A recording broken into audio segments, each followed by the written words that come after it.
You'll be keeping me.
Good morning, everyone.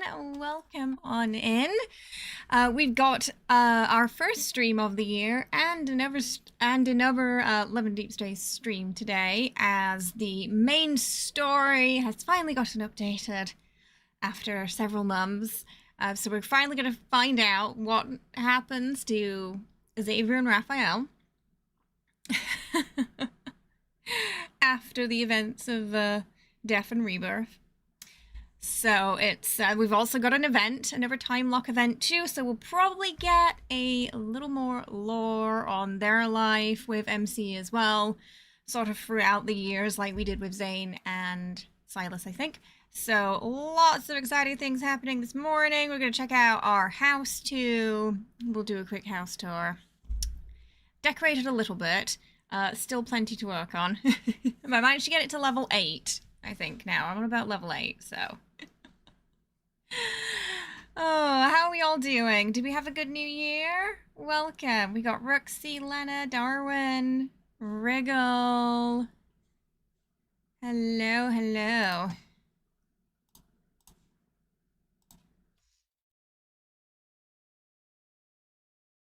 How are we all doing today?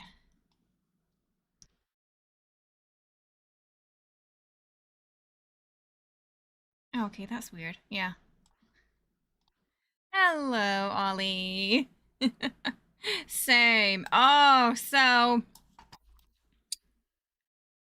Boy, did I have a chaotic end to 2025. So, remember how at the end of stream I said, "Oh, my eyes hurts. It's kind of swollen." I was having some problems reading the card toward like I think it sort of happened in the middle of reading Caleb's card yesterday. I kept getting, I felt like I was physically uncomfortable. My eye was like, so there was like something wrong. You couldn't quite figure out what it was, but I just kept going anyway, plowing through. It wasn't until I took that quick break, went to the bathroom, I see my eye, and it's just like red raw. I'm like, oh no. And that was the point where I realized, okay, it's been an 8-hour stream. The glitter has gotten into my eye, and I appear to appears to have infected it. It is time to end the stream.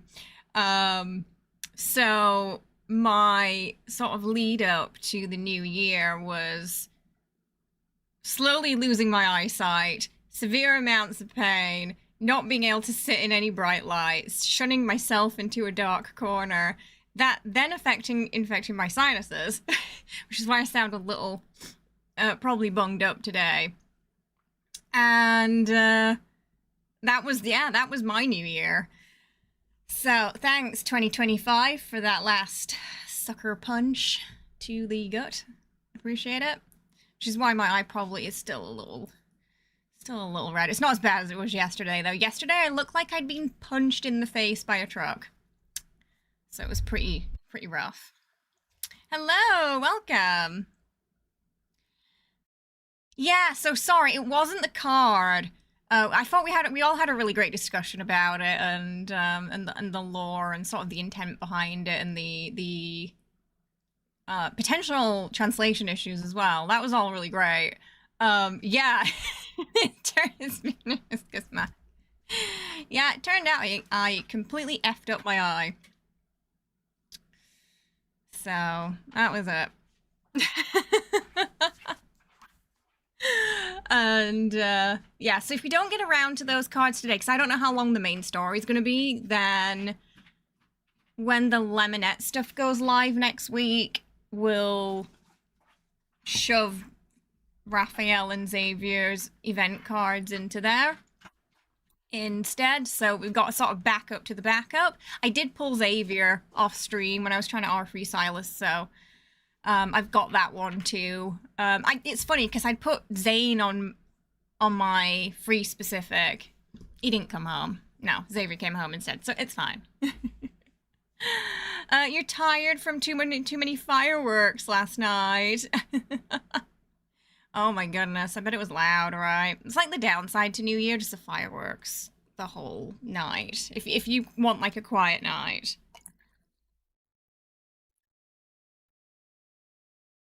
Yeah. So that's basically what happened, Darwin. Yeah, it my eye got bunged up, and then my sinuses got bunged up too, which is why I probably sound a bit weird today. Thankfully, I can read better today. Yesterday, I couldn't really read much. I also mistook Jesse for a blanket at one point because he was kind of like in my blind spot. Kenny was like, "Are there any cats in the room?" As he was sort of waking up, and I was like, no, it's just a blanket. And I went to feel it, and it was Jesse. It's just fluffy. So, yeah. Spending New Year's Day with impaired vision was not particularly fun. Hello, Troy. How are you? I hope you're well. Welcome. How's it going? I hope you're good. Hello. No, I won't be saying anything I don't understand. Rule number 1. You just woke up. Nice. You have a good new year?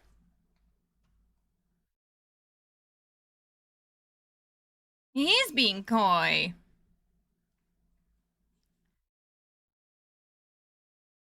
His card looked pretty good too, so I was kind of looking forward to it, but it took me about 300 and something pulls to get Rafayel, Caleb, R3 Sylus, and Xavier, so I just called it a day after that.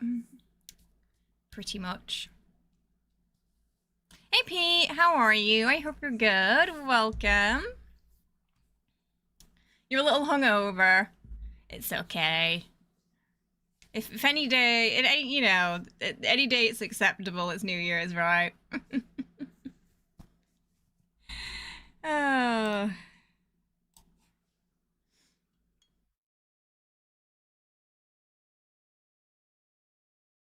So we do have a lot to go through today, so we're just gonna kind of get to it. Hopefully, those of you who have been playing have been having fun with the housing system. I have been having a blast with it. Really love it. Been doing a lot of gardening. Hello, welcome. How are you? I hope you're good. Oh, we got carnival season soon. So it's going to be super busy. You're sort of directly involved in it as well. Hello, welcome.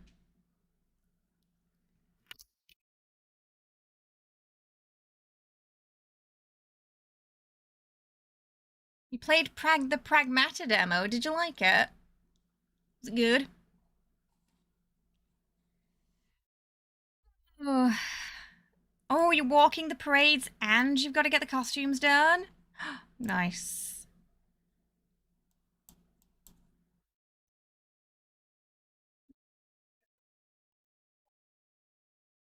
Swear.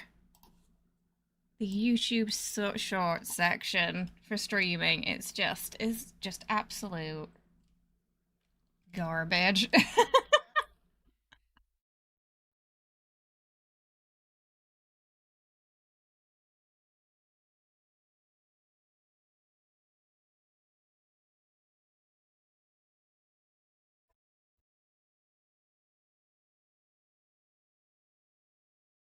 We've not started the cards yet, no. Oh, you might get the game. It was that good. I haven't played. So is that on Steam, the demo?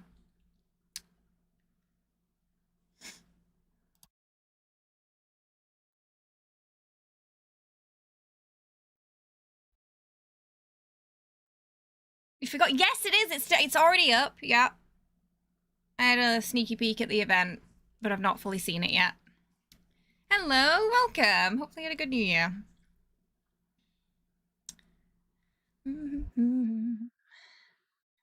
All right.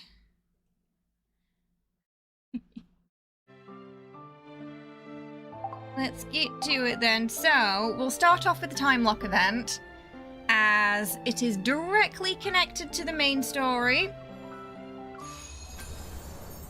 Also, if you haven't checked out the Chinese paper cutting event yet, please do. It's super cute.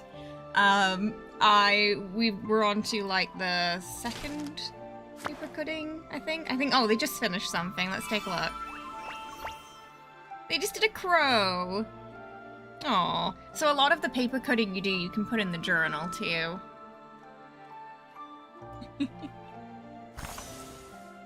And they have little conversations about them. Let's get, see if we can get Caleb set off there.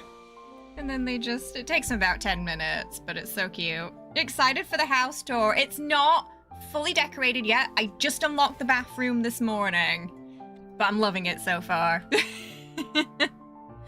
Oh, all I hope for right now, Atomic, is it's going to be just less chaotic than 2025, because 2025 ending with giving me an iron sinus infection really felt like a final punch in the gut. Like, there was, like 3 hours left when it got really bad. And I was just like, no, I'm done. I'm done with this year. Take me out. Hey, Troy. Yeah, it's on Steam. Falcon, thank you so much for the Ko-fi tip. I really appreciate it, getting us to 70% of our goal today. Thank you so much. How are you? Happy New Year. Hope you've had a good one. Oh yeah, I forgot we got to do this one as well, haven't we? We've got a few things to do today. But yeah, don't forget about the Chinese paper cutting event. Super cute. So now we also have Timelock and Key coming with the main story. We've got some diamond and material rewards, gold, and then these outfits, which are probably my favorite reward. I'm really excited for the outfits. There's some stamina there too. Oh, some gold pots, okay. I'm really excited for the outfits. Hang on, we'll have a quick look at those outfits. Hello, Rit. Welcome. It's so funny because his chibi's so small and cute, but it has such a deep voice. Let's have a quick look at the new outfits. Where are they? Oh, amazing. I love it. I can't wait till we get those. Doc, welcome. Thank you so much for gifting 10 memberships to chat there. That does mean we are going to do the Song of Our People. I need to learn how to do it in the housing system in this game on the traditional instrument. Because I think that'd also be a fun way for us to do party time too. It has a do-re-mi system, so we can totally do it. Gifting memberships to Lag, to Can, Rogers, Lancy, 5, Republic, Kevin, Andres, Meh, and Cliffy. Welcome to the family. Hope you all enjoy your emotes and your new badge as well. Thank you so much. Hang on, I need to... So because we don't have this computer on today, I'm on the iPad, I need to just bring it over real quick. Our party time song, so we can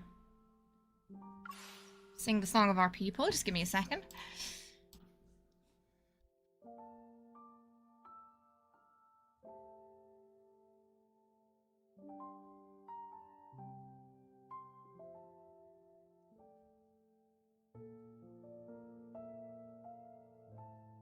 We will just get your hype emotes ready while I bring it over.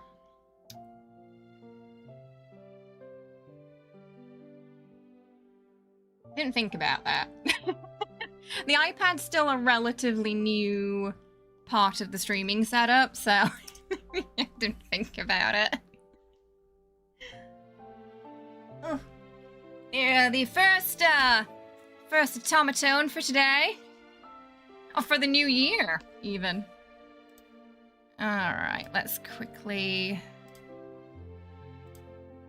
Okay, are we ready? Chat. Oh, let me just adjust the volume so it's not crazy.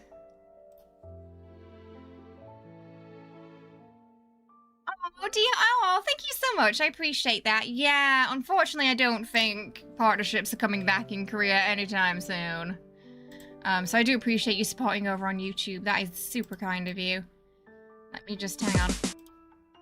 Hopefully that wasn't too loud. I'm gonna just make it a bit quieter. Alright, everybody, are we ready?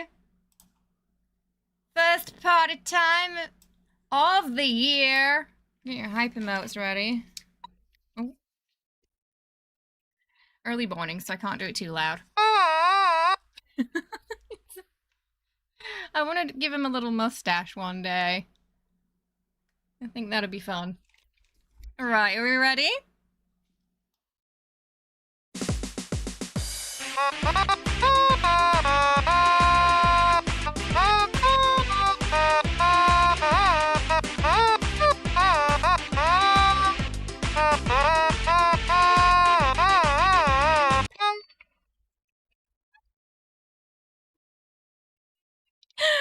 I want one of these in the housing system in the game. I want... Please, make it so. They're popular in Japan.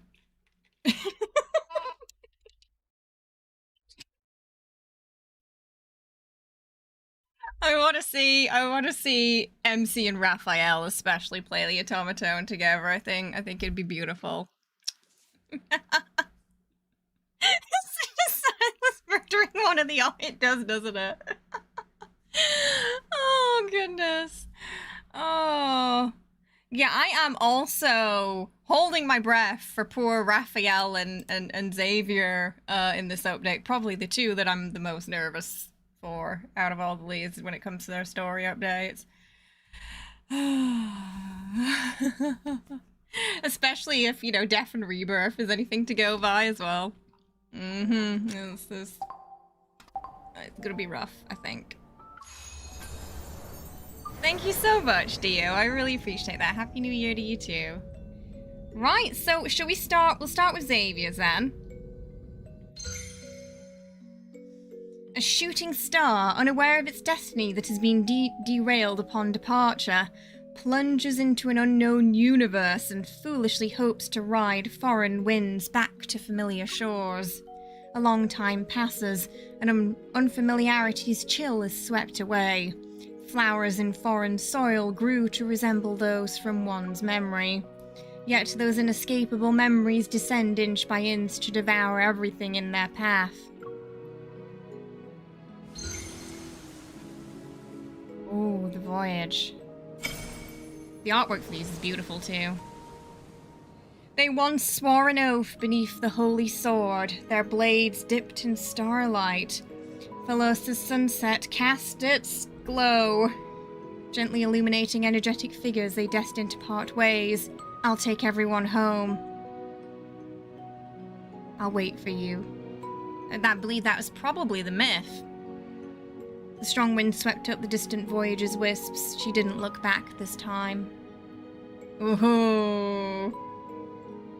So we've immediately got a little nod to the myth, because it looks like she's wearing the crown, but she's looking at Xavier, who's not from the myth there, so probably the Xavier in that the alternative reality they go to at the end, I think. Yeah, so she's looking at, so we've got Queen MC from the new myth looking possibly at, I don't know, that's my interpretation? Looking at the standard myth Xavier. Oh, they're definitely gonna give us a cliffhanger. I guarantee. Just based on the outfit there. But, yeah, Xavier remains. Correct me if I'm wrong. So these do unlock, I think it's one every day. So we'll have a quick look at the next one. It's him in the spaceship. Maybe traveling on his way to find her.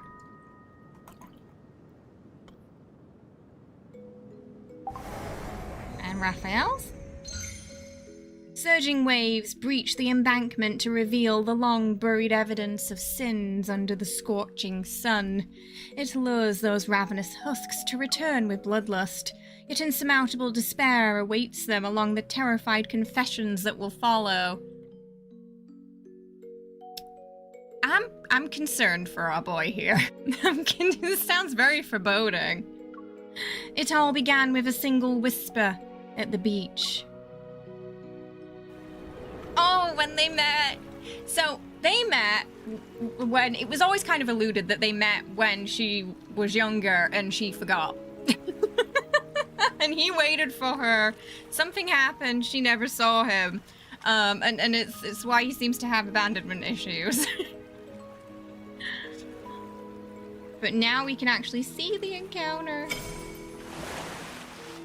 The blazing sun forges from gold waves, whispers flow with tide and reach his ears. He wakes from his stranded dreamscape. Seeing her figure leaning over him, light surrounds her. You're finally awake. Oh dear, oh no. You saved me. Fingertips touched in the warm breeze as waves indescribe their innocent bond. They bid farewell in sunset's last ray. Perhaps these anticipations for a reunion or another first meeting. So they basically had a Prince Eric and Ariel meeting, it seems. That's so cute. For the next one, it looks like also a young Rafayel riding a whale there in Lumeria. The artwork for these Timelock events are always so beautiful. We got our first thing.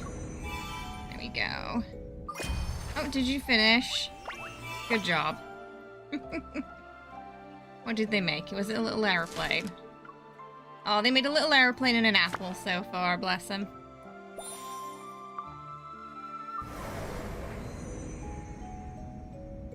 Oof, okay, so well, some foreboding words, for Rafayel in particular there. The transplanted world. Okay, so like Death and Rebirth, we've got 4. I'm assuming it's going to be long. like Death and Rebirth was as well. Especially since it's a firm... Oh, this is the first Timelock you've got to experience as well. Awesome. It's... Yeah, it seems to be very similar to the Death and Rebirth one. In terms of, like, design. I don't know what they did for Homecoming Wings, etc. Because I sadly wasn't there for those. But yeah. Absolutely. Just... They got some great artists on the team. They really do. Hey Nara, how are you? I hope you're well. Welcome. Alright, are we ready to dive in, chat? I think it's Xavier first, and then Rafayel. So Death and Rebirth was very chunky. It took us like 6 hours to get through last time. So if we don't, if it ends up being long again, and we don't get to Xavier and Rafayel's event cards today, from Fronaveros, we will do that on Monday. Well, it'll be Tuesday for you, for anyone in America. So Tuesday ET time, when the Lemonette event comes out, because I do want to kind of showcase that as well on stream. So there's quite a few things coming out on Monday too. So that's the plan. If this takes a while to go through. All right, let's dive in and find out what happens to them. Oh, back at the university. Happy New Year, Nara. At this long-awaited press conference, Val Sanatorium announced they would temporarily stop accepting new patients. Oh no. According to the official statement, the rationale is that they want to focus their limited resources and expertise on patients with greater needs. Appearing as the spokesperson, Director Wicker takes no questions from the media and bows before leaving the conference room. Having escaped the relentless cameras in hot pursuit, Director Wicker feels satisfied. His mission is complete, and all that remains is filing his final report. Just as he relaxes, a curtain flickers in his periphery. A hard object is pressed against the back of his head. I ask and you answer. So long as you don't lie, I can guarantee your head will stay intact. We can talk about this. Where's Benedict? Benedict? I don't... The lie was said instinctively as has barely left his lips as the sound of a laser weapon being charged resounds. Director Wicker bites the tip of his tongue. He uses the sharp pain to regain his ability to think and weigh his options. Oh, we're just diving straight into it today. I'm not sure, but he might be on an unnamed floating island. The location? It's a moving island. No one knows its exact coordinates. A person like me knowing this much information is already an exception to the rules. Please understand. One last question. Has this got something to do with why they're not accepting more patients? Yes. Is Stanley still alive? Stanley? Director Wicker feels as if lightning has struck the back of his head. His entire body, even his heart, feels slightly numb. Seemingly unsure how to answer, he mumbles incoherently, as if the question itself filled him with tremendous fear. A series of muffled gunshots reverberates behind him. Director Wicker's legs give out as he falls. He clutches his head. Horrified, he stares at the reflections on the wall. The assailant who attacked him is forced to leave through the window. Their face isn't revealed. Not even once. Hey, Stanley! What a coincidence! We found him! He's in Twitch chat. Footsteps approach, trembling. Director Wicker turns and cries out in shock. Benedict! Director Wicker, you handled the press conference well. You lived up to my expectations. His voice is a bit weird too, isn't it? However, it looks like you can access knowledge you shouldn't otherwise have. I don't think this Dr. Wicker is going to be around for much longer. Since you're interested in the floating island, would you like to see it yourself? At the sight of Benedict's outstretched hand, Director Wicker knows he has no choice but to accept.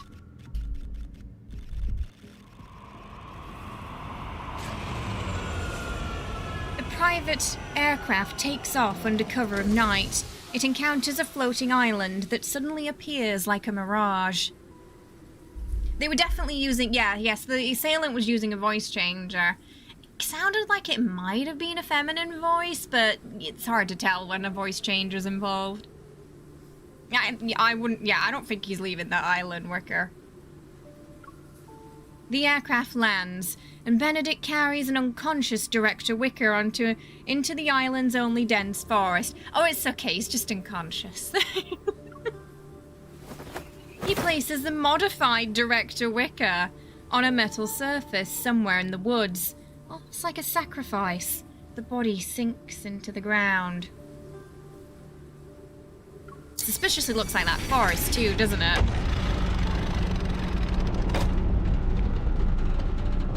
The platform quickly passes through the artificially constructed soil and enters a cold, metallic interior.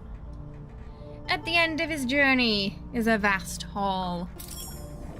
Horrific light flickers and spreads. Electronic displays emitting cold lights envelop the area. Bright floors, curved walls, and soft lighting are constructed by holographic blue lines. And it's using they do reuse backgrounds in this game, so sometimes it's hard to tell if it's the place you're thinking of it is, or if it's somewhere new and they just reused it. But this does suspiciously look like the Ever underground facility that we saw in Death and Rebirth. In no more than 10 seconds, the space is fully built. Even more refined lasers interweave to form 4 or 5 human figures. This is the Fountain of Atay's latest achievement. It doesn't look impressive. Oh, the Fountain of Atay. We got another beautiful NPC as well, chat. A figure walks around Director Wicker, loses interest halfway, and turns to ask another hologram. Long time no see, Professor Lucius.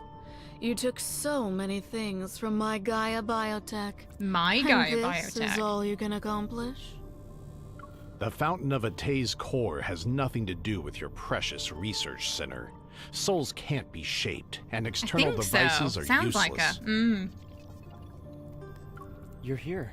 Oh, it's the guy from the nest that Rafayel was talking to. Do you remember? He was talking to that guy at the nest when he sort of handed us over, I suppose. That is definitely that guy.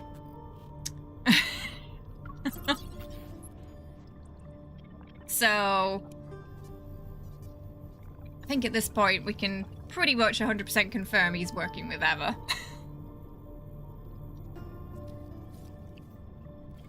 And it's all coming together. A new figure in the holographic space causes Lucius and the others to fall silent. They turn in unison to show their respect. He's gotta be high up, right?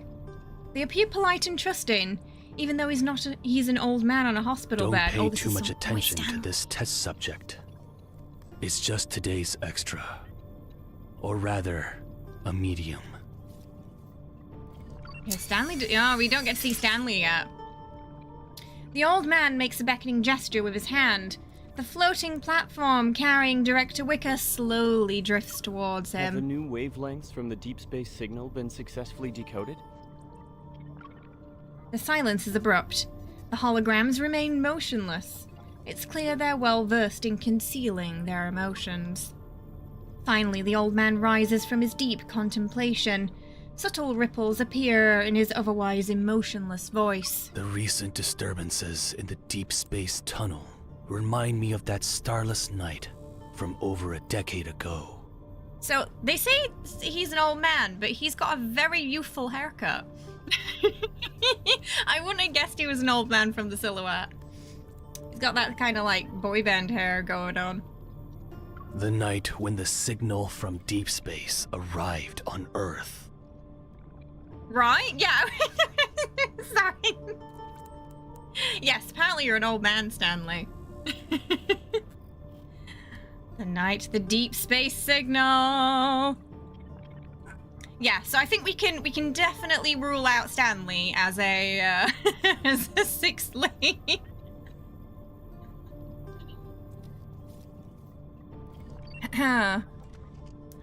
2034. In that era when aerospace technology was advancing, humanity's ambition for deep space exploration expanded faster than the Big Bang. That's our... Oh, 2034, sorry. That's, just 10 years from now. Institutions competed to decode it. They all wanted to be first. The literary world dramatized it. Ignorant masses worshipped it. And they even created the Deep Space Academy. But only our decrypted information is closest to the truth. Earth is about to experience a grand eradication. Oh dear.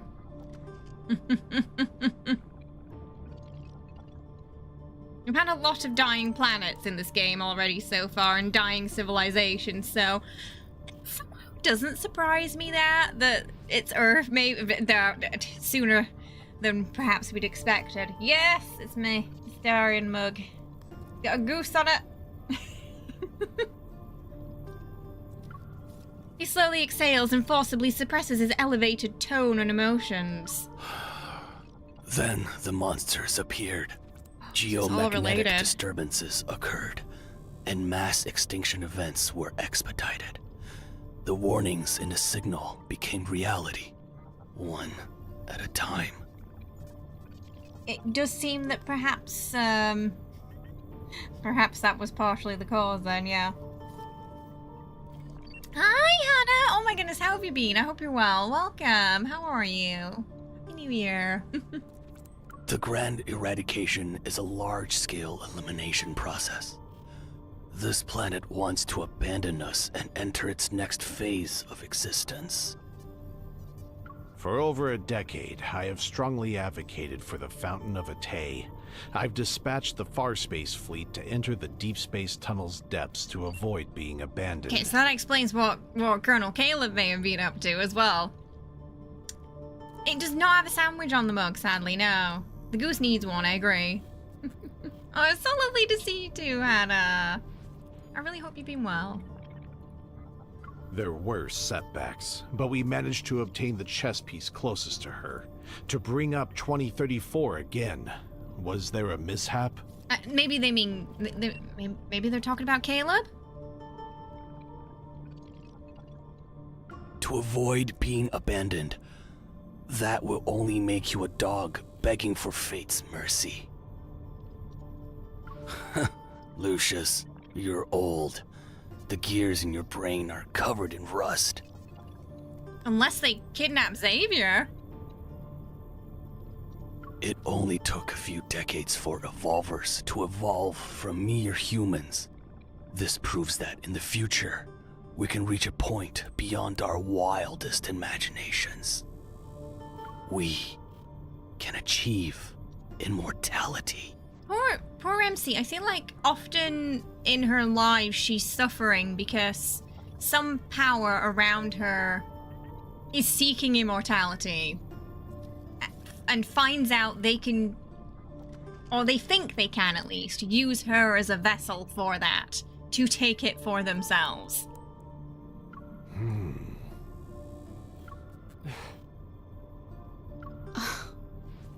Who knows if it's impossible or not?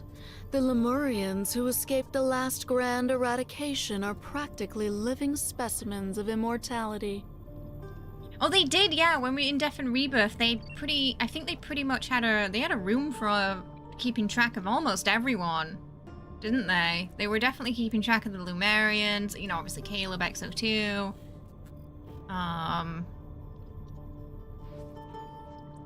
It's definitely a recurring theme, yeah. trying to gain immortality or save a civilization, but its inevitable destruction is imminent. Yeah. Or the death is imminent.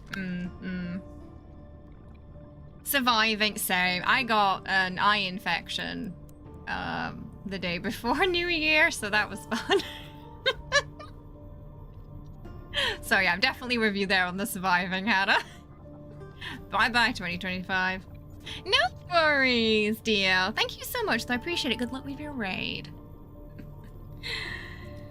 And then the second they go for immortality, the doom begins. Because, yeah, it seems like... I think, didn't the rupture in the deep space happen anyway when they pulled her forcibly into the Gaia Research Center from wherever she was, assumingly with Sylus at the time, after escaping the arena? That did seem to be a bit of a catalyst to... the Wanderers and everything happening, and it was a big reason why that guy in Death and Rebirth made the deal with Sylus and wanted to kill her in the first place, wasn't it? He like he felt it, well, at least he thought it was all her fault. Of course, there are also the little ones who came back from the other side of deep space. It proves that some people found a way to survive. Planetary immortality only costs a few more lives, but it's still cost-effective. What do you think, Soren? Wow. Gee. So ever like, some of you may die, but that is a sacrifice we are willing to make. So we can get our cushy immortality. Oh. Statistically, it has to be, right? Possibly. I feel like we already reached peak insanity last year. Right? Oh, there's Soren. Aside from the decrypted deep space signal, there's no concrete evidence that suggests Earth will face an apocalypse. Okay, so the Quiet Man doesn't agree. It screams like Earth is basically going to turn into another Thelos where they're just sacrificing people to try and save the planet. Yeah. Basically, yeah. History repeating itself.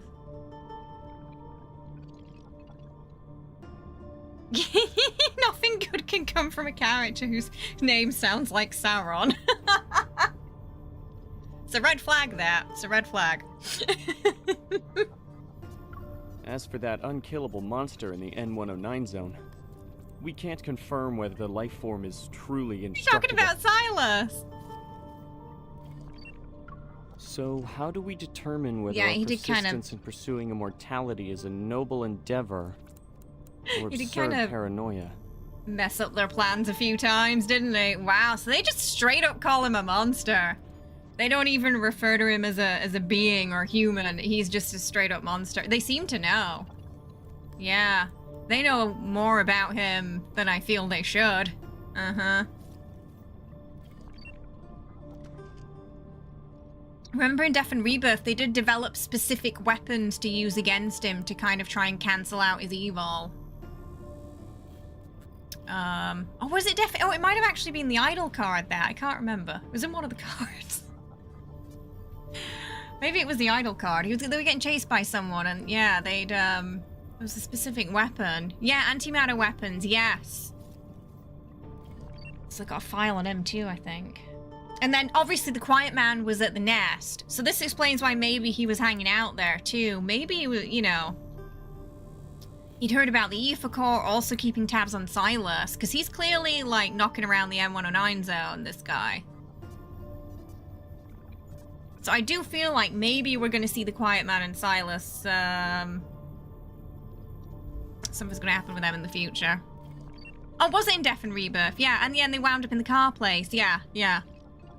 The deep space signal isn't an oracle or a prophecy. It's mercy from the universe's governing laws that wish to give humanity a reprieve. They're like, 'tis but a gift. That didn't work out for Boromir either, Stanley. It ain't gonna work out for you either, buddy.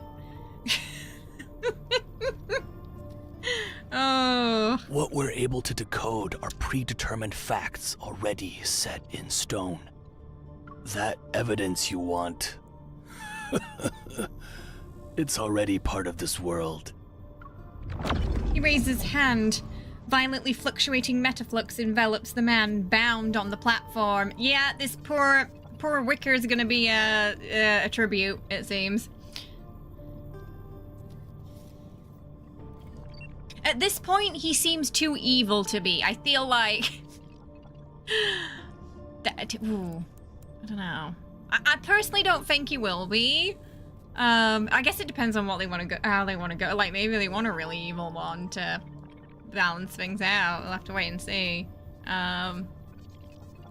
He seems too plain to me, though, in appearance to be. Like, I feel like whoever's gonna be next would have a more striking design. And he just seems like he's just a man in a suit, really, isn't he? With a attractive face, and that's about it. But there's nothing really striking about his appearance. And, you do think it's gonna be, like more darker than enemies to lovers kind of thing.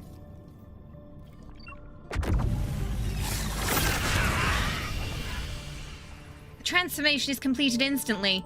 A wanderer replaces the human shell, only to be killed moments later by hidden weapons.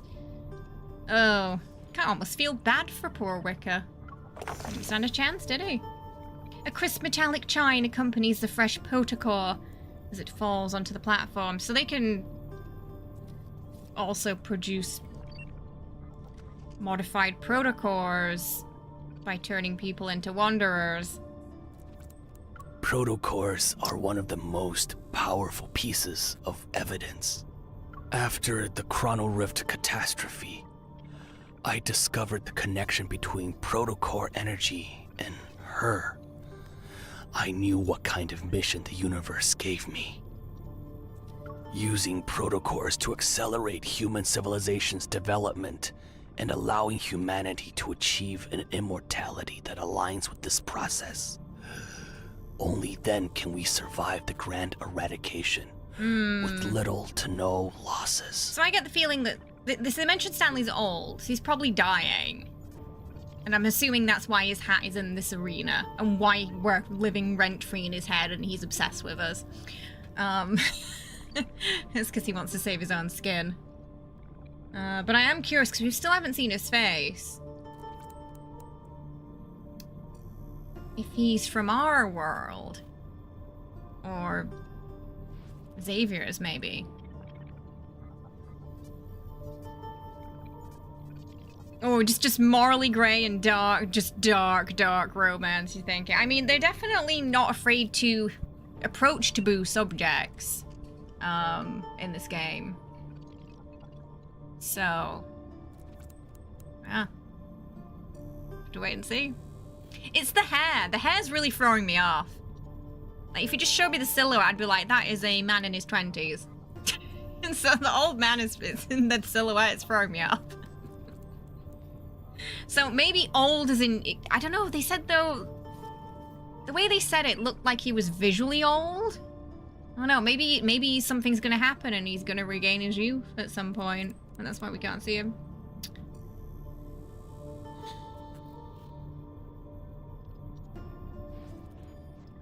Yeah, so at first I was thinking maybe old like Xavier, but then why would the narration say... I feel like the narration would then just say a young man, because she wouldn't be able to tell his age from his appearance. Like with Xavier, you would describe him as a young man from appearance alone. You wouldn't describe him as an old man, unless you knew his story. The anomalies caused by the deep space tunnel are becoming more frequent. Protocores are always guiding us. The protocol trembles and rolls into a container that extends beneath the platform. Soren makes several gestures in the air. The rhombic container activates the protocol as if establishing a connection with some distant space. A rift that's shorter than a finger opens in the air. It quickly closes as its energy is depleted. Recently, the frequency of spatial anomalies and magnetic field disturbances has almost reached the edge of time and space. There's been a lot of those in the multi-cards as well. You know, we had it in the wedding banner. I do think they're probably related to her, because when you think, especially like how the church was part of a spatial anomaly, it does seem like a lot of these little pockets are somewhat connected to her and her past and her memories and them. The love interest too. Yeah, and who gave him this mission from deep space? Mm-hmm.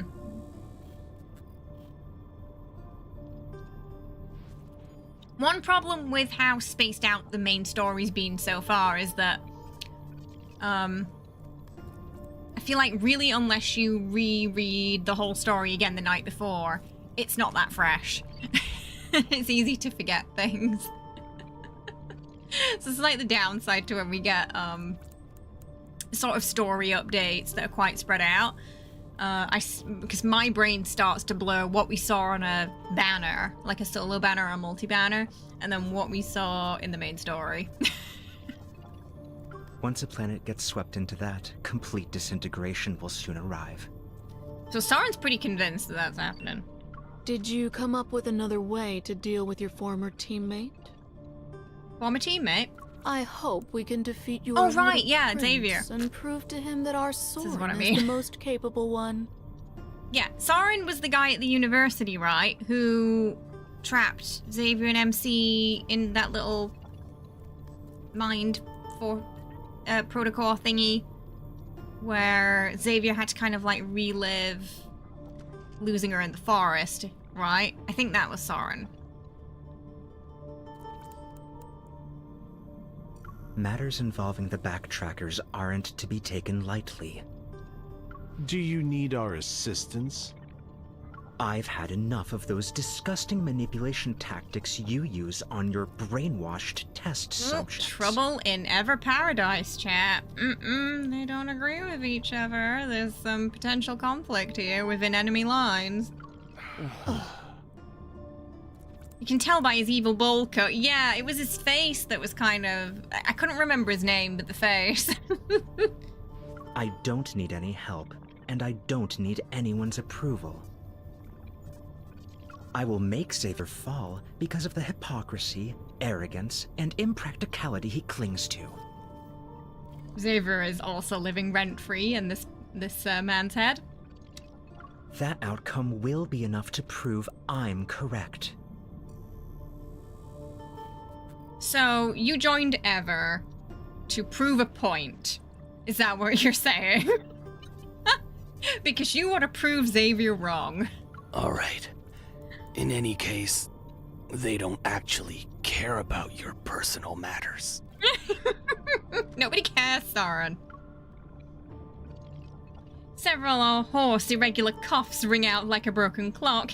It creates a rhythmic agitation that makes the heart flutter. Why do I feel like Jeremiah could make this boy cry like a baby? I love Jeremiah. He is. In Xavier, he suffered in Xavier's birthday card, that poor boy.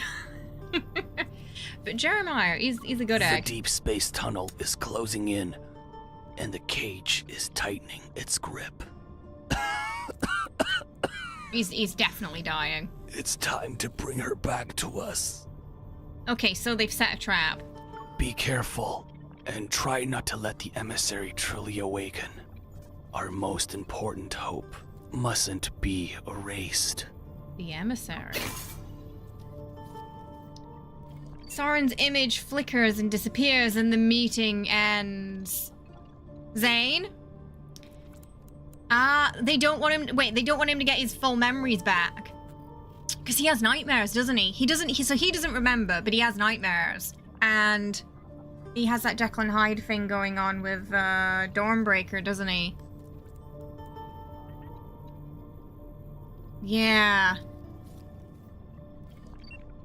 And we obviously know he's had some contact with Ever and the doctors there, so it's all coming, yeah. Right. Because I don't think we know the full extent of the powers within the Fractal Library yet either, do we? Like...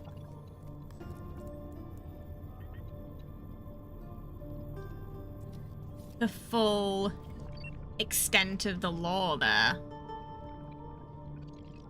We just started, but yeah, we've already gotten some extra tidbits on Zayne and Sylus and Caleb, what he's kind of been up to with the space fleet. Rafayel, who they've been keeping tabs on, Xavier. I wish you all the best. The holograms scatter and fade away as the cold laboratory walls dissolve. The scene of clouds dyed in the sunset's color replaces it. I'm so worried about Zayne. An empty hospital bed hovers above the clouds. It chooses to decay with the twilight rather than surrender to the night. There's a very pretty background, that. Oh, so chapter 1 already. It's heating up. We're in trouble. A trap is being set. Soren is working with Eva. All these. We finally confirmed the guy from the nest is also with Eva too. Hey, how you doing, Magi? I hope you're well. Welcome. Happy New Year.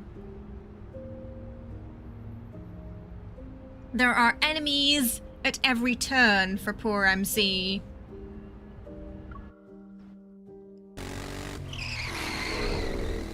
Tires scrape the ground and whip up the wind. A brand new 470 HM carries me across the Moorbury Bridge that's located above the city. The magnetic field of the incident might show couple fluctuations, but the wanderers who correspond to them are nowhere to be found. It might be a new type. Be careful. I love Tara, and if she betrays us, I will cry. Because how could she? She's like our best friend. So I'm hoping that won't happen. But with the way the writing goes in this game, it's very possible it might at some point. But she's like the one person where I'm like, please don't. Yeah, I do love that also nobody likes Soren. Like, nobody liked him on Philos, nobody likes him here. Ever certainly don't like him. He just annoys everybody. Yeah.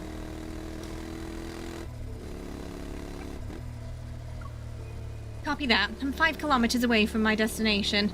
Ready to do some dynamic data collection. Lincoln City's phasing. There is a mole, though. We know that. Ruptures, space-time rifts. Our missions have been weird lately. Everyone was spooked by that snowfall that happened outside of winter. They're jumpy now. Yeah, that's fair. When the world is too peaceful, people tend to find their own sources of entertainment. There are 500 missions every day. You might be entertained, but I'm not. Yeah, Tara's like, I'm overworked and underpaid. I need a holiday. Okay, don't be glum. I'll buy you a soda to sweeten your day when we get back. After my call with the data analysis team ends, I look at the sky near the mission site. The clouds stretching out for kilometers appear as if they've been sliced by a giant blade. The cut looks clean. Is Lincoln Online glitching again? Looks beautiful, though. As the snow that fell outside of winter melts, the recent Alterum incident is slowly forgotten by the public. However, unusual celestial phenomena pulled back the curtain on the apocalyptic fears in people's hearts. Afterward, anomalies both big and small arrive one after the other. They're accompanied by rampant rumors such as the Deepspace tunnel expansion theory, the 6th mass extinction event, and the great human catastrophe of 2099. Aside from the burdening deep space hunters and evil police with countless unnecessary tasks, these rumors injected plenty of chaotic entertainment into the otherwise mundane lives of Lincoln's residents. So just like modern day, they got people fretting about doomsday. You want her to get with Grayson? Yes, I think they could potentially be a good couple. You think Xavier might be? Oh, so you're thinking Xavier's like a double agent? Is that what you're thinking? That'd really piss Soren off too. That. Now we know Raph for sure has had some contact with that Ever guy. Like he was, you know, practically handing us over to them, but I think he knew what he was doing. I don't think he was trying to put her in danger directly, because it's Rafayel. But we know he's had contact with that guy. The only reassuring thing here is that Zayne hasn't shown any more abnormalities, but I know his trouble didn't end just because the Fountain of Etai's press conference was cancelled. Benedict is continuing this plan behind the scenes. Perhaps Zayne's confrontation with them has also temporarily moved below the surface. Oh, thank you, Madge. I appreciate that. Ever since he parted ways at the cemetery, he's been visiting the Fractional Library more frequently. Maybe he's trying to find a solution to this dilemma in the world of books. That strange boy with the white hair told me all of this. He called himself Shabai. I think people were assuming that from the... What card was it? I forgot which card that was in again. He somehow got a... you just think he has a thing for hunters. He somehow got an electronic watch. When he's not using it to explore the novel world of the internet, he confides in me using what he calls irreverent words. For example, the emissary is hiding in the maze of the bookshelves and ignoring everyone. The emissary is pulling all-nighters against Zayne. Sleep is important. The emissary only orders milk tea for himself. He doesn't ask if I want anything. At least the Factual Library can access the internet. I turn off the motorcycle engine. When I reach my destination, I refocus, remove my helmet, and approach the edge of a buzzing crowd.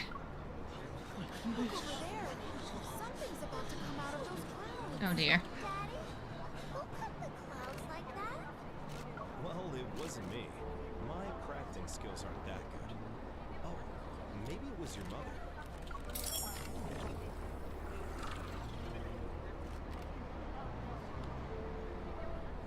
On-site dynamic data collection will take 30 seconds. I'll check the records from the nearby stabilizer.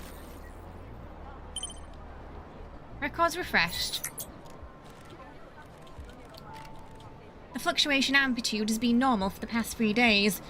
Whenever these coupled fluctuations appear, they coincide with the protocol transport vehicles passing through. This falls under normal interference.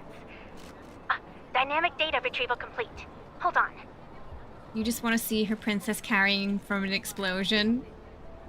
I would pay to see that. The results from advanced tech labs are back. There is a 0.51% chance of a wanderer appearing. Great. That's one more false alarm to our list. A lot of rare phenomena are just astronomical occurrences. We're probably paranoid. That's a good thing. False alarm is better than an actual thing. Since the data's been verified, I'll close the case. Commission. Wide-range protofield anomalies detected in Lumineste's district. Immediate on-site confirmation required. Conduct joint investigation with Special Task Force to assess potential wanderer threats. Please don't block the area! The Special Task Force will confirm if this is related to highly dangerous evolvers. Deepspace hunters are on their way. Hey, don't use this as an excuse to stand on the trash can. Otto, the city inspector, will photograph and record everything. Pushing through the crowd, I pass through the light barrier the Special Task Force has set up. When I turn my head, I lock eyes with the officer on duty. It's you again.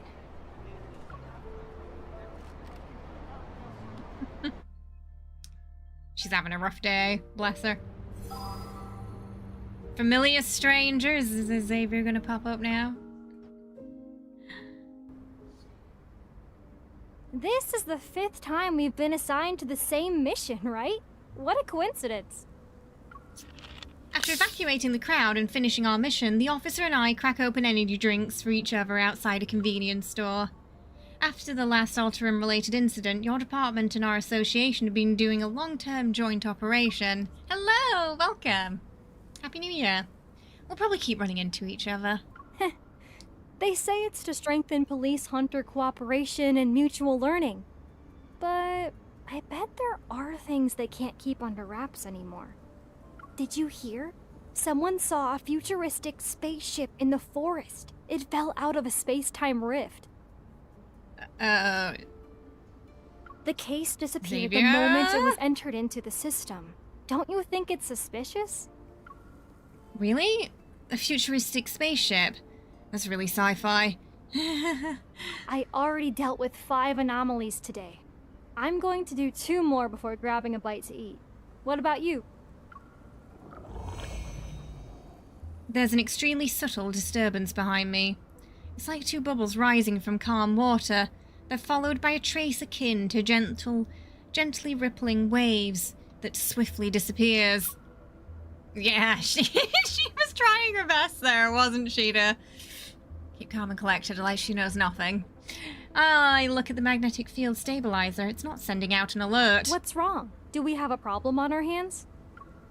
It's from the no-hunt zone number 39. There might be more to this than meets the eye. I shouldn't involve other people for now. I shake my head, and the words Xavier said not too long ago echo in my mind. Based on my observation and analysis, particularly capable evil police officers are usually drawn to bizarre cases. Oh, right. There's an update on that case we handled together, the one about the bathroom sink turning into pure gold. This time it was the toilet that transformed. A child's hand is stuck to it. Really? Don't tell me I'm about to encounter an evolver with a golden touch. That sounds awful. That's an awful power. just... Oh. Can't hug anyone or anything, 'cause she'd turn them into gold. Hey Jason, how you doing? Welcome. I'll handle the golden toilet case. I can keep going. Good luck on your next mission. Stay safe. It worked. Hey, look, Xavier weren't wrong. It was a... yeah. Yeah, the curse of Midas, yeah. Once the officer's figure disappears into the distance, I pull out my phone and send a voice message to a familiar chat. Xavier, no hunt zone, number 39, shows signs of a magnetic field overlap. I'm heading there now. How are things in your end?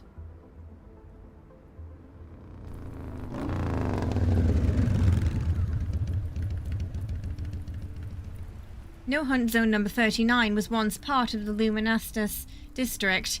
It's where a large expanse of high-rise buildings was built along the waterfront to get a view of the river. But when the Corona Rift catastrophe struck, the natural beauty and value that humans had assigned to it became meaningless.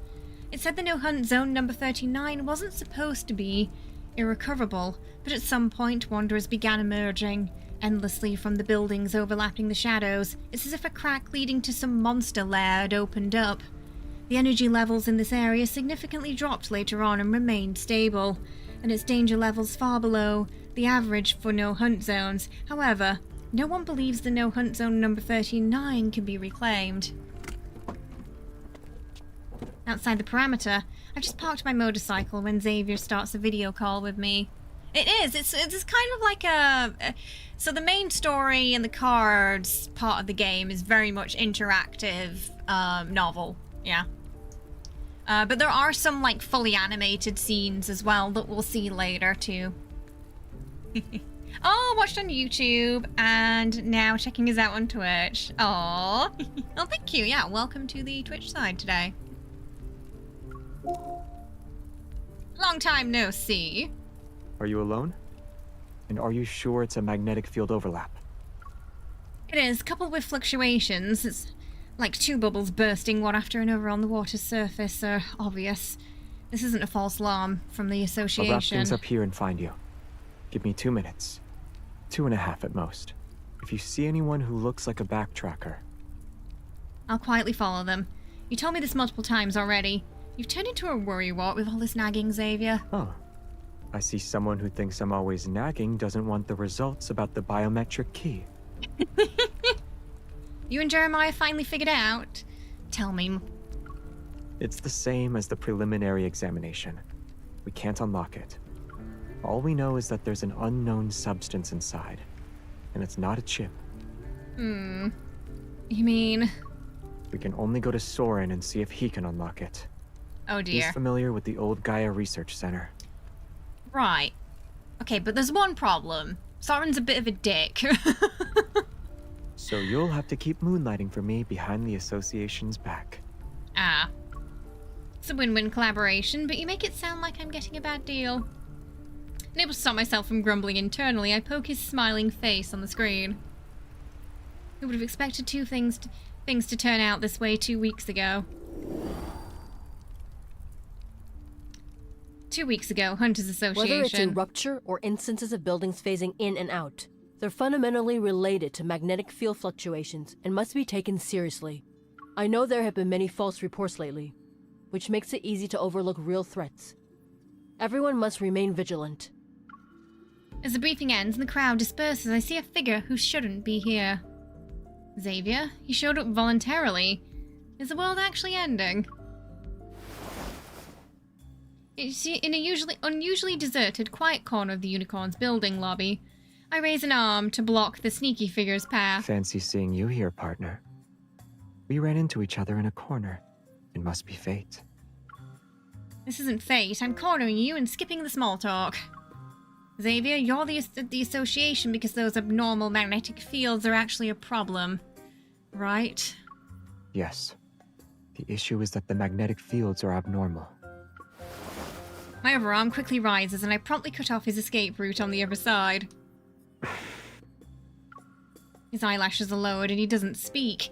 He just looks at me. What are you doing? You're trying to use your eyes to show sincerity. I'm not falling for that today. Then should I try a different approach? As he speaks, he furrows his brow, his eyes showing reproach. His expression displays disapproval. I'm not falling for this one either. Oh. Hey, Smokey! Well, I guess I failed. I don't have another trick up my sleeve. How dare he? Fine, if you won't tell me, then I'll go ask our good friend Jeremiah. I'm trying to find someone. I turn and look at Xavier. Soren. Based on what we know about him, he's most likely hiding in areas with magnetic field anomalies. And most of these anomalies may be linked to the Flux Nexus.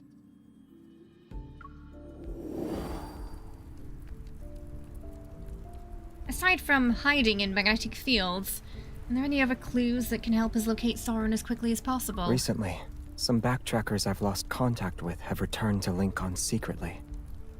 They left the backtrackers to follow Soren. I also visited Isaiah today. Back then, he left the backtrackers with them and they all joined Ever. Soren's whereabouts? I'm afraid only Isaiah would know. I've heard the name Isaiah before. I saw him at the psychiatric hospital too. Listen for the sound of groaning. Yeah, just follow the sound of groaning co-workers. You'll find Soren in no time. At that time, I was doing a Wanderer defense seminar and happened to run into Xavier, Jeremiah, and the person they hid behind them. He was a strange young man who appeared to be mentally ill, yet he stared at me with a sharp gaze and said he knew me. According to Xavier had already escaped with a lot of Ever's classified information. He was on the run for a while. When they saw him again, he'd already become dazed and confused. He also lost part of his memory. I haven't seen Isaiah in a long time. Jeremiah must have moved him somewhere else. How has he been lately? Did he remember the grievances and the entanglements between you? Does he still remember Soren? Hey, welcome! He's missing. Uh-oh. What? Did Soren kidnap him? I don't think so. I went to the cottage where Jeremiah had him staying. All his clothes were still there. The only thing missing was the Order of Lightseeker's uniform. He probably remembered something and wants to handle it in the identity So he's he gone off on values an most. adventure. On the edge of the no-hunt zone number 39, a somewhat furtive figure flashes by. The long robes look out of place in Lincoln City. Yeah, I think our friend went on an adventure. We were just saying earlier, the YouTube chat was saying, Gatsby, that Soren can't be trusted because his name sounds too much like Sauron. Oh, sorry, did I? Oh, yeah.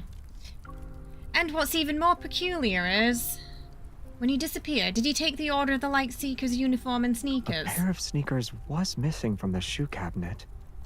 They were blue. You... I think we might have found him. I immediately cross the perimeter and start up the 470 HM. I chase after those blue sneakers. I see him. Hurry up, you need to be here now.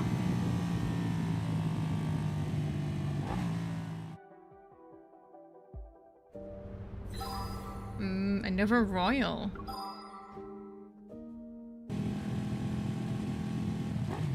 470 HM races through the dilapidated streets as I watch Isaiah dart into an intersection.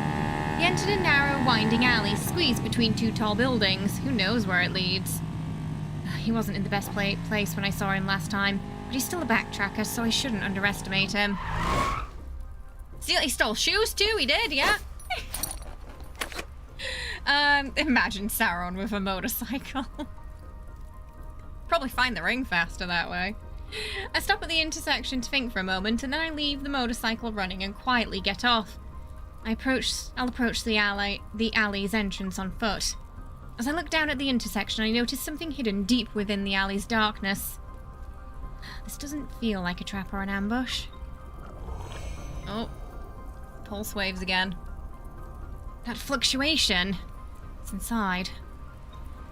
Now, this is one of the sort of abandoned zones that's closed off unless you're like a hunter, because it's, you can see a bit of a wasteland now.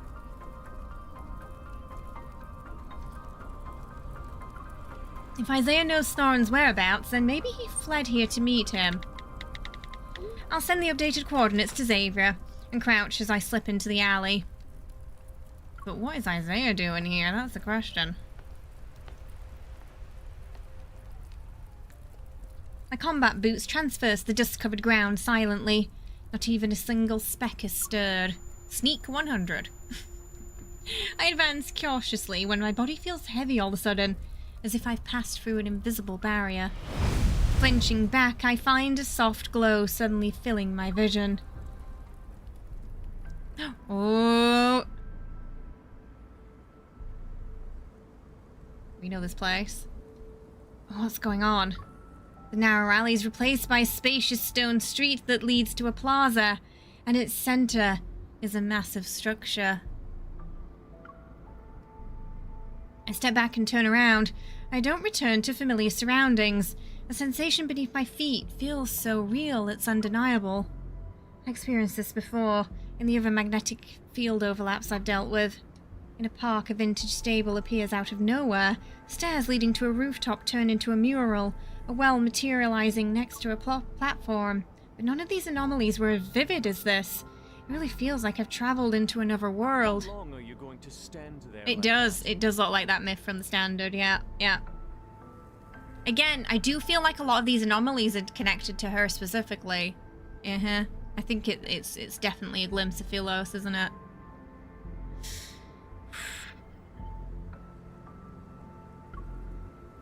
And this person can talk to us. That somewhat haughty voice belongs to Isaiah, who looks even more arrogant than he sounds. He must have remembered something. The well-fitted knight uniform makes him look much sharper, and if you ignore his blue sneakers, he'd probably be intimidating. Unfortunately, they're hard to ignore. You're being very rude right now. What's with that look on your face? Sorry, sir?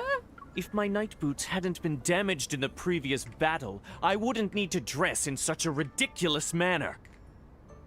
Jeremiah, the despicable scoundrel. He only gave me everyday shoes. Poor Jeremiah getting the short end of the stick again, chat. Wow, he definitely has grievances. Seeing that I'm not reaching to his complaints, Isaiah probably feels like he's talking to himself.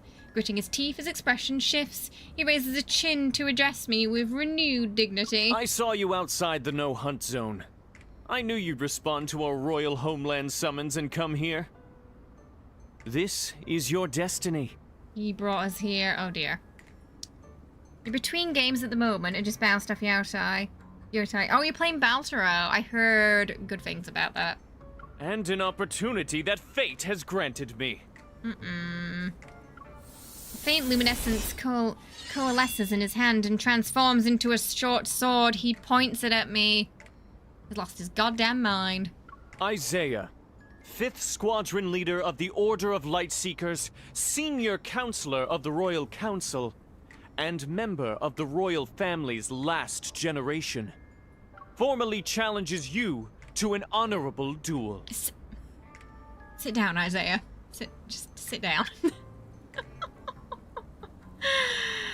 Oh, what happened to you? Okay, number 1 or number 2, chat? 1, you'll fight me as free people. 2, hunters have rules. What should we go with?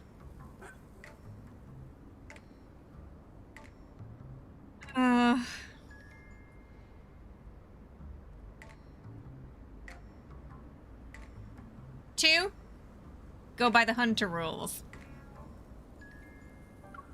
Sorry, Deep Space hunters have rules. I can't accept your challenge. Are you treating me like a child?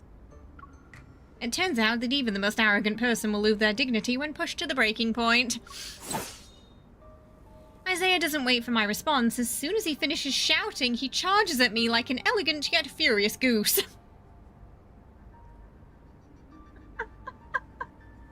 He raises his sword. I move almost simultaneously. I'll create some distance between us and use the electrical rounds to incapacitate him. As soon as the bullets leave my gun, my target has already flickered and vanished. He can teleport as well.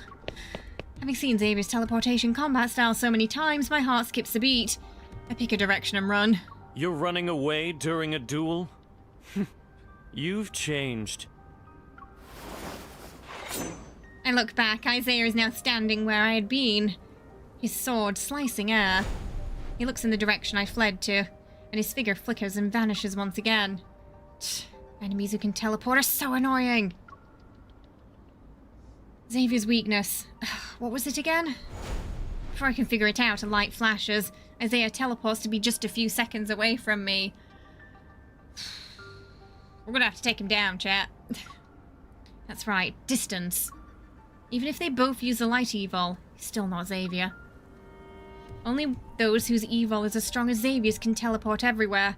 Judging by Xavier's evil, 10 meters is his limit. The strategy gradually takes shape in my mind, and I sprint full speed towards the plaza. The traps I dropped along the way occasionally work. They electrocute Isaiah until he flickers like a malfunctioning streetlight. When I reach the base of the giant sculpture, I prepare to welcome a furious Isaiah into my trap, but he actually stops in his tracks. Out of all the places you could have chosen, do you know what it means to duel here? Oh dear. Following his arm, I examine the somewhat indistinct statue behind me. The magnetic field isn't stable enough. The sculpture's upper half is lost in a shapeless void, and the lower half isn't exactly solid. It looks like a sword? Whether it's intentional or not, you've chosen to let this duel continue with the holy sword of the goddess as your witness. Shit. Isaiah flourishes his blade, then holds it upright in a formal stance. I shall treat this more earnestly and give it my all. Put your sword down, you crazy fool. Oh. I feel like he's maybe not going to listen until Xavier gets here at this point, you know? Why did he suddenly get so serious? You're not going to say anything? I know what you're planning. You want to provoke me so that I'll lose my composure. Then you'll exploit an opening. Let's see if you can still predict my sword techniques. Meeting his gaze. I have a bad feeling about this. Blades strike faster than the last, move closer step by step. When my heel hits the hard base of the sculpture, I realize I have nowhere to run. Clang. Yeah, thank you. You're late. Wriggle was just like, she can just kill him. I mean, technically he's our friend. He's got a few brain pixies right now, that's all. He's having a rough day. Xavier! Before the light fades, Isaiah's already calling out the name of the person before him through gritted teeth. He's got the brain scrambles, yeah. He couldn't remember really who he was before, and now he's sort of remembered, but I think his brain's in a different time, to be fair. Like back when they were at Sylus.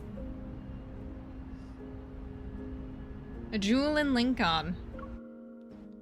Is Xavier gonna duel him instead and set him on his ass? Drawing your sword against an unarmed opponent. Is this your idea of chivalry? Yeah, Isaiah.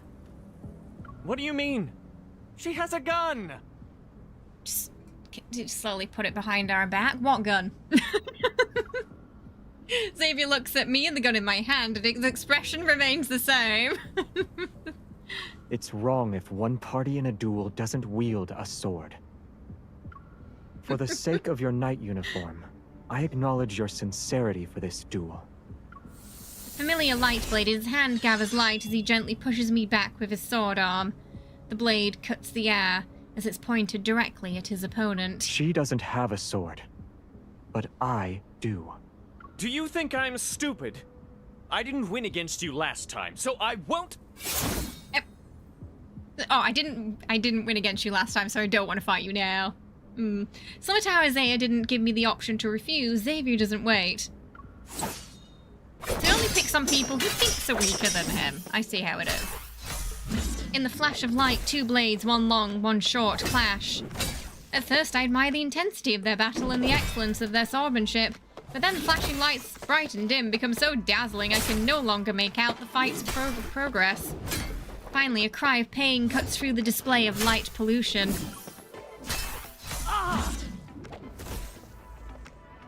I tried to warn you, Isaiah. Whether bright or dim, all the lights have now fallen silent.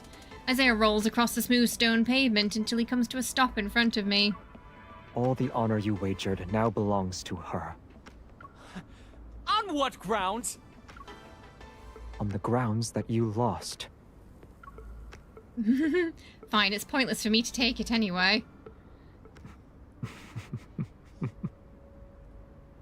Xavier can't help but chuckle, and judging by how Isaiah is glaring at us, it seems like nothing more than to leap up and stab his sword through both of us. Might have pissed him off more. Yeah, she was just sat back watching, you know, enjoying the show. I crouch in front of him and pick up a badge that fell off his uniform. Since you lost, I should be able to ask a few questions. You escaped and came all the way here. Why? This isn't the place to do an interrogation. The magnetic field isn't stable. Let's take him back and question him properly. I look at Xavier and he gently shakes his head. Soren isn't here.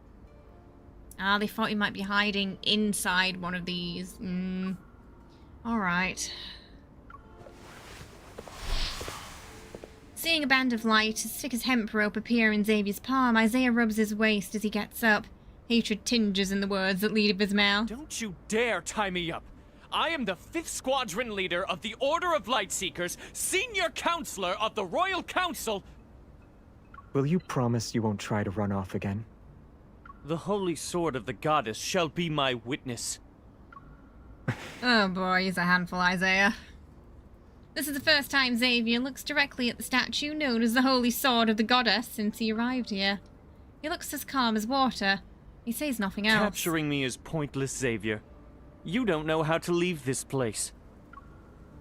But it sounds like you do. I won't say anything. You're one of us now. Well, you know. We know. How am I one of you? Molly just said I liked him better when he was catatonic. Oof. Oof, that's a rough statement on his character, that, isn't it? Even a defeated enemy is still human. As he speaks, ribbons of light flow like water from secure knots around Isaiah's wrists. Look, listen, buddy. The more you struggle, the more humiliating this is gonna be, okay? Just let it happen. Stop being evasive. Just tell us how to get out. You don't want to be tied up forever, right? Xavier walks over to stand beside me and crosses his arms. With calm confidence, we look at Isaiah. Isaiah maintains a composed expression while gritting his teeth and reluctantly gestures at me. Breaking through a magnetic field overlap is difficult for others. But it'll be simple since you're here. Find the flux nexus that is gathering energy and destroy it. Then the energy will disperse. The field shall collapse soon after. I crouch and place my palm on the ground. I'm about to resonate with the surrounding environment, but Xavier pulls me back. Don't act rashly. If it just involves destroying the flux nexus, then I can do it too. Of course. One massive evol burst can make any magnetic Why field does he look explode. worried, though? Assuming you don't have that thing on your neck. Isaiah lifts his chin to expose his throat and mockingly taps his nape. Otherwise, it'd be suicide. Okay, that's why he doesn't want us to do it, then. Let me do it. I pat the back of Xavier's hand, then close my eyes and activate my evol to search for the flux nexus in the magnetic field. Going to where the energy converges, I discover that the flux nexus isn't very strong. I use the resonance evol to destroy it. The swirling abnormally concentrated energy disperses. Like lambs released from a pen, it drifts away peacefully. The surrounding scenery splits apart, collapses, and shakes violently.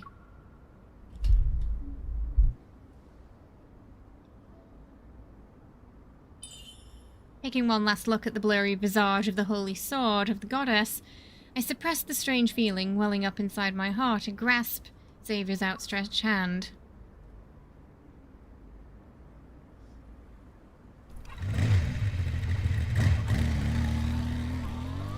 The 470 HM speeds away, and the commotion fades with the receding dust clouds.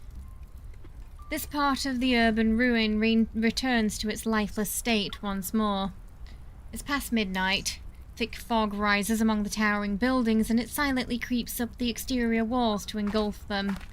3 hooded figures walk into the fog and stir eerie ripples in their wake. We can't get in now without an anchor point. I didn't expect her and Xavier to charge in. It's all because of Isaiah. When he goes crazy, he's not afraid of anything. Did she see the holy sword of the goddess? Do you think she'll remember us? And Philos? The backtracker acting as their leader crouches down and her palm hovers over the ground. The chaotic traitors are washed away as if they were cleansed by water. The cracked road beneath seems corrupted like a code that's glitched out. A small section transforms into a weathered, heavy slab made of pure white stone. Soren didn't lie to us. It's real this time. He actually did it. So he was here. Now, waiting is our best offense. So we've also got some of the backtrackers working with Soren too, it seems. Potentially Soren also working with specifically Eva. asked us to work with Ever's cleaners to intercept and eliminate Xavier and the others.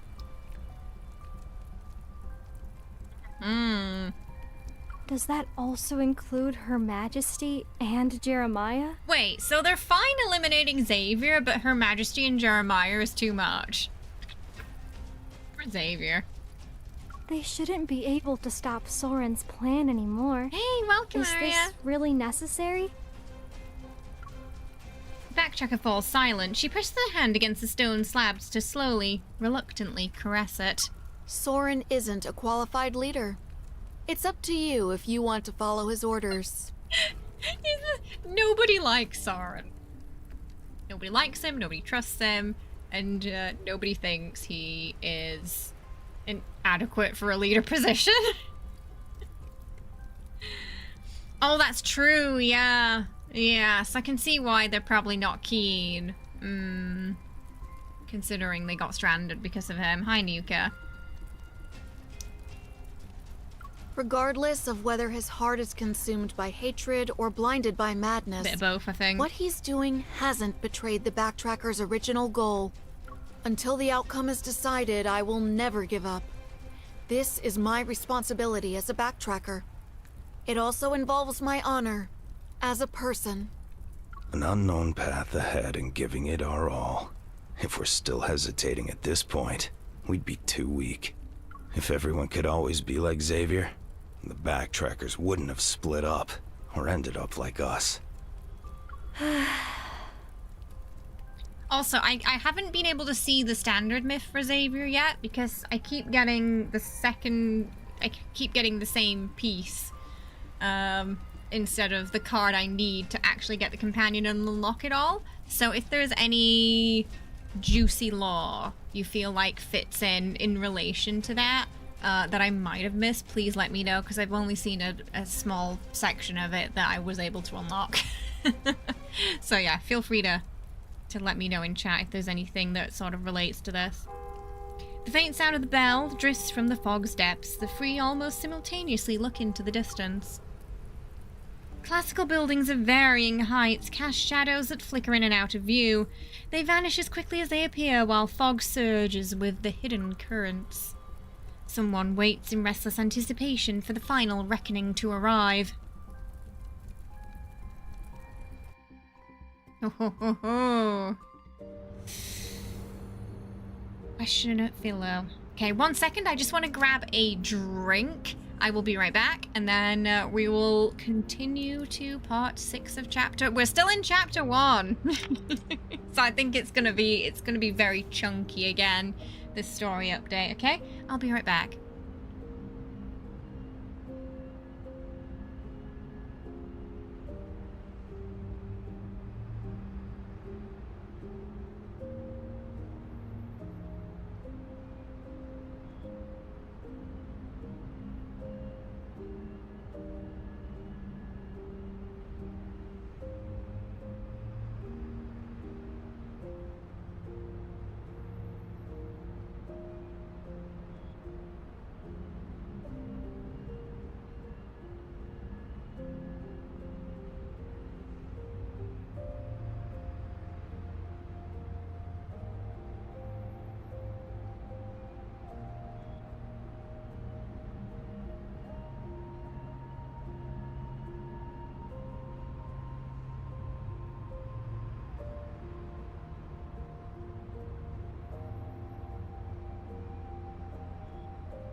Okay, we're back. Hey, Blind! Happy New Year! I hope it's been a good one so far. Ooh, alright.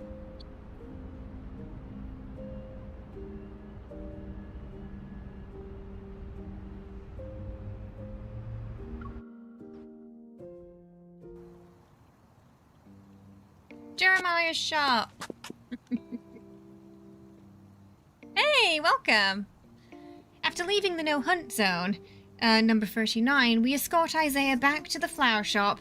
His hands are bound by bands of light. You promised you wouldn't tie me up, but you went back on your word. I'll dismember you, turn you into custard to spread on bread, and eat you. Sit down, Isaiah. Happy New Year! You don't like custard.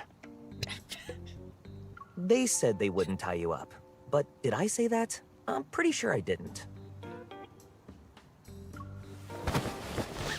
Now in Jeremiah's territory, he grabs Isaiah in one fluid motion and throws him into the chair. Then he pulls a plastic zip ties to secure him back in its place. Seeing the lucky bamboo nearby wrapped up, Isaiah kicks his legs in panic. A bucket of hibiscus ponies, grade A, with a black label fall over. The flowers lie scattered on the floor. It looks like Jeremiah's reached his limit. You done it now, Isaiah. You pissed off Jeremiah. Jeremiah for 6ly when? Not bad, ended up late playing games. I was the same. Got up a few hours ago now, relaxing the day away to play some more. Ooh, what are you playing, Blind?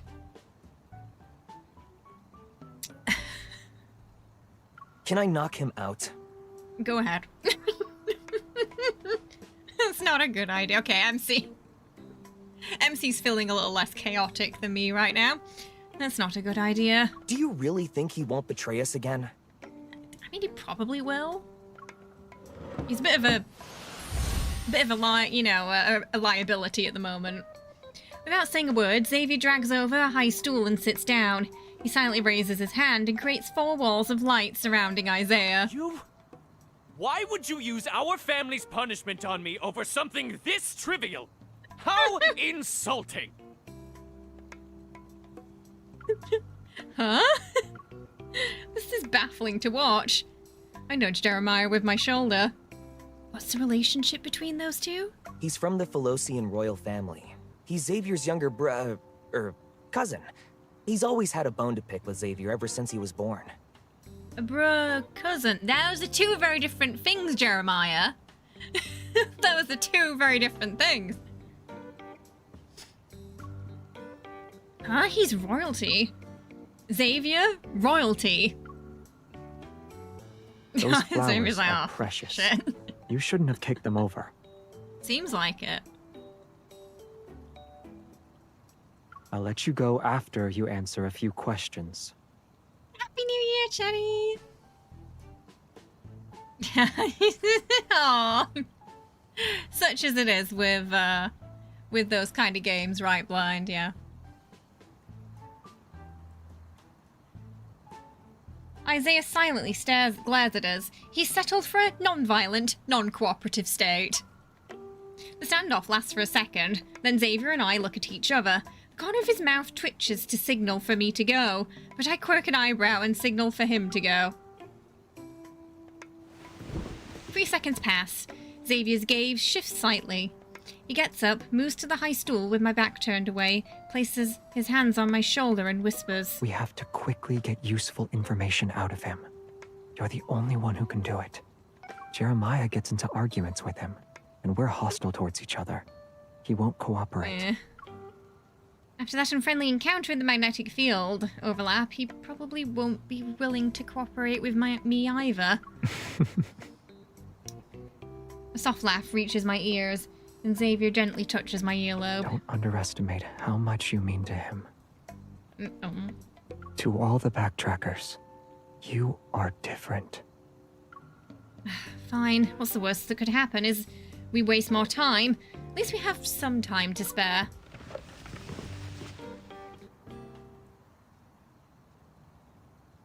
Xavier turns me in the stool to face Isaiah. I clear my throat before addressing him. Why did you run away? Why did you appear near No Hunt Zone number 39? I'm the one asking the questions here.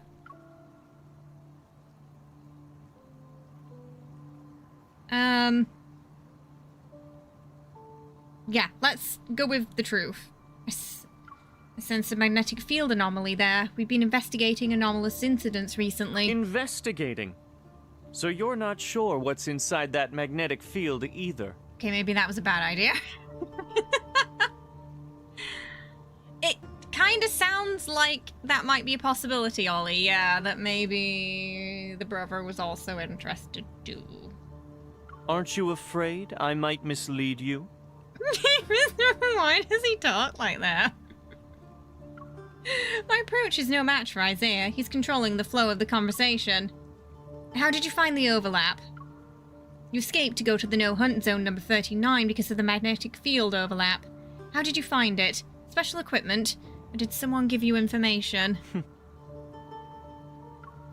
It's not hard to guess. That place must be related to the backtrackers.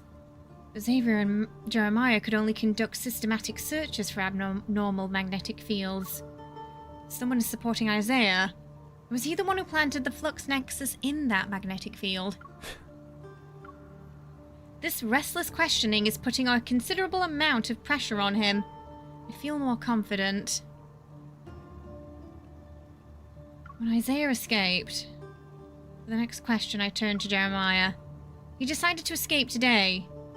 Is today special? I gave him a monthly subscription for Lincoln Monthly. I didn't let him have any other way to contact the outside world.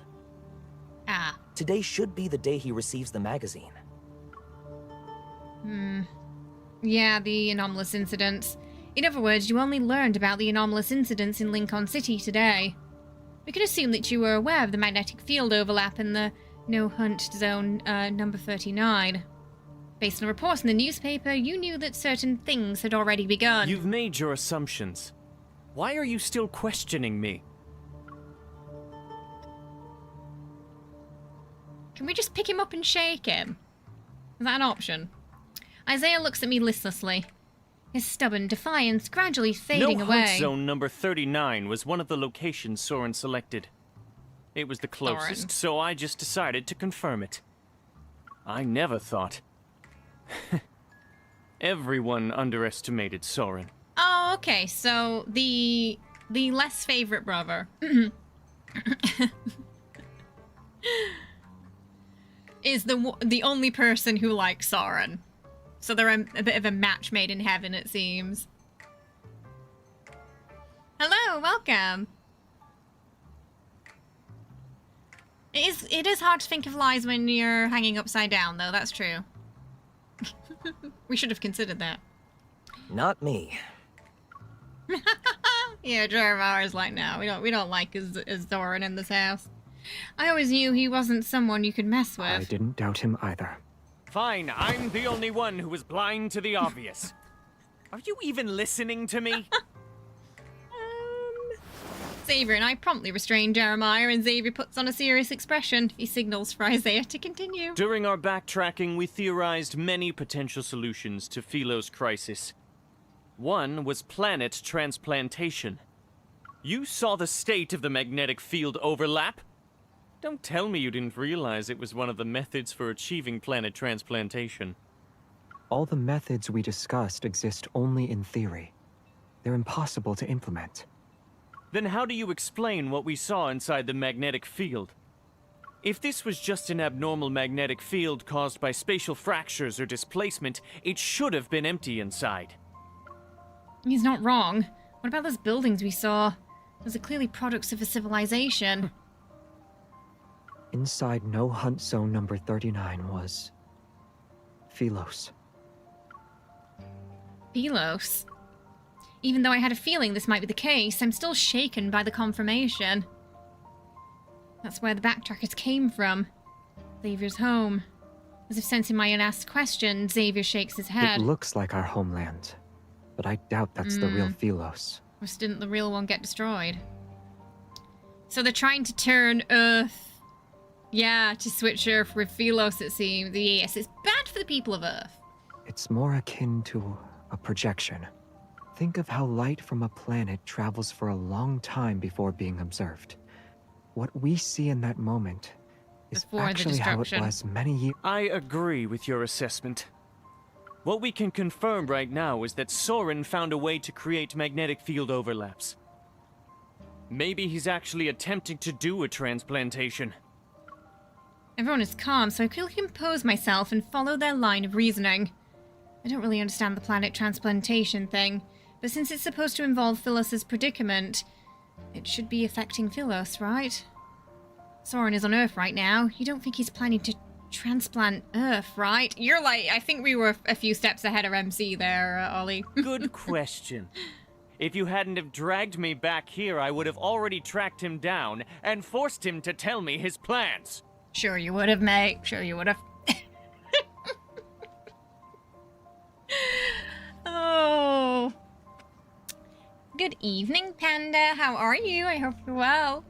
I guess you'll have to find the answer yourselves. The smoke bastard.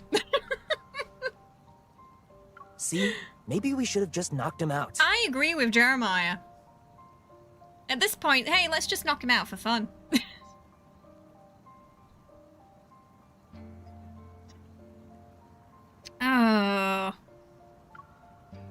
I wearily declined Jeremiah's kind offer while holding down his eager fists.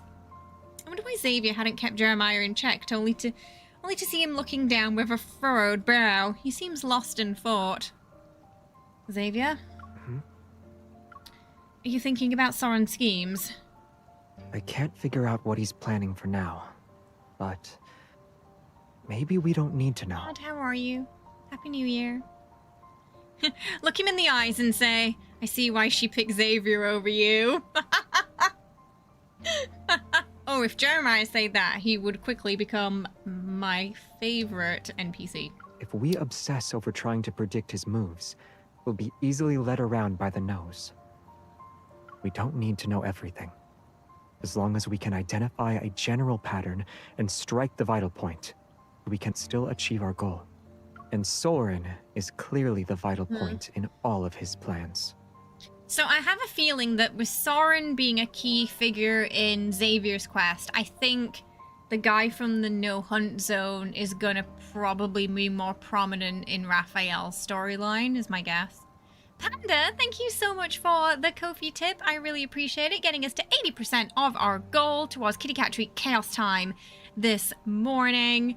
And we are about 20% away from unleashing the chaos at the end of stream and feeding the kitty cats. Thank you so much. I appreciate it. But how do we convince him to give up once we find him? We don't have to. Xavier blinks. At worst, we can follow Jeremiah's advice and knock him out to control the situation. I like that plan. I guess knocking people out is a tradition passed down between backtrackers. We did, Xavier nods in a slightly bashful manner, as if someone just praised him. I'm speechless. Meanwhile, Xavier raises his finger. The light walls and bands of light around Isaiah's wrist scatter into specks of starlight before dissipating. Aside from No Hunt Zone number 39, what are the other locations Soren selected? Are you planning to search through them one by one? I advise you to reconsider. When you were captured by Eva, Soren also participated in modifying your suppressor. The rest of us will have better odds against him. Okay, so they did have a room with data on him, so that explains how that happened.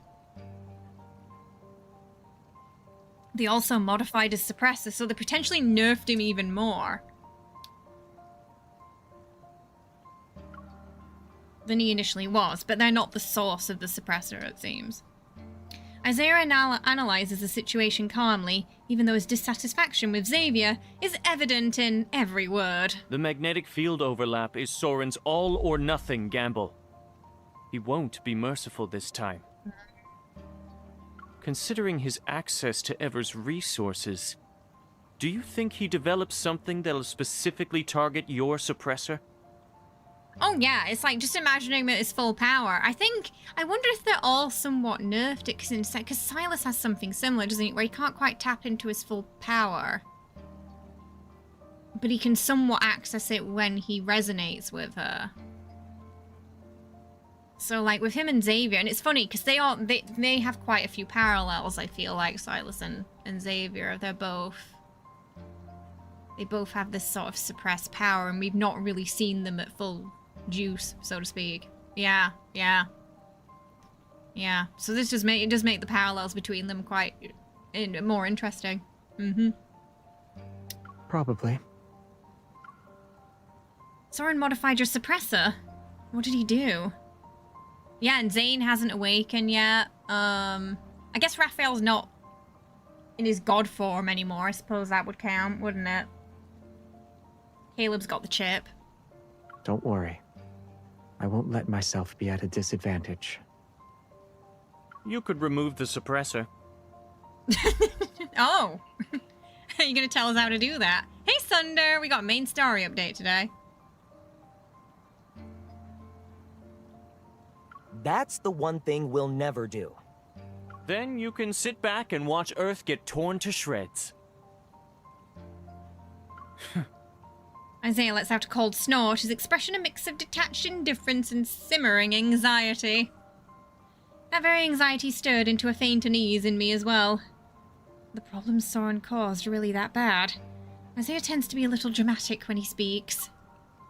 We need to find a chance to ask Xavier about this suppressor privately. So, Xavier's not the only one who had to, like, do all the... So Isaiah also has a suppressor. Do all the backtrackers have a suppressor? Yeah! Is it like a voluntary suppressor thing? So what are the consequences? Yeah. This definitely opens up a lot of questions, doesn't it? Happy New Year, Sunder. Everyone's exhausted. Let's get some rest. Soren is human too. Even when he's up to no good, he still needs to sleep. I think Jeremiah was saying he won't participate. Yeah. Oh, was he? Yeah, I was a bit confused about that. Hang on, let me look back again. So I wasn't sure if they were talking about Xavier's or Isaiah having one there. Give me a second. Your suppressor.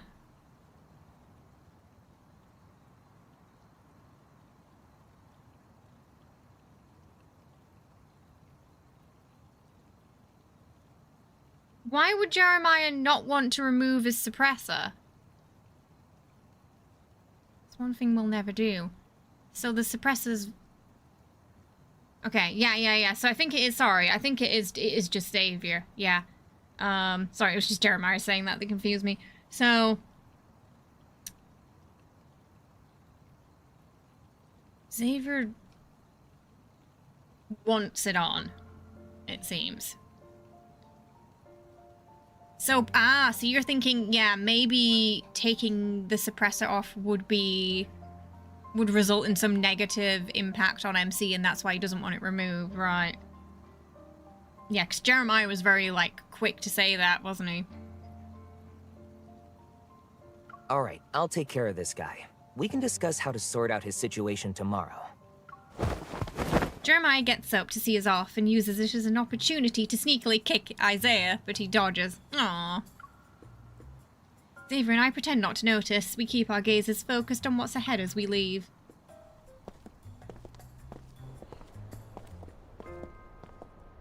We turn the corner. Since the flower shop is closed and no one's around, we meet each other's gazes and burst into laughter. They're probably fighting right now. I feel like leaving him with Jeremiah is punishment enough. Let's bring them some ointment tomorrow.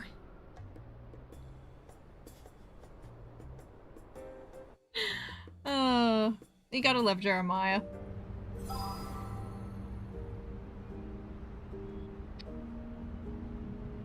Right, a moment to breathe. They did, yeah. Spent centuries watching each other back while Xavier was trapezing the universe. So Jeremiah's always got our back. 10 PM isn't exactly late for Lincoln. Usually the warm glow of the small stalls would light up the pedestrian zone. Their gentle yet inviting radiance creating a welcoming pathway for visitors. As Xavier and I walk down the somewhat empty street, I feel a sense of desolation. I can't smell any fried rice or grilled sausage. Lots of anomalies are appearing lately. People joke about wanting the apocalypse to hurry up, but deep down they're worried. The convenience store should still be open. Do you want to go there? I'm not hungry. I narrow my eyes and grab his shirt by the shoulder. You've been acting strange ever since we finished interrogating Isaiah. Now you're saying you're not hungry? I'm actually not hungry. Unless there's a serious problem, you'd say, okay, and eat something, even if you weren't. True. I'm thinking about a problem. What? I'm thinking about...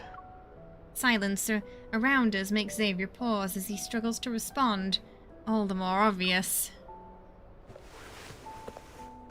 Under my increasingly insistent stare, a finger is pressed against my forehead. It gently pushes me back. I'm thinking about how accurately you pinpointed Isaiah's weaknesses. I mean, it's part of our job. You've never met him before, but you knew how to deal with him. Ah, do you think he's wondering if she can remember, like, if there's, like, just even a small smidge of memory there?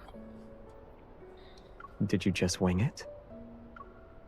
He's being sly again. He's using the way I interrogated Isaiah to avoid my questions.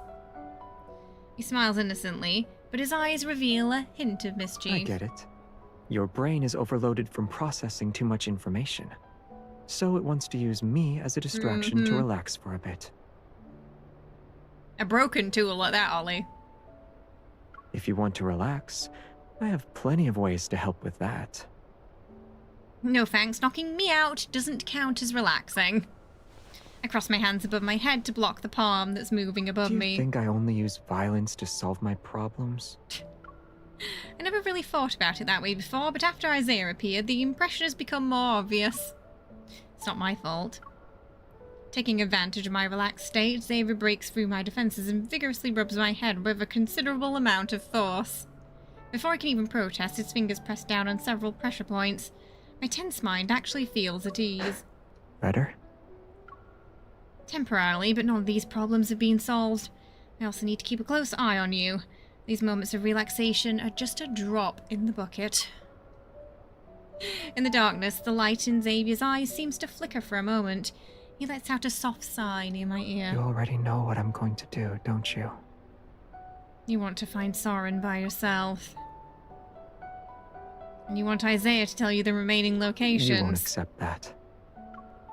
Spot on, I wouldn't. I know we have relevant leads, so we should find him as soon as possible. We can't give him too much time and let the situation spiral out of control.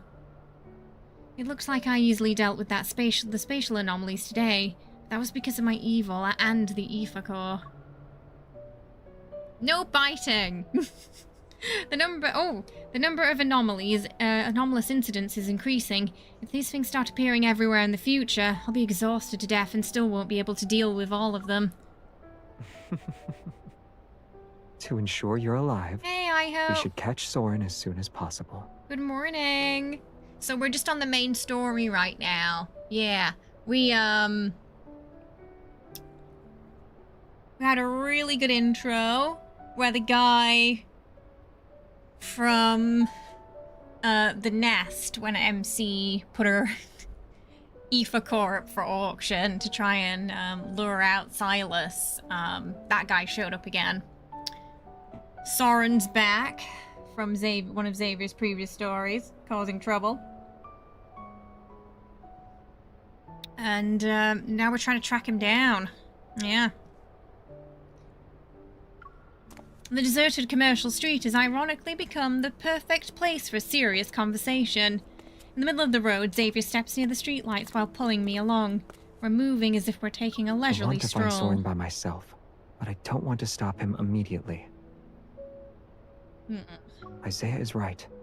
We don't know what or how much he created with Ever's resources. He definitely prepared a few things that target me specifically. Isaiah wasn't being paranoid. Probably knew that Xavier was one of the few people who could stop him. If Soren completes the planet transplantation, the stalls, markets, and life as we know it will cease to exist. So also, I hope, there's a possibility that Soren is planning to do a planet transplantation, which means turning Earth into Philos, Xavier's old home planet, which would result in the annihilation of Earth. Oh, it's something I added to it. It just didn't understand the context, I hope. That can't happen. And if Philos were to return that way, it may not be the one we're hoping for. Feeling somewhat melancholic, I nod. I know the strategy he has is more or less foolproof. But you're not the only one who can do this. Compared to me, is there anyone who's more likely to escape unscathed from this reconnaissance mission? Jeremiah? Isaiah? All things considered, neither of them are as suitable as I am. If I ignore what Xavier is actually saying, his nonchalant tone would make me think he's discussing something as trivial as having more hair than anyone else. The problem is that your chances of escaping unscathed are greatly reduced, all because of that thing. Sensing my gaze on his neck, Xavier lowers his chin slightly and his expression becomes somewhat complex. Seems like it. Yeah, I hope. Oh, well, we gotta stop it, though. We gotta stop it. Then we'll think of a way to get rid of it. You're thinking about... Aside from Soren, you were also thinking about how to remove the suppressor, right? Xavier's about to answer, but after he glances at me, he stops walking and his eyes narrow. You sound eager. I'm coming with you. For what? Those two things. So, he's kind of on the fence about it, but Jeremiah's like, no, no, no. Removing the suppressor can't be easy. Something like that is comparable to undergoing major surgery. You need a family or friends there to support you. And if we do gather intel afterwards, you might be able to launch a surprise attack and subdue Soren. I need to work with you to fight our way out. Compared to Xavier's strategy, mine is a little more idealistic. But I already made up my mind. If he doesn't listen to reason, I'll monitor his every move 24/7 without taking a break. Okay, MC. Do I need a reason to stick with my partner through everything? I hear the sound of a message notification. Xavier checks it when he puts his device away and looks up. Let's move. Where are we going? We need to do things that require family to be present from start to finish. Okay.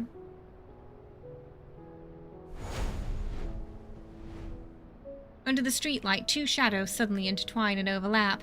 After a burst of brilliant light, the street is deserted.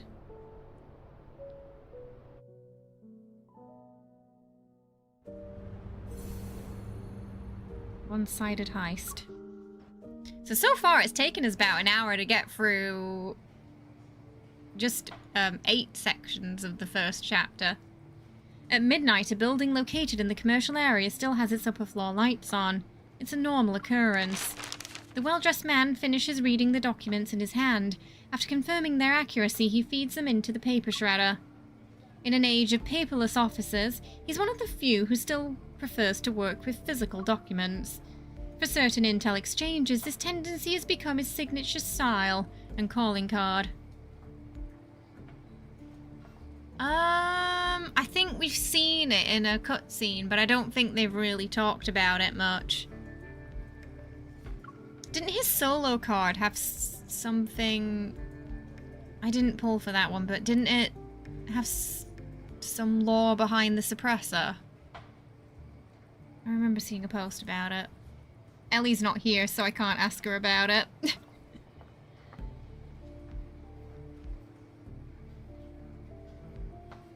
Or a Xavier main mod. The rough texture beneath his fingers gives him a greater sense of accomplishment. Text that's stored electronically makes him feel hollow. Cheap, inefficient intel is unworthy of the paper it could be printed on. Maybe the Nest should change its business strategy. Nightingales seem to be more suited for gathering intel compared to ants. He's very quiet, I don't know why, sorry. As he waits for the shredder to go through the thick stack of documents, he brainstorms ideas for how to improve his business. A handmade business card turns in his hands, and light flows across the name Randall, and it's rather ordinary. There aren't many moles left in the N109 zone. Wasting them on Ever's scraps isn't worth it. I should save them for something worthwhile. That vengeful merman doesn't need Rafayel. new lists for now either. What a shame. This guy knows everyone's business. The Oak Elder behind Biosun Pharmaceuticals isn't easy to fool. This business. I need to carefully consider its next move. A flash of light appears outside the floor-to-ceiling windows and quickly fades. Randall pauses for a moment, and then he looks at the clock. The hour hand hasn't reached 12 yet. Even in fairy tales, he should be safe at this time. If the magic hasn't failed, then trouble is knocking on the door. Two figures appear on the observation deck outside. One of them pushes open the glass door and walks in without hesitation. He speaks as if he's here to collect rent. I heard you have intel on Ever modifying my suppressor. Xavier, you know how to contact me. Is it really necessary to show up at my door in the middle of the night? Also, if you're going to show up at this hour, You should have used your evil to wrap yourself in light before letting the particles slowly disperse. It would have been more fairy tale-like. He's like, it's annoying, but I could have done with more sort of pizzazz. I don't read fairy tales. What a waste of evil. Oh, miss. You're here together. Have we met? I've seen you at the nest. Or rather, I saw you, but you didn't see me. I catch the business card he tosses my way and study it for a bit. I soon spot a small line of text under several cute mushroom illustrations. The nest, Randall. Our villain wants to be courted like a princess, it seems. Yeah, so far it's been pretty funny, this banner, hasn't it? Sorry, this story branch. So you were the one who designated me as prey for hunting day? You're giving me too much credit. My relationship with the nest is about as intimate as a pair of exes. Nothing is unusual about his expression. I'm about to drop the subject when I hear Xavier speak. The nest doesn't have an owner, but whoever serves as its face gets shifted around. It's his turn for now. Doesn't it? To be fair, I'd assumed that Sylus owned it. Or at least had some heavy influence there. That's confidential information. You say it like it's not a surprise. Oh. Oh, what happened? A light braid is pressed against Randall's chest. Xavier is already behind his office chair. Yeah, the guy Rafayel gave our name to, I think it is. I unhurriedly reload my hunter firearm, disengage the safety, and point the barrel at him. Since you're a data broker, you should recognize the bullets I loaded. This is unnecessary. I'm not being uncooperative. That's enough nonsense for today. The files. Under my gun barrel and Xavier's blade, Randall wears a weary smile, yet he shows little to no fear. He inputs a series of passwords on the table and scans both his palm prints. A hidden compartment slides out. Xavier uses his sword to pick up one of the papers. He glances at it before quickly setting it down. This is all I can get. The Gaia Biotechnology Research Center isn't a haphazard operation. It's not the same institute as before. Xavier nods at me from across the table. I understand what he's implying. Then I put my gun in its holster and retreat to the floor to ceiling window. The bright office lights grow dim at the same time. When we're plunged into darkness, Xavier returns to my side. Before we teleport away, I finally hear him bid Randall farewell. Your services aren't special in the slightest. Oh dear. That's harsh, don't you think? He is not interested in any BS today, Xavier. I can send a message that confirms Isaiah's intel is accurate to Jeremiah. Maybe that'll help him trust Isaiah a little more. Why didn't you take the papers with you? Leaving them with Randall means he'll sell them as intel again. The buyers won't know I'm aware of what's in them. That is true. If they want to utilize that intel against me, then we can use it against them. You're quite the strategist, huh? I'm impressed. What was on it? Is there a way to remove the suppressor? Xavier touches his neck and slowly shakes his head. There wasn't much. It only had two things. Modifying the suppressor wasn't Ever's main purpose when they captured me. Oh, that's just something that happened while he was there then. Gaia Biotech wanted my evol genes, but the suppressor made extraction impossible. Ah. So they made a last-minute request to Soren. They asked him to modify the suppressor. The second part said that Soren's modification was successful. He strengthened the suppressor's restrictive effect. The evil I can use is more limited now. Bastard.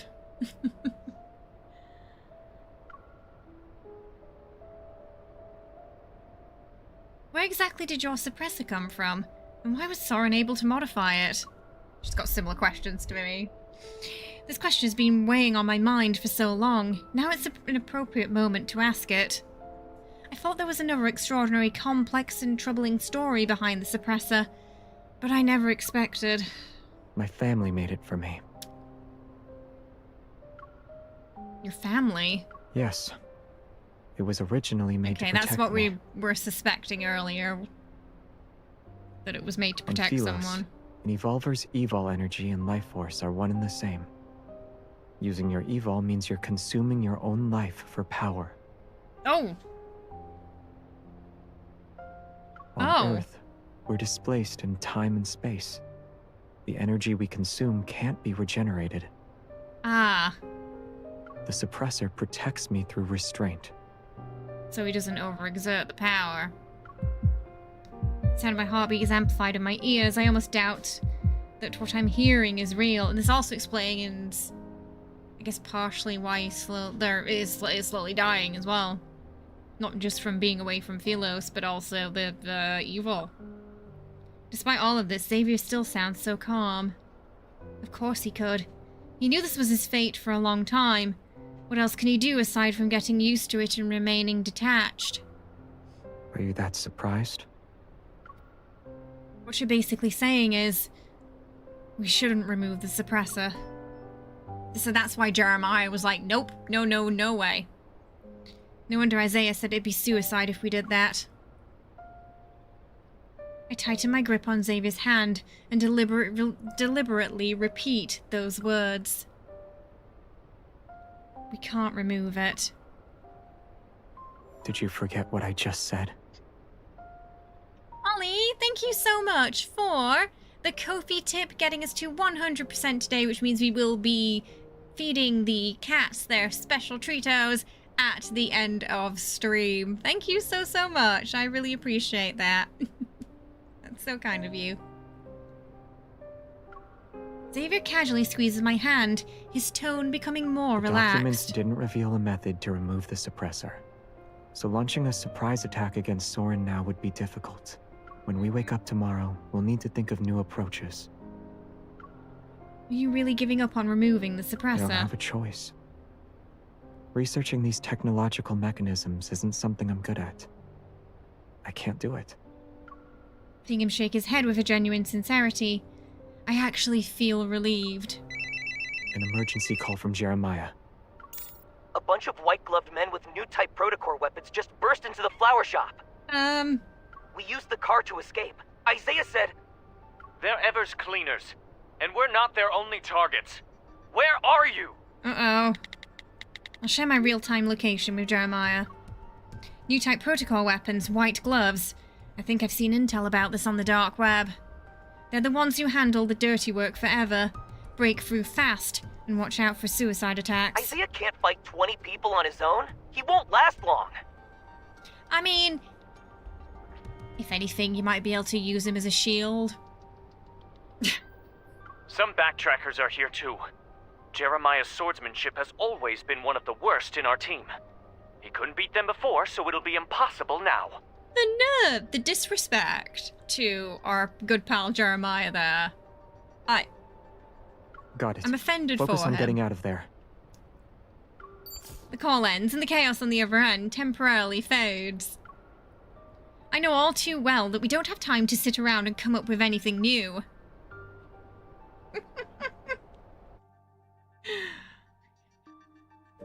Yeah, let him go and save Jeremiah. If it's between the two of them, we save Jeremiah. 9. Isn't using him as a human shield a little bit in foul play? Look, you weren't here when he was being an asshole earlier, Sunder. You'd understand if you saw him then. Yeah, so antimatter weapons. So they definitely got a lot of experiments going on, haven't they?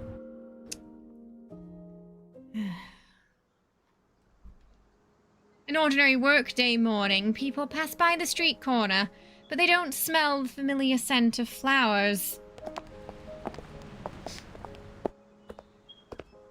It's not open today? I wanted to pick up a few flowers for the office. You didn't know? The owner closes the flower shop temporarily from time to time. He's really carefree about it.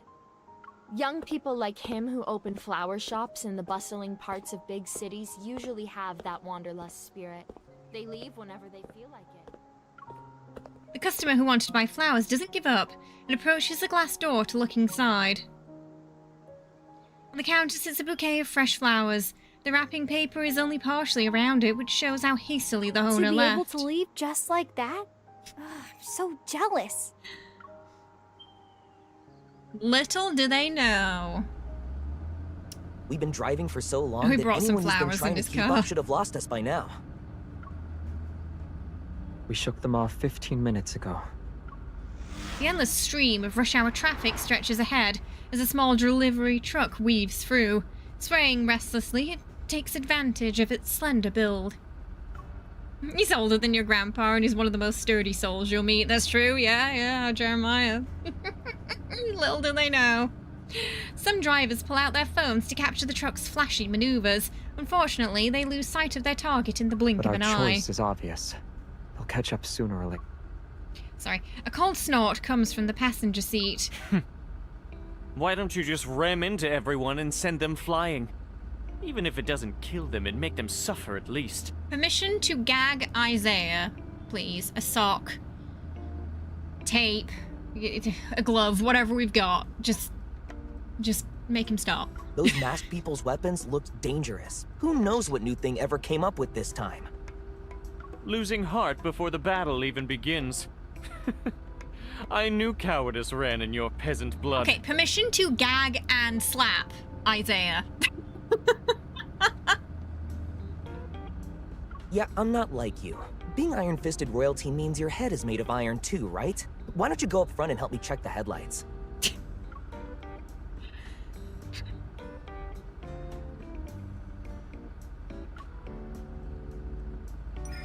Before this battle can escalate further, I shrink back and retreat to Xavier's side. If circumstances hadn't forced our hand, there wouldn't be a place for you in my squadron. You'd be perfect as No Hunt Zone number 99's headmaster. You'll deal with those mutated wanderers with impure bloodlines and their biological dilemmas.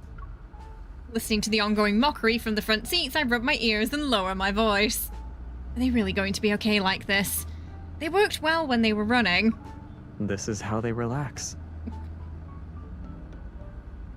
Right? He's very rude, Isaiah. If they have time to argue, it means the situation isn't dire.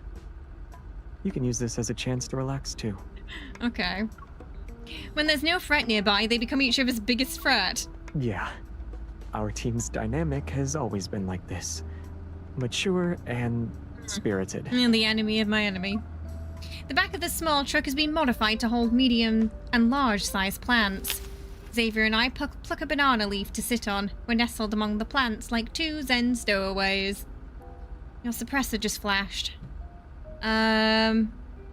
Let's touch it. He tilts his chin, which makes it easier for me to touch the suppressor on his neck. It's normal for it to flash. You've seen it happen before. Doesn't that mean you're consuming your energy beyond the safety thresholds, though? Not necessarily. It might just be malfunctioning. After all, the more advanced the tech, the more prone it is to wear and tear. It's been working tirelessly for many, many years. Stop trying to trick me with a straight face. I'm telling the truth. It might, but it's not. It's been in service longer than an average spaceship used for time travel. And it's been modified over the years. Malfunctions are normal. Don't believe you. As long as I don't malfunction, it's fine. A few specks of light float up from his palm. Their glow is the same as it usually is when I push them with my finger. They spin in circles. From its birth to its death, a star witnesses the passing of billions of years. Its energy is enough to outlast several generations on Earth. Even if there's a day when I run out of energy, it won't happen for a very long time. I feel like he's just trying to make us feel better. You're really optimistic. I've acknowledged the suppressor's existence, but seeing Xavier affected by it makes me feel even worse. That red light is like a countdown before an ending arrives. Its presence alone makes me feel... It fills me with unease. Oh. They're headed straight for Sylus because there's a group of backtrackers who sided with Soren, and they're after you. Other backtrackers weren't hostile towards Xavier. They didn't target him the same way Soren did either. But now. The Backtrackers were never a harmonious group to begin with. Who knows how many people are putting their pent-up resentment on his shoulders? If we view their actions as ones that are driven by emotion, then we'll be severely underestimating the Backtrackers. Those willing to cooperate with Ever, and the ones who left at a later time, aren't fools. This cramped space, Xavier adjusts his posture. He stretches out his left leg. His body sways gently with the car. It's because they're intelligent that every decision they make is the optimal choice. Even if those decisions would tear them apart and turn former comrades into bitter enemies. Tear the team apart? Turn former comrades into bitter enemies? The original Backtrackers were formed under similar circumstances. Everyone who joined knew the title of Backtracker didn't carry any honor on Sylus. It meant rebellion, resistance, and desperate madness. Our journey didn't set off with any blessings. No one would wait for our return on the other side of Deepspace. Xavier. Between choosing to be abandoned by everyone and being forced down a path of betrayal, the former takes a lot more courage. Yeah, when they clearly belong on Isaiah's shoulders, right? I frown. I understand Xavier's interpretation of the Backtrackers, yet deep down I don't want to accept it. After working together for so many years, they understood me, and I understood them. Sorry. I understood the confusion, the disappointment that kept building up after each failed attempt. I also knew that even though the path ahead was shrouded in thick fog... Did you fall asleep? Not one person actually gave up. So if I fell asleep mid-conversation then for a second, and I was like, okay, now I'm worried. Okay. He just closed his eyes for a little longer than usual. Seeing Isaiah and Jeremiah's tacit appearance, I can tell their understanding of their former teammates aligns with Xavier. But this analysis only makes my expectations about the situation feel heavier. So, they chose Soren because the goal he wants to achieve gave them hope. That's what Soren is doing. It always feels like we're a step or even half a step behind. But the Backtrackers on their side could have anticipated our actions. That's what it means to know your enemy. You don't have to think of them as being that frightening. Even though they're enemies now, I don't think they'd use underhanded tactics against us. You're saying there'd be a sense Conflict of is honor? unavoidable. It'll be a few straightforward battles. That's all. At the beginning, I said those people are insane one way or another. I pity how their lives turned out sometimes. Pot calling the kettle, Isaiah. If you still have any delusions about them. Every time that man opens his mouth, I just want to slap him. I'll spend the rest of my life riding your tail as the King of Sorrow. Your infamy shall be spread from our solar system to Sagittarius. Every star in the galaxy will know your name. You done, Isaiah. You finished there. You write books. All promising members of the royal family do. Mm-hmm. That explains why you were writing poetry on the Backtracker's ship. Xavier slips a cookie into my mouth as if by magic. He interrupts what I'm about to say before turning and speaking with authority. Happy New Year, Peter. Welcome. Since you love writing so much, don't speak anymore. In fact, you can start right now. Write down whatever you want to say. Yeah, Isaiah. You don't even look at the things I write. I'll look when I have time. Why are you laughing? I can laugh whenever I want. What, are you gonna give me a story about the King of Laughter? I don't want to talk to someone as shameless as you. He's just jealous because Jeremiah's more handsome than he is. Isaiah just feel him being made fun of. He crosses his arms and ignores everyone. Finally, there is a god. You tried the path of peace, but Isaiah's a tool. So Sunder came in late, didn't see the stuff that happened with Isaiah before, just saw this part with him now and has already had enough of him. It's easy to see how nobody likes this man. Yeah. Cat fight. Roxy just wants to see Isaiah and Jeremiah brawl. My gaze moves from the back of Isaiah's head to the back of Jeremiah's, and then it settles on Xavier's profile. Why are you laughing? You're right, listening to them bicker is relaxing. Xavier shakes his head with a hint of resignation and leans against the heavy flower pot. He's quiet for a moment, and then softly chuckles. By the way, where did that cookie come from? I picked it from a tree. There are cookie trees? Jeremiah prepared a tree as a gift for an important client. We're stealing some cookies, so don't let him catch us. I want a cookie tree? What do you mean cookie trees exist? Seeing him pull down the small gift box along with a couple of leaves, I swallow my cookie and move closer to the tree. Xavier, you're wrong about one thing. If I were in your homeland, I would wait for your return. Oh!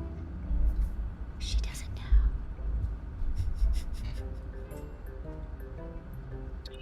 Oh. Sometimes she'll say something and you'll be like, oh girl, if you knew, you wouldn't say that.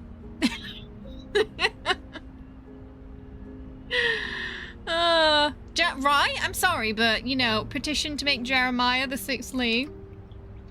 When? I want a cookie tree. Oh. Right.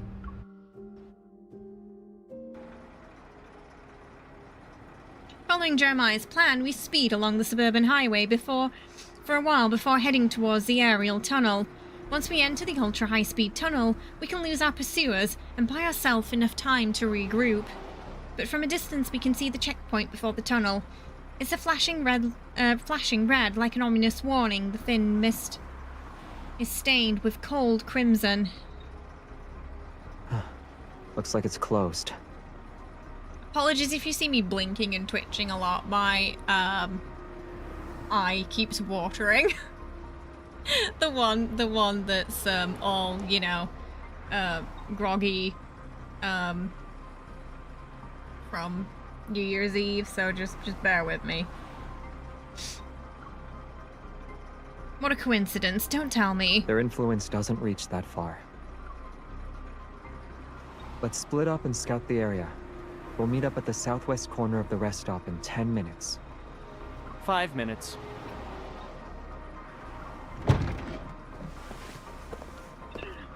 He just has to get last word in, doesn't he? After dropping us off at the intersection leading to the rest stop, Jeremiah makes a gesture behind the truck window and slowly drives away. His gesture was cool, but his little truck is covered in battle scars. The sign that says Sylus' flash flower delivery has been worn down to just a P. How could its interior be so intact when it's covered in holes? Aside from the shell, nothing on this truck is original. Jeremiah modified it into something like a military fortress. In the worst-case scenario, the driver's cabin can supposedly transform into an ejection pod and sacrifice the rear cargo for a quick escape. Wow, you really thought of everything. In other words, it could sacrifice flower plots, plants, and us. After this is over, I'll ask Jeremiah to expand the ejection pod a little.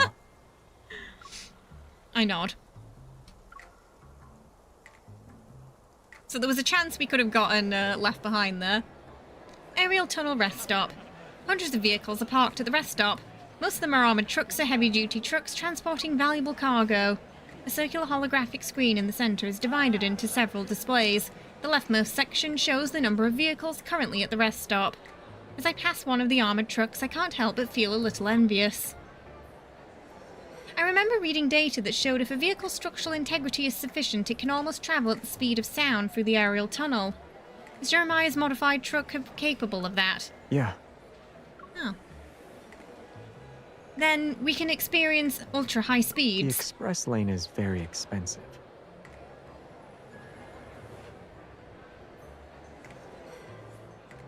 Hey Jambo, welcome. Well, yes, I will be putting my reading voice on for the narration. The aerial tunnel uses protocore enhancement materials as its primary structural component. There's no resistance in the low vacuum environment. As a result, daily maintenance costs are astronomical. If ordinary goods were transported through the aerial tunnel, The toll fees alone would exceed the value of the cargo. By the time we exit the tunnel, all the plants in the back could qualify as luxurious items. Tunnel instability is normal. It's been in operation for 2 or 3 years. When will it reopen? Who He sounded knows? drunk, that guy, If you didn't he? can't wait, just use the regular highway. They said it involves stuff like abnormal magnetic fields and unusual energy fluctuations. They won't reopen the tunnel until the situation stabilizes. I'm Scottish, so I can't do a reading voice on streams. It's just read it yourself, folks, or I won't be understood. Oh no, but the Scottish accent is so beautiful, though. Love a good Scottish accent.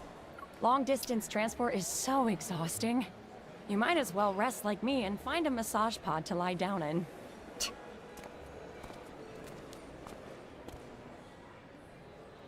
After questioning some truck drivers, Xavier and I head to the southwest corner of the rest stop to meet up with Jeremiah and Isaiah. The explanation given by the staff is consistent with the information we obtained. There's no telling when the tunnel will open. Did they give a reason for why it's closed? Abnormal magnetic fields, energy fluctuations, and other factors are causing instability inside the tunnel. That's just a catch-all excuse. So what's the plan? Will we keep waiting or take a different route? We really need to gag him.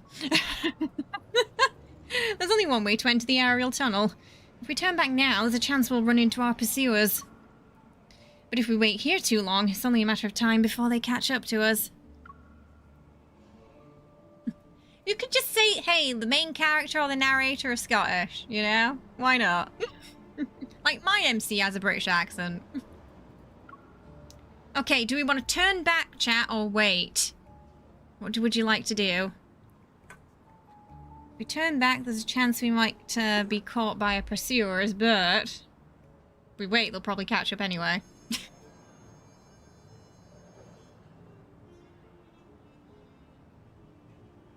I hope saying wait.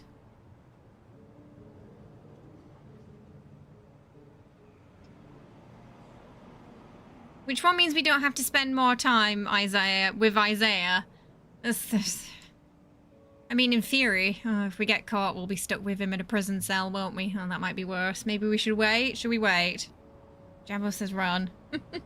We got 1 vote for wait, 1 vote for run. Might need a decider.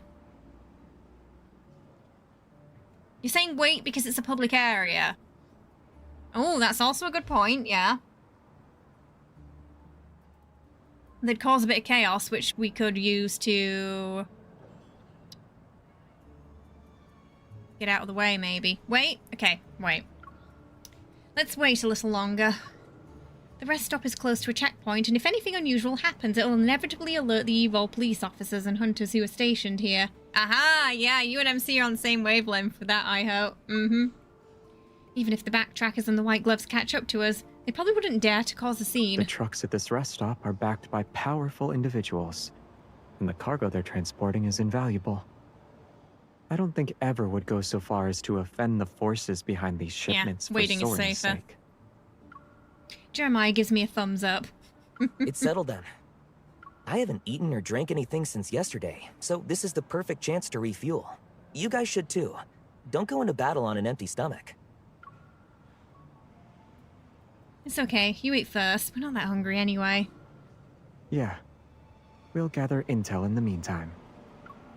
Thinking of that plant with nearly half of its gifts already devoured, Xavier and I adopt our most work-ready attitudes.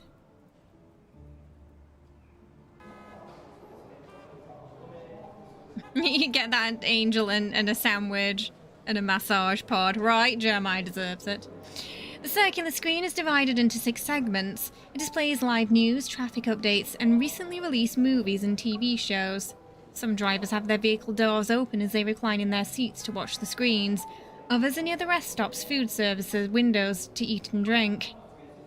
The aerial tunnel sits at a high altitude, and the rest stop is perpetually shrouded in a thin mist. It gives a surprisingly homey, lived-in atmosphere. You look just like that delivery driver who was worried about being late. It's a perfect disguise. Who? Me?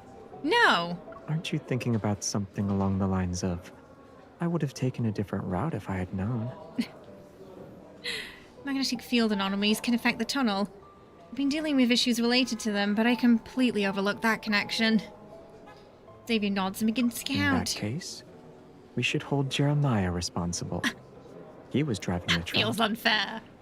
Isaiah bears a lot of responsibility Let's blame too. Isaiah. If he hadn't attracted those pursuers, we could have had time to plan alternative routes. I vote for blaming Isaiah. Since I planned to act alone and didn't properly supervise them, I bear most of the responsibility. No. It's definitely Isaiah's fault. With his calculations, the responsibility for one mistake doesn't seem like enough to go around 4 people. I feel somewhat helpless. You don't need to. You're making it sound like everyone's at fault. You don't need to create a list. I'm not doing that. What I said is true. None of us are mindless puppets.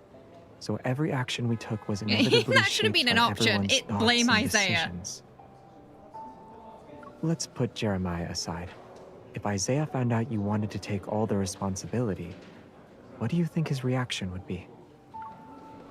He called me a sucker? He'd do more than that. He'll scold me for playing dumb, call Jeremiah a coward, and declare that he was also part of the mistake with his head held high. He really is your cousin. Xavier furrows his brow. He surprisingly looks unhappy. I know Xavier is right. In battle where our allies fight side by side, wanting to take on all the responsibilities disrespectful to your fellow teammates. You could try not throwing your other teammates under the bus next time you want to comfort someone. I'm worried that Jeremiah will be sick of us. So sick of us that he'll turn us into fertilizer one day. You don't like what I said? I do. Seeing me sigh yet feel relieved, Xavier reveals an understanding smile and leans to the side. He idly looks around. Hi, Happy New Year! I noticed you kept frowning and then looking up. What caught your attention? Exactly, Ollie. The weather forecast. It said anomalies everywhere. Elsewhere we're under control, but in Lincoln, they're only getting worse. The weather anomalies and the unusual magnetic fields should be connected to what Soren is doing. Why Lincoln City, though? Is it because Everett has more resources here? I thought this kind of thing would be carried out in places with fewer people. It wouldn't be exposed so If his goal is quickly. to find a way to save Philos through a magnetic field overlap, then it can only happen in Lincoln. The Deepspace tunnel affects Lincoln City the most. Various operations involving magnetic fluctuations will be easier to implement. And this is where Backtrack 2 descended. For him and some backtrackers, it's also where they fell. If there's a chance for them to make a comeback, then Lincoln City will be their new starting point. How do you stay looking so young? I'm jealous. Korean skincare. That's your magic potion guide.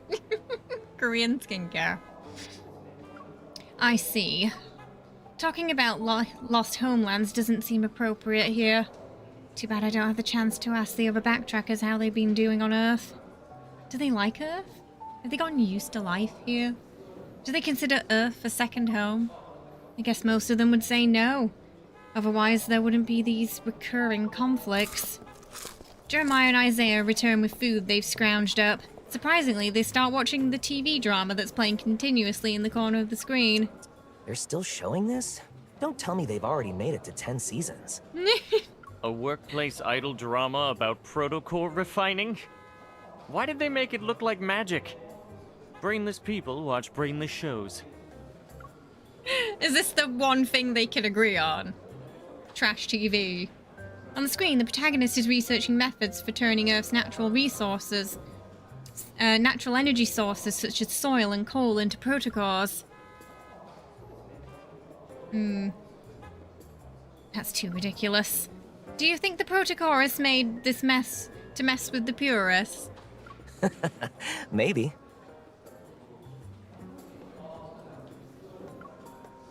If Earth's energy sources and protocols Energy sources whose material structures are completely different could be converted into each other, then both sides wouldn't need to argue anymore. I'm not so sure about that.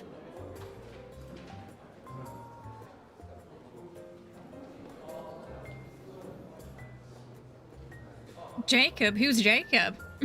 We're quickly shocked by the show's over-the-top melodrama. We can't give any more attention to our scientific discussion. Who's controlling the screen? I want to file a complaint. This is mental pollution. Mental pollution. That's a new one there.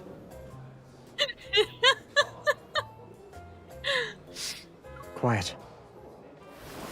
Xavier suddenly stands. With a grumpy expression, he looks towards the rest stop entrance. Mental pollution. Oh.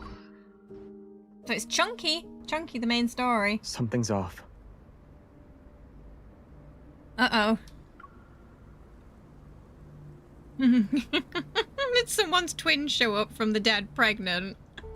That kind of show. The tunnel's been closed for some time now, and the information has spread to the drivers who are stuck here. After we arrived, fewer cars showed up, but at this moment an armoured truck is pulling to the rest stop station. It's about to kick off. Here's the energy fluctuation. The newly arrived vehicle is loaded with a batch of active protocore energy weapons. There's quite a few of them. They might not necessarily be from ever, but Xavier doesn't hesitate. Retreat. Get in the truck. And he's off. Hey, Mad! How you doing? Using the fog and other large vehicles as cover, we head to the corner. A subtle energy shift appears in the air. Xavier and Isaiah turn their attention towards the center. Avoid the patrol robots. It's just like the time when Xavier helped me escape the nest. We ran into them at Azure Square. Ever is using them to pursue us. They're all Ever's products. The fact that they immediately hacked the robot's control systems means it's them. At this rate, they'll determine our location within 10 minutes. Get ready for a fight. Yeah. The fog grows thicker. My grip on my gun becomes slick with sweat. It's possible we don't need to fight, but the tension still makes my heart beat faster. An unexpected topic breaks the atmosphere of our silent retreat. Before this difficult battle begins, I need to make a confession. What is it? Over the years, I've been secretly taking parts from our backtracking spaceship to modify my truck. Uh-huh. Since you're insane, consider going to therapy. Dying is also an option. Isaiah, ever heard of irony? He's calling Jeremiah insane. Hey, Daniel. Don't fight. Well, I'm confused about why Jeremiah is bringing this up. Isaiah's angry expression freezes, and then it falls apart. Please don't tell me you still haven't given up on that suicidal idea of modifying a miniature warp drive. He's made a miniature warp drive. A miniature warp drive? Can that be built on a truck? Shocked, I look at Xavier. Even his serious expression, shows traces of cracking. Jeremiah becomes the calmest person in the room, his face revealing hints of amusement. Anyway, we only have two options right now.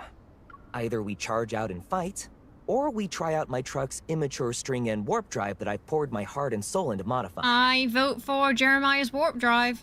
What's the success rate? If success is defined as no one dying, then it's 100%. Awesome. So we can get Isaiah to try first, just to make sure it's safe, you know.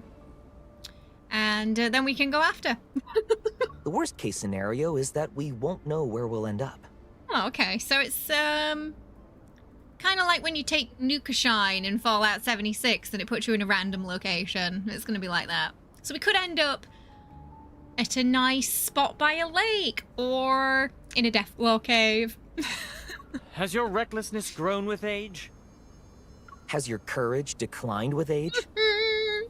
Snap. Isaiah's brow furrows before relaxing. He scoffs and directs the question to me. It's your call. Yeah, you decide. Firstly, I need to know what a string warp is. Secondly, did you forget that Xavier's our leader? It's basically a point-to-point space travel technology. But you've already made your choice, right? Okay. Do we say 1, both are a little extreme, 2, fight our way out, or 3, teleport? I'm kind of on... I'm thinking 3. What about you, chat? Are you with Jeremiah on this one?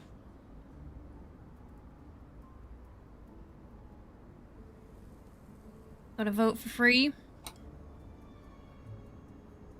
3? Yeah, we're trusting Jeremiah. Chat our team Jeremiah. Let's go.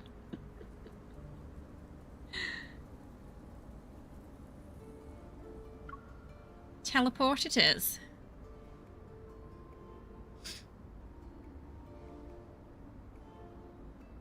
The enemies before us are too familiar with our skills, and their strength is formidable. Not to mention they're carrying weapons with a highly destructive power. But what worries me most is they could be carrying equipment that's designed to target suppressors. It's basically teleport, right? I might not have done it myself, but I've seen it in action. Space warp should be pretty straightforward. It's gonna piss out... Yeah, the best part about this plan is it's really gonna piss Isaiah off. So that's worth it alone, I think, even if it goes wrong. Speaking of which, I've seen sci-fi movies where pigs were the protagonists. If pigs can do a space warp, we can too. After organising my thoughts, I turned to the three men's patient gazes and grit my teeth. Jeremiah, do you have a way for us to slip away without alerting anyone? I got you. Can we add an extra safety measure? We need to guarantee we'll stay within a certain range and not end up on the other side of the planet. There are people here who have extensive experience with unplanned warp points. Realizing he's talking about their experience using Backtrack 2 across space and time, I can't help but feel somewhat nostalgic, but now's not the time for that. It possibly, yeah, was it was it an Easter egg to Muppets in Space? You really have been through a few epic adventures. Xavier, who got in first, turns around in a crouching position and pushes aside the branches blocking the rear door as he reaches out to me. Regardless of the adventure, you've always been there. No. Before I can think about what he means, he pulls me into the vehicle. The door closes behind me. It seemingly shuts out all outside threats. Sandwiched in the corner, hidden by two heavy trucks, the window of the small vehicles flash. After confirming the inside of the truck can't be seen from the outside, the steering wheels rise and Jeremiah skillfully manipulates the control panel hidden underneath. Now it's a small truck equipped with a cloaking device and stealth tech. Nice. We can use the shadows for cover and slip into the tunnel's auxiliary road next to the checkpoint. Once we're there, we'll activate the string-end warp drive. The tunnel will conceal the commotion, so hopefully they won't notice us. Alright. Everything progresses just like Jeremiah says. Neither of the patrol robots nor the checkpoint detectors. The truck enters the tunnel's auxiliary road. At that final moment, Xavier extends his hand towards me as if to seek my consent. We'll blow up those patrol robots to show them we're hiding at this rest stop. That way, they'll waste more time here.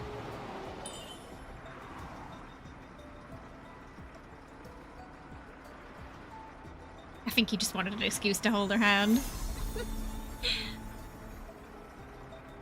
Yeah, you think MC should lock Jeremiah down. Oh. I grasp his hand and we silently resonate just before the vehicle enters the tunnel. Inside the rest stop, several figures are searching for something. Patrol robots hover in midair, their compound eyes sweeping across the tunnel entrance. Traces of cold red light flashes. Suddenly all the robots lose power. Their eyes flickering and going dark. They crash to the ground, one after another.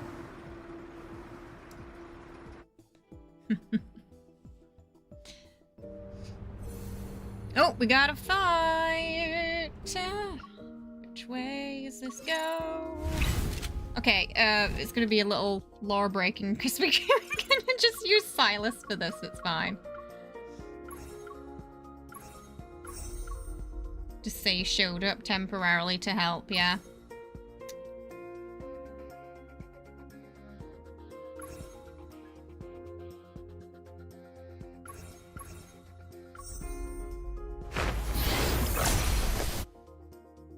called for him like Batman. Hello, Notch. Welcome. Cats are doing good. They're pretty quiet this morning. It doesn't smell appetizing. Taste our bloodlust. Mephisto's castle that we're in trouble and flirting with the florist, yeah. My turn. Got You want to caught. bet yourself? Let's settle this in This is gonna be over fast. Are you up for a joyride later? Where do you want to take me? That was easy. Guess.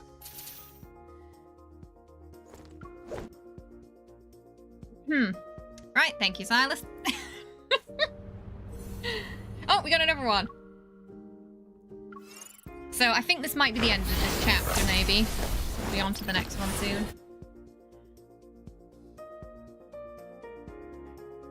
I was wondering where the fights were going to be in this one, because I was like, please tell me there's a fight or two, because that's where we get some diamonds usually. Taste our bloodlust. Then perish. My turn. Not bad. I wouldn't say I'm set. Are you up for a joyride later? Where do you want to take me? Guess.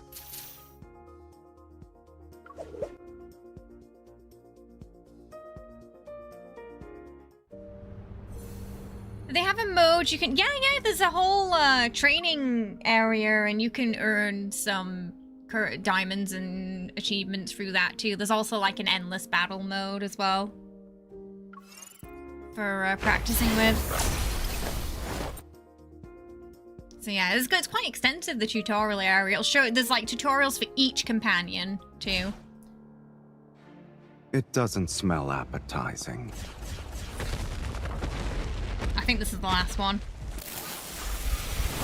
This one's worthy of your attention. Taste our bloodlust. Then perish. That's it? You're as unsatisfied as I am. Just one shot it. It would be hilarious if Sylus showed up and Jeremiah was just like, is that the Archfiend Sovereign? Like, where did he come from? Oh. That vampire? Okay. If they weren't aware of him. Here we go. Part 2 of Xavier's story. Unbeknownst to anyone, a small flower truck, delivery truck sits at the end of the aerial tunnel's frontage road. The vehicle blends into its surroundings. Jeremiah's movements have reached a level that's beyond my comprehension. I've heard of a space warp technology, but I always thought it was nothing more than a theory. Something for the distant future. I feel a little nauseous. But the anxiety quickly recedes like a tide when I hear the poorly stifled yawn. Oh, okay, sleepy. Xavier, I can't believe you're sleepy right now. Don't you feel on edge? You're the one who's too nervous. We're about to do a space warp. It's more like jumping. It sounds impressive, but... It's actually really impressive. Jeremiah takes a break from his work to chime in. Xavier turns his Don't head listen back. to him. He's just bragging. This isn't a real space warp. There are too many conditions it can't meet. You can imagine it as an elevator that's slightly faster than usual. We just don't know which floor it'll stop at. So, like Wonka's elevator. I'm somewhat stunned. Is it only really just an elevator? Rare safety measures are in place, and the emergency brakes are functional. Everything's ready. What about you guys? The windows, rearview mirror decorations, sturdy leaves, and delicate flower petals begin to vibrate at the same rate. Jeremiah's hand pauses in midair, his gaze sweeping over each of us. Although he appears slightly tense, he's not too anxious. In the silence, he presses his lips together and activates the vehicle's warp device. A loud hum bursts forth from within me, and it almost instantly blurs my consciousness. All my senses are in turmoil, my body and soul are thrown into chaos. At that moment, a hand gently grasps mine. My trembling heart settles and allows my consciousness to flow freely.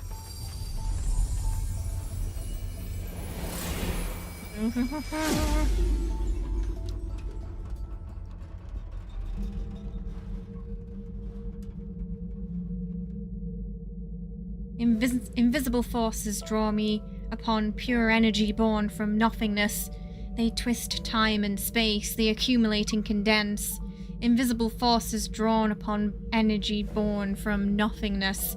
They twist time and space, accumulate and condense. A star's death builds the framework for this energy. A collision in binary star system strengthens its form.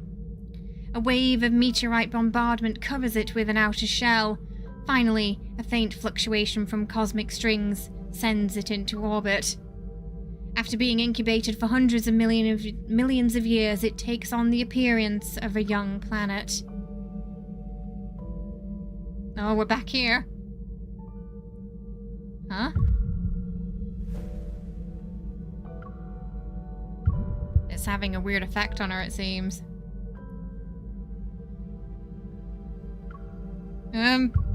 That rocks. Okay.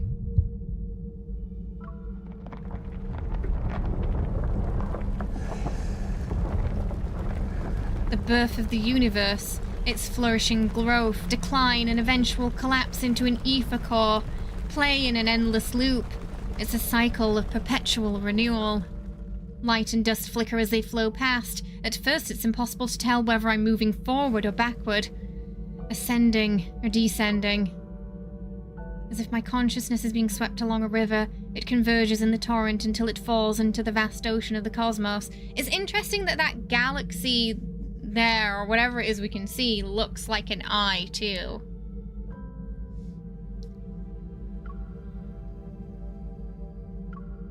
At that moment, the flowing universe calms and reaches a complete standstill. It's the perfect time to wake up. Beginning of the universe.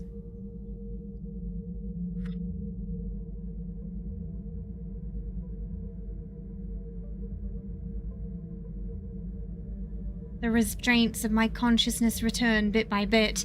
Scattered thoughts and confused fragmented memories are picked up and restored one by one. I remember who I am, and I know with certainty that I haven't fallen into the universe because my body is about to collapse in time. Was that because of the space warp?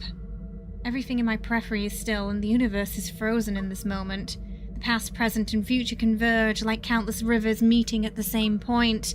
Time loses its meaning, and everything throughout eternity unfolds within my consciousness. Huh? In that moment, a thought of flashing something establishes a connection with me. It's a hollow planet. I look towards it. When I see the dying planet whose energy is being depleted, everything begins to flow. Massive artificial satellites sweep across nearby orbits. At the same time, a bright speck of light rises from the planet.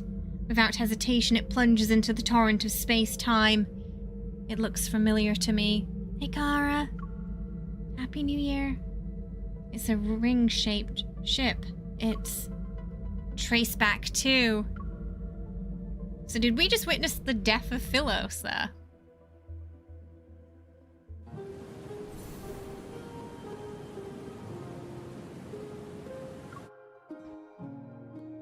Oh, that's happening a lot to poor MC, though.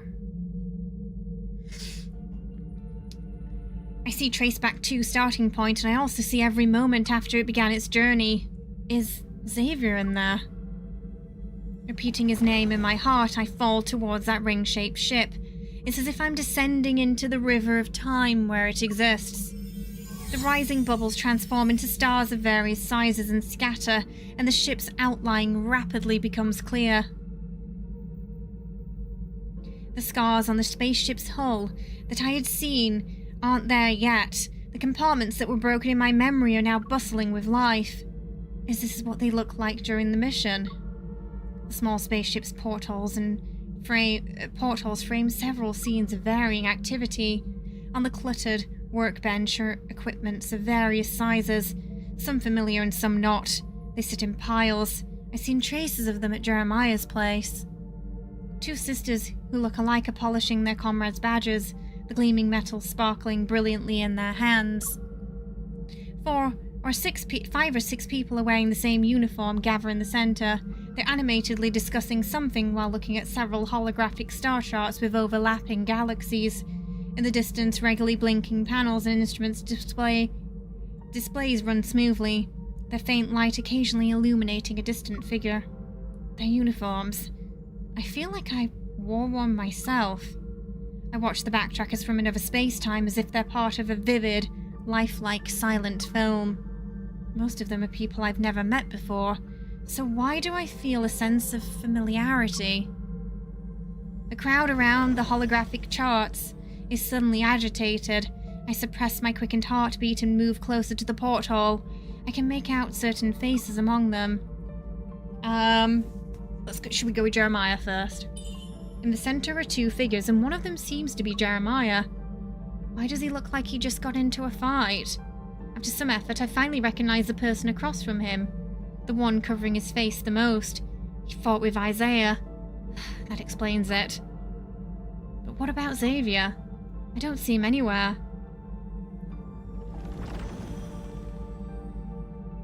It's as if an omniscient dream. My consciousness guides me as I float along the exterior of Traceback 2. In the farthest window, I finally see a familiar figure.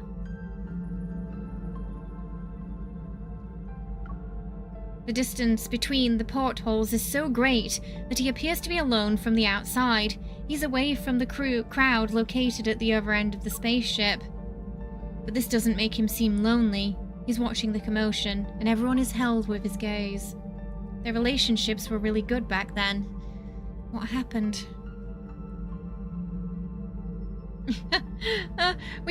Can we find a transport that doesn't spark an existential crisis of an actual godhood proportions, right? Poor MC. A gaze that transcends time and space is like dark matter. Even when it intrudes upon the world within the portholes, no one should notice it. That figure wearing light-colored clothing suddenly gets up and walks towards the window. Xavier. My racing heart is seemingly pounding against my eardrums. As he moves closer, I unconsciously shift to the porthole as well. I don't know what my current form is. I only want to press my hand against his palm as it rests on the other side of the window.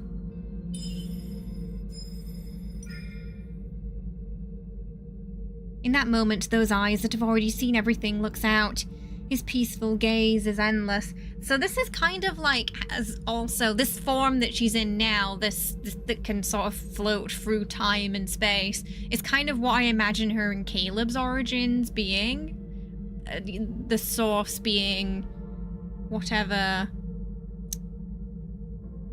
force of destruction in the universe created them, you know? Like, maybe at one point they were just sort of like beams of energy just bouncing around the galaxy together. Thus making them some sort of like, you know, cosmic Adam and Eve. The space dust bunny theory we had, yes, something like that, yeah. Something like metaphysical, yeah. But I think, you know, Caleb's next myth is probably going to answer a few of those questions for us in regards to what the source is. I don't know if my figure is reflected in his eyes, or maybe in countless stars in deep space that cover his vision. Space shakes violently. My consciousness grows hazy. I only feel myself being pulled backwards. I fall onto something soft. This is a seat? A vehicle? A compartment? The spacecraft overlaps with Sylus' delivery truck that's filled with flowers. My palm touches a window. It's not the porthole, it's the window of a truck. Everything instantly becomes real. Has the cosmic consciousness convergence ended? Yeah, we're back in the fancy RV. It's Jeremiah's. As if confirming my thoughts, the compartment keeps shaking. My consciousness withdraws from the emptiness of space at an increasingly fast pace. I can't help but feel a surge of urgency. I look towards my periphery. I want to see what lies at the end of the current where the Traceback 2 is located. I'm also curious if she really was able to sort of travel back there to get a glimpse. If Xavier saw something through the window and remembers seeing something through the window, then that would confirm that when she has these weird moments where she gets sort of pulled back, it's in essence a sort of time travel then, I guess. So I'm a little curious about that. Like, did he see something out of the window? Or is it all just part of like her sort of consciousness just recovering those memories? Yeah, he owns a flower shop, Jeremiah, so this is his delivery truck for his flower shop, but it's also a makeshift military truck too.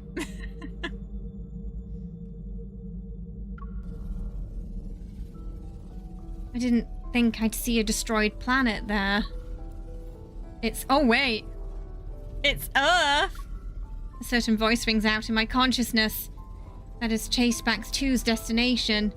What will become of the current Lincoln in the near future? In the backtracking torrent, the Earth's core flows with light once again. It continuously swallows the energy that had escaped. The tectonic plates that are already disintegrated are being pulled in the opposite direction. The planet's condition is being reversed. Among a streak of silver light rushes towards a massive vortex formed by dust, meteorites, and planetary debris. At last, it's buried deep within the reformed planet. How could this have happened? Didn't Traceback 2 reach Earth? Panic grips my heart. My gaze moves away and Traceback 2 travels more quietly through deep space. I see Xavier return. The cosmic fluctuation detector behind me receives a new signal. It's impossible to know what he saw. All worry sinks into the sea of consciousness, and lucidity once again distances itself from me. So that time we saw... Earth's destruction. The plot thickens. I, above the familiar Earth, saw myself. The me on Earth looking through the truck compartment's barrier to gaze at the void above. Meanwhile, the me that's in the air is rapidly falling. I see the image of myself reflected in my eyes, the familiar giant eye that once devoured me.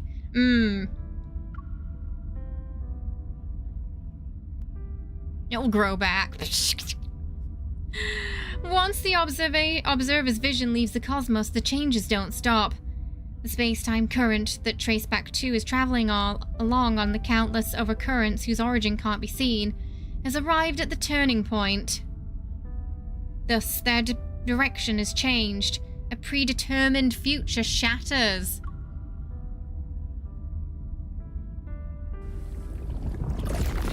The air twists. A rift appears. It spits out a small truck. The barrier opens just in time. It captures the vehicle half a second before it lands, which prevents everything and everyone from being smashed into pieces. Great. It was a safe landing. Whoa, our spaceship? I feel like we've landed in the wrong place. The place we landed is none other than the depths of the no-hunt zone number 42. We're next to Traceback 2. The hazy sounds of amazement intensify my dizziness. I blink, and the first thing I feel is the hand I'm gripping for some reason. So the question is, did she see Traceback because we were heading there, or are we heading there because she was seeing Traceback in that sort of cosmic travel during this? So was it Jeremiah or us? Who's to blame for this? Xavier tightly held both my hands this whole time. Can you hear me? Do you feel dizzy or nauseous? I think that would be an understatement, wouldn't it? Xavier. Yeah, it's me. What I'm leaning against changes from the truck door into something warmer and softer, and then the door opens and the scent of the forest rushes in. For one whole minute I'm reacquainted with myself, and let Xavier come back into focus. It feels like a lifetime ago. Still silent, slightly overlapping with those images, he approaches me. Warm fingers gently brush against the area near my eye. The evening breeze stirs, and the slight coolness on my moistened face is exposed. Xavier looks surprised. The other two figures, who are more blurry, stop in front of the truck. They don't approach. I blame you for this. Your driving skills are just as terrible as your swordsmanship. We should have left him behind. Well, The faint sounds of conversation are far away, but Xavier is very quiet. The quieter it gets, the more disorientated I feel. Unsure of what to do next, I move my fingers and subconsciously loosen my grip. But nothing happens. The hands I'm holding onto is unwilling to cooperate. He has no way of knowing that I somehow missed making eye contact with him across the cosmos. But he's holding me tightly. My heart, deafened by the overwhelming chaos, can finally hear the call of consciousness again. I shudder and hold him back with a firm Before grip. the space warp happened, your evolve was out of control. Oh. Do you remember? A little. The ether core's energy must have You weren't surged. in the best shape. If I hadn't held on to you, Oh. We only made it because he kept hold of her.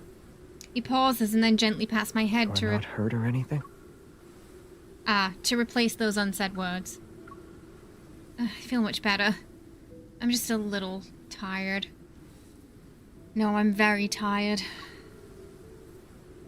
Weightlessness, dizziness, sensory integration issues, partial memory loss, all of them are possible, but they're only temporary. I should have told you some tips for adapting to interstellar warps beforehand.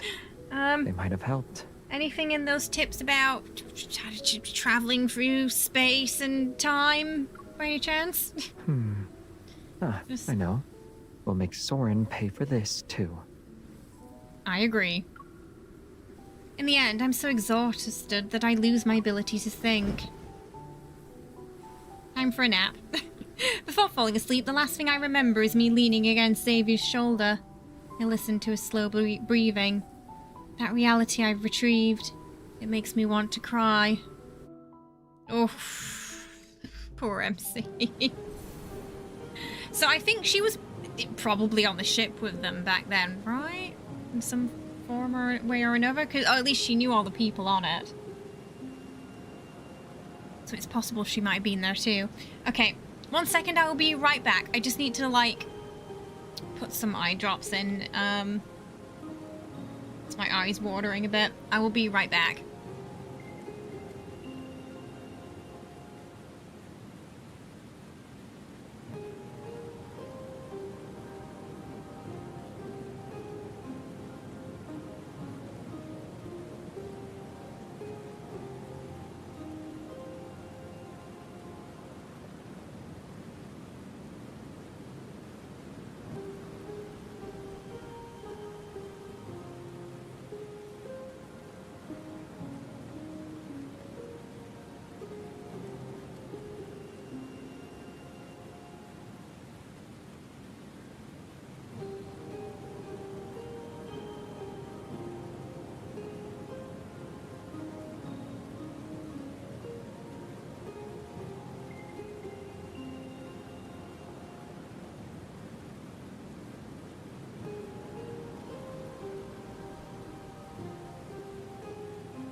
Okay, she was on Philos trying to be queen while it began the destruction cycle. Ah, okay, thank you for the confirmation there.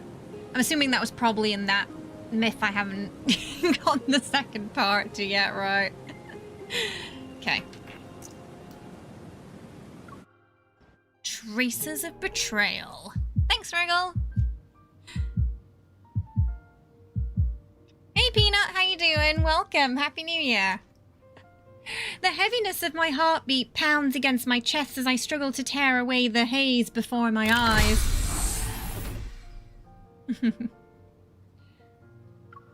Seemingly enlarged, Xavier's face sways in my vision. I want to reach out and touch him, but I can only uncurl my fingers.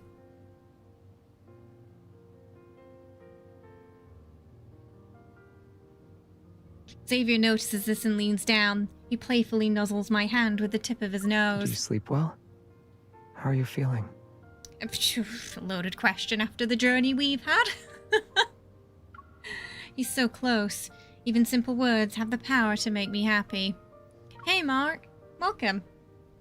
Xavier isn't separated by the torrential space-time beyond my reach. Hi, Jenny. Oh, no, you can't go that far. How long was I out? Less than 6 hours. The recovery chamber's data says your evil has stabilized. Once your fatigue fades, you should be okay. That's not good, though, that we're having these moments where we kind of lose control of it. He supports my shoulders and helps me sit up. The people trying to No intercept Red Bull us for you, Jenny. are probably still investigating the tunnel. The commotion we created should be enough to delay them for a while.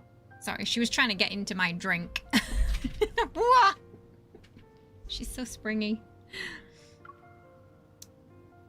Jeremiah is fixing his truck. He says he wants to shorten the miniature warp distance so it can be used for flower delivery across city blocks. Now he knows it works, yeah. So there's no need to worry. You can focus on resting until dawn. Right now, I'm lying in Traceback 2's recovery chamber. Stay away from... You can hear him in background arguing. He's by my side while Jeremiah and Isaiah are outside fixing the truck. A fragment of memory, once dormant, slowly stirs. Feelings that emerge in the cosmos, a cosmic consciousness surge again. Jeremiah tearing up holes in space and time to get a jump on Amazon. Hey, you know, a guy out of time's got to earn a profit somehow. The last thing Jenny needs are wings. I was once one of them. Together, we shared a thrilling cosmic adventure. The cosmic coordinates Traceback 2 originally had. Where were they exactly? Did something unexpected happen before you arrived? The unexpected question causes Xavier's expression to falter slightly, and his hand on my shoulder tightens in response. What did you figure out? I force myself to raise my arm and grab Xavier's fingers. I saw that you were supposed to arrive at an Earth as it stood on the threshold of destruction. But you're all alive and Earth is fine. Was I seeing things? As I ramble, the surprise in Xavier's eyes gradually fades. He squeezes my fingers as he continues questioning me. What else did you see? All the backtrackers, Jeremiah and Isaiah were fighting, and there was someone who reminded me of Soren. I also spotted people I've never seen before. What about me? He turns and sits down with a more serious expression. He lowers his gaze. I asked you about an important matter. I also asked you about an important matter. You saw all of them. So what about me? Oh, bless him. I understand, of course, that this gentle questioning is his unique way of reassuring me. Fortunately, he really is safe and sound. I pull myself out of that overwhelming panic, squeeze his fingers and clear my throat. I saw you, but it didn't seem like you fit in. It took me a while to find you. Why were you by yourself near the control panel? Were you too intimidating? Everyone was too scared to hang out with you? Jealous bunny is always jealous. It should have been my turn to be on duty. What do you mean you saw Jeremiah and not me? Otherwise, I would have stepped in when Isaiah and Jeremiah were fighting. You'd break up their spat. I'd remind them that comrades who fight get punished. So if they were going to brawl, they might as well make it count. Otherwise, it wouldn't be worth it. Tough but fair. You're devious, Xavier. No wonder you stayed so far away. You enjoyed the show. Aside from their fight and typical tomfoolery, did you see anything else? It sounds like the Backtrackers are a disorganized group of misfits. You know how no one sees you work hard, but you get caught when you slack off. It's a universal law. Besides, I didn't bother to look at anyone else once I found you. Xavier tilts his head slightly as if his curiosity is being satisfied. He finally seems willing to answer my original During our question. Backtracking, I received cosmic fluctuations. The source of their transmission was unknown. Was it like the signal from the deep space that we received in 2034? He freezes for a moment, and his expression suddenly softens, his smile carrying a profound meaning that's difficult to read. Maybe, although their source couldn't be traced, they weren't difficult to decode. I'm very familiar with the encryption method. They sent coordinates that were similar but different from the ones we originally had. At the time, I wasn't sure what that meant. For certain reasons, we decided to change coordinates at the last minute. The landing time ended up being a bit more off than expected. How much? A little over 200 years. A little bit, and it's 200 years, mate. That's a bit more than a little bit. That's like more than a minor error of 200 years. That's 2 lifetimes.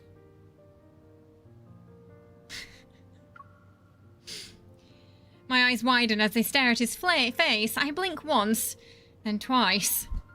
I thought I understood you enough already, but I never expected. It wasn't that big a deal. 200 years is just a small ripple in the endless maybe river for of time. you, Mr. Immortal. What happened after that? What were you supposed to do once you landed on an unfair planet? In the wrong time period? I should clarify something first. Also, doesn't that suggest that this... Yeah, that also suggests that the 2099 Earth demise theory has some truth to it. Doesn't it?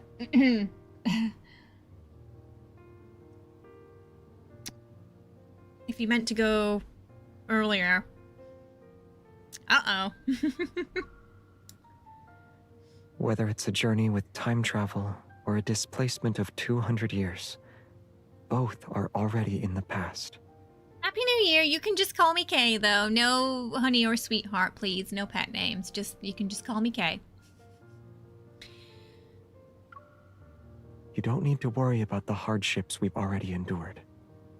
I look at the silent, damaged Traceback 2. Its voyage crossed the barriers of time and space and carried a grand, heavy ideals. The backtrackers who escaped fate's crash once greatly cherished it. What made them have the resolve to leave it behind? For someone who's so eager to change something, 200 years would feel like a long time. Xavier doesn't comment on that. Instead, he holds my hand and stands up. Are you feeling better? I want to take you somewhere. I'm still really curious, though, if, like, Jeremiah messed up some coordinates there, or if... where the reason we ended up here. The deep inky darkness is diluted even though the horizon hasn't broken free from the merged silhouettes of distant mountains and dense forests. At least the night isn't as dark anymore. Xavier brings me to the back of the spaceship. Scars cover the hull and tangled exposed cables hang like sinew. He pushes the vines aside and opens a small hatch door underneath. There's an internal network composed of chips. This is Traceback 2's energy transmission system module. What you're seeing makes up roughly 3/1000ths of the entire system. Oh. Something like that, yeah. I mean, he's If there isn't enough been around energy a while, to power hasn't he? it, the spaceship will lose propulsion. Over those 200 years, repairing the spaceship became everyone's primary concern when we realized that Achieving our goal would require careful, long-term planning. He takes my hand and places it on the delicate panel. Use your evol to sense it. The transmission system suddenly turns on. It rapidly consumes my energy, but the process of converting kinetic energy as well as the transmission isn't smooth. It's like a pipeline with too many breaks. The loss during the transmission is very high. Is it because of the damage? It's the opposite. His hand covers mine, and the calluses from wielding a sword brush against my skin. They carry the solemnity of two people drawing blades together.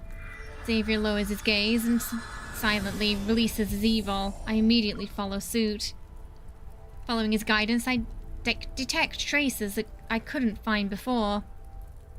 I sense several casts of evil, but the residual energy is already very faint. It's the power of other backtrackers. This part of the transmission system has the least amount of damage. At the time, we decided to prioritize repairing it. What you're seeing is the result of that. A warmth flows into my heart along with his explanation. I gently touch the transmission system with newfound reverence and try to expand my detection range. Yeah, Sylus is the home of immortals, so 2 centuries isn't inconvenient at most. The real hardships were living with quick-life mortals, as shown with Jeremiah's sad story. Yeah, that's true. Yeah, to them it's not much, but to MC, well, in this lifetime at least, it seems like a lot, doesn't it? It works. Now that it's several square meters wide, the evols I can sense become more numerous. Some are intense, others are gentle. Each seemingly has a different personality, just like their owners. 033034 in Section G is almost fully repaired. The next phase. If we continue to supply our all that awaits us is failure. Has that fantastic hair. Can we try again, please?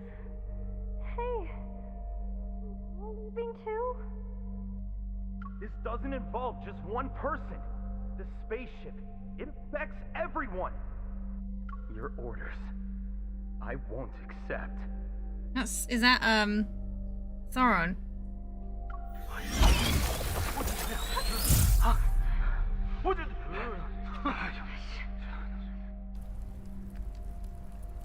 Those moments in time have been preserved by the transmission system as energy.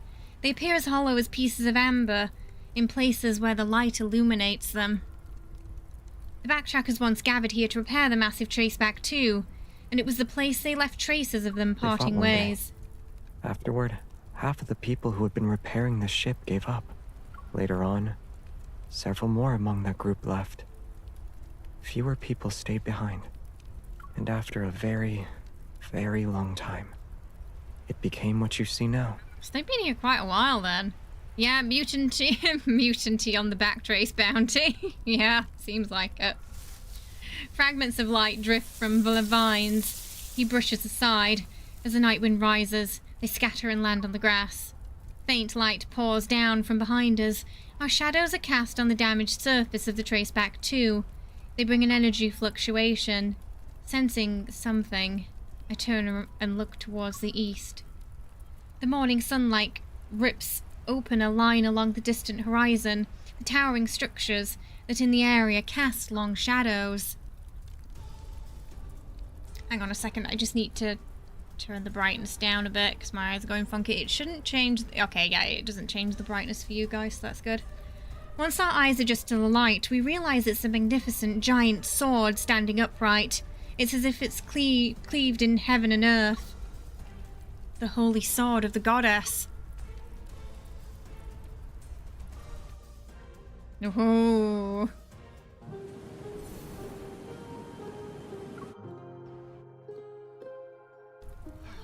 The edge of the no-hunt zone, 39.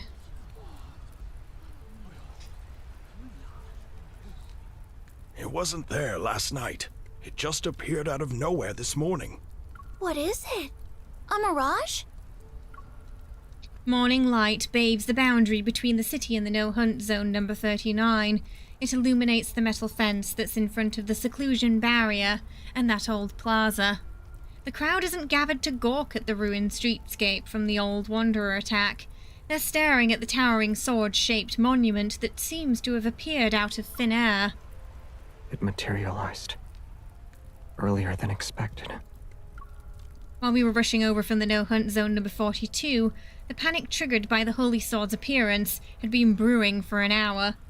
Outside the no-hunt zone that's being closed off, onlookers surround the area. Xavier and I weave through them, and we move closer to the seclusion The barrier. anti-tracking devices I gave you were just thrown together, but they should still work. The only downside is the limited battery life. You have 5 hours at most. You better work fast. Got it, but getting a closer look might be tricky. It's daytime and everyone will be watching. Before I can finish, Xavier pulls me towards the stationed evil police officers and flashes a vintage-style wallet. Hello. I'm the hunter who was sent to investigate the situation. This is my partner. In the blink of an eye, we're inside the perimeter. What were you talking to Jeremiah about? You and Jeremiah talking on your own, alone, without me. About what? Nothing. I just forgot I have an official clearance to enter the exit no hunt zones. If you've been hunted down or forced into hiding these past few days, everything's a mess. This is all Soren's fault. He has a mountain of debts on him. I doubt he's sleeping as soundly as we are. What did you show the officer anyway? Your hunter ID? Yeah, my hunter credentials. Huh? The old wallet is open. Xavier's calm expression subtly changes. It's my Bunny's Hot Pot membership card.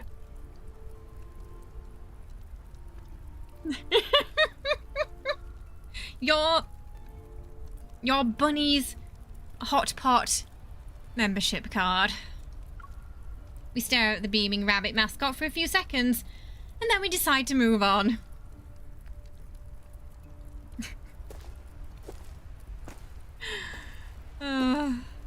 Passing by the damaged buildings with the no-hunt zone, the asphalt road under us is slowly replaced with pristine white stone slabs.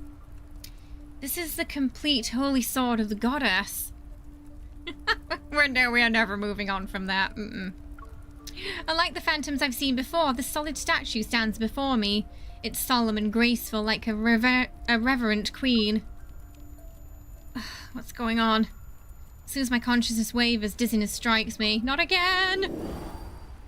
Oh, we're gonna need a pillow for her. Are you determined to do when 1,000 she falls. strikes? You fulfill every request our teacher makes. I don't want you to become another's knight. This is when they were, sparring. I can choose not to become king. You can choose not to join the Lightseekers, who answer only to the royal family. She finally got a flashback to it. That was me and Xavier. A gentle breeze sweeps through the grass. My vision refocuses. Xavier stands beneath the giant sword, his palm pressed against the blade.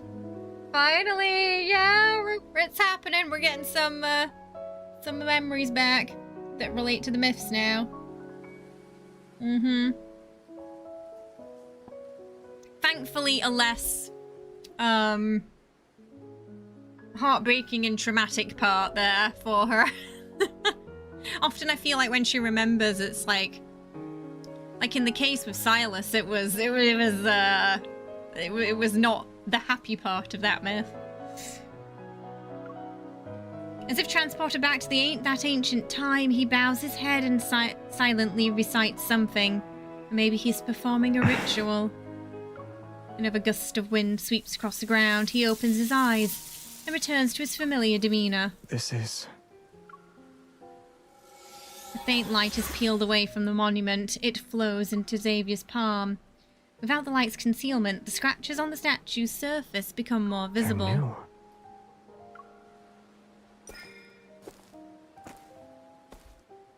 Did wanderers from the no-hunt zone do this? Wait, wonder what's happened appeared in the no hunt zone number 39 for a long time. Oh, Xavier, look. There's a wavy leaf sea lavender.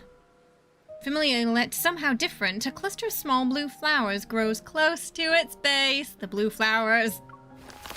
I reach out to touch them, but the petals wilt and disappear as soon as my fingertips touch them. Watch out. The unexpected turn of events shatters the tranquility. Xavier pulls me back, his light blade ready to Something's strike. No. This descended piece of Philos isn't right. Yeah, it's Can you sense the energy fluctuations? I'm to resonate. Do you think, wonder if in the next one she's gonna be like, Raphael, why do you have a dagger in my heart? Oh no! But yeah, I'm assuming in Raphael she's also gonna remember something too. There are abnormal fluctuations behind the monument. It's like a huge magnetic field overlap I sensed before. That means the statue's appearance is only the beginning. Maybe you'll see Astria Knight Academy. That name sounds familiar. Light shines as Xavier uses his blade instead of his fingers to gently touch the vines on the statue. It's as if he punctured a static illusion. The vines rapidly shrivel up under his sword. They turn into smoke and dust in the blink of an eye. It does feel like a trap. The forcibly transplanted Philos is withering. Are you saying? Xavier crouches down and runs his hands over the slabs we're on. His palm is covered with a layer of light-colored dust. Without its original energy from the cosmos, everything on the planet will only decay faster. We once theorized this could happen. The Flux Nexus in No Hunt Zone number 39 has already been destroyed. Yet the Holy Sword of the Goddess still appeared.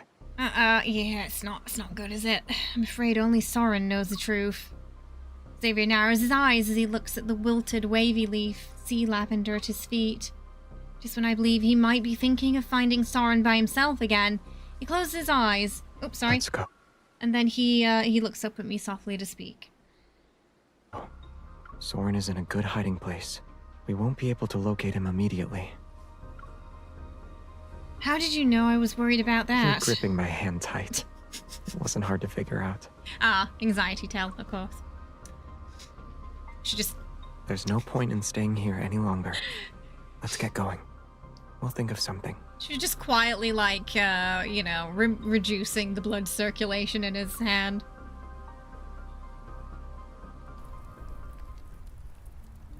When we return, the crowd of onlookers has only grown larger. They're sizing up Xavier and me. The hunters on duty have arrived. I step forward to explain the situation to my colleagues in the Evil police. That's it, more or less. I recommend avoiding the area for now. Keep your distance while maintaining a high-level security presence. The latest energy surge data has been uploaded. Let's wait for the association's analysis before considering the next course of action. After saying goodbye, I turn to Xavier so that we can leave, but I see him staring at the crowd. What's the matter? I saw a familiar face. A backtracker. I move towards the checkpoint. I'm not sure if I should call for backup. I know who it is. He's not allied with Soren. Who is it? We'll circle around and grab him. Who is it that we need to kidnap them? Xavier and I split up and blend into the crowd. We follow its flow to sneakily approach the backtracker. Just as we're closing in, the person senses something, quickly pulls down his hat and turns to walk away. We've been spotted. Get ready to ambush him. Layers of people obstruct my line of sight.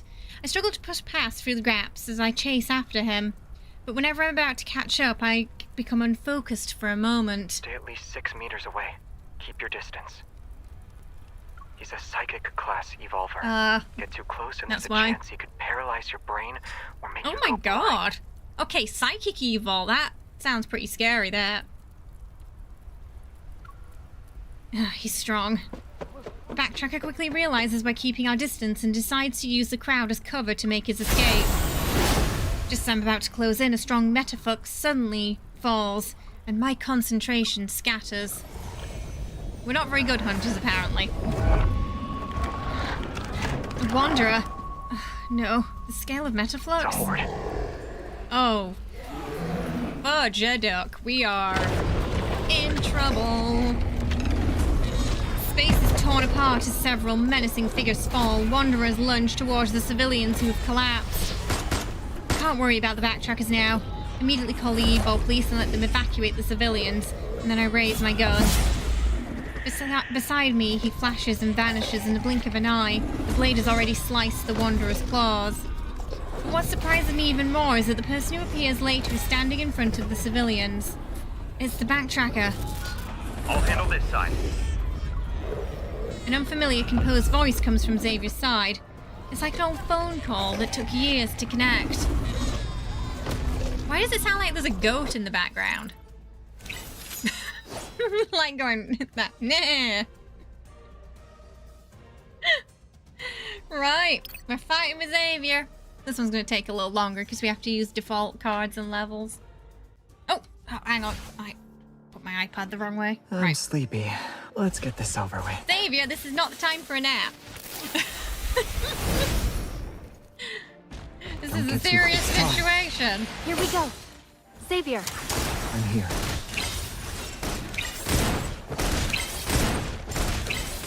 I'll show you. I am not afraid. Pay attention to its movement. It's time. The enemies are weak. Now's our chance. My turn. Light, shine down upon you. Here I come. Watch out. It's getting better. I'm getting the hang of it. Pay attention to its movements. Go back to the pit. It's time. Here we go. It seems to have changed its movements. Can you keep up? I didn't even sweat. Be careful not to get hit.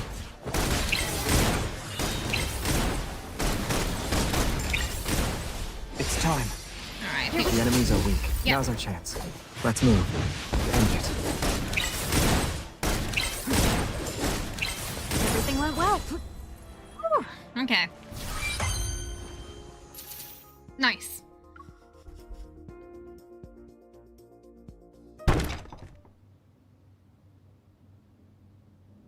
Bang! The tall, thin backtracker is pushed through the doorway. I follow Xavier and take a moment to glance at the small sign hanging on the door. No worries, agency. It sounds like an organization that takes money to solve problems. Upon entering, I see the decor is just like stuff you'd see in the offices of old TV dramas. Simple, yet refreshing. They carry a faint sense of plants and wood. You thought it sounded like a baby, but goats and babies do tend to sound similar sometimes. Yeah, it was probably a child, but it's a... But sometimes they sound like goats. It's formal, and not what I'd imagined. Xavier locks the door and acts more like the owner of the office rather than the actual owner. Sullivan, has Soren contacted you recently? It's been ages since we last saw each other. Do you have anything else to say? He looks The older holy than Xavier, sword of the doesn't he? goddess manifested here. We don't know what will appear next. Now's not the time for a heart-to-heart. Has Soren contacted you? No. What about the 4 people you're close to? One chose Soren in the end. Oh dear. As the Rainbow Runners prefect and resource coordinator for the backtrackers, your data integration abilities shouldn't have deteriorated, right? You think Sullivan's got cheekbones for days. Getting some handsome NPCs today, aren't we? What are you trying to say? Xavier doesn't respond. Instead, he turns and begins surveying the small office. He stops before a corkboard covered with Back photos. then, Traceback 2 landed at a space-time anchor point that was outside the margin of error. The first plan was immediately scrapped. After the second plan was agreed upon, we spent 20 years searching for suitable magnetic field points, and I haven't forgotten. That was to detect Earth's energy flow, so we could immediately detect the formation of an ether core. Unfortunately, as soon as the Chrono Rift catastrophe appeared, all our plans were ruined. Those flux nexuses could only be shut down. What if I said that the flux nexuses weren't actually turned off? Rather, they were changed to serve another purpose. Pinching the corner of a photo between his fingertips, Xavier runs his thumb over the blurry, frayed image. It appears to be a group of young people wearing matching uniforms. They're standing before the Holy Sword when it was still pristine. Are you saying the Holy Sword of the Goddess appeared because Soren modified the flux nexuses? Some of the ones you set up may have been modified as well. Back then, to ensure the plan wasn't leaked, each person only knew the locations of the anchor points they set up. And the map showing all the anchor points is hidden in your psychically sealed compartment. I need that map. Honestly, Psychic Evol sounds like it could be pretty fun and powerful. Sullivan, who's been confrontational with Xavier, lets out a hearty laugh and plops his tense self onto the sofa. I already left the backtrackers, Captain. I swore never to interfere with any backtrackers.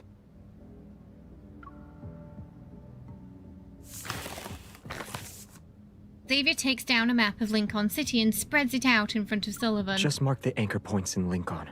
That'll do. Think of me as an aging old man. I can no longer chase the dreams of my youth. An old photo is pushed across the map. Sure. After all, you're willing to let them be buried in the dream you abandoned. Ooh. The cold sneer Sullivan forced onto his face immediately crumbles, and he looks away with an icy expression. Hello, welcome, Happy New Year. You think that will make me come back crying and ensure I swear my loyalty to you again? You're too... Save the complaints for next time. Assuming there is one anyway. Damn.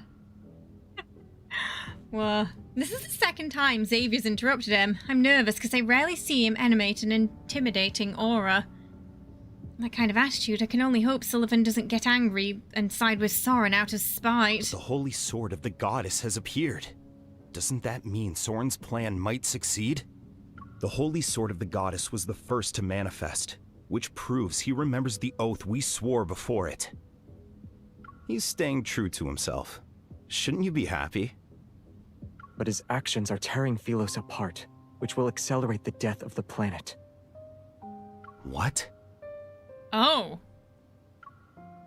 He lost his mind. Have you also gone mad?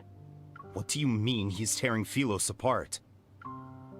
Xavier extends his hand, clenches his fist, and the grey dust particles fall in front of Sullivan.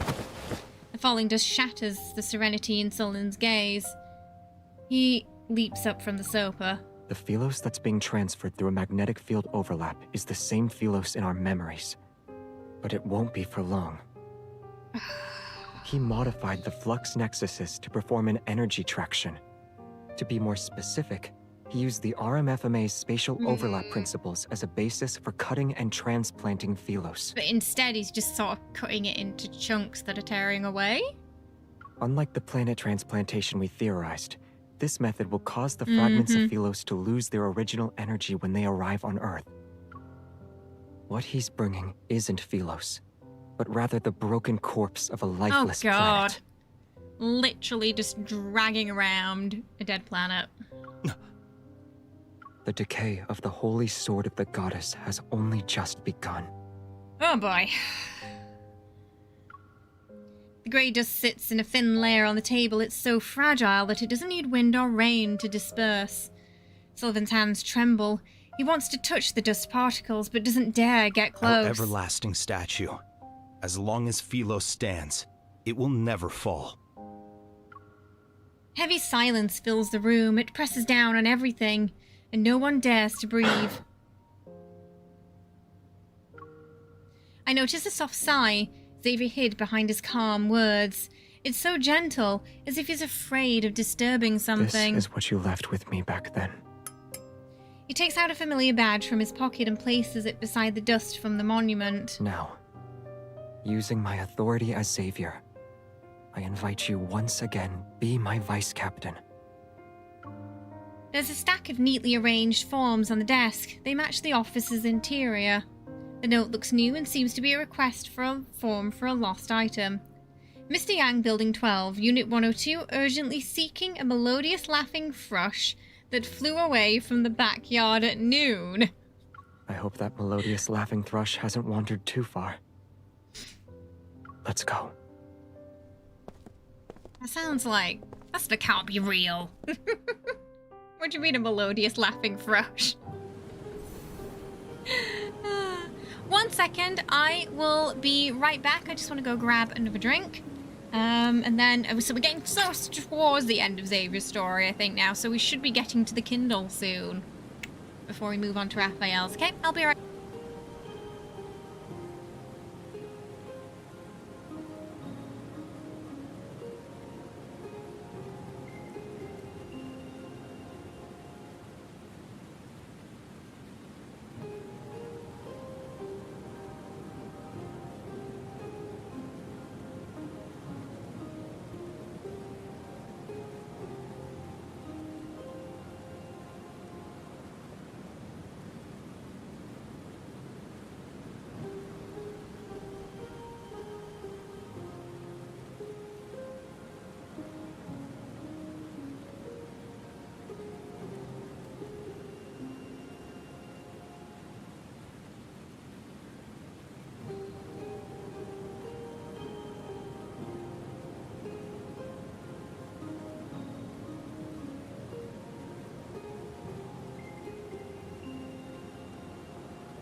Okay, we're back.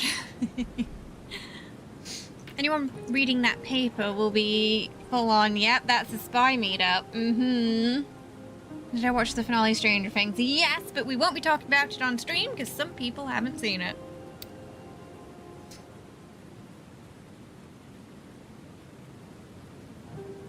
Thanks, Wriggle. Ooh, okay, are we ready?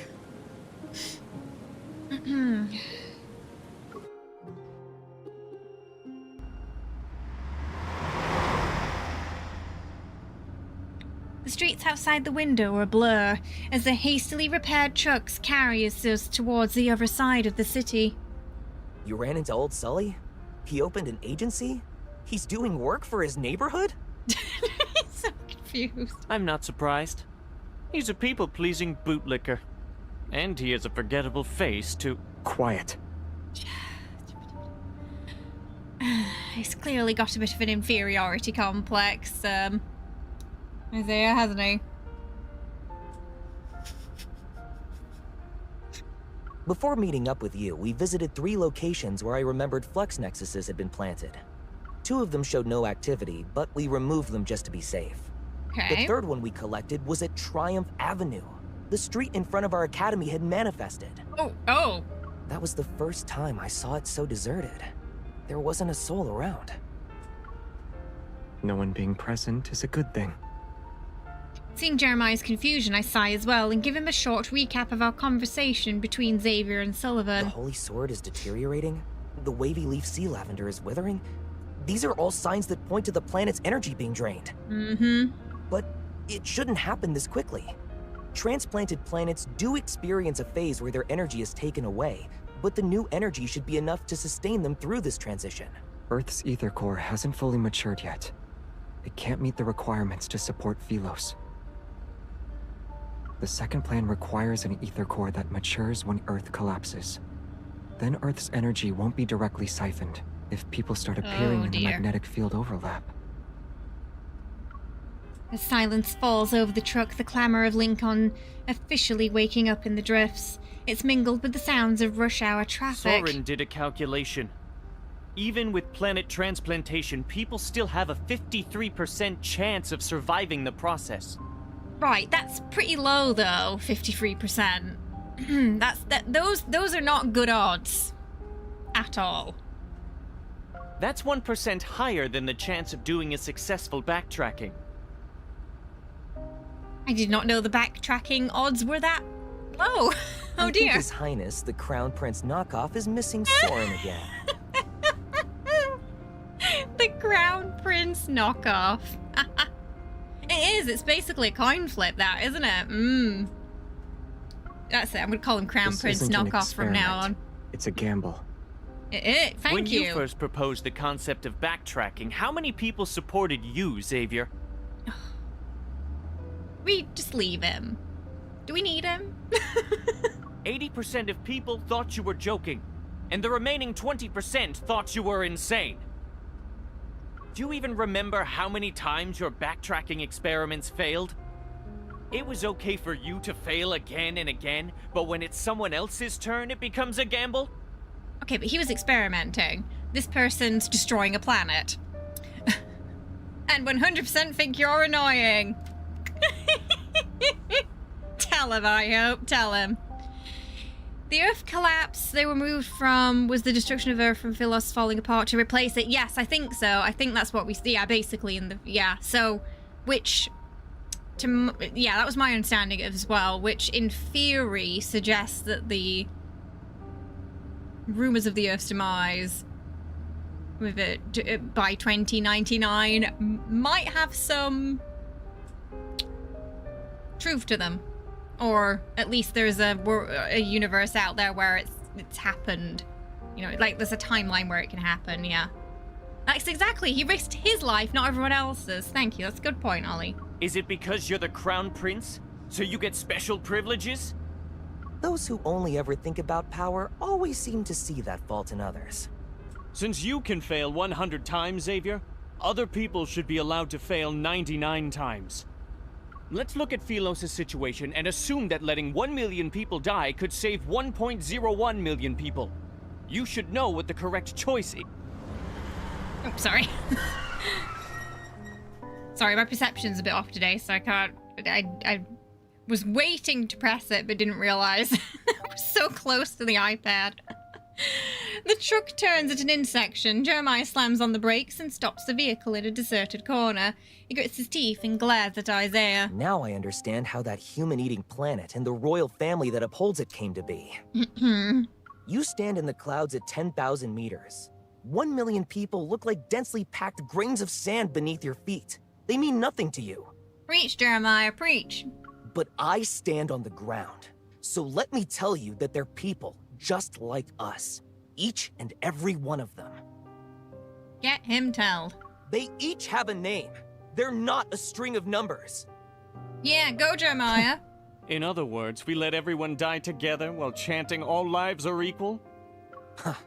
If anyone needs to be sacrificed, it should be scum like you who don't see people as humans. He ain't wrong. The two start scoffing as if they're competing. I seize the opportunity to interrupt them before they can continue. 1 or 2, do we say have you thought about Earth? Or 2, how is this helpful again? Kind of like breaking them apart. 1 or 2, chat.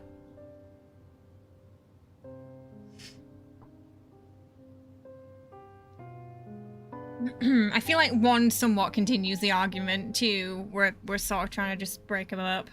But it depends on if... 1, okay. We wanting to yell at him. We want to put Isaiah in his place. Have you ever thought about Earth? Does our planet need to die? Earth's collapse during the apocalypse is inevitable. Why should we worry about Earth if we can't even save Philos? Okay, you two should stop arguing. Listening to your spat is giving me a headache. Yeah, he considers our home. It's like it's almost like he forgets that it's our planet that we're from. Well, this lifetime, it's our planet, but yeah. For a moment, only the engine's vibrations remain. Xavier taps Jeremiah's chair. The truck starts moving again. Operation Backtrack's first choice was to take the planetary core, which only forms when a planet is dying. It's like taking organs that are still viable from a dying person's body and transplanting them into someone who needs them. When we made that decision, we knew how great the risk of landing during a planet's destruction would be. We might get caught in cosmic winds that form because of the energy. Or we might be annihilated along with the fracturing tectonic plates. But the reason why every backtracker agreed to it? We refused to survive by sacrificing some to save others. Tell him, Xavier. You see, this is why he's the crown prince and not you, Isaiah. This is why. Thank you, Java. So even if we needed other planets' planetary cores, we had to wait until the planet died. Philos' new future can't involve endless sacrifice again. He's seen too much of that, hasn't he? His gaze sharp and intense beneath a calm surface, is directed towards the rearview mirror. It's as if he can peer into the hearts of his two former teammates through it. No more air from the spare. Should we ever reach a moment when sacrifice becomes necessary, we only have the right to sacrifice ourselves. We don't decide who lives or dies. And again, this is why Xavier was the boss. Thank you so much for the super chat. I appreciate it. So, kind of you. This topic lacks the necessity for discussion on a fundamental level. We're not even gonna consider it. Yeah. The backtrackers who risk being destroyed along with the planet are essentially sacrificed, right? You're planning to use one final sacrifice to turn the situation around. This is the true nature underneath the backtrackers' madness. The journey they've embarked on is one without blessings, a potential dead end leading to their lives vanishing in the vast cosmos. We're gambling everything. But I also said I'd bring them home. So he was planning on sacrificing himself. The second plan is still viable. However, external thorns won't be the only obstacles. There's also the human heart. Xavier lowers his gaze. Maybe nothing can shake his resolve, but what about the others? No worries, Rig, I'll get you cuppa. Who would have thought that even in this abandoned park in the old quarter had a flux nexus for years? We're playing Love and Deepspace today. Fortunately, the energy in the area is stable, and the flux nexus shows no sign of modification. After removing it, our search is interrupted. The flux nexuses we were aware of are just these. What about the others? Both our Hunter's Watchers receive emergency alerts at the same time. Xavier and I look at each other. Something bad's about to happen. The warning from the Association says abnormal magnetic fields in multiple locations across Lincoln City have simultaneously exceeded the safety threshold. Sorn started moving quickly. Why is he rushing? He's never been this impatient before. I'll report to Captain Jennifer about how to deal with the abnormal magnetic fields. Other hunters can remove the flux nexuses by using the Association's weapons. If all of them work together, we should be able to suppress these abnormal magnetic fields. Okay, so it's sounding hopeful. As for the remaining flux nexuses... Can't you drag Sullivan here like you did with me? You could have given out an order, forced him to help, or even threatened him. Those methods would have failed. See, he came. I have to hear that as soon as I show up.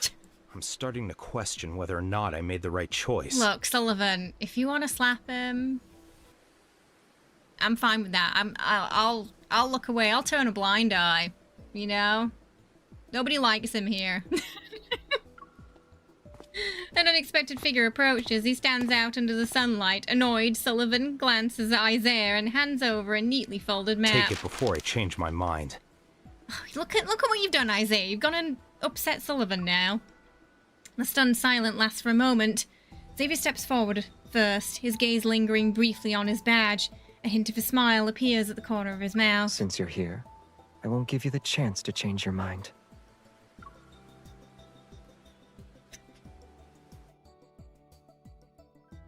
We really need to put a gag on Isaiah, I think. He keeps opening his mouth and causing trouble.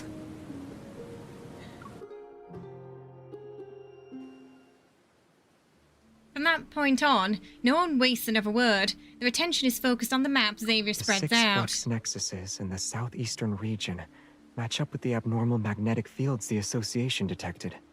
We've already investigated the central area. What's left is the southwestern corner and this northern region. Wait, the flux nexuses to the north seem to be We've concentrated. calculated the detection points for Earth's energy flows. The northern areas in Lincoln City are dominant zones. As far as I'm aware, at least 3 backtrackers have planted flux nexuses in this region. Isn't that the no-hunt zone 39, where the Holy Sword of the Goddess stands? No wonder a large magnetic field is still present. If I may, the magnetic field around the Holy Sword is like the largest putrefied area on a flower petal. If that was the only one, the flower would take 3 days to wither. But if other putrefied areas appear, they'll rapidly connect into a decaying network. The time it'll take for them to wither will be significantly decreased. Dear info, I'll give you 1,000 diamonds for a Kindle of Jeremiah and Sullivan turning Isaiah into a piñata. Just even if it's like 10 seconds of just someone slapping him, you know? Cut to the chase. How much time do we have? Jeremiah opens his phone and runs calculations using a temporally constructed magnetic field data network. 3 hours. We need to destroy the real flux nexuses that are around the Holy Sword within 3 hours.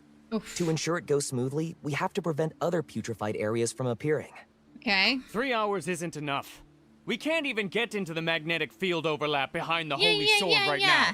Shush yourself, Isaiah. Ye of little faith. Oh, you're talking about that large magnetic field. Why not? The Holy Sword is massive. I figured it'd need a lot of energy to materialize, so I took some time to collect data on it. But the system failed to do that. It could only monitor environmental energy around the magnetic field's perimeter and some disrupted anomalous data. By utilizing the spatial reconstruction characteristics of reflected magnetic field energy analyzers, we can create magnetic field barriers. You see, watch. This is how it's done, Isaiah. You know, you stick to it. You keep up morale, and you figure out a plan, and you don't give up until the very end. And again, this is why you weren't Crown Prince, Isaiah. This is why. It was only speculation back then, but it seems to have, whether it's the RMF... Sorry, I was trying to press that. Okay, sorry, it was just Xavier talking. Or the flux nexuses with modified protocores. They're all part of Soren's experiments. I thought I'd missed MC talking. That guy has gotten more determined since he went insane. I hate to admit it, but I agree with this hypocrite. Magnetic field stabilizers are part of a monitoring network spanning all of Lincoln City. We need the Hunters Association system. Xavier shares his highest level clearance with me once again. Use these credentials to synchronize and mark the locations of the remaining flux nexuses in the stabilizer system. Tell Jenna and the Association to prioritize destroying the places that match the anomalous magnetic field patterns. The remaining ones... Okay. I'll lead a team to eliminate them. Jeremiah and Isaiah will go with you. I'll deal with the magnetic field barrier. Even though I haven't figured out what Xavier will do, I grab his wrist. You're not allowed to be reckless. Don't worry. The situation is unclear, so I won't exhaust myself on the first go. What's your plan? No matter how advanced Soren's technology is, he can only utilize Earth's current energy limits. Why'd you get the feeling he's Jenna's boss instead of the other way around? It certainly feels like that sometimes, doesn't it? But there's still one place where power from Philos exists. Don't tell me it's... Xavier, what are you trying to do? I knew it. The more normal someone seems, the more insane they actually are. I'm going with you no matter what. Okay. I also just want to get away from that guy.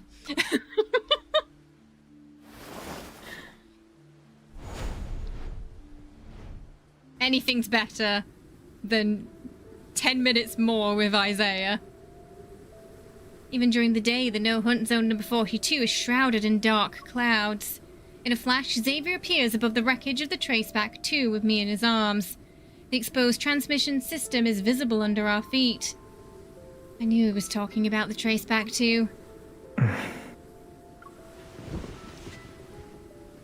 Xavier gets down on one knee and traces the damaged edges. The central panel lights up. Energy particles separate from the air and converge into streams of light before finally condensing into a brilliant blue cube. This is the power source that supplies energy to Traceback 2's transmission system. Echo. Powering a massive vessel requires 12 of these operating in a rotation. Our preparations took a very long time because we had to manufacture enough Echo units. We even mobilized all available resources. Unfortunately, 11 of them suffered severe damage in the final backtrack. This one was preserved the best when we landed. Are there resources on Earth that can repair it? Some parts can be replaced. But for the most important component, the materials here aren't good enough. Echo can convert evil energy into power, and a sufficiently strong evil can also activate Echo. If we were still on Philos, we'd only need a few evolvers to restart it. But here, On Philos, an evolver's evol energy and life force are one and the same. Oh no. Using your evol means you're consuming your own life for power. On Earth, I don't like where it's we're going. displaced in time and space. The energy we consume can't be regenerated. With the current state of our evols, we can't do it. He clenches his hand into a fist and presses it against the spaceship's rusted hull. In other words, the one we have now is your last hope for restarting the Traceback 2. It will never have a chance to awaken again. The rotating blue cube occasionally releases drifting energy particles, and Xavier gradually grabs it. It's like he's holding the weak heart that's still beating. Xavier.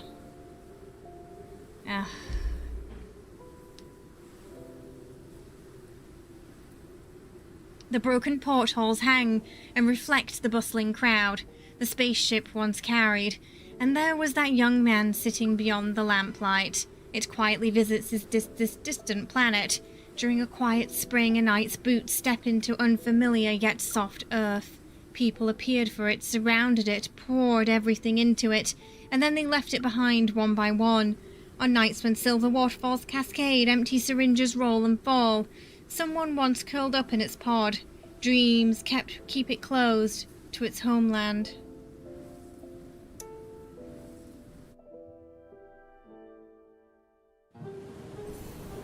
Right, good night.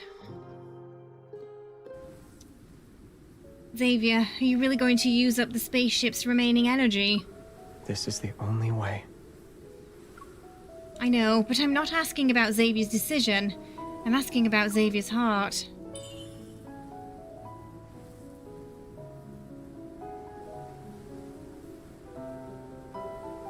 Aww. I take Xavier's wrist and place it against his chest. It's obvious it doesn't want to do this. He freezes, only his heartbeat that's transmitted through bone and flesh pulses in sync with the echoing, flickering blue light. The Backtrackers are a group seeking death, and Traceback 2 is their ferry. It's harsh, but we didn't deny that assessment, not even once. Every Backtracker knew it was a chariot carrying idealists to victory, or a coffin burying those lost in delusions. At least this isn't our most desperate hour yet. It still has the chance to uphold a knight's honor, to spend its final moments in battle.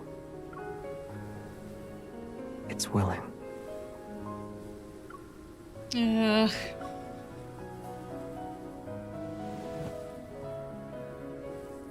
We do know a certain dragon who's really good at body repairs that he shouldn't be. Maybe he can punch the ship back in shape. I am curious if his evol would be enough for that. I mean, he can still get pretty injured though, can't he? Like, there's obviously like a sort of limit to what he can endure without being somewhat incapacitated. I guide his hand down to gently grasp the blue cube. I feel the faint energy particles flowing across our palm. When we were caught in Soren's trap, we managed to escape because of this. Can we spend a little more time with it?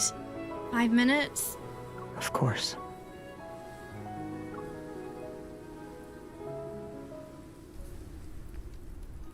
No Hunt Zone 42's lush expanse stretches out as we sit side by side.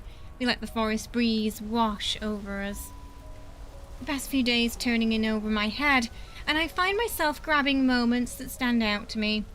The badge you left for Sullivan looks a lot like the one I saw on Isaiah. The badge is from the Order of Lightseekers. The stars on Isaiah's badge represent the Star Hunters, and the arc on Sullivan's represents the Rainbow Runners.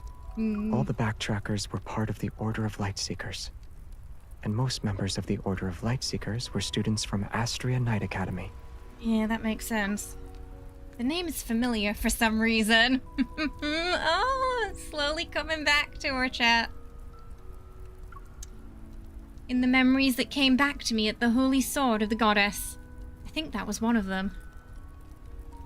If all the backtrackers were part of the Order of the Lightseekers, then Isaiah was really wearing their uniform. Yeah. That explains why he treasures it so much. It's a shame I never got to see you wear your knight's attire. Jeremiah made a few new sets. According to him, they're perfect replicas. There might still be a chance. His skills are incredibly versatile. I can't believe he can even make clothes. You see, Jeremiah, like, how has nobody scooped that man up yet? Quite a few people used to go to him for repairs. Isaiah's outfit was well preserved because of him. Some of our comrades were skilled at maintaining our badges. They'd polish them until they shined.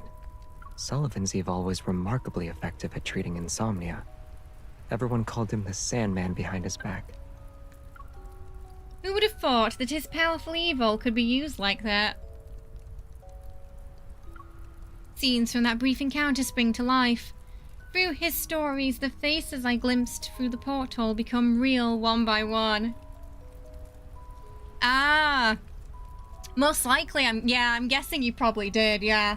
It's likely he made the Lumiere costume too. As I try to imagine their time together, I can't help but smile. Yet my heart is heavy with emotion. How did the backtrackers end up like this? Xavier shakes his head. He's as if he shares the same confusion. It's also like he's using the gesture to suppress certain feelings once more. On a ship that could never reach the shore, the food ran out. Someone said they were willing to sacrifice themselves to keep everyone going. I told them to abandon ship, even if it was temporary. They wouldn't accept it. It was the ship carrying them in their search for humanity's only hope. All the while, they bore every curse, every ounce of scorn. Leaves drift on the wind. Xavier catches one, holds it between his fingers for a moment, and then lets it return to the breeze. Maybe he let things go like that before, and allowed those close to him to walk away. The arguments grew heated, and someone accidentally damaged Echo. I didn't stop it in time, and the backtrackers fell apart starting at that moment. I mean, he's not to blame. So that's how those the evil energy wound up there. But your evil was in the deepest layer, and the Echo wasn't completely damaged. You protected it. Why didn't you tell the other backtrackers? You could have said that it was possible to repair the spaceship. Very few people can fight against the passage of time and guard an uncertain future. In the end, only you remained. And you're the person who advised everyone to abandon the ship while continuing to watch over Traceback 2. I wasn't alone for long, though. After I discovered what Jeremiah was doing to the spaceship, I stopped repairing it. The necessary materials were already scarce to begin with. He took more parts, and I could only fix so much. I wish you lived as freely as Jeremiah, even if it was just for a day. That's true, though. Yeah, at least he'll always feel that responsibility, won't he? Yeah, even if it wasn't his fault. Because of his position. Aren't I already doing that? Being able to go anywhere, wherever you want isn't a freedom. Following your heart is, yeah. Hello, welcome. Take right now, for instance. Xavier, did you dare say you're not sad? There are no backtrackers here, no knights. You're not anyone's captain, you also have the right to be sad. You can grieve. His body tenses for a moment before pulling away from my shoulder. He takes only the warmth in the wind with him. For some reason, I hold back the urge to turn around and look. My heart knows retreat isn't an option. I won't hesitate, nor have any regrets. I will take Echo. But...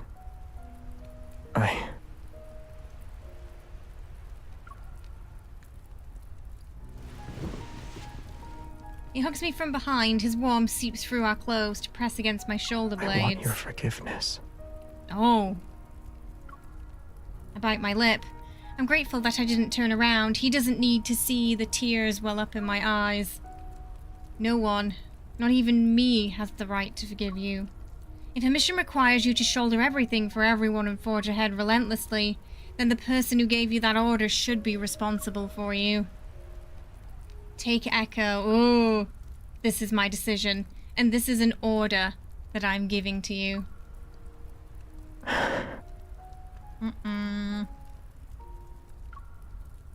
Oops, sorry, what was that?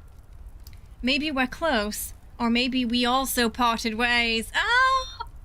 It's the thread. The thread is there. She just has to reach out and grasp it. Maybe we were close. Or maybe we also parted ways, yeah. But right now, I'm here by your side. Since taking Echo is the only option, this is a decision we're making together. Share the responsibility. You won't accept it. How could I not? Since we made this choice, let's say goodbye to Echo together. The wind has stopped at some point, and the forest falls into absolute silence.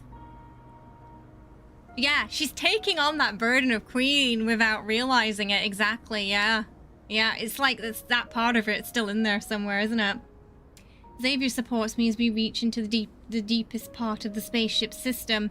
Light swirls around us, evil recognition mechanisms activate to give us access. The massive vessel from beneath our feet emits a gentle hum. The giant beast that slumbered for ages slowly stirs to life.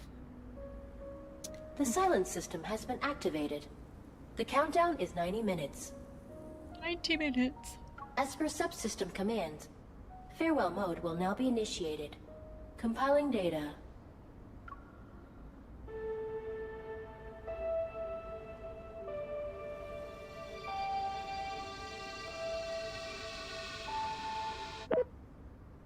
It's been a long time, Captain. The vital signs monitoring system shows that nearly 3/4 of the backtrackers are still alive. I'm glad. In 88 minutes and 39 seconds, I will join Traceback 1's remaining cables and enter eternal silence mode. For humans, farewells are always heavy, but please do not gaze upon extinguished stars. Someday, when time no longer exists, new stars will rise from where the old ones fell. Good night, backtrackers. Good night, universe. It is, yeah. Sentient AI. I wish people had an... We need an eternal silence mode for Isaiah, don't we? Yeah, can we... Can we, like... I mean, I'm just saying, if we leave him on the ship, would anybody care? Would that be bad? Would that be bad of us? Happy New Year! Welcome! Quick switch him! Oh, Good night, universe. Oh, what a final last word. Alright, we got some more fighting now. Okay, we're bringing out the Archfiend. He's gonna temporarily help us out here. Okay, starting to think like a raider. He's so annoying. It doesn't smell appetizing. Taste our bloodlust. And he's mean to our Jeremiah.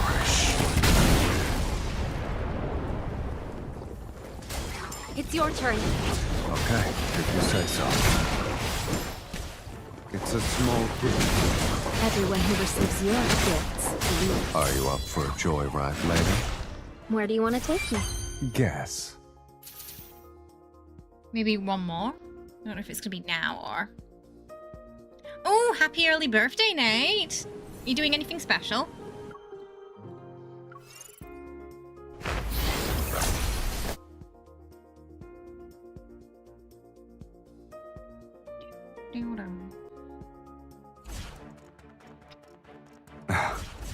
Ready for a feast? Taste our bloodlust.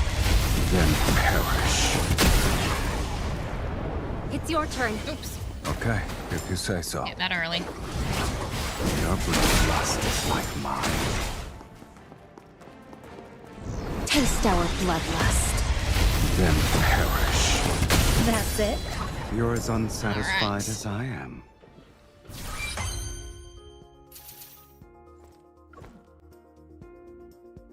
He's an annoying entitled rich boy who wants to sacrifice our planet and also snubs my precious flower angel. Oh, oh, there's one more, sorry.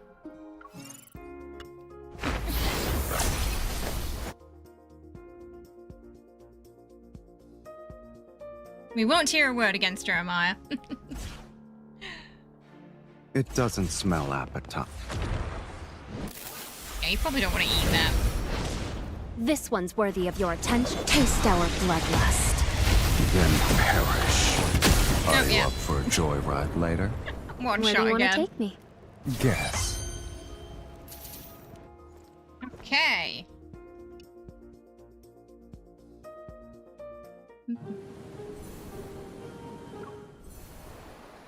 Wait, we didn't get a Kindle.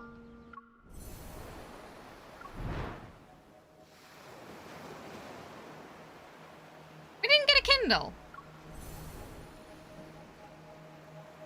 And now we're going into what I'm assuming is Raphael's, no? Or are they intertwined somehow, maybe?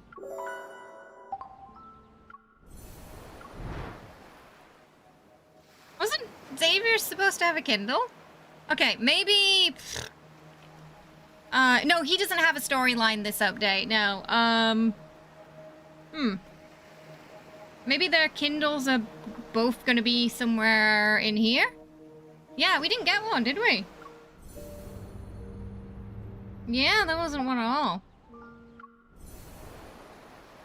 So, maybe there's more to it. Oh, yeah, that was the end of that one. Okay. Oh, hang on one second. I just need to pick up the something. I need to pick up, what's it called? The gardening thingy. Very quickly. And set the new one off because it takes like 20 hours. So I'm just going to do that really quickly. We're going to do a house tour later, but I just want to pick it up while I remember. So I'm guessing maybe part 2 is going to have both Kindles then somehow? Like, does that mean Rafayel and, that means they're going to meet at some point. But yeah. I'm wondering where the Kindles come into play.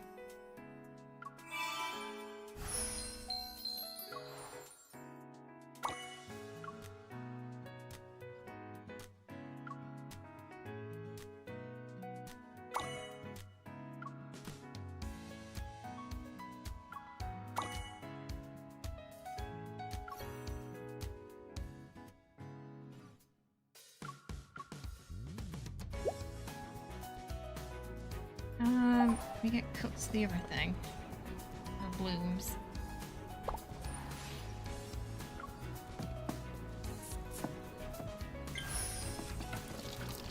Yeah, they definitely both had a Kindle in the trailer, right?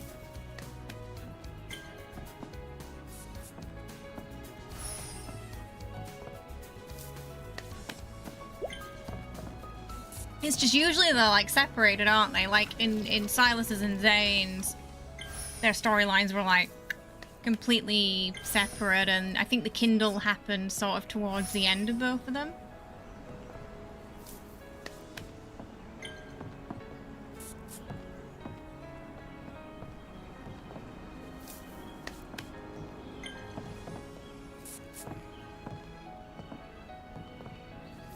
Nice when you get the batch one, because you don't have to do it one at a time.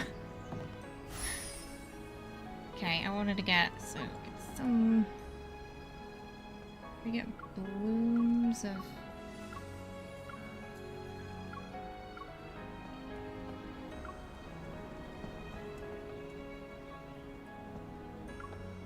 No.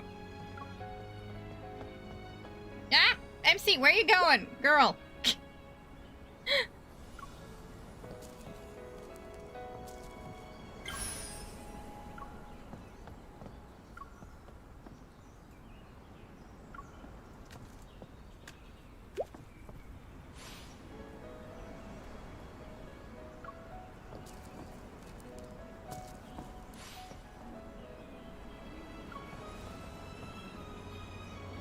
Okay.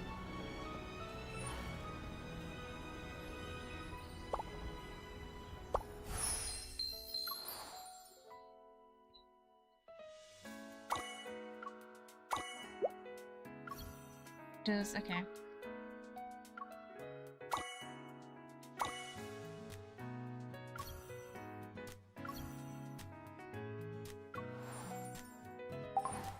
Alright. just setting that off because it takes so long. Okay, now we'll get back to the story and figure out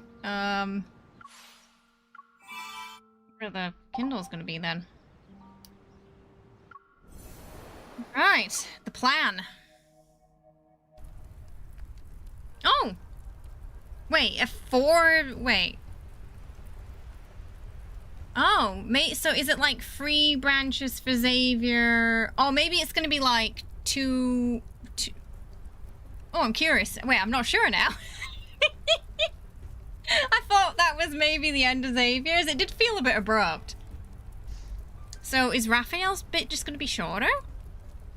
After entering silence mode, Echo is no longer defended by the system, so Xavier transfers it out of the central panel. When I return to the vicinity of the Holy Sword of the Goddess, I realize the no-hunt zone number 39 is surrounded. Captain Jenna, the data shows there's a barrier around the magnetic field overlap behind the monument. It's not a wall built with the energy that's currently in the environment.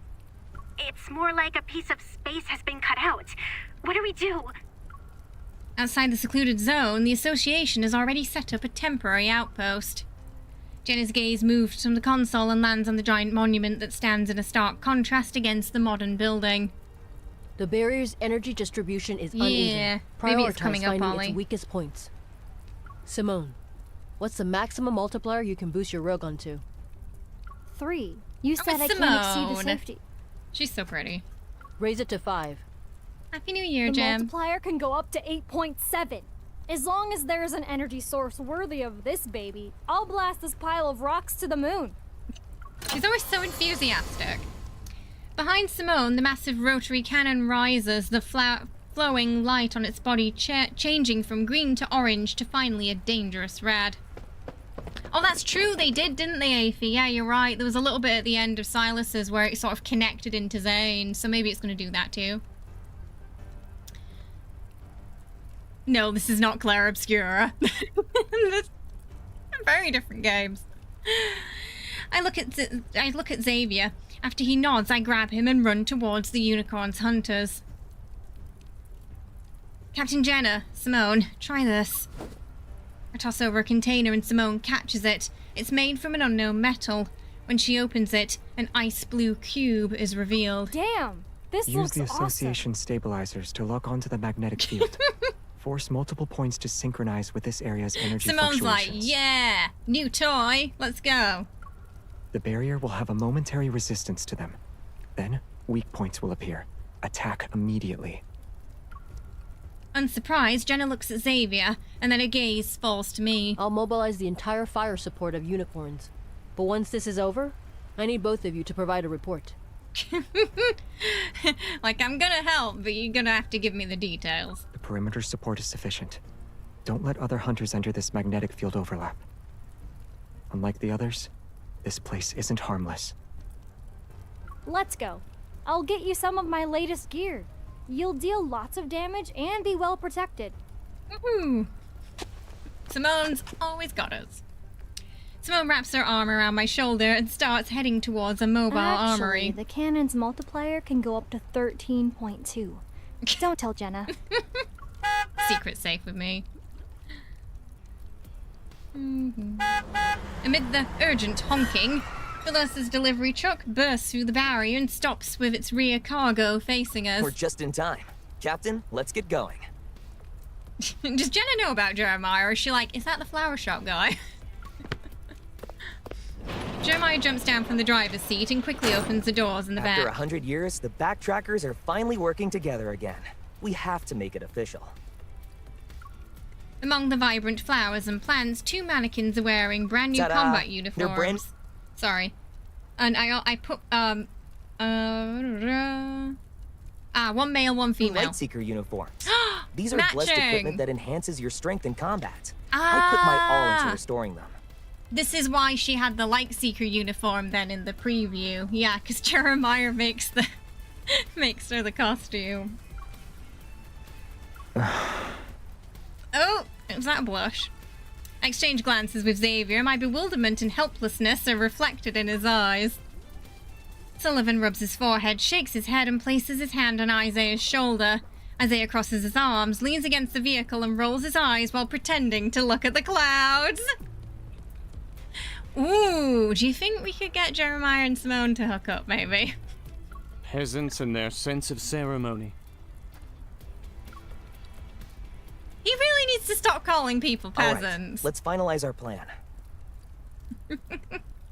You ship the gearheads now. Sullivan approaches. Isaiah remains where he is, and Jeremiah reveals a holographic map. It's a sci-fi gem. It's a complex of traditional buildings that extends from the Holy Sword of the Goddess. We can confirm that the magnetic field overlap behind the Holy Sword of the Goddess has Astria Knight Academy, so I marked several points that are suspected flux nexuses. Our primary objective will be to remove the flux nexuses and send off the Philos fragment. The secondary objective will be to locate Soren. This magnetic field contains an RMFMA. After entering, we might land in different locations and we won't be able to stay in touch. If we get separated, use Astroscience Avenue as a reference point. If you're on the left side of campus, head to the clock tower. If you're on the right side, go to Knight's Hall. Okay, that explains where the clock tower comes in. The area's energy fluctuations are forced to be at the same level, and then a subtle disturbance manifests. A weak point has appeared. All units, prepare to attack the target. Kind of cool, the backtrackers and the Hunters Association working together. Massive amounts of energy coalesce into a single beam of light. It strikes the northwestern area of the no-hunt zone number 39. Amid the earth-shaking tremors, the sound of spacing torn manifests as violent energy fluctuations that reach every stabilizer. You love the techno babble. Alarms sound one after another, and they merge into an urgent, cacophonous song of war.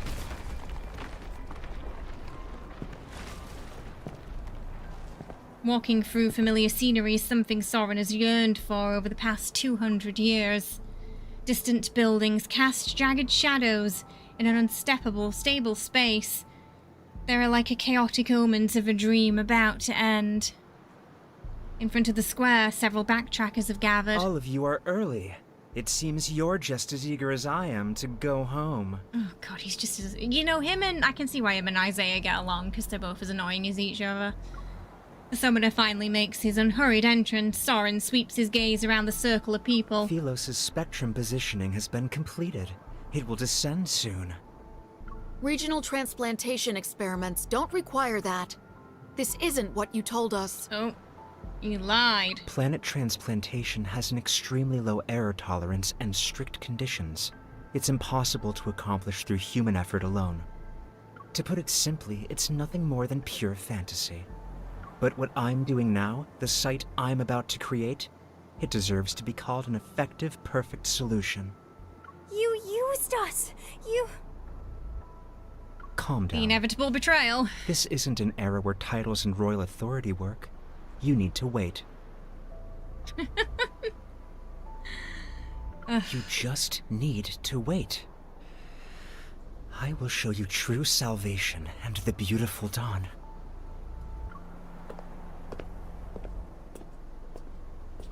We need to stop him.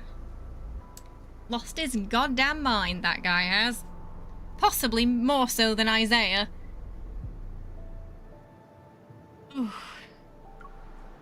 Soren has already left. His recent declaration is just an announcement. He didn't answer any follow-up questions or address any doubts. The backtracker's expressions are indifferent. They blend in with the old street scenery. Do you think Soren can do it? Or has he gone mad? He's definitely gone mad. Doesn't matter. The ground beneath our feet and the scenery around us are proof. If this is Philos, then where are the people? Why is it only buildings and objects? Entities without a life force are the easiest to bring over through the energy exchange. Soren said, this is only temporary. Soren says a lot of things. Do you really believe what he says? Even when he has never seen it himself? Have you considered another possibility? Perhaps the Philos he summoned is nothing more than an illusion. She's got it. Deathly silence envelops the space. The fort, wrapped in an elusive cloak, is injected with lethal poison. Everyone trembles. Maybe everything we've done was a waste of effort. We took the wrong path. We can't change anything, let alone move.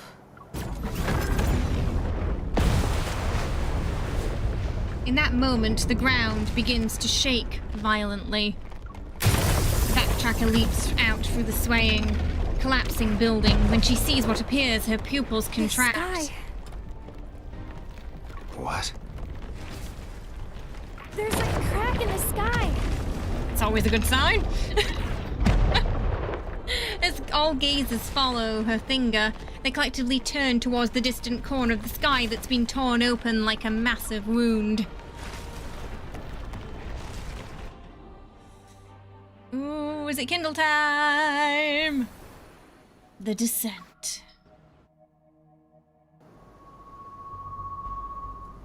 Within an incomplete Estrella Knight Academy, fluctuations appear in multiple locations.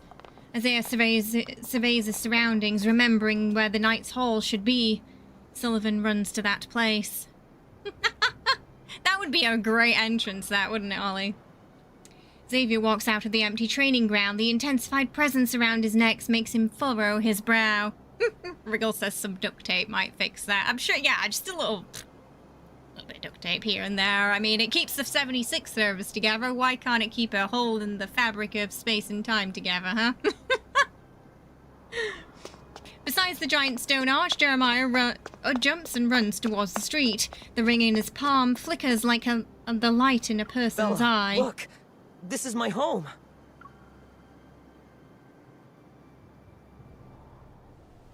When I open my eyes, I use something with a marble-like texture to steady myself as I stand. Only then do I see rows of polished desks and chairs that lie before me.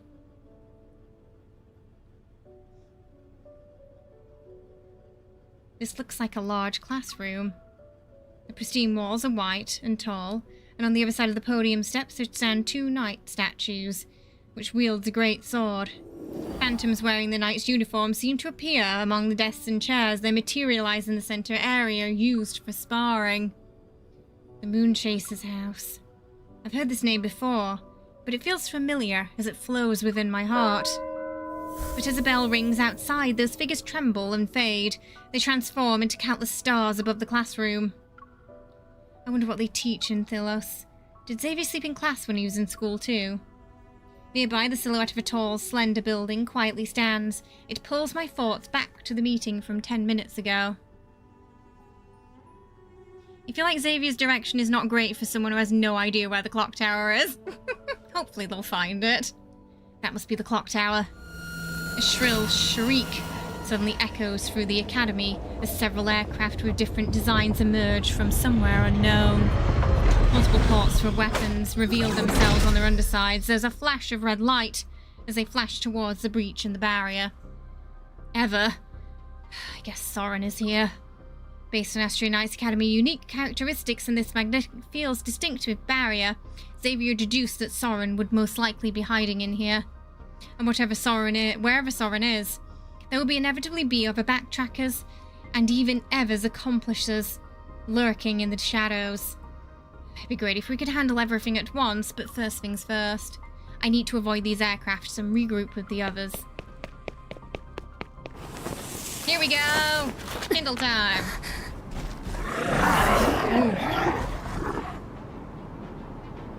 So close, those bastards. She says that a lot lately.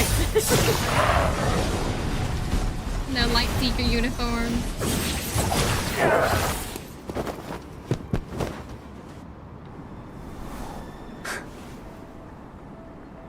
Xavier, a straight-A student back to school? I'm not the only straight-A student doing that.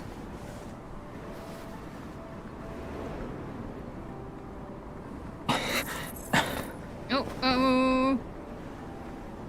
Wanderers and aircraft. Smaller.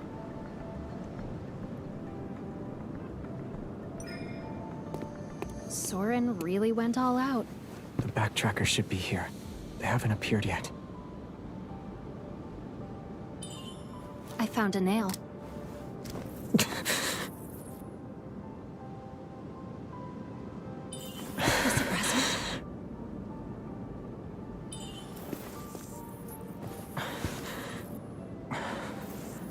This place, the magnetic field fusion is accelerating.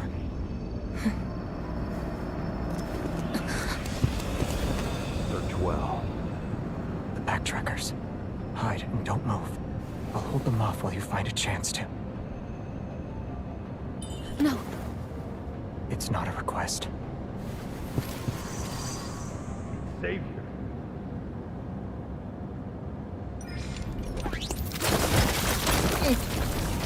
He's lucky we did that, Dad.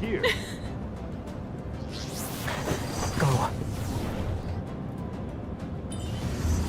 Don't be stubborn. There's no way we're letting it get itself killed. Be quick. See you in 10 seconds.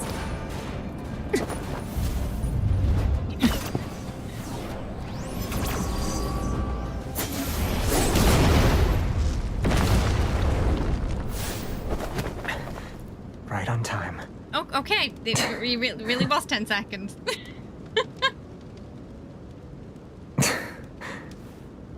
New clock tower memory? He was like, it's your turn to hold the trauma this time. Yeah, Ollie. Since we're back at an old spot, being more dramatic is understandable.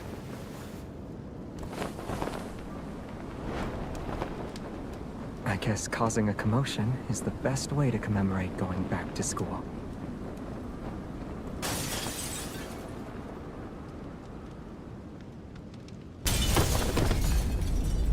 Bodies plummet at breakneck speed and crash into an empty corridor along with the stained glass. In the distance, a series of explosions erupt from above. Firelight streams through the broken windows and casts a glow on the far end of the hall. Soren. A wooden bench sits in the gloom. Soren rests on it, his gaze fixed on the wall ahead.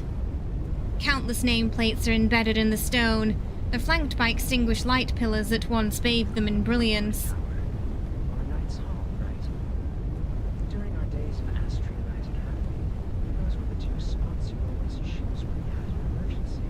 I'm glad my farewell gift for you didn't go to waste. What did you do to Knight's Hall?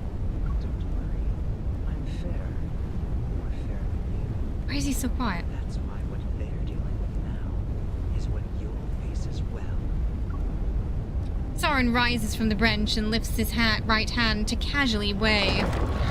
Overwhelming energy ripples from above. From the darkness, a massive, grotesque wanderer appears.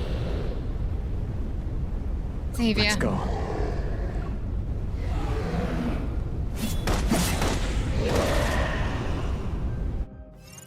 we're fighting now.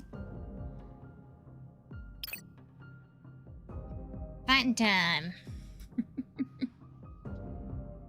So I feel like Raphael's part's going to be shorter than Xavier's then at this rate. It's a Lightseeker's duty to kill one. Which feels a little unfair because it's also been like a year time. since Raphael had an update. But, you know, maybe Xavier. he's going to have more chapters. We'll see. No. Eat this. Pay attention to its wounds. I see it's weak. Not even a scratch. Light. Shut. It's time. Here we go. Not good at The enemies are weak. Now's our dodging chance. in time today. Be careful not to get hit. My turn.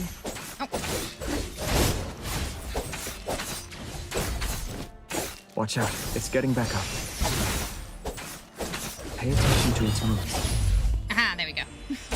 Keep up the momentum. Take that. Turns out fighting with one good eye is a little harder than I thought. Watch out. This won't Excuse be me? easy. Wait, I can't do anything. What do you mean hiding one of the mirrors? Oh, okay. Its original form is in the mirror. It won't attack. Time to get serious. Xavier. Maybe not that one. Are you okay? I was just... Find the mirror. It's Oh wait, in we and have to break it. shatter it. Be careful not to get hit. It's okay. Now it's my turn. Don't worry. I'm okay. Eat this. Comet Trail. I'll use Take this it move down, then. Light, shine down upon me. Here I Oh, come. wait, did it disappear when I did the... Nah, I think it did. When I did the shield break then. Step No, back. we're running Comet out of Trail. time. I'll use this move then. The enemies are weak. Now's our chance. Swords of the Stalk! Okay, I don't want to do that again. Next time, I'll keep you safe. I think we're good. No, why my HP? I'll fix that later. I'll get that last one later. The Wanderer collapses to the ground. The energy particles cascade like a waterfall as they dissipate. The faint, flickering glow dimly illuminates a nameplate on the wall. A light more blinding than a fluorescent glow flashes before the wooden bench. The blade pierces Soren's clothes just below his ribs. It grazes across his waist as it pins him to the ground, and he's forced to kneel. Astria Knight Academy's Flux Nexus. Tell me where it is. Better tell us where it The is. passage has already been opened. Soon, I'll take everyone home. Sylus' descent can't be stopped, Xavier. No matter how powerful you are, you're still a human. And humans can't play tug-of-war with the power of an entire planet. Humanity's strength is more than enough to bring you down. Isn't it pointless? Isn't the self-destruct module in the suppressor pointless? The self-destruct module. When you modified it, you intended to use it at a critical moment. Isn't this the perfect time? You think I won't activate it? Defiant, Soren forces himself to stand. He's clutching a chip between his rigid fingers. I rush forward, but when I see Xavier shake his head slightly, I force myself to stop. I'm waiting for the last moment. I'll let you witness the moment of my victory. Soren strikes me as one of those bad guys who, instead of just doing the thing he wants to do, he's going to sit there and, like, monologue for 10 minutes and that's going to be his demise. I saved Sylus when no one else could. I killed the unkillable Xavier. These represent my crowning victory. Yeah. I'm not going to wait with you. Activate the self-destruct module or die by my sword. See, at least Xavier gets to the point. Pick one. His fingers nervously twitch, the chip deforming several times, yet it returns to its original shape when his grip loosens. After several breaths, it's unclear whether he'll be destroyed by the pressure or Xavier's sword. I hear a soft clink. The chip is on the ground, yet the sound of its fall is clear and You're distinct. not as insane as you think you are. Don't look at me like that. You two and your teacher. You looked at all of us with that same expression. It's as if commoners like us were worthy of encouragement once we entered the Astria Knight Academy. As if we deserved some pity. My teacher? Someone who dedicated everything to a corrupt royal family. Someone who can't see how commoners bear the burden of Phylos' sins. I mean, I can see how you might think that if you're close with, you know, Isaiah, because he's a bit of a twat, isn't he? The grandest knight of the kingdom and Astria, bathed in glory, a role model I admired and revered.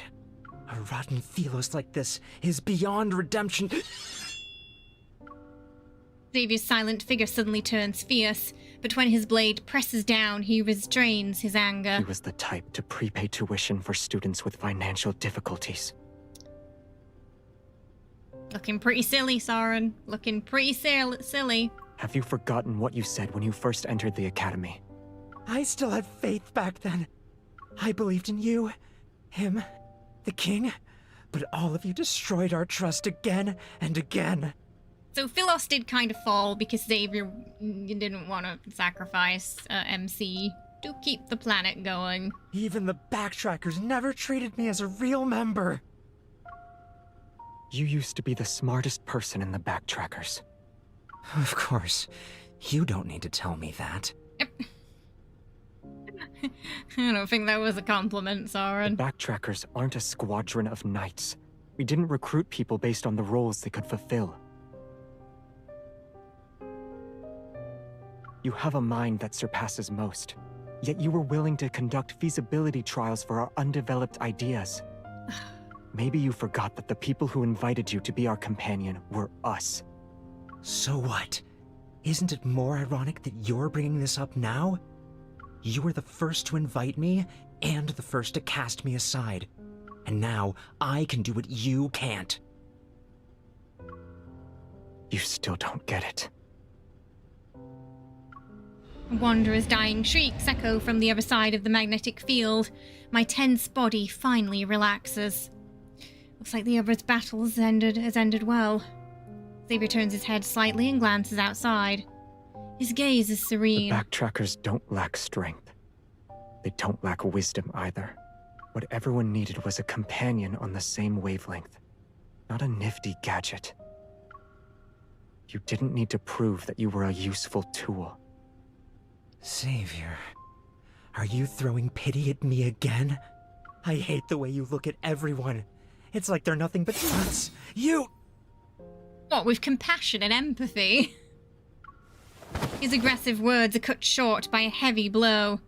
Xavier tosses the unconscious Soren onto the bench and cleans his sword. Well, Soren's lost it. Doubt we can get anything useful out of him. The magnetic field here is too chaotic.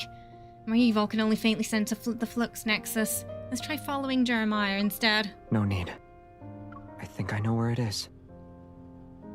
Killy. Kitty cat's here.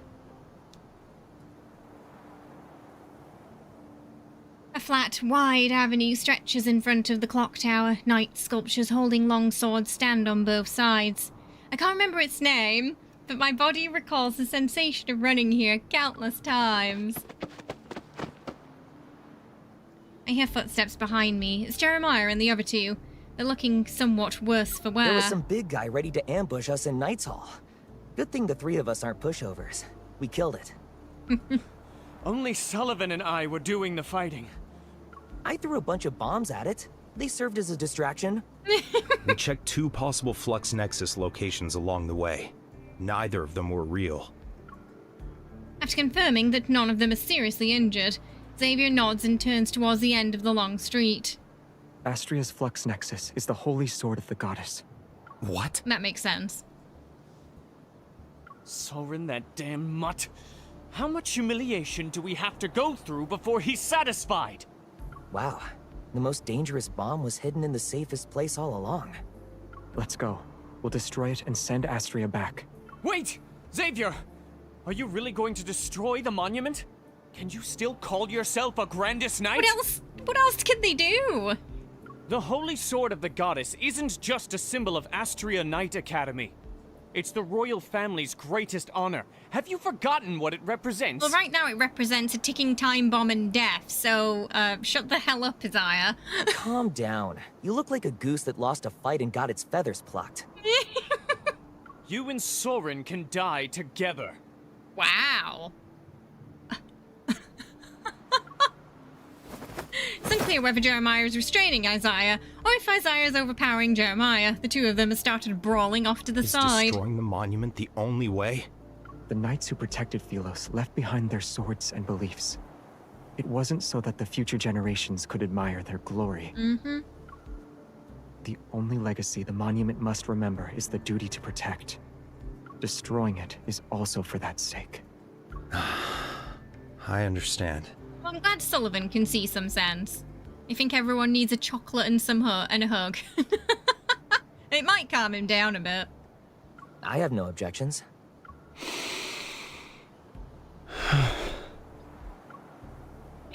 Zip it, Isaiah.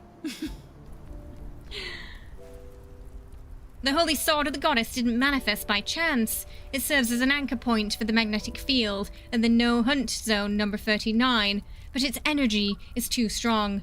The monument from within Estria seems gentler. Energy condenses into a halo that surrounds it. Xavier takes my hand, and we walk towards it. The Sword of Traceback doesn't serve kings or nations. It fulfills one's choices. The choice of Xavier. Whatever choice you made is the best one. Yes, in Xavier we trust. Lock Isaiah and Soren in a room together. Yeah, let them just annoy each other for eternity instead of us. He tightly holds my hand, and then his grip loosens, his gesture shifting from a firm clasp to gentle support. Even as my palm touches the monument, Xavier doesn't let go. Instead, he covers the back of my hand. Together, the sword witnesses us. Let it rest, Your Majesty. Oh, he said it. He said it. Wrapped in energy, I can no longer hear his whispers despite how close he is, but I understand that it's time. Oh, she didn't hear it! Damn it. She didn't hear.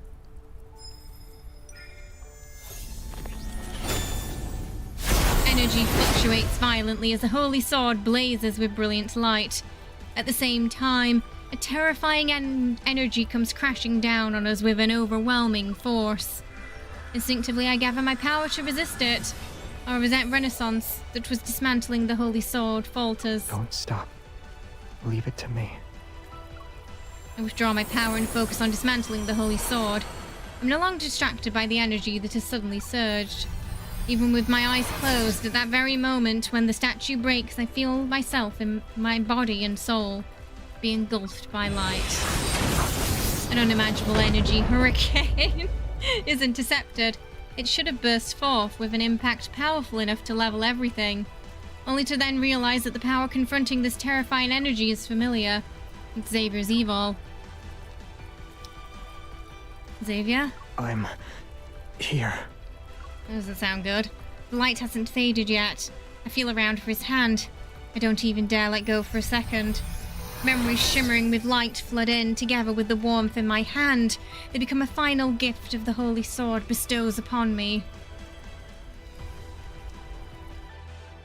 Whoa! Oh, may Philos prosper. So I do think Raphael's bit's going to be a bit shorter then, it seems. It's not until the no-hunt zone's distinctive smell penetrates my nostrils that I open my eyes. The first thing I see is Xavier's pale complexion and his bare neck. He's going to burn himself out. Are you okay? Your suppressor. The energy blockage caused by the planet's descent being interrupted was enough to destroy all of Lincoln. I had no choice but to use brute force. Ugh. And I can only use that power without the suppressor. Oh no. I can thank Soren for this. Otherwise, it would have been impossible to easily destroy the suppressor. With my support, Xavier stands and leans on his sword. The pain furrows in his brow as he quickly smoothed out. The holy sword is dissipated and the others stare blankly at Estria Knights Academy as it slowly cracks. But as Xavier raises his sword to his chest, the others immediately become solemn. By the stars above. Jeremiah, Isaiah, and Sullivan mimic his pose as if in silent mourning. It is all almost like a solemn statue. In the 215th year since leaving our homeland, Operation Backtrack's second protocol has failed due to force majeure. Traceback 2's core has been destroyed. A return voyage is impossible. So he's lost his suppressor, and they can't go back. So he's basically doomed at this point, it seems. Our next step is to initiate the third protocol. What's the third protocol? We shall seek the power of limited backtracking to ensure Philos returns to a time when its core had yet to be extinguished. The last traces of the magnetic field disperse, the energy fluctuations are also quiet. With the stars as our witness, and light-seeking as our testament, we swear before Astria's glory, we have never betrayed our original purpose. Hey Gilby, how are ya? Oh. We have never betrayed.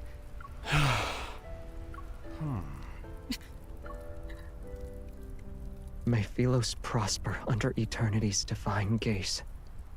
May Philos prosper under eternity's divine gaze. Like an ethereal dream reaching its end, Philos dissolves into scattered specks of light. It's like the stars are returning to where they came from. The backtracker's oath is solemn yet tinged in hoarseness. Only I and the wounded land saw it. The energy particles drift before dissipating at Xavier's fingertips.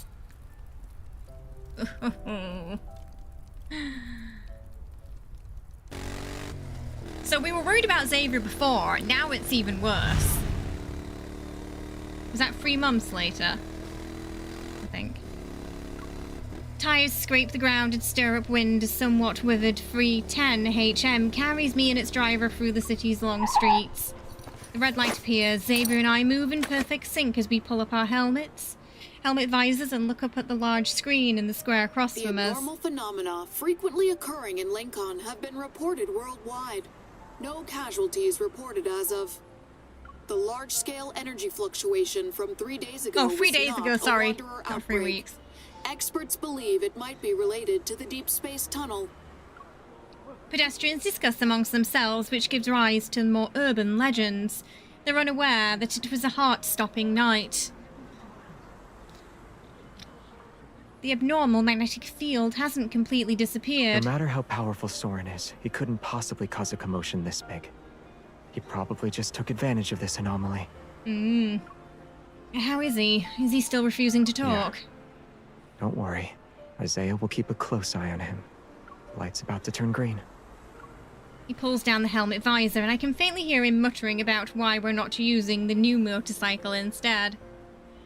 So now we need to bring Xavier to Zayne and force him to sleep and eat noodles and never ever uses Evol again. Yeah, so every time he uses it now, it's just a step closer towards demise, isn't it?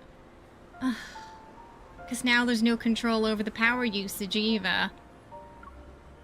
He promised to let me collect the whole HM series. Surely the talented crowned prince of Philos, grandest knight and star hunters, prefect wouldn't go back on his I'm word. blaming Isaiah for this.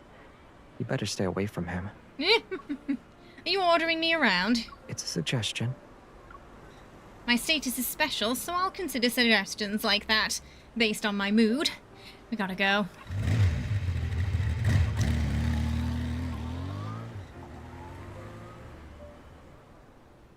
Within the no-hunt zone 39, hardly any traces are visible aside from the impact caused by the Holy Sword's energy burst. Looking somewhat melancholic, Xavier crouches down and touches the grass. Oh, if you're upset, you can cry. There's no one else here. Oh, you're visiting the graves too?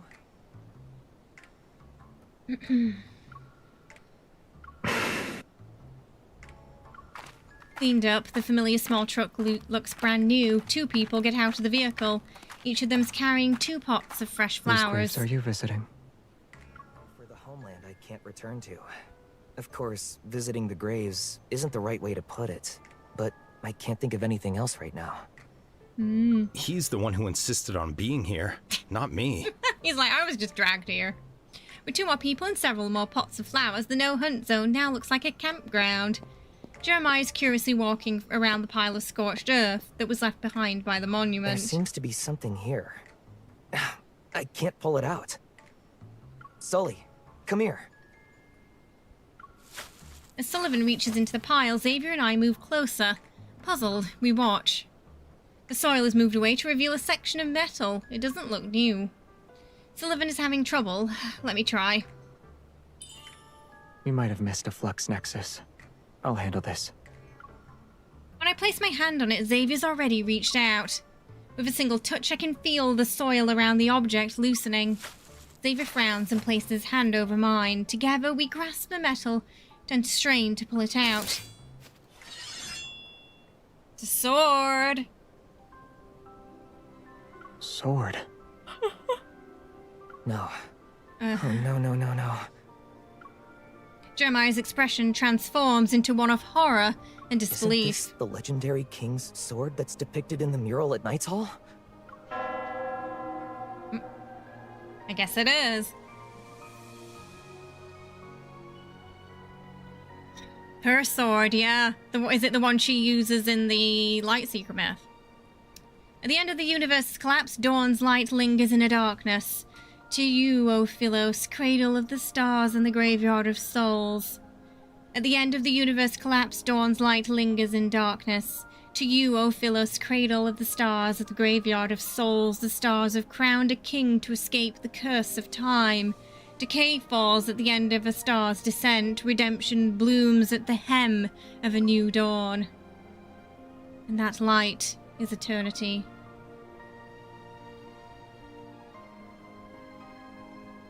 And there they are, back in Philos, looking at the sword.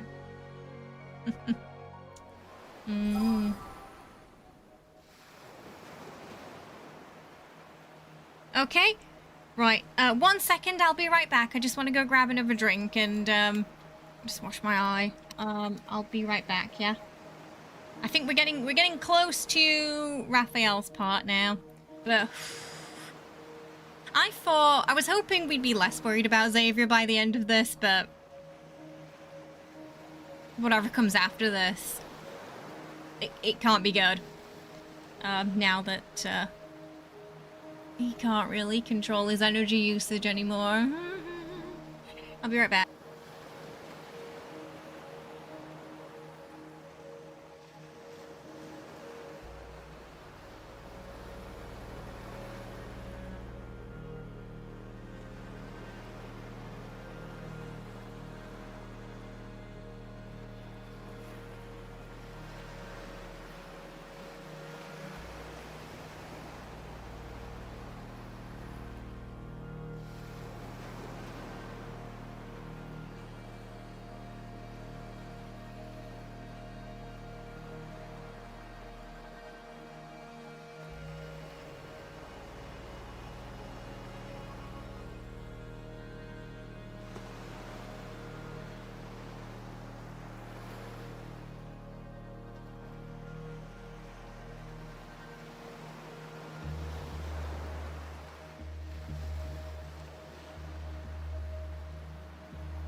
Okay, we're back.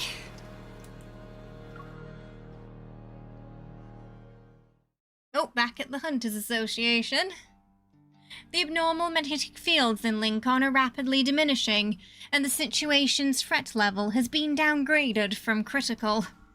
The sword left behind by the holy sword of the goddess hasn't shown any abnormalities, but we remain vigilant. Jeremiah is keeping it sealed for now. Oh, okay, so Jeremiah has it safe and sound at least. Hello! How you doing, Garrel? Yes, we're doing main story update today. Happy New Year!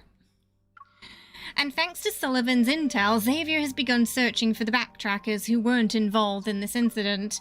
Across the universe, the oath witnessed by the Holy Sword will fall into the heart of every backtracker with starlight. According to the reports, Taurus recently discovered a fragment of a mysterious relief depicting a human face on Wave Chaser Island.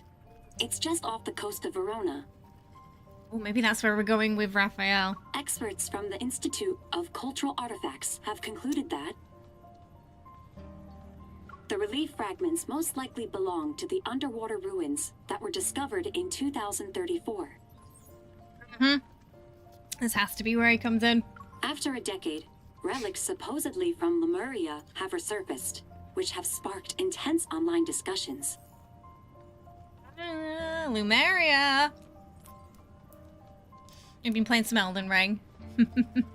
It's good, it's good. I've been enjoying the update. Yeah, I've played far too many hours of the housing, the new home system already. Yeah. Experts state that further verification is needed to confirm whether the fragments truly belong to Lemuria. We know someone will know. Speaking of which, does Lemuria actually exist? Many years have passed since the initial discovery, but the research hasn't gotten far. Oh, Tara. Maybe Lemuria is a seed from an alternate dimension. Aliens are implanting their civilization into Earth. That relief fragment looks old, though. Do aliens like that? According to the analysis, there's a 34.3% chance it's from an alien civilization, and a 58.8% chance it's a Lemurian artifact. So really aren't sure. Whoa. So you're saying there might be Lemurians living among us? Would they look exactly like humans? From an evolutionary and ecological standpoint, a humanoid form is the most suitable choice for the current world. I think MC's just sat there like, oh yeah, I wonder. I wouldn't know. And at night they transform into mermaids that soak in bathtubs. Lemurians need seawater and deep sea pressure. An ordinary bathtub probably wouldn't meet their needs. The discussion behind me grows increasingly off topic. I clear my throat twice and turn my chair around, yep.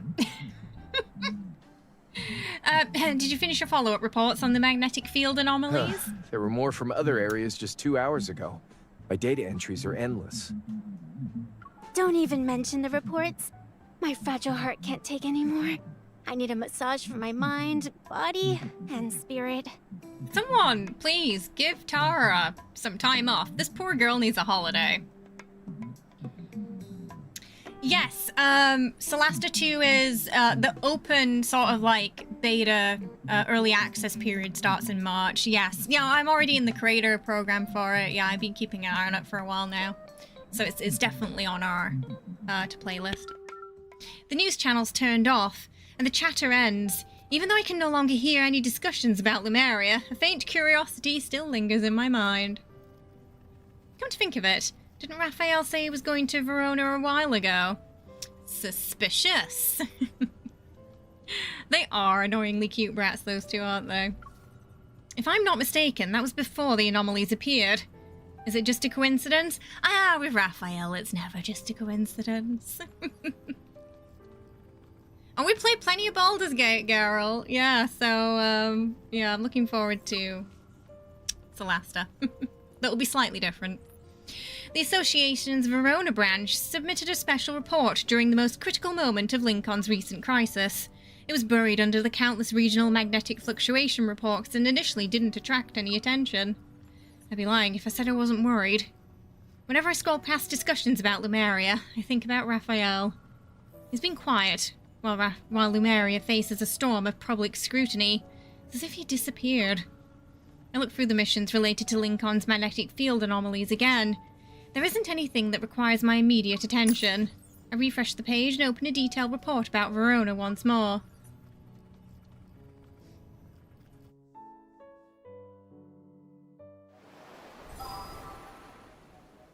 Whalefall City.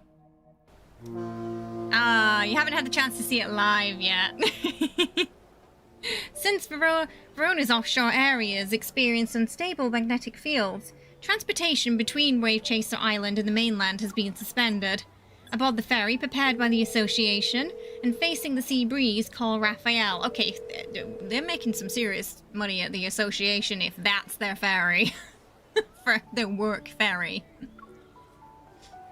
The number you dialed is busy right now. Please try again later. This brat. This sounds too much like Rafayel. Try again. The call has been connected. Rafayel will serve you now. Wow. Bullshit. The operator needs to be fired. I started a video call, so why did you switch to a normal phone call? The signal here is terrible, which means video calls will lag. A likely story. And what if you see me looking like a hot mess? You'd take a picture and make fun of me. Yes, we would, but that's besides the point. Yeah, they did, Ollie, yeah. Just joking. I'm pretty sure that ferry's was used in like that. Wasn't it the cat card or something before? That backdrop. How's the story so far? Yeah, it's been good.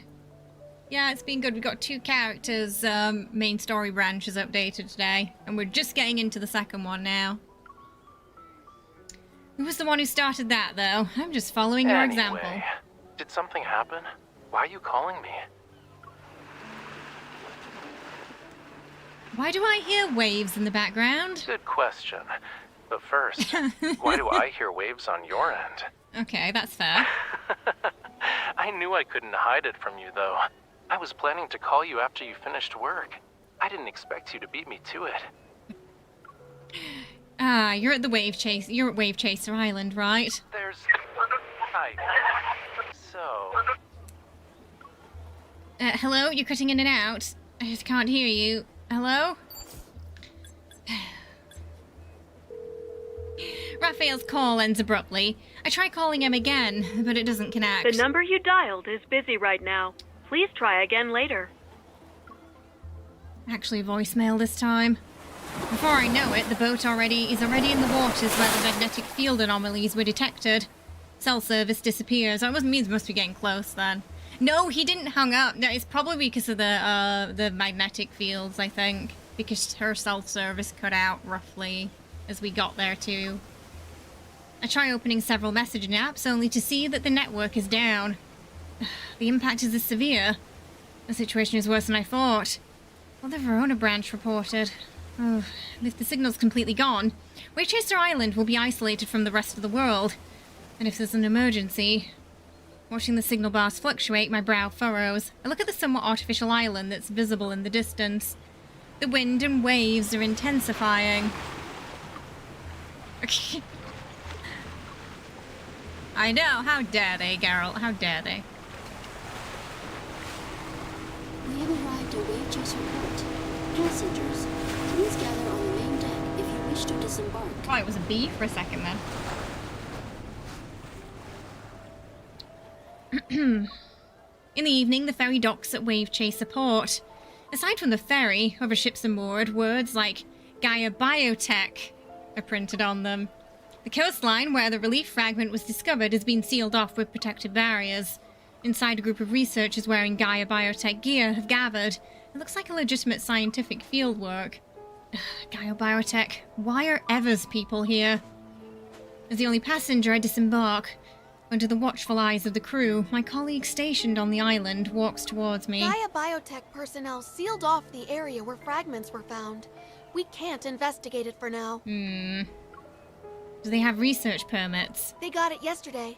I heard they had to negotiate with the archaeological team from the Institute of Cultural Artifacts for a while. Vultures. They start running as soon as they hear of something. Supposedly, Ever challenged the archaeological team's findings and claimed their results were inconclusive due to the abnormal magnetic fields. I bet they did. And Ever possesses the most advanced protocore equipment that can be used for scientific research in any environment. So... I circle the barrier, make my way to the section of water, and then activate my Hunter's Watch. The readings hover at a delicate threshold and slightly increase as I move closer to the ocean. The magnetic fluctuation's focal point isn't on the shore. In coastal areas, anomalous situations at sea aren't uncommon. We have plenty of experience dealing with them. However, this one is unusual. What everyone's most worried about is whether there's a risk of triggering tsunamis and other disasters. Oh, no worries, Wriggle. That doesn't sound good. It's possible. Have hunters from your branch recently collected precise measurements from the sea? Gaia Biotech closed off the relevant zone for that. They claim it's necessary for their scientific expedition preparations. Really? Do they have that kind of authority? It's mentioned in their permit. Right, the permit. The abnormal magnetic field readings are stable now. It'd be inappropriate to interfere. I'll stay behind under the pretense of risk prevention. Okay, I'll head back and submit the report.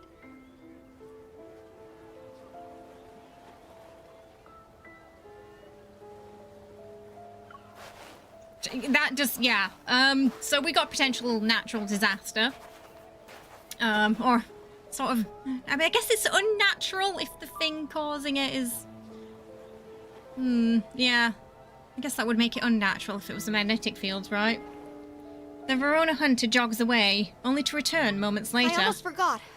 Because of the magnetic field anomalies, the island's cell service has been kind of bad. If the comms channels don't work, you can find me at the port. You can also toss a bottle into the ocean or use seagulls to deliver messages. Excuse me?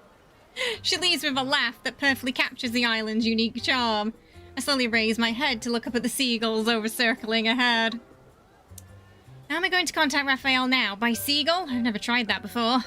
Well, here goes nothing. With no one around, I raise my hand and extend my index finger and pretend to be a tree branch.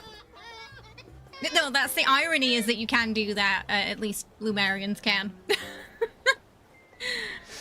10 seconds, 30 seconds, a minute. The seagull continues to circle in the air and mock me with their harsh, grating squawks. Oh, I've lost my mind. The seagulls won't land on trees. I should have pretended to be a rock. The seagull's laughter becomes louder and louder. Do I have to throw him a message in a bottle? As I struggle, the seagull suddenly adopts a formation and fly behind me. I watch them as they move. Oh, there he is. Waves lap at my heels. The seagulls dive down and the shadow cast by their wings sweep across his hair and eyelashes. They delivered your message ages ago, cutie. That explains the laughing. Rafayel snaps his fingers. A perched seagull picks up something from his palm before departing. Why do they land on you when you pretend to be a tree branch? You don't need to go that far. Just feed them. I've been doing it for 2 weeks, and even the super dumb seagulls know obedience means getting food. I mean, I'm surprised they didn't with how they were mocking her. I'm surprised they didn't poop on her. I act as if nothing happened and quickly walked to him. How long have you been standing there? Ever since you decided to be a cute tree branch. You were there the whole time? Yup. I didn't expect the waves to deliver you so quickly.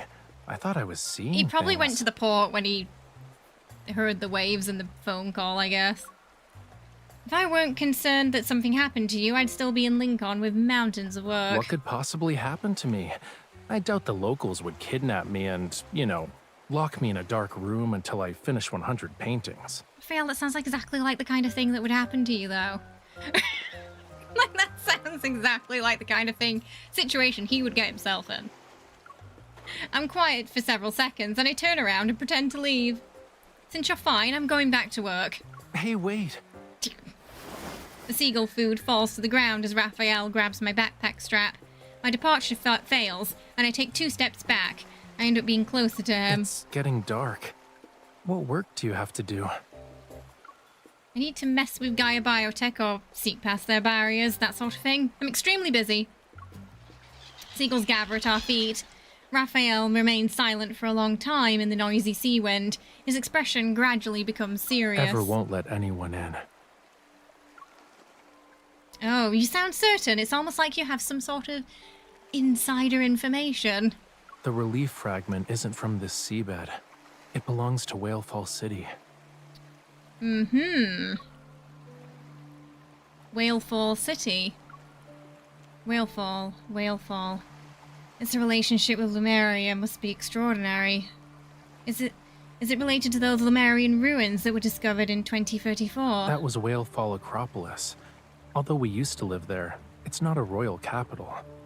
After all these years, this is the first time Lemurians have discovered artifacts from it. It was nothing for who knows how long, and then it was discovered. You weren't aware of Whalefall City being hidden in the seabed. For Lemurians, the ocean holds no secrets.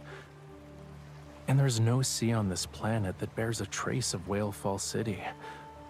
Legend says it was torn away from Lemuria one day. It vanished from our world. You're saying Whalefall City doesn't exist in the dimensions we're in right now? More or less. When the relief fragments appeared, the Lemurians in Verona checked the seabed. Is it going to be like another... Is it going to be like Sylus then? There was a small section of structures belonging to an unknown civilization emerging from the seabed, but they couldn't approach it. Rafayel crouches down and shakes the food out of the box so the seagulls have an easier time eating. Gaia Biotech has been here for 3 days. They've run themselves ragged trying to get into Whalefall City. Of course, they always come back empty-handed. You want the seagulls to enter poop on Whalefall him? City, you need to use more mysterious, ancient, I mean, they might with the amount he's devout been feeding methods. them. The seagulls tear apart the empty food box and burst. After a burst of chaotic flapping, they leave. Sounds like you know how to get in. I'm still unsure about it, but I believe it won't reject its actual citizens. Full moon rises and the tide has arrived at some point. The waves soak our calves. The coolness reaches the soles of my feet and spreads through my body. I want to keep thinking, yet I can't help but shiver.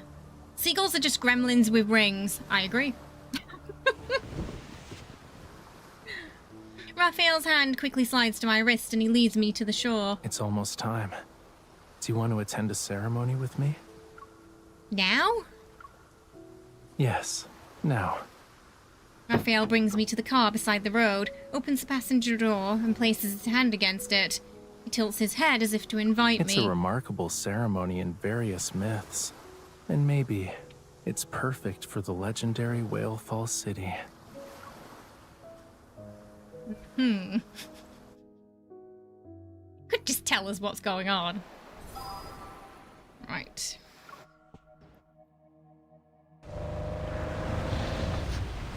We drove along the winding coastal road and traversed most of the Wave Chaser Island before stepping in front of a cliff in the southern east region. Waves release thunderous roars as they crash against the rocks. The moon is perched high in the sky, and the seawater at the bottom of the cliff shimmers with light. A reserved older man is waiting for us at the cliff edge. He looks familiar. I feel like I've seen him before. Is the sea moon ceremony ready? Yes, we're just waiting for you. After responding to Rafayel, he turns to me and holds out his hand to express friendliness.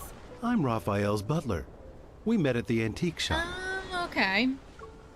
An antique shop. I shake his hand, and a scene overlaps. It's before me overlaps with an imagery from my memory. It was the same hand that gave me change when I visited an antique shop. Rafayel and I traversed the peninsula during that trip in the summer, and I wandered into an antique shop. I thought it was an ordinary store, but the owner was actually Raphael's butler. My apologies. I wasn't able to reveal my true identity during our first meeting. But please believe me when I say that I and many other Lemurians are genuinely delighted to meet you. All of them are just hiding in plain sight. Wait, what? Kara, what? Excuse me? What? Who's waiting for what now? What? About to say it's okay when Rafayel cuts our conversation. He's saying he doesn't need to keep secrets now, so he can welcome you properly. I run an antique-themed bed and breakfast on the island. The scenery is lovely and the food is good. Why don't you stay there tonight? Following the old butler, we go down the path and reach the coast. No, he didn't say that. No, I'm pretty sure that's not what he said. This is a different story, Car. A group of Lemurians wearing pristine white clothes is gathered by the sea. They're adding decorations to a boat-shaped object. It's made of seashells and anchored to the beach with ropes woven from seaweed. It rises and falls with the waves. This is the first time I've witnessed the sea moon ceremony. Maybe you've already heard a legend or two about it. However, today's ceremony is different. Following his tender gaze, I see a Lemurian lying down in the boat. She's surrounded by vibrant bouquets of flowers. It's not possible to know how old she is. I can only see how soft the moonlight reveals gentle traces of time on her face. They're visible, yet not deeply etched. She's... what should I call her? The deceased? She isn't dead. A participant? That's not right either. Yes. She's the focus of today's ceremony. There's no character named Richard. That we know of. Though we did meet one today. We did meet one dick today. His name was Isaiah, wasn't it? She'd like it if we called her Aunt Coralia. Aunt Coralia is smiling. She's looking forward to this. I turn to look into Raphael's gentle eyes. The sea moon ceremony guides each Lemurian back to the ocean, back to their homeland.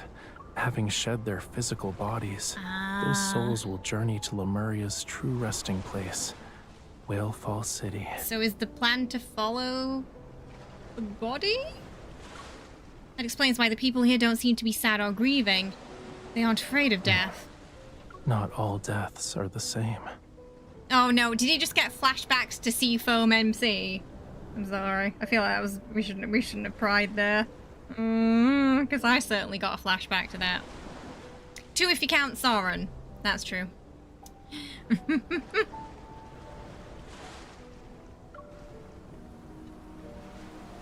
Soft chanting rises from the crowd and quickly is drowned out by the howling sea wind until it's barely audible.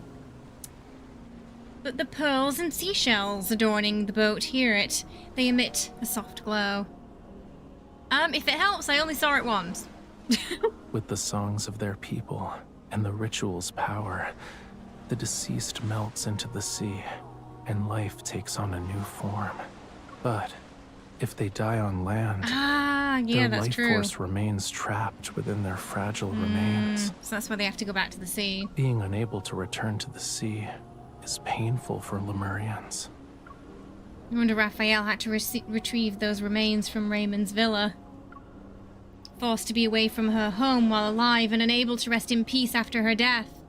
She must have felt desperate. Is it Raymond, was that the old man with the painting who had the Lemurian skeleton? Was it? I think it was that, right? Who was his cousin, I believe. Hello, welcome back. Damn, so that was extra cruel. Not just like killing the Lemurian, but also keeping the bones on display on land and not letting them return to the sea. That guy had what was coming to him.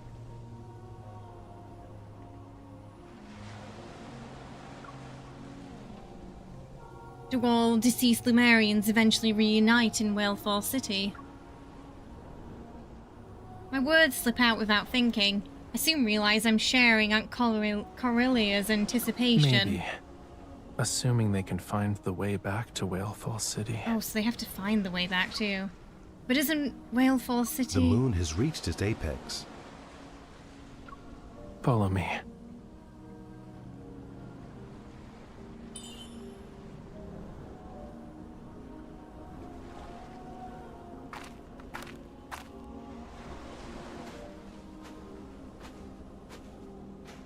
Raphael leads me by hand, and we reach the shoreline. Then he walks to the boat's bow.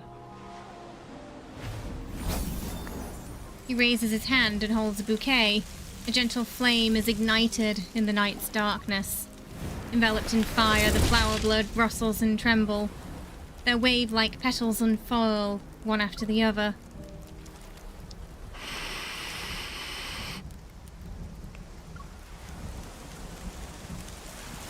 The ethereal, melodious singing rises and spreads with the flames. Harmonies merge to create a call and response with the waves.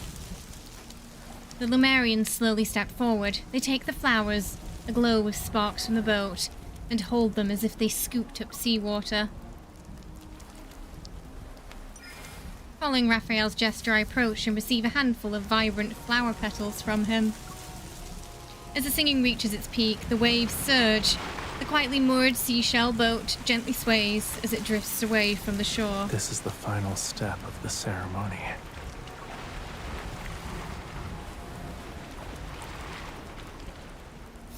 He supports my hand as dark blue specks of light rise from the flower petals. They converge into a watery orb of light. When the blessings of our people connect with the ocean's will, Whalefall City opens its path to the children of the sea. Well, this would explain why Eva can't find it. May the wave letter guide her. May the wave letter guide her to find rest in Whalefall City. May she be reborn in a wave's embrace.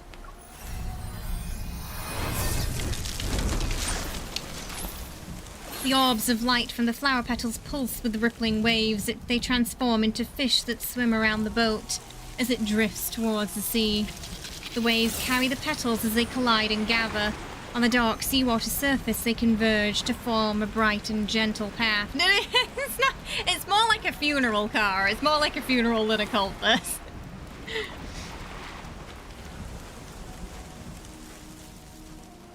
Watching the seashell boat as it floats away, Raphael returns to my side. He answers the questions I ask before the interruption. The last person who saw Whalefall City died over 1,000 years ago. Oof. And as I said before, Lemurians aren't certain if they can return. Despite that, people still believe in the Sea Moon ceremony legend. It's been lost for centuries, but Whalefall City is where every Lemurian heart yearns to be. It's the place where our souls ultimately rest. Over countless years, this yearning gradually transformed into a comfort as intangible as a dream. So, today's ceremony is different. Since Whalefall City appeared, can Aunt Corellia's soul really return? That was her final gift to us, and it's her dying wish. There was still some time before her Sea Moon ceremony would be officially held, but she couldn't wait any longer. She wanted to test whether the path back to Whalefall City still existed. The scent of petals lingers around Raphael, and the sea breeze has tousled his hair and concealed the flickering emotion in his eyes. The singing hasn't ceased. The Lemurian chants ripple like fragile waves and stir the moonlight reflected on the water. Should she return, the wave letter will bear her echo home. Will the boat reach Whalefall City? I close my eyes and etch the sound of surging tides deep within my heart.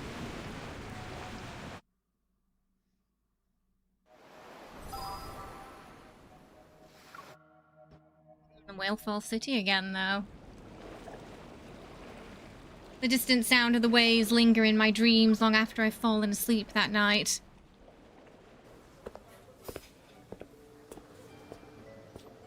The next morning, I meet up with Raphael in the antique-themed bed and breakfast restaurant. Good morning. Morning. He's half asleep. Bless him. Raphael looks like he didn't sleep well. He's yawning like a fish blowing bubbles. Musicians are playing classical music in the lush courtyard as servers in the restaurant restock food and fresh produce. Children are collecting seashells on the beach, and surfers rest or practice in small groups while carrying their boards along the sand. The turmoil of the outside world doesn't seem to affect life here. On Wavechaser Island, there's only harmony, freedom, and flowing vitality. This restaurant has been part of the bed and breakfast for years, you know. On Wave Chaser Island's restaurant list, it's in the top 3. I'm You guessing should it was try a more of late their night dishes. funeral, yeah. The waiter hands me the menu and I flip through it and reveal a knowing smile. I figured it'd all be seafood. The front pages are just standard dishes. If you want to try the specialties, you need to go to the back. Freshly caught crab. What kind of dish is this? Do you see the beach down there? As soon as you place your order, they'll send someone to the beach to dig for crabs, which are caught and prepared on the spot. I do like crab. They're very dedicated. I think I'll stick with something more ordinary. It'd be a little impolite to disturb the crabs early in the morning. Raphael gives me a sly glance, flips to the last page of the menu, and points to the Lincoln Gazy pie. It's a pie with dried fish, and their heads are sticking up at a 45-degree angle. The eyes are seemingly staring back at me. That's... when the food has eyes, it's too much for me, that. I don't like my food to look back at me. So it's a no for me. I heard my old butler left quite the impression when he first tried this dish. Was it good or bad? You'll find out soon enough. Oh. I wouldn't order it if I were you. Small head pops up by the window and gives me a mysterious warning. I had 8 nightmares the night after I ate that. Oh. Aiden? We should order one. Then you won't eat the other dishes we ordered. I suppose what happened to that kid? The boy shyly sticks out his tongue before walking through the main entrance. Children also attended the sea moon ceremony, but I didn't pay too much attention to them last night. Only now do I notice that Aiden's gotten taller. We had an Ultralux joke for a second there. No, Thunder, no. Out of all the Lumerians Raphael has introduced me to, Aiden holds the most special place in my heart. His father's a Lumerian, his mother is human, and Aiden himself is a half Lumerian who isn't very good at singing. Raphael, Miss, can I join you today? I promise I won't disturb you while you're doing important stuff. I'll be on my best behavior. Adorable. Raphael and I exchange a glance, our smiles reaching our eyes, but we pretend to look reluctant. After breakfast, the Miss and I are heading out. Oh, We might Cara. encounter some danger. I won't be too close when I follow you. And if there's danger, I'll run away. This is the perfect chance for me to go outside. If I just sit around and do nothing, I might get too anxious and struggle to breathe. Is that emotional blackmail? Aiden, are you in trouble? For a moment, the words Gaia Research Team flash through my mind, and I straighten my posture. Not exactly. Everyone else is waiting for a response from the sea moon ceremony, and yeah, let's not make jokes like that about real life, things, yeah? Let's not do that. You're waiting for the cat distribution system to find you. I know the wave letter Oh, it did will only work, yes. arrive when it gets dark and the tide comes in, but I can't sit still.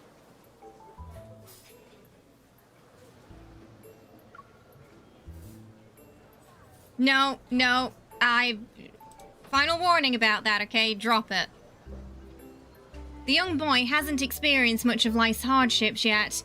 Only a faint, indescribable unease lingers in his eyes. I send Raphael a questioning gaze. I'm not sure what his plans are for today, or if he'd be willing to accommodate the boy's request. The aroma of food arrives with the server. Raphael places the seafood paella in front of me and slides his cream soup over to Aiden. I'll give you the time it takes to finish this bowl. So, I suggest you really think about whether or not you want to be our tag-along for your vacation. Huh?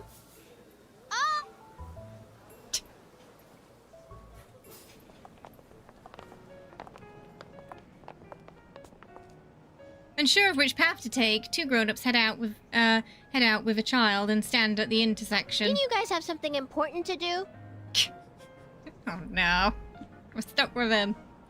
Yeah, doesn't the sea god have something important to do? You're right. And doesn't Miss Hunter have something important to do? I can't help but feel a little deflated. I'm here as external support from the Association's HQ. I'm supposed to help the Verona branch analyze abnormal magnetic fields. But Gaia Biotech has sealed off the area under the pretext of a scientific expedition. Unless the readings go beyond safety thresholds, hunters aren't allowed to interfere freely. Ooh, there's a thought. What if the readings go above safety thresholds? Could that potentially get us in? So you can only wait and see. No. We don't joke about stuff like that, though, yeah? It's a little frustrating, but yeah, that's the current situation. No! You're gonna... It's respect the streamer's rules, or it's the curb, Smokey, okay? I have asked you repeatedly not to joke about that. The correct response to that is... Yes, streamer, I understand. Sorry. Now we continue. What about you? With massive Whalefall City on our doorstep, aren't you thinking about a lot of things? Yes, but my circumstances are the same as yours. You're also waiting to see what happens. Why? It's the YouTube chat, not the game. Gaia. Of course, who else would it be? Aiden tilts his head up. He looks left and right as he imitates Raphael, putting his hands in his pocket. Then he speaks to attempt to be cool. Yeah, I just had to tell someone off. It's alright. If you think about it, you two have the same target. Doesn't that mean you have the same goal? Alright. You're a smart cookie.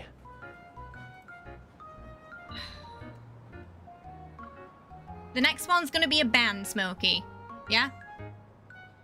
Raphael gently pats the back of Aiden's head and leads us away from the busy streets. We head to the coastline. Hunters can't freely interfere with Gaia's scientific expedition. That's basically a rule in human society. But a Lemurian wanting to return to the sea certainly doesn't need anyone's permission. What do you think? In the morning light, Raphael stands with his back to Aiden and winks at me, a fleeting glint of mischief across his face.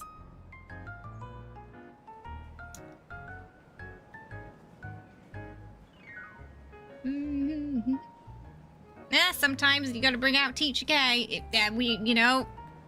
Respect the mods, respect the streamer, respect chat, don't be a dick. We have very simple rules here. If you ask me, since the abnormal magnetic field is connected to Whalefall City, we should pursue the heart of the matter instead of investigating phenomena on the surface. Right? Even Zaya was... he would have stopped before he got ahead of himself. As a hunter, I can accept having my actions restricted and being forced to take a vacation. But as an ally to Lemurians, I should help when it comes to important matters like finding a lost capital city, right? Among the 3 people here, all 3 are clever. Huh? What are you two talking about? It's grown-up business. I'm not telling you. Be sure you're a grown-up, Raphael. Our knowing laughter floats away with the sea breeze. Seagulls flying at a low altitude respond with raucous cries.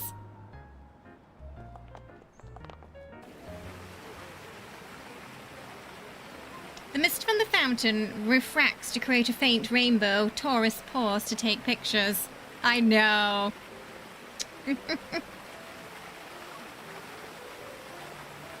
But the column-shaped sculpture in the center has a strange protrusion on the corner. The intricate patterns and bizarre shapes disrupt the fountain's harmony. That's... Not something from the island. There's a faint magnetic fluctuation. In abnormal magnetic fields, objects partially materialize and overlap with the original sculptures. No, it's okay, Kara. We dealt with it now, so it's all good. It seems the underwater magnetic field does affect Wave Chaser Island, but very few people have noticed it. On the other side of the fountain, someone is dragged over a ladder and sits at top. is carefully examining the protrusion with a carving tool. This could be an opportunity to push past the sculpture's originally conservative style. The sculptor uses a scraper tool with modeling clay to fill in the sharp edges of the sculpture. He gestures in the air to visualize the work is about to make the first cut. It's better to preserve some of those sharp angles. Oh? Ha! It's you! I was wondering who else on this island could have eyes sharper than mine. For those unfamiliar with Raphael, he is the famous artist. The sculptor, immersed in his art, finishes his greeting to Raphael before his gaze falls on me.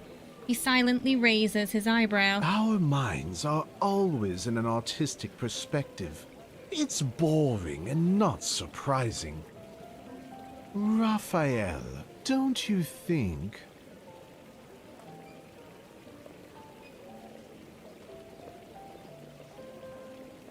What were you saying?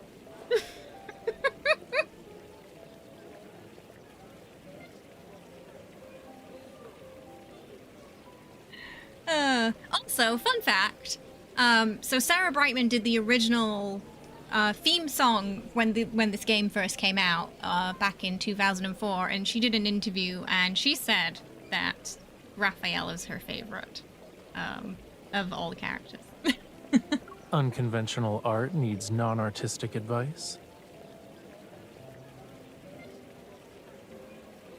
Not to be confused with the Ninja Turtle or the devil who sings like a Disney villain. Yes, the Sarah Brightman. Steen Dye herself. Exactly. Kind of advice? City beautification or environmental considerations? I thought someone like you would be angry upon seeing this obliteration of art. Yeah, 2024. 2024. It came out, this is the second anniversary that's happening now. Obliteration is one of many tools when it comes to art.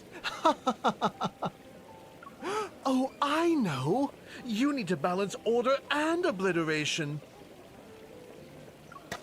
Without bothering with pleasantries, he's already tracing lines in the clay.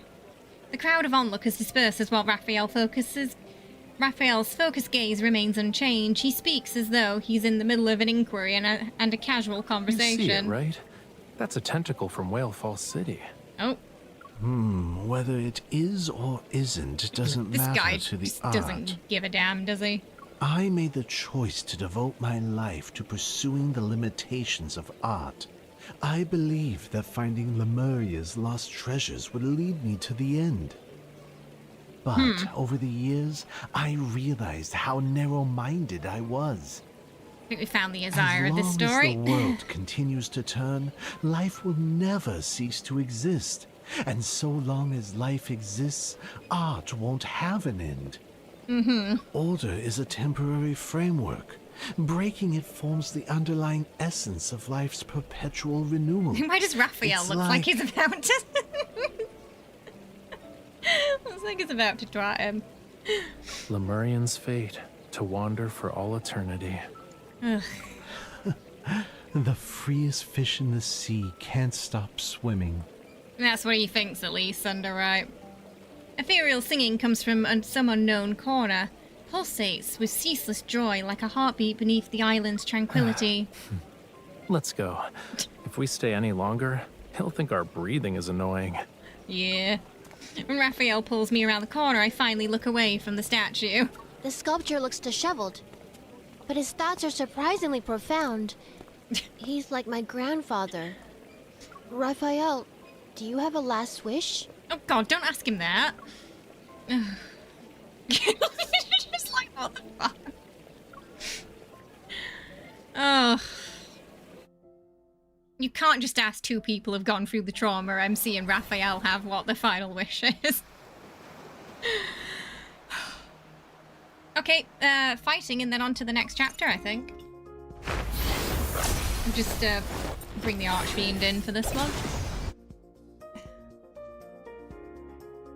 Oh. One chapter left. It doesn't smell appetizing. Taste our blood. I guess we're gonna go to Royal Fall City, though.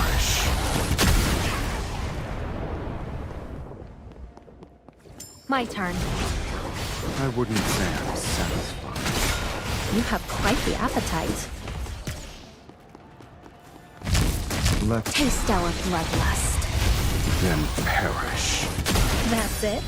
You're as I unsatisfied think there might be as one I more. am.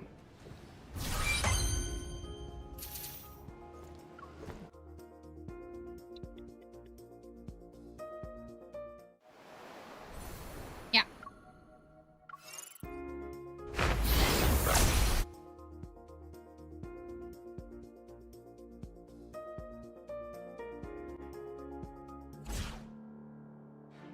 It doesn't smell appetizing.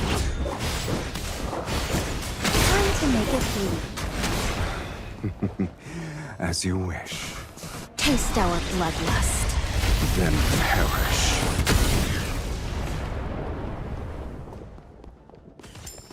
Bring it on. Your bloodlust is like. Are you up for a joyride later? Where do you want to take me? Guess. Alright, I think we're on to the next one now. Oh, no!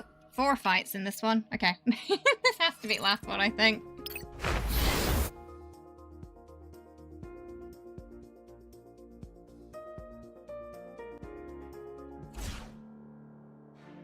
It doesn't smell appetizing. Crap. Taste our bloodlust. Then perish. Are you up for a joyride later? Where do you want to take me? Guess.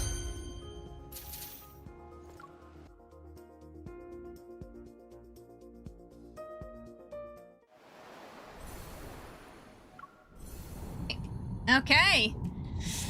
On to chapter 4. Journey's End. It's quite an ominous start, that, isn't it? Journey's End. The three of us stop in our tracks, and I turn towards Rafayel. When did you write a bucket list? Bewildered, Rafayel slowly faces Aiden in the same way I turn towards him. When did I write a bucket list? I was just curious. He pulls his hand out of his pocket and begins counting on his fingers. My grandfather wrote a bucket list. The sculptor and Aunt Coralia also had things they wanted to do before they passed away. He raises his hand and shows 3 fingers to Rafayel. I was wondering if you might have similar thoughts. But I don't think the sea god can really die. Listening to these far-fetched speculations, Raphael's confusion gradually disappears. He crouches down to Aiden's eye level and raises the boy's 4th finger. If I had a bucket list, it'd be to bring the Lemurians back to Whale Fall City. That doesn't count because it's the sea god's wish. And it's boring. I want to know your wish. Rude.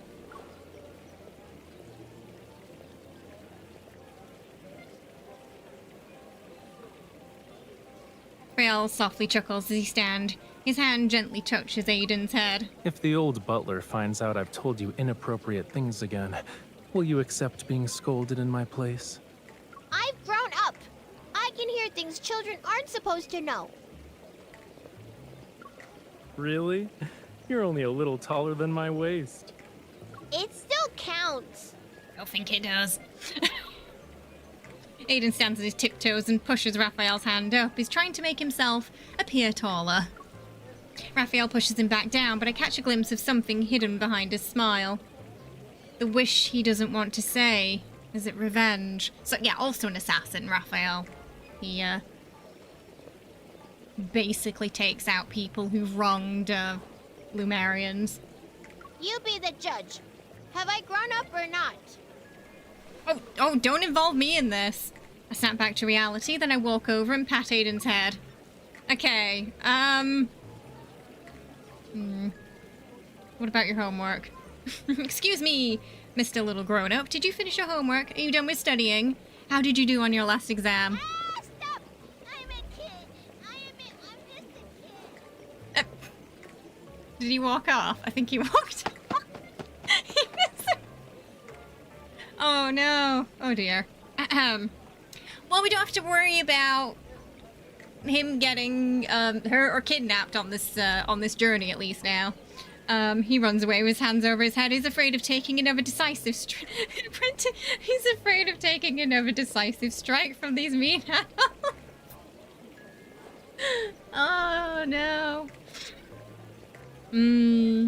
It is, yeah. And he can't quite say that in front of it right now, can he? Yeah. At the bottom of the slope lies the sparkling sea. Rafayel and I stand together and watch Aiden's shadow as he moves. A kid who's quick on his feet can escape heavy topics, but adults can no longer do such things. Thanks for the save. It was pretty effective. Rafayel stretches his body and lets out a languid yawn. You've hidden things from him twice today. A child's unsatisfied curiosity can be difficult to deal with. When Aiden grows up, he'll have to answer all his questions, and he can't forget the accumulated interest. Excuse me? That's a thing? Oh yeah. It's compensation for giving him childhood trauma. You know, I feel like you're the one who did that. Just saying. Yeah, I probably did, to be fair. We're a bit harsh. Hold out my hand to him. I only did it to bail you out, so you also owe me. Rafayel dutifully takes my hand and presses his palm against mine. Here you go. I'm at your service. When is that part of the sea gonna be reopened? I already waxed my surfboard 3 times. I might as well put it in storage at this point. All those tourists who wanted surfing lessons canceled their appointments. I need to cut back on expenses this week. Still grumbling, the surfers walk away. Rafayel pauses and watches their retreated figures. Ever's already affecting the lives of ordinary people on Wave Chaser Island. They don't care about Lemurians, Yeah, let alone ordinary people. This works out for me, though. It saves me the trouble of hunting them down one by one. I gaze at his profile in the sunlight. His expression is anything but bright. Why are you looking at me like that? You already figured out my plans. Do you think the sea god might make another appearance in this story chat? Last time he had a bit of trouble controlling it. Aside from finding a way to enter Whalefall City, you're planning to do something about those Gaia Biotech people, right? Whenever you have that look, I know you're going to give me a heart attack. Do I always scare you? I see I've been ungentlemanly. I'll definitely take the time to reflect.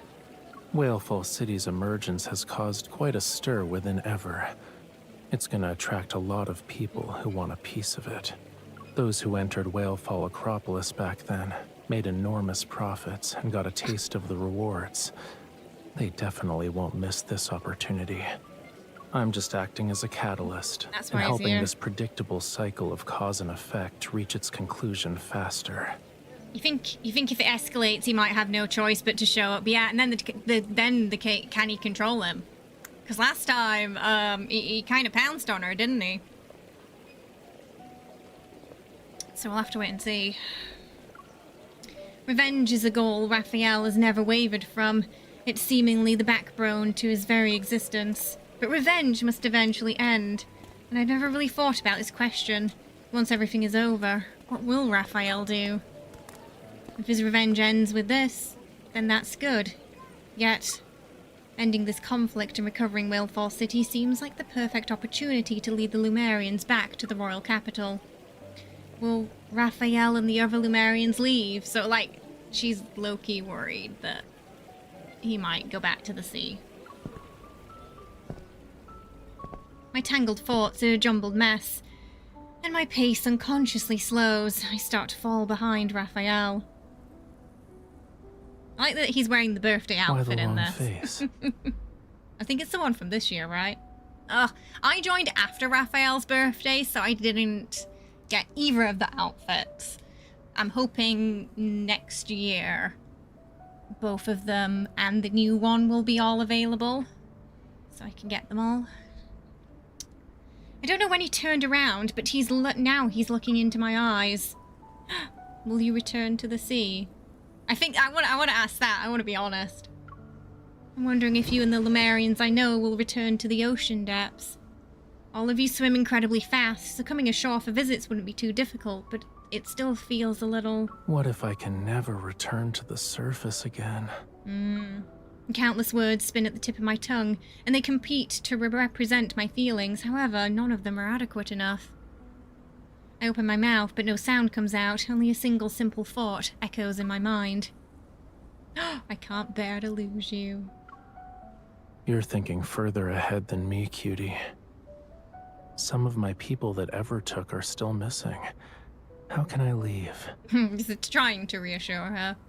I look up to see his gentle smile that's like the sun. I sense an urgent need for a more definitive answer. Then, I can work as your bodyguard until the end of the world. Who knows how long Earth will last? Let's extend it a bit more. Like, until the universe dies. No one knows when the universe began or when it will end. Since our lives will never be as long as the universe is, it's basically forever. Until this endless journey reaches a conclusion, I won't leave this place. From where he stands, the wind carries a refreshing scent towards me. Sea breeze is gentle, surprisingly. It can carry away my worries. As our conversation between adults end, Aiden happens to run up the slope. His footsteps are unusually frantic. Uh-oh, what happened?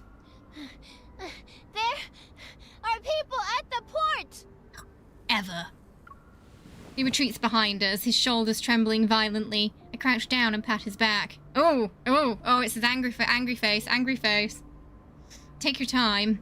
Who are the people that just arrived? They're wearing the same clothes as a guy of biotech researchers who sealed off the...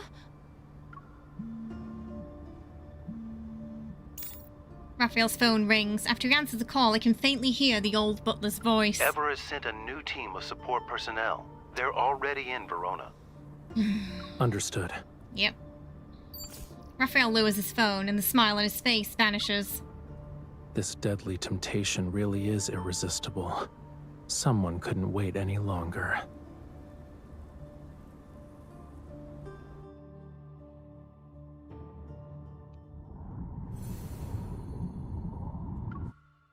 Oh wow, that first chapter. So while he's got less chapters, I guess they're a bit longer than Xavier's. A large research vessel is near the port. Due to the insufficient water depth at the harbour, the ship cannot dock at the shore. The Gaia biotech personnel are methodically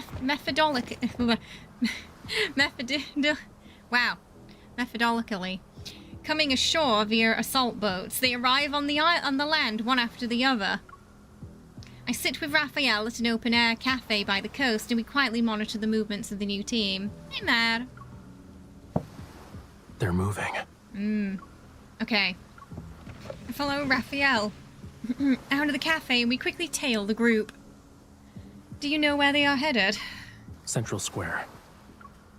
The Gaia biotech team, as if following a voice navigation system, turns the street corner and taking the road to Central Square. Can you do fortune telling too? Your accuracy is impressive. If you put yourself in their shoes, it's easy to guess where they're going. Criminals like to repeatedly visit the crime scenes, and people who have succeeded once want to replicate their success. Central Square was modeled after the plaza in Whalefall Acropolis. They'll definitely reminisce about their glory days. Ooh. Yeah. When Raphael finds them, they're in trouble. Raphael's prediction comes true. The Gaia biotech team doesn't take any detours and heads to the Central Square. Performers specializing in folk music play an unfamiliar song. The Gaia biotech researchers stop in front of the band and join the other spectators in watching the Fish show. infected by parasites usually don't look any different from the rest of the school. But when predators appear, parasitized fish are oblivious to the danger and will take risks. Meanwhile, the uninfected fish flee.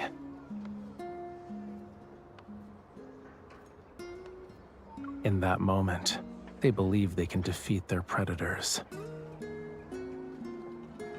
Let's see who's lucky enough to have the privilege of entering Whalefall City. It's not gonna be them.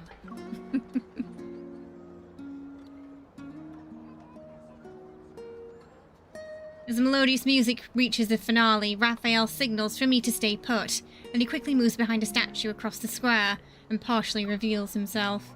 One of the band members makes eye contact with Rafayel. With a crowd separating them, Rafayel nods and the musician frowns before leaving.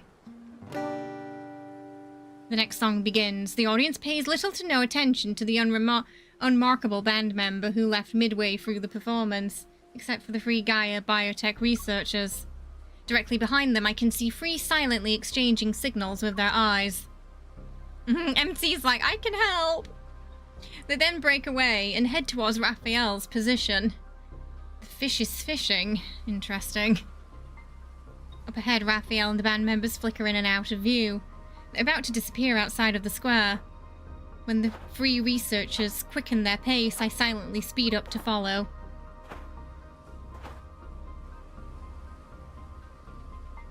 At the base of the courtyard, wall adorned with seashells, the three Gaia biotech researchers are furtively listening for any sounds on the other side.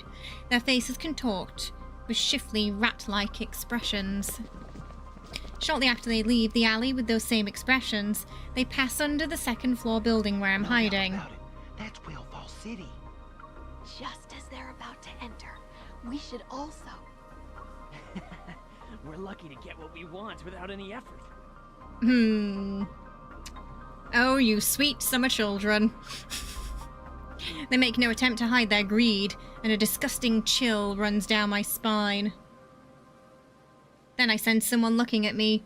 I raise my head. Rafayel is waving at me from the base of a nearby courtyard wall. I quietly calm down and dart to his side. I knew you couldn't stay out of it. I climb down. Now you're an observer watching the observers. They were acting suspicious. My professional intuition was triggered the moment I saw them. I overheard their conversation, trying to enter Whalefall City. I'm not surprised. They know I'm special, and they have speculations about my connection to Lemurians. But that's not enough to confirm There was anything. a whole section ever on Lemurians and potentially Rafayel too there. She will. She's not letting them get into Whalefall City.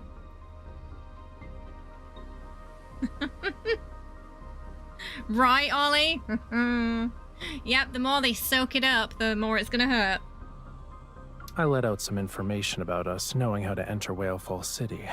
I also included a tidbit about its treasures and its power surpassing Whalefall Acropolis. Only those who were involved in destroying Whalefall Acropolis would understand what I'm referring to. They're walking right into his trap. He's very sneaky, Rafayel. Can be quite manipulative at times. It's both scary and impressive. He observes the alley where the group had disappeared into, his cold gaze revealing unwavering determination. When it was destroyed, Memories stir, and his voice trails off. After being lost in thought for a moment, his gaze resurfaces. I escaped by sheer chance, but I never saw the invader's face. So he had to kind of weed him out. For years, I hunted for clues. It was the only choice I had. And in time, I fished them out one by one. They were particularly well hidden. If Whalefall City's allure wasn't so powerful, we wouldn't have been able to force them to surface. The trap has been set, and they haven't even noticed the real danger yet. They've been parasited by their own greed. All we need to do now is wait a little longer. Right into the trap. Let's see an actual clueless chess game between Sylus and Raph, because they're both master strategists. Right? Like, who would win? They're both pretty much on top of the game, aren't they? They both, tend to be the type of player that controls the chessboard. Well, not letting their opponent know they're in control. Or giving them the false security thinking that they are. As soon as we return to the guest house and walk through the lobby, Rafayel and I hear hushed whispers from the courtyard. When we open the door, we see numerous Lemurians have gathered. They talk in small clusters. Aiden is among them when he sees as he walks over. Exactly, yeah. Yeah, manipulation and deception. Miss, Rafayel, did you hear the echo? I shake my head and the sparkle in Aiden's eyes dims. You haven't. Then Aunt Coralia didn't go back to Whalefall City. Oh. How long has it been since the predicted time? 1 hour. It's too long. I exchange a glance with Raphael. We're thinking the same thing. The Sea Moon ceremony's echo most likely won't appear. The whispers gradually fade as everyone reads the answer on Raphael's face. Quite a few people, like Aiden, have been eagerly waiting for it. They all look at Raphael as if they place their hopes on him. Can't bear to look at their disappointed expressions. They really put too much pressure on him, I feel, you know? In all his lifetimes, there's so much pressure on him.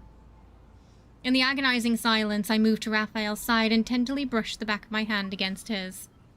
Do you want to go for a walk on the beach? No? I was wondering if the echo's really quiet. We can't hear it from here, right? Why don't we go to the beach and wait a little longer? As I offer a flimsy excuse, the tension in Raphael's shoulders and neck eases. Okay, let's do that.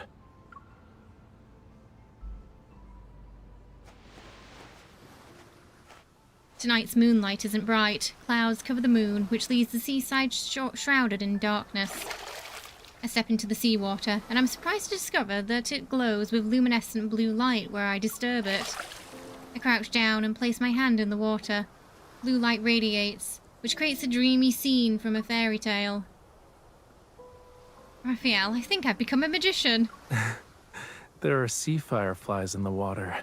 When disturbed, they emit light. Oh, By sorry. the way, Oh. you're scaring them, cutie. They might die from shock. I'm really sorry. Oh god. What?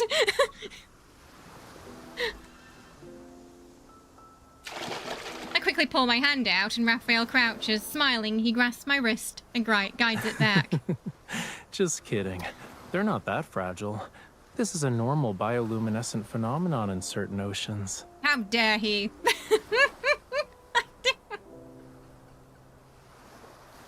He made me think I was hurting the wildlife. I knew that. Holding Raphael's hand, I draw an arc through the seawater. A beautiful sapphire line of light trails behind.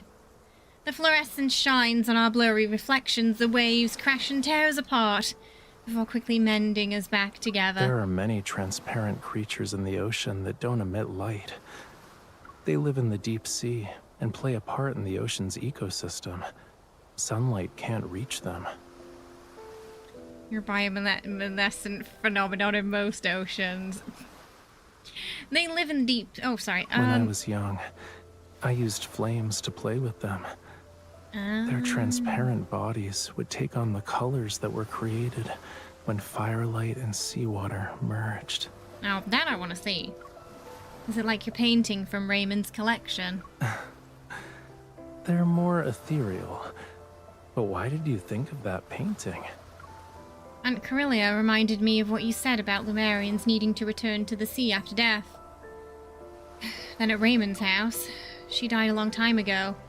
If you find a way back to Whalefall City, would her soul return there? For Whalefall City, time has never been an issue. The restless waves in my heart settle.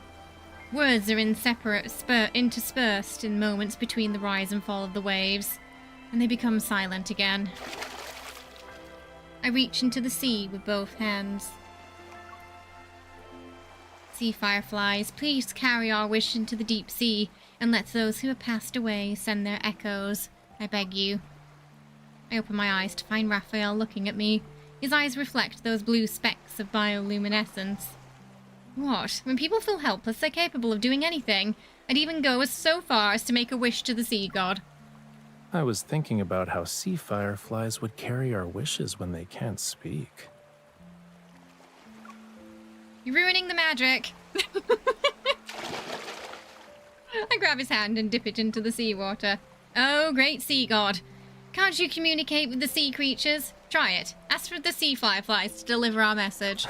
Okay. I'll give it a try. I mean, he could talk to whales before, couldn't he? Raphael closes his eyes. Sea fireflies. If they reach Whalefall City, Please have them send a message back. This is like an urgent express delivery. Thanks.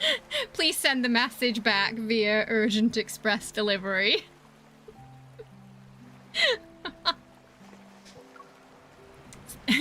Ollie, sir, I'm about to sass your frass. The luminous blue sparks flutter and pulse in the waves as if they actually understand what we said. The waves suddenly surge and the sky seems to grow dark. The moon continues to rise while time flows past. For some reason, the sound of the waves stops. No echo returns. The tide is rising. It's not safe to stay at the shore. Let's head back. But...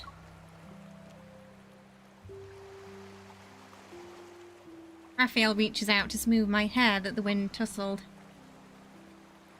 Not every spell works in fairy tales. Miracles always wait until the end of the story. We knew this would happen. So the sea moon ceremony bringing Lumerians back to Whalefall City is just a legend. It's not AI. When I was a kid, I once heard a bedtime story about the first Lemurian sea god. According to the legend, the sea god disappeared into a golden sea for the sake of Whalefall City.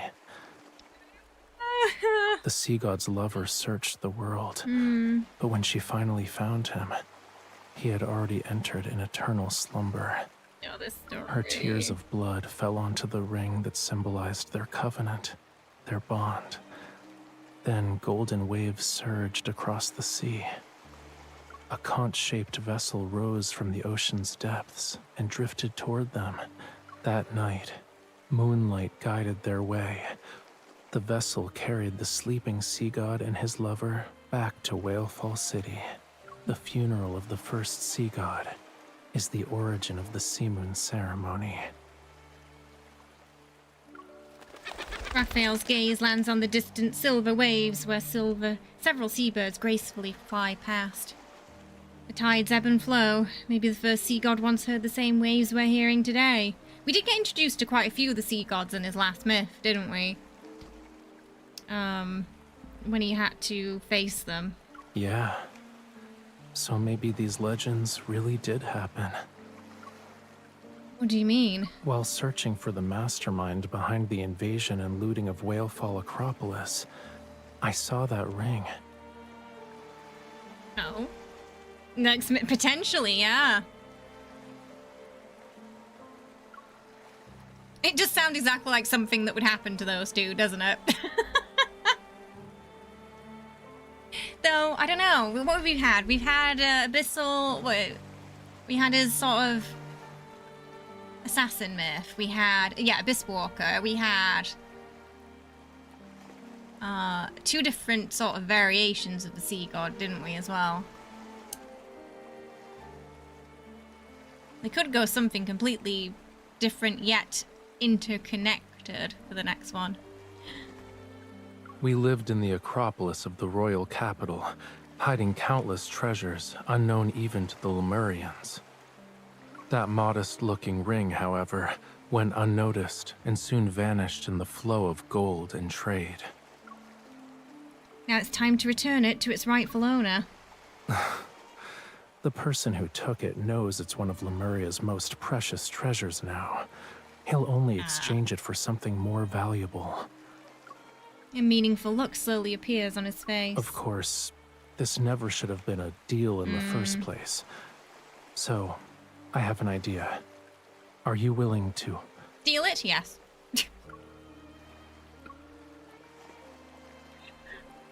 Yeah, we've had him refuse to kill her, her die on him. But I don't think they've not died together yet, have they? Maybe that's next.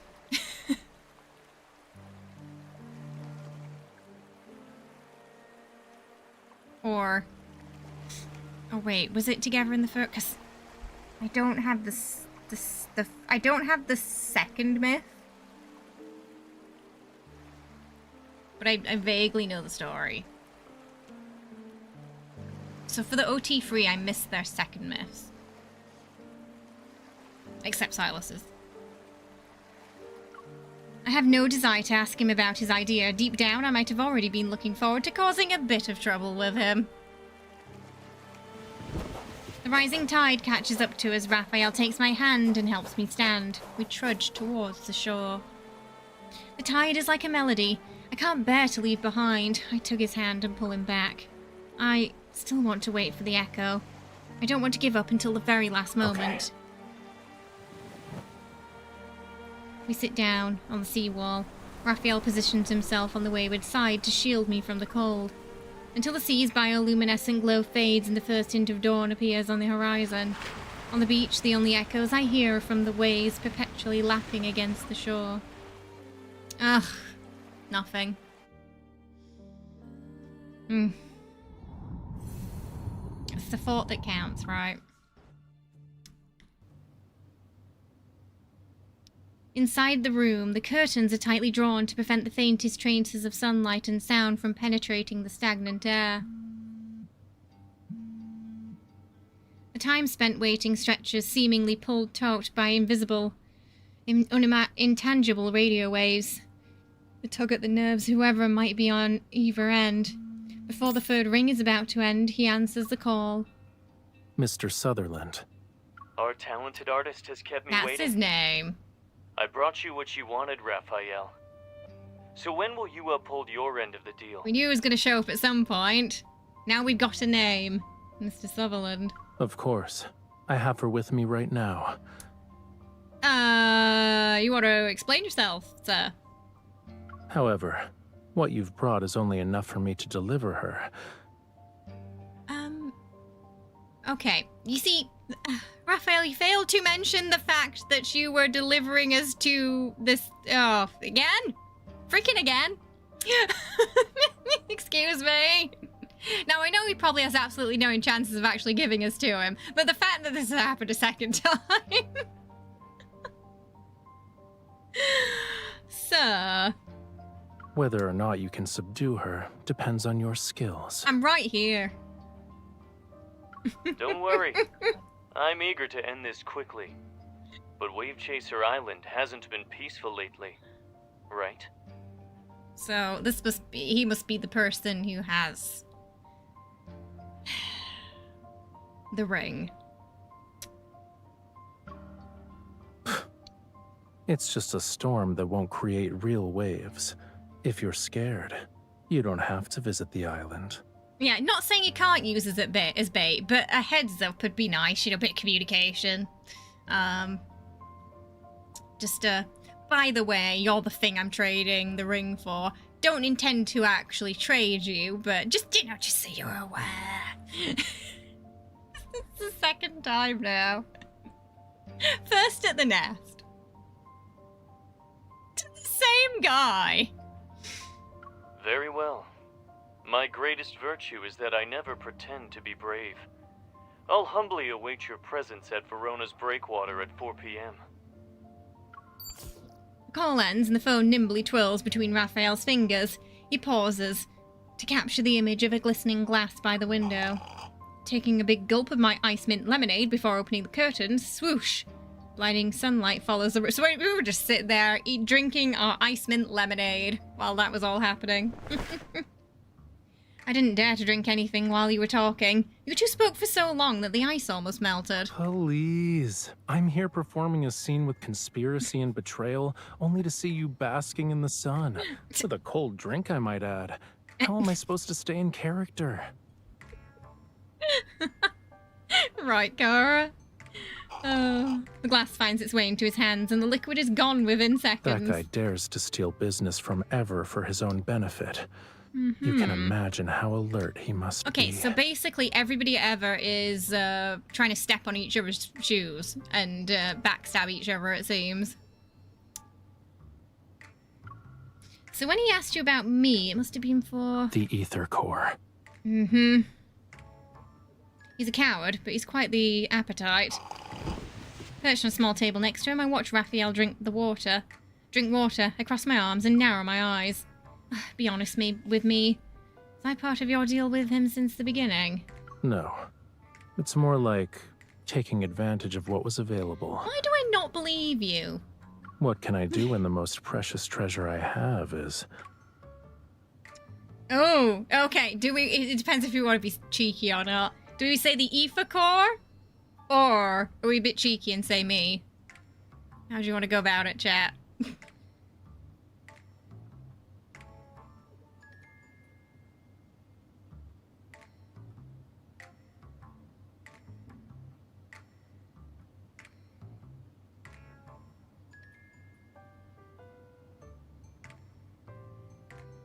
Me, of course.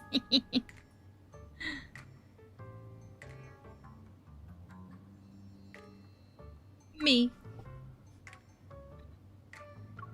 Raphael sets down his glass and turns it on the table. He watches it reflect radiant light. So Oh, you're refract, well sorry. aware. I'll give you credit for guessing correctly. Oh, I didn't actually expect him to say, yeah. At least I don't need to act like someone else. On your home turf, I'm sure Mr. Sutherland won't be too particular about it. Absolutely, Sunder, it really is. Raphael rests his chin on his hand and tilts his face forward to me, idly brushing a fingertip over the droplets beading along the glass. Two big shots like us putting on a special performance for him. It's only fair that he pays up. Since he's afraid of being watched by Gaia Biotech and doesn't dare to visit the island, I can probably guess the location he chose for the deal. On Verona's southern breakwater, there's a center with a small brain computer interface. After they started researching protocores, Ever abandoned the project. It's hard to say if that's a good or bad thing. Why is this place special? There's not a soul in sight for 3 kilometers, which is perfect for double-crossing people. The ice cubes in my glass lose their balance and clink as they fall. Raphael and I exchange a glance and grin like a pair of conspiring villains.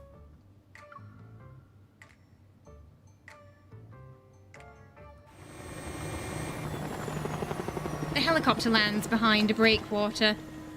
On a desolate stretch of Verona's coastline, Raphael leaps onto the ground while carrying me. Let go of me! Struggle anymore and I'll drop you. Oh. There are man-eating fish waiting for you. Not even your bones will remain once their stomachs are full. Okay, don't get carried away. Wait a bit. Then use your resonance evol to check and see if he has anything with abnormal energy. That'll be our target. Understood. My face is covered and I can't see anything clearly supporting my arm. Raphael guides me. The kidnapper being this gentle, won't someone see right through our act? Raphael, be rougher. Don't blow our cover when we've barely started. Relax a bit and follow my lead. You won't get hurt. She has a point, though. After our whisper ends, Raphael presses his hand against my back and shoves me forward forcefully. Suppressing my defensive reflex, I stumble several steps and go with the momentum. To onlookers, I appear to be a victim who almost falls. Fortunately, the path isn't very long. I soon hear the sound of a heavy iron door opening ahead of us. The elevator descends. It takes us deeper underground. Sutherland has already arrived. His guard leads us to one of the floors, and Raphael pushes me out of the elevator. Why? I feel like she also kind of like low-key wants to be manhandled by him.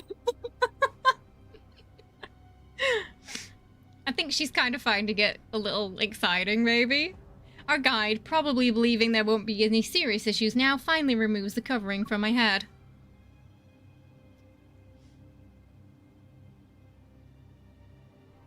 I exchange a glance with Raphael before discreetly surveying our surroundings.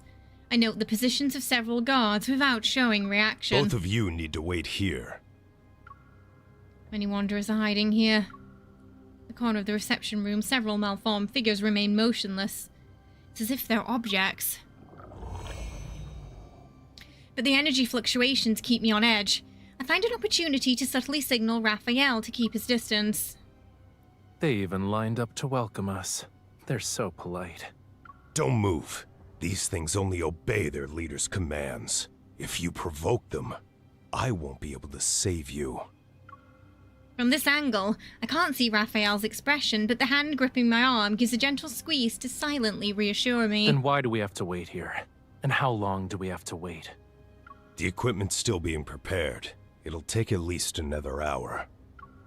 Equipment? This wasn't part of the deal.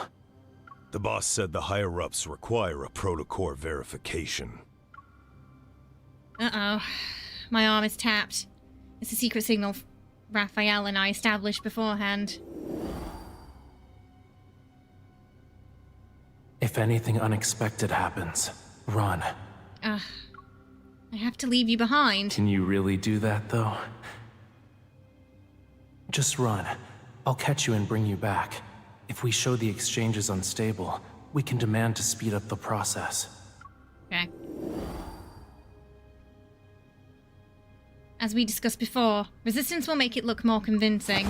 I spin around abruptly and use momentum to break free from Rafayel. I pull out the gun they failed to find during the pat-down. Just as the guard reacts, I run while Rafayel provides cover.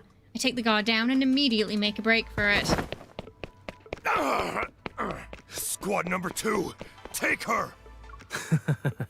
Your men are too clumsy. Since they're bound to damage valuable cargo, let's not risk it. I'll handle this.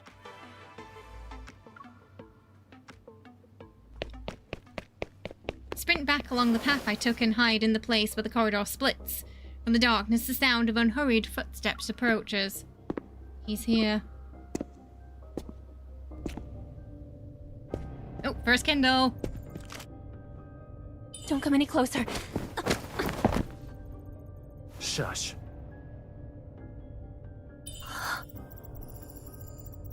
He knows they're on camera. Bear with it, okay?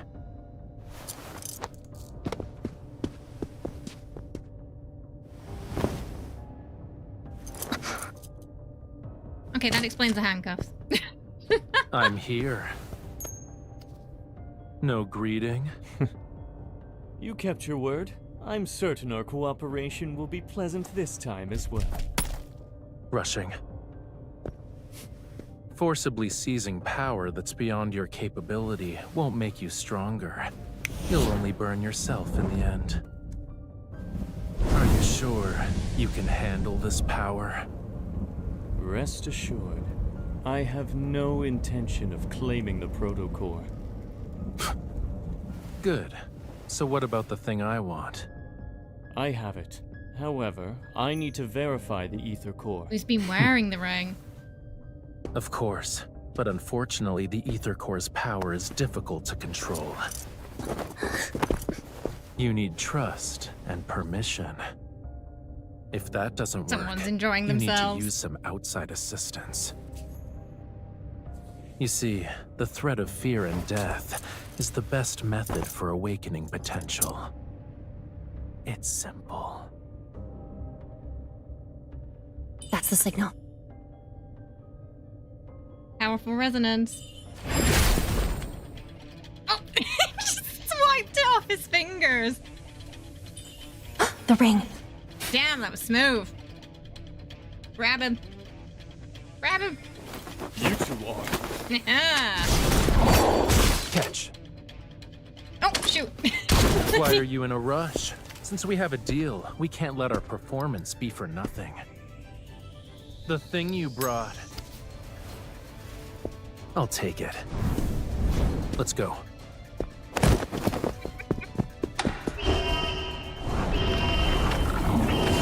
Uh-oh, we're stuck in some Resident Evil laser grid.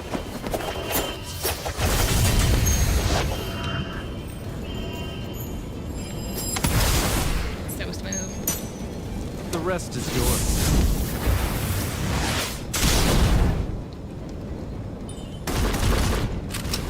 There was no applause, but the audience was thrilled. You can just show it off now.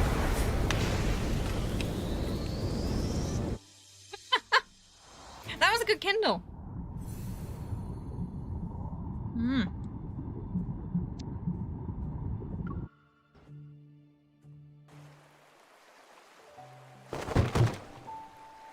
It was, yeah, the showmanship was S tier, yeah. Diva till the end, and that's why we love Rafayel. We leap from the breakwater and land on the yacht we prepared in advance. White waves surge around our vessel as we leave the harbour. Rafayel sits at the bow and slowly spins the ring on his fingertip. It's just You're such holding a out your smooth hand. rap too. What are you trying to imply? My performance fee. I'll pay once we've returned to Wave Chaser Island. It was an intense workout. I deserve a large payment, don't you think? You're the leading actress. It's your call. I look at the ring in his hand. The sea breeze sweeps across the bow, and his clothes flutter like swaying tail fin. An unusual scent permeates the air. Raphael and I turn at the same time to see dark clouds intruding. There's a storm approaching Verona's waters. The small yacht races at full speed. It carves a gash with the curling white edges across the dark seawater.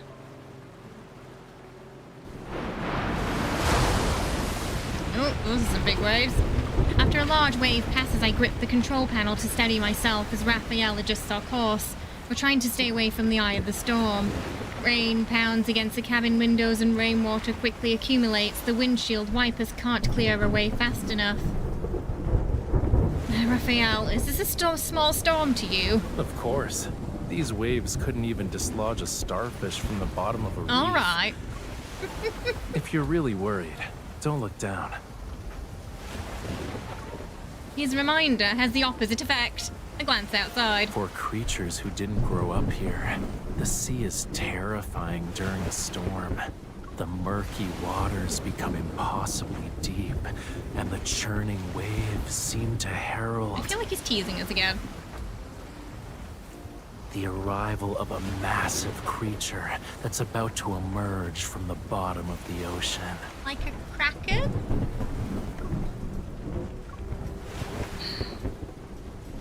Is it going to swallow us? Press my fingers together to mimic a gun. You better convince it to reconsider. I don't mind adding a few holes to its body. It's really not comforting, is it? The weak who smell of blood are like unclaimed cake, and the strong who smell it's more like a blood shark, then. make others keep More like their a shark. distance. Our scent is probably gonna deter the somewhat blind gluttons. Oh, you missed the animation, Rit! We got the ring that we need, and we're making our escape. Found it. A beam of light pierces through the gale and heavy rain. It illuminates the dark sea. It's a lighthouse. We should be able to dock there. An offshore lighthouse that's built on a small reef. It's only big enough for the structure to stand on. It'll be enough to serve as our temporary shelter, though. Waves crash down like giant hands, but our yacht breaks through the wall of water. We head towards the distant lighthouse that's immovable like a mountain. Yeah, it was a very smooth sweep, and that we got it too. The other guy was genuinely shocked that Raphael betrayed him. He is, yeah, he is a brat sometimes, isn't he? But he's our brat. The lighthouse keeper is seemingly accustomed to visitors who get soaked in the rain. Like us, she guides us up the structure so we can rest. Despite it still being daytime, the world outside already resembles the time between dusk and night. Thank you. We'll sit here for a bit. I won't take up any more of your time. The silent lighthouse keeper nods. She quietly prepares a pot of hot water and some compressed dry snacks for us before returning to her post. This is perfect. I was a little hungry. We met a nice person. What's so funny? Your smile's kind of weird. Take a closer look at the food you got, cutie.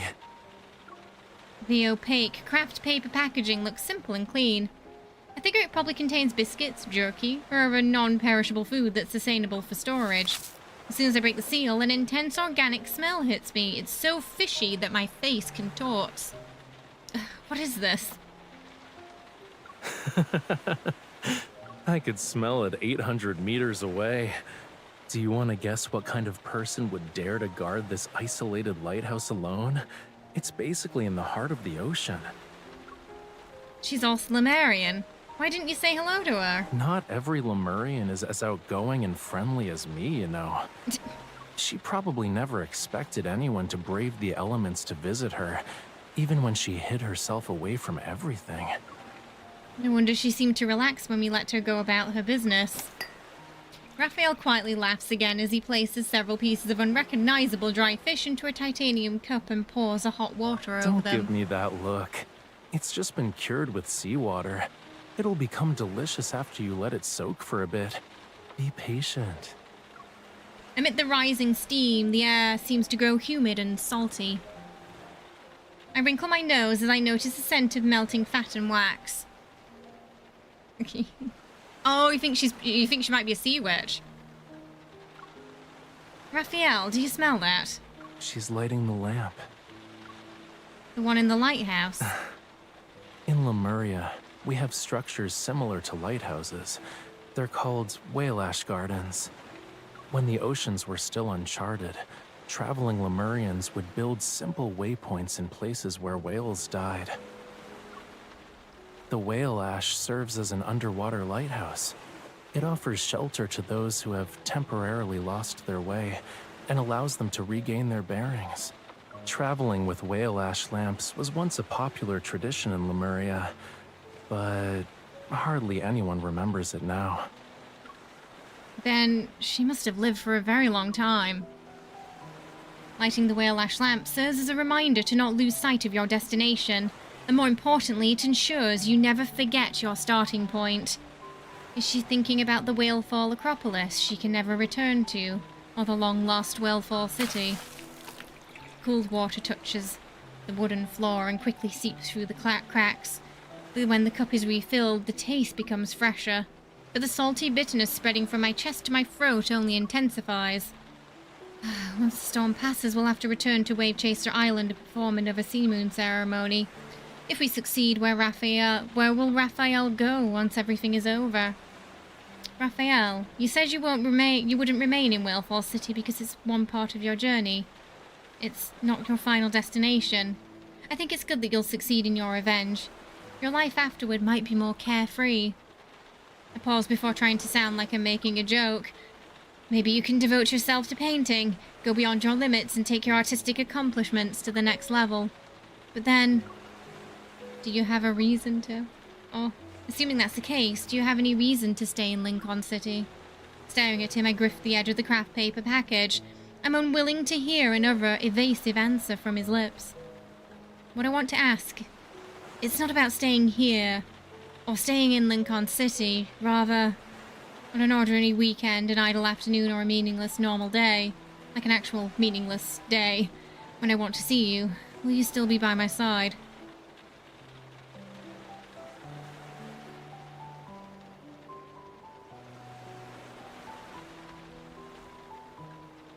It's hard to say. Wow, okay, alright, okay, buddy.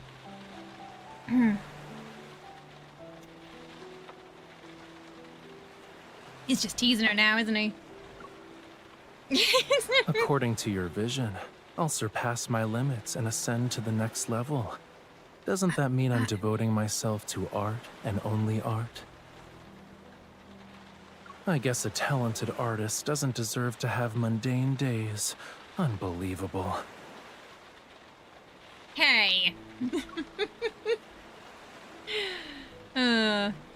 Setting aside these meaningless scenarios, you only have one question to ask, and I only have one answer to give. Mm-hmm. I've walked a very, very long road, but throughout my journey, the same light has guided me. And it's not just my guide. It's the true destination of my fate. If we consider a Lemurian's lifespan, can a single light accompany you for that long? Maybe oh, how not. little you know, MC. What How you little see you know. now could just be a drop in the vast ocean. And as time passes, you might discover that you're the one who journeys the farthest. Ugh, teasing. Thanks to Raphael's boiling method, the dried fish is ready. I devour 3 pieces, then another thought crosses my mind. I pretend to hold a microphone and hold it up to Raphael's mouth. I have a question for our respectable sea god. What new mission will you undertake after completing your revenge? Will you lead Lemurians to rebuild their homeland? A small fishtail peeks out from his big You think smile. the sea god is a real estate tycoon? You don't even listen to Lemurians' wishes or grant them? The sea god isn't like human parents who secretly prepare gifts after hearing their child's birthday wishes. That's disappointing. Then what do Lemurians make their wishes The to? sea, the ocean nurtures all life. If you make a wish to the sea, Will it grant my wish? the fish, shrimp, crabs, and clams in the ocean will eavesdrop. Then my wish is to eat fresh fish, shrimps, crabs, and clams every day. I stare at Raphael as he lets out a heartily laugh. I tear off a piece of fish with my teeth and quickly find myself chuckling. By the time we finish the package, we notice the sound of crashing waves has noticeably subsided. Raphael goes to the back door to check, then he turns back and reaches out to me. The rain has stopped. Let's go.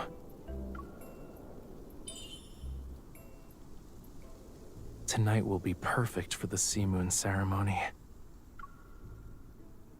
Oh, hopefully it's gonna work the second time, eh? Okay, 1 second. I just have to go grab another drink, chat. I know. These two crazy kids, eh? Right, I'll be right back. And then we're already on chapter 5.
Alright, we're back. Whew. We haven't had any fighting yet in this chapter. I'm sure it's coming. Figures appear on the shallow water's reef. Waves dance across their scales as they shimmer with an ethereal glow. Chanting ancient Lemurian songs, they look at where the waves meet the moonlight. Talia's melodious singing fills the air. It's more ethereal and transcendent than what I heard at the previous sea moon ceremony. It seems to be a blessing and a distant call. Can't hear anything. Can you hear anything, chat?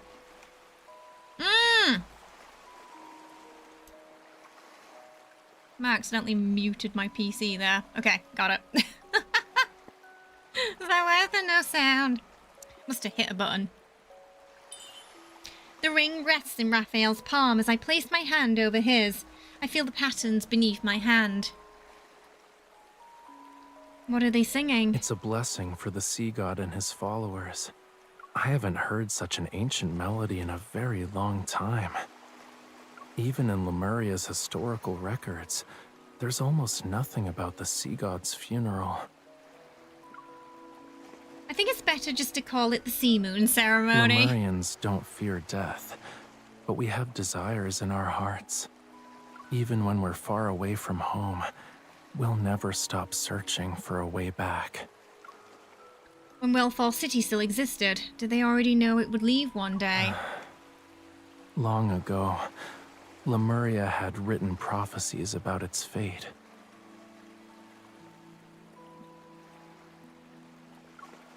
The Tome of the Sea God you've been searching for. Yeah. Maybe the search for prophecies is part of the prophecy. Close my eyes and feel the cool touch of metal entwined with the warmth of our clasped hands. I somehow sense the yearning behind those familiar words. According to the legend, we should be basking in the lingering echoes of the blessing and waiting for the conch vessel to appear. Can you feel it? We don't share a language, but emotions are universal. After spending these few days with them, I feel like I can guess what they're praying for. The sea breeze carries their song to a sanctuary below the waves. It awakens the slumbering creatures that dwell within. Under the bright moon, several dolphins leap from the water, as if welcoming the return of their ruler. Tonight is perfect for going out to sea. He bows slightly and reaches out to me. It's a gentle invitation. So, would you like to accompany me to the Lemurian royal capital? Heck, Miss? yes, I would. The glistening waves behind him refract the moonlight. Without any hesitation, I place my hand in his. I'd be honored. The words seem to possess a calming power, as the energy surrounding us harmonizes with the song at the same frequency. It's filled to the brim with wishes and blessings. The sea churns and boils upon hearing the dirge, and then it splits at the boundary between the sky and the ocean as if a sharp blade had cut through it. The fractured waves block out the moonlight as roaring currents retrieve long-forgotten wishes in the deep sea. Lumerians gaze at the surging waters, their song knocking on the sealed, dust-covered gates of their homeland. Waiting silently in the sea, I sense something. There needs to be one more call.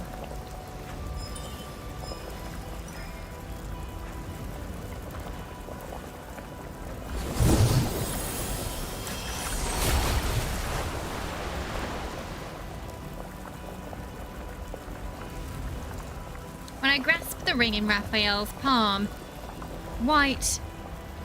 silvery white foam begins to surge between the parted waters.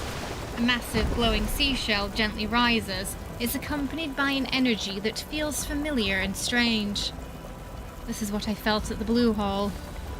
As if drawn by mysterious force, I unconsciously activate my evol to sense that energy. The energy fluctuation shatters my thoughts. Nameless chaotic noises puncture my mind like sharp spikes. Oh, she's getting a memory of his second myth. Are you willing to be my follower?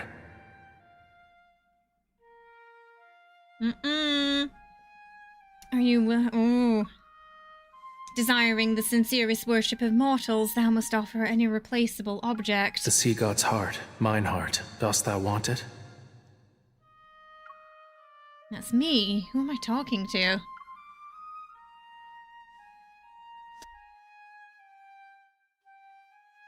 This is my promise to you. For 'tis Lemuria's vow, a bond everlasting.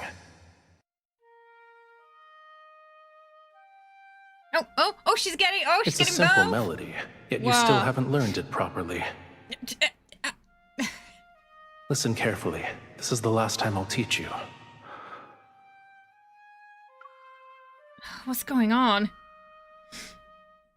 I like how the second memory was him scolding her. Oh, no, we don't want to go, we don't want to go back here. No, thank you. We're good without seeing this one. God damn it. We know this part all too well, don't we?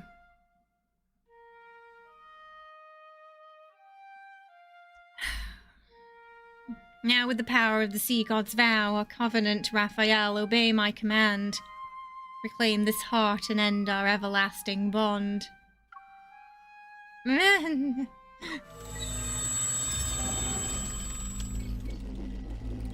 Taste the angst. It feels like I've emerged from an exhaustingly long dream. Memories I've never experienced seem to have found their host. They rush into my mind and merge with my very being before I realize it. It's as if they were always meant to be mine. Why that one, though? Why that memory? Are you awake? No.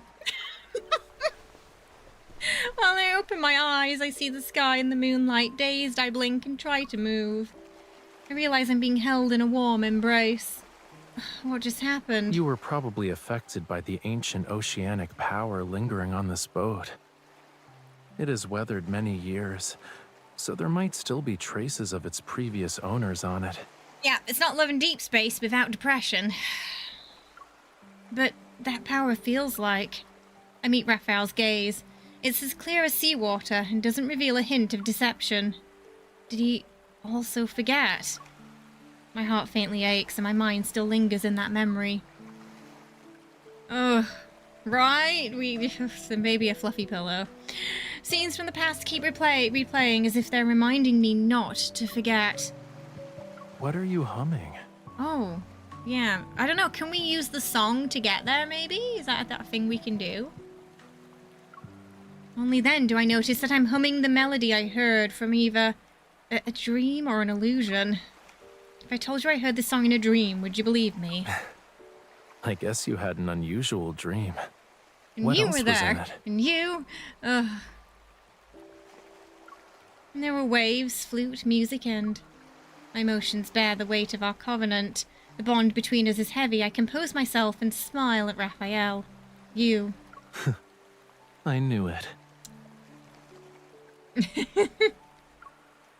In my dream, you said you'd teach me the song. Oh, you just want to hear me sing. That's one roundabout way to make a request. Yes, a lot of the chapters have had a melancholy vibe. Yeah, the myths has always end in depression, pretty much. Yeah. Whereas the, it can be either with the main story or a kind of, like, cliffhanger. I didn't mean it like that, but since you made this suggestion. Flames erupt from his palm before quickly dissipating. They're replaced with a luminescent conch. Is this another trick? Even if I'm the most talented performer in the world, I need something to play music with. It's the first time I'm hearing this song, but...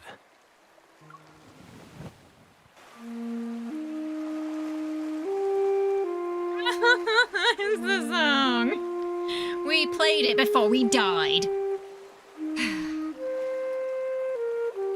The sound overlaps with the one in my dream. For the moment, I can't tell where I am.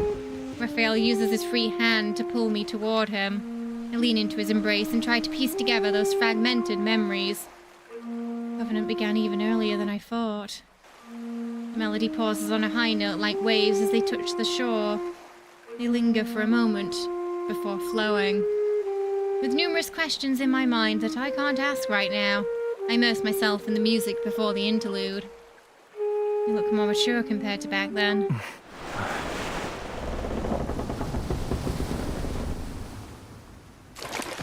Boat suddenly rocks as the music ceases, and flammulas anxiously leap from the water.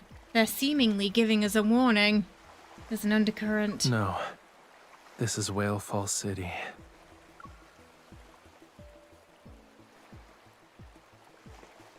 Rafayel sets down the conch and ignites the flame in his palm. It lights up, the unfathomably deep waters. It's responding to our call. It worked then. Moonlight shines upon the pitch-black sea as the boat is drawn by an invisible force. It sways as it sails towards the massive whirlpool in the center of the ocean. Countless silvery white fish converge and spiral where the current meets. They eagerly rush towards the ocean's profound depths and seabed. Whalefall City is below us. Hold on to me. I guess we're going in.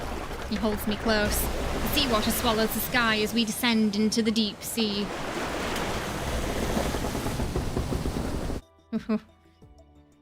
To Whalefall City we go, chat.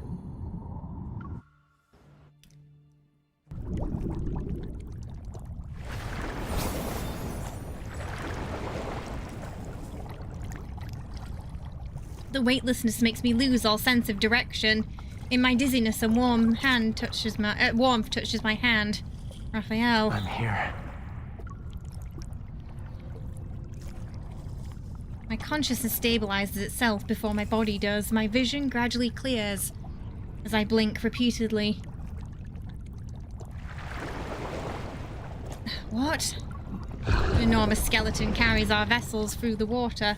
When I look back, I can't even see where its tail ends. Right. I'm pretty sure we're safe as long as Rafayel's there. Think of this giant whale's skeleton as Whalefall City's welcome ceremony. A giant whale with wings? Yep. Who says you can't fly underwater? Apparently. Surrounded by nothing but endless blue expanse, we drift through silent waters. It's impossible to judge distance or size without any light or shadows for reference. In this underwater quietness, I can only hear the echo of my own breathing in my chest, but the giant whale's skull begins to disappear inch by inch, then its spine and wings. As it swims forward, the massive body is gradually devoured by the space around us. It disappears with each rhythmic movement. The bizarre sight makes me squeeze his hand, and he responds with a firmer squeeze. Don't be afraid. As his words fade, my body passes through what feels like an invisible barrier. A gentle current envelops me before slowly releasing me on the other side.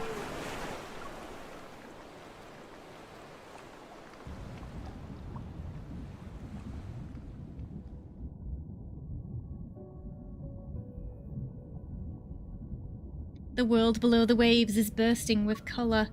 One of the royal capital's ancient streets stretches across the deep sea, and there's a dome resembling moonlight. It's suspended high above the sea floor. Massive stone sculptures adorned with vibrant coral are arranged in a scattered pattern along both sides of the street. Alleyways formed by interlacing towers and buildings are spread out like a finely woven net. They gradually disappear into the seawater. Parts of these structures seem to emerge from space-time rifts. They're more like visitors from a distant world. No artificial light is needed as countless specks of light swirl through the waters surrounding the buildings. Their brilliance surpasses even the Milky Way's. Everything around us is silent. It takes a long time for me to find my voice again. This is... Whalefall City. That legendary lost civilization, the Lumerians' spiritual homeland, appears before my eyes without any concealment. The giant whale carries us as we float above the main avenue of the royal capital. Reflections from the seawater dance across the stained glass windows. I feel as though the same colours danced in my eyes as well. She's like getting that deja vu. Noticing his unusual silence, I subtly tightened my grip on his arm. Remember the Deepspace Academy had published a book on Lumeria. According to it, Whalefall City slumbers in the abyssal deep sea. Its domes can reach past the sky. They write as if they've seen it with their own eyes. People tend to exaggerate stuff they've never seen. The more mysterious something is, the more fascinating it becomes. Do you think it matches the descriptions in the book? I lower my head. At the end of the street, specks of light drift around the highest spire. A bubble floats in front of me. When I gently poke it, it pops and scatters into more specks of light. Even attempting to describe it might be presumptuous. Everyone has their own interpretation of Whalefall City. Archaeologists consider it a hidden treasure buried in the deep sea, while Lemurians view it as the... Sorry. While Lemurians view it as the true resting place for souls. What about you? Raphael cups a bubble in his hand and gently crushes it until specks of light scatter. They gather and reform the bubble. For the sea god, it's a mission infused in his blood. But right now, I'm thinking, if you hadn't accompanied me and I was sitting by myself with these skeletal remains. Lost in musings, I can't guess. He shakes his head and smiles. The fortunate one is me, not you.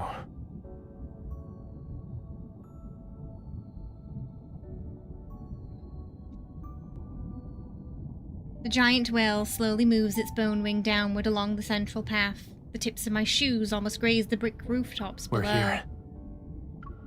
From the wide gaps between its bones, I see a plaza paved with white stones. Stone statues at least twice the height of a person stand guard on both sides of the path. If the sculptor could see these, he'd probably spend several days and nights here, or crouch and study them. You could say the ones who carved these were his ancestors. These statues are at least 1,000 years old, right? Wouldn't it technically be the passing down of artistic traditions? Genetic inheritance might be a more accurate term. But this place is the most refined embodiment of Lemurian art. Really? It's the sea god's temple. A sense of deja vu crashes over me like roaring waves. Astonished, I look up. A majestic temple stands at the edge of my vision, its massive stone pillars supporting the domed ceiling like solid bones. This place is our only option if we want to truly open the path to Whalefall City. An inexplicable thought appears in my head. I lean forward to get a closer look. Why do you appear more anxious than me? Raphael pulls me back to where I was originally. He's not in a hurry to return to this temple that should be rightfully his. Sit tight. We're almost there. Raphael. What's wrong? Do you think being here will upset me? It's more than that. I'd like it if you didn't keep everything bottled up inside. From this angle, I can't make out his expression, but I hear a soft sigh. It appeared at the wrong place and the wrong time. The more attached we become, the harder it will be to let go when we must part. Aren't you worried that Guy or Biotech or ever would stop at nothing to get their hands on it? Yeah, me too. I mean, what's the one way we can stop ever from accessing it, you know? Once Whalefall City fully reveals itself, our people will have no reason not to return. That's what I was thinking. However, it'd make all of them targets. Oh, God. Don't like where it's going. Today's Lemurians can't rely on Whalefall City to protect them from everything. Using it to defend against Ever is a pipe dream. When Whalefall Acropolis was destroyed, we still had Whalefall City as our sanctuary. If it also, the peaceful life Lemurians have struggled to rebuild, can't be allowed to crumble again. The wrong place, the wrong time, yet he still wants to seize this less than ideal opportunity to do something. It's for himself and Lumarians, who's instead of making wishes worry about him seeking revenge alone. Let's do the right thing, even in these wrong circumstances.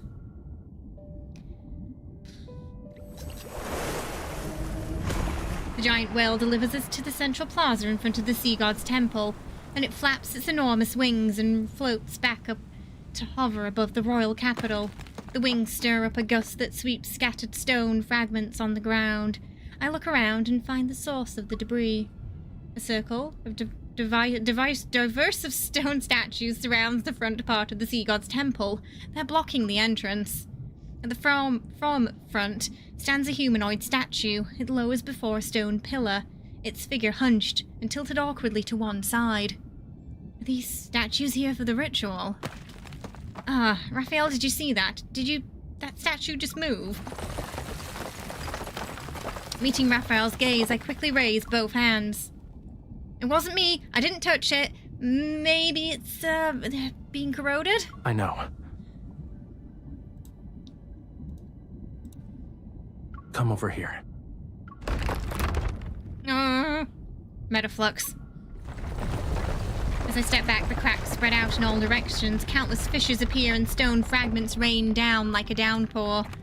From within the swirling clouds of dust, a figure steps forward. Oh dear. Okay, now we're fighting. A long spear materializes, its cold gleam flashing. A column of water shaped like a sea beast roars in our direction. Under his quintessence's orders, outsiders are forbidden from setting foot in Whalefall City. Oh, he's not happy. But he's your quintessence! Oh, by default it uses the myth, this one. Interesting. Very interesting.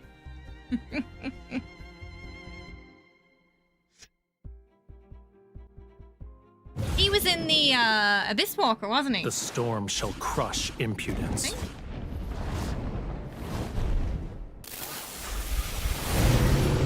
These waters will be your... The tide's judgment shall descend here and now. Rafayel.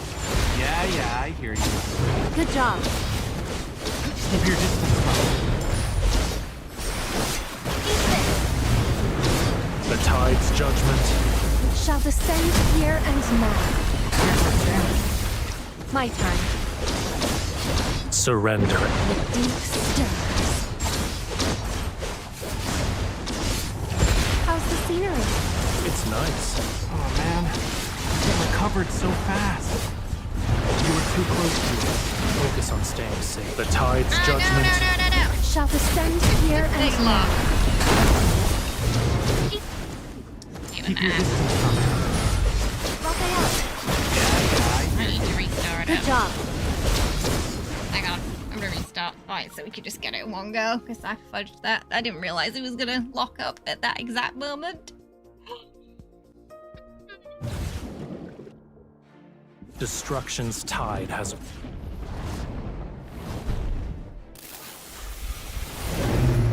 Watch out. This one is a hand. The tide's judgment Shall descend here and now. My turn. I'll show you. Focus on staying safe. You were too close to it. Rafayel. Yeah. The tide's judgment Shall descend here and Better now. this time. surrender. The deep stirs. Thunder heralds death. Bring it on. Be able to sneak free in there. You recovered so fast. The tide's judgment Shall descend here and now. Spot of weakness? Rafayel. Yeah, I hear you. Good job. You were too close to it.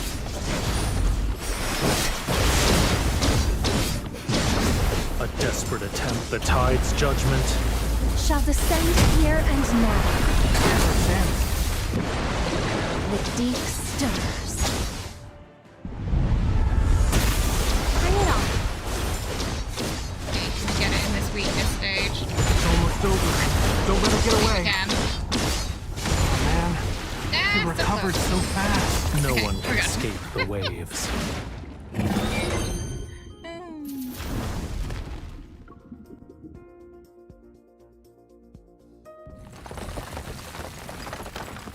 Stone debris covers the plaza and dust particles float in the seawater. The currents are dispersed. The immobilized old man stands in the center, his cloudy eyes becoming clear. His consciousness it's slowly returning. He shuffles towards us, the remaining sand on his body falling with each step.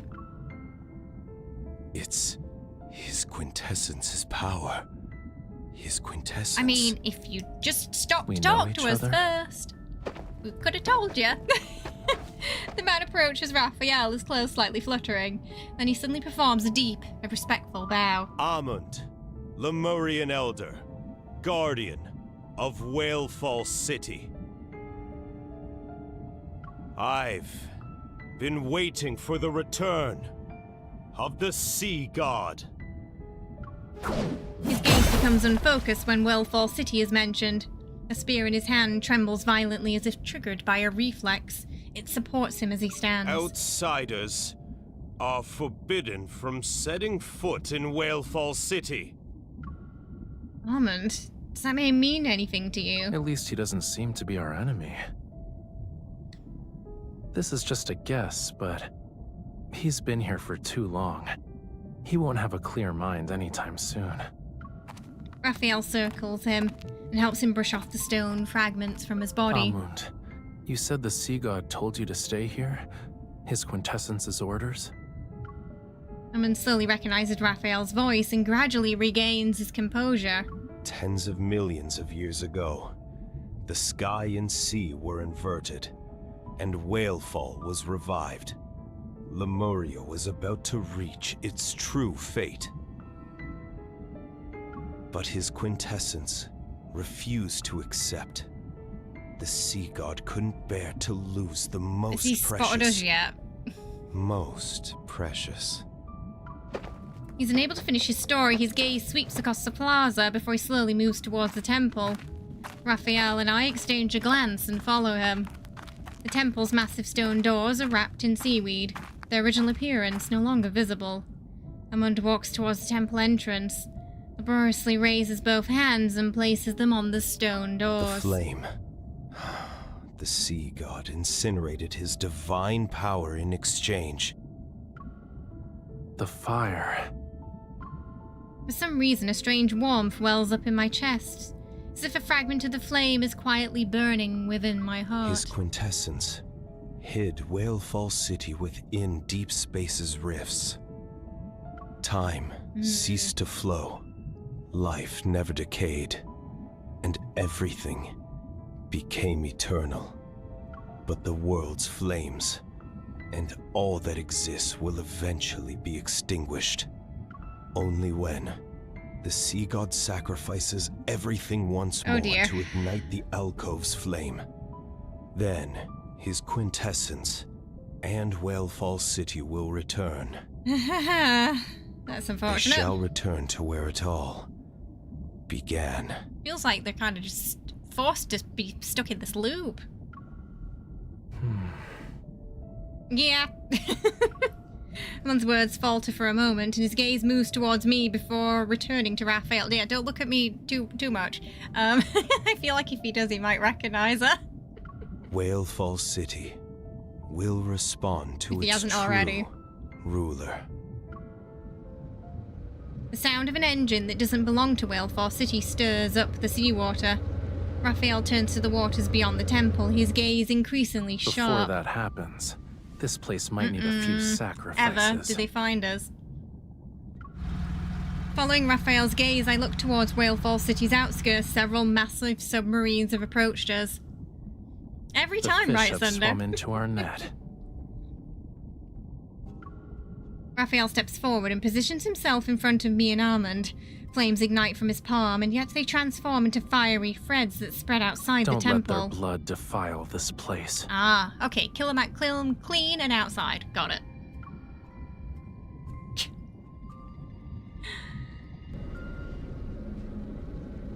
The submarines speed through the ocean as sunlight dims. They've already entered the mesoplagic zone. With visibility obstructed, the submarines activate sonar navigation as soon as they advance. The sonar is detected underwater structures. Could it be Whalefall City? We've been following that vessel this whole time. I had a feeling they might be wrong.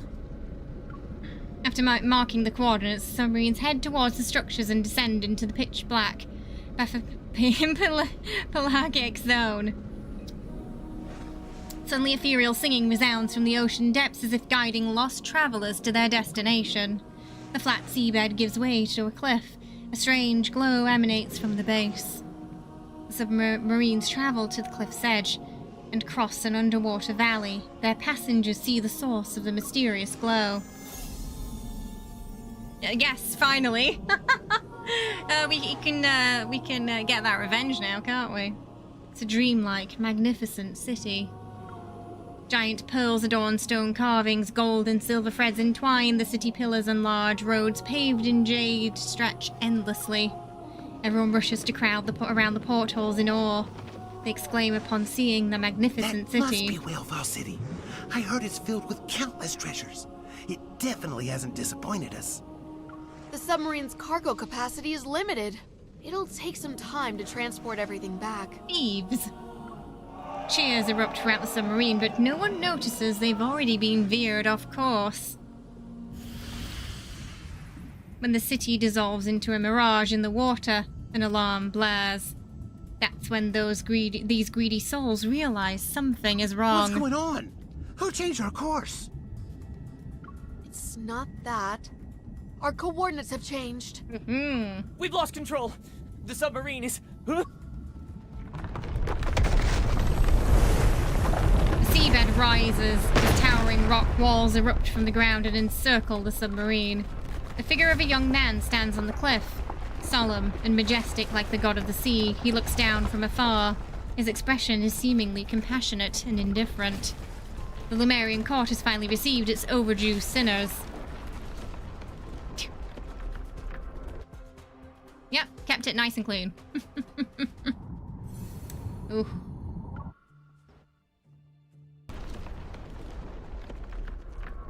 Singing ceases at the climax, and the intruders' minds are momentarily disorientated. They soon come to their senses. Rafayel. They'll offer their mortal remains to the Lemurian court. After today, those whose hands are stained with Lemurian blood will vanish from this world forever. Without the ethereal singing, the bottom of the valley once again becomes chaotic and murky. The intruders' survival instincts make them crawl on the ground in contorted postures. But Rafayel doesn't spare these people a glance. His gaze is fixed on a place far away from the cliff, as if he's trying to peer through time's veil to witness a past that has already been buried. It's long. No, because if it was sponsored, we would have the hashtag ad or hashtag sponsored on the stream. It's just a big update. It's coming to an end. Yeah, it's actually illegal for creators not to do that. So if they have a sponsorship, they have to have that. It's a legal requirement, yeah. There's barely a perceptible tremor. Meanwhile, some of the intruders finally regain consciousness. Still unaware of where they are, they frantically grab their weapons. Where are we? Forget about that. Just take them out. Ugh. Ooh. When Rafayel raises his hand, flames engulf the gun barrels. The researchers cry out in pain as they burn. More weapons are dismantled by fire as Rafayel silently observes them. Even so, he's yet to bring his ballad of vengeance to his final movement. More people are regaining consciousness. The rising flames keep me protected while I tightly hold Rafayel's hand. I can't rush him, and I don't want to. This is right to decide how to end this bloody history that's spanned for more than a decade. Yeah, well, he's about to get his revenge on the people who hurt his people. The rock wall fractures, its crack of various sizes. It can't support us anymore.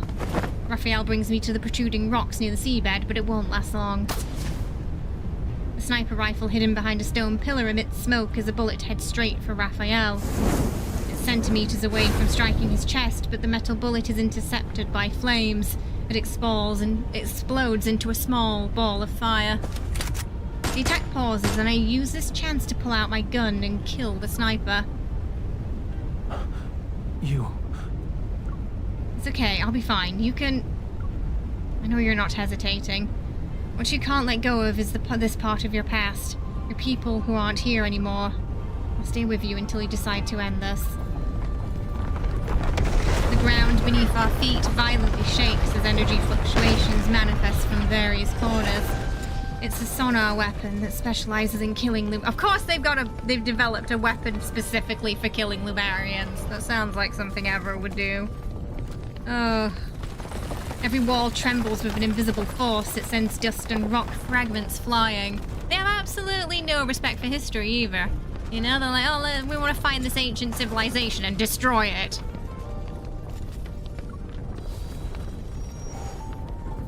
I use my evil to target the focal point of the metaflux, but he stops me. You've stayed by my side long enough.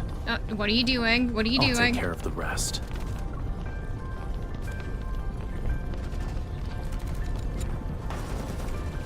The weapon isn't working. That's impossible. Ah, because he's a sea god, maybe. That's why. He's already hit its limit. Where's the suppressive fire from our flanks?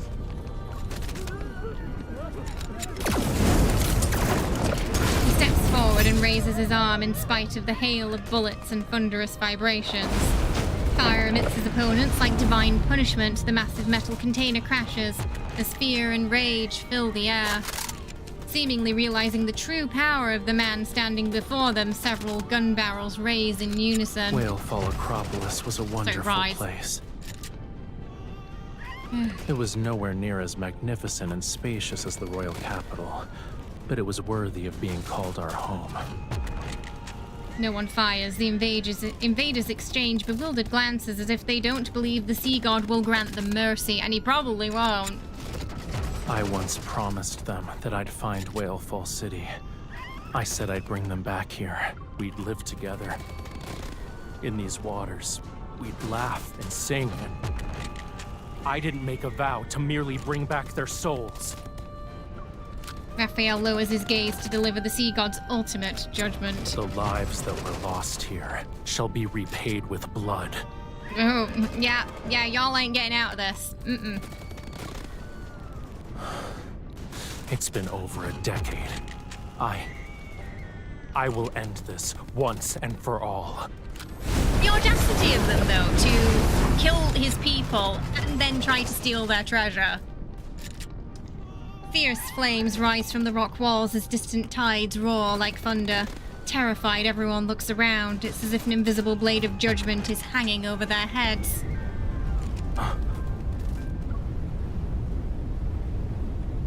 Countless mist-like shadows surround the rock walls. They resemble floating specks of light above Whalefall City as they coalesce into ethereal spirits.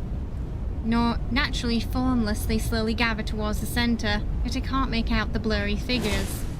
The flames surging towards the seabed as they're extinguished, as if they're afraid of harming the shadows. This is... Rafayel doesn't reply. His gaze doesn't leave the seabed center. The singing grows more powerful as the shadows close in. The loaded weapons fall to the ground once more. Greed and delusions return to the invaders. An eerie stillness permeates the seabed as shadows suddenly turn around. You always said you'd bring us to Whalefall City. I thought you were bragging. They made it home, chat. They made it home. You did it. You actually brought us back home. Rafayel, you don't need me to cover for you when you sneak off to the shore anymore, right? Wait, you must be living on the surface already.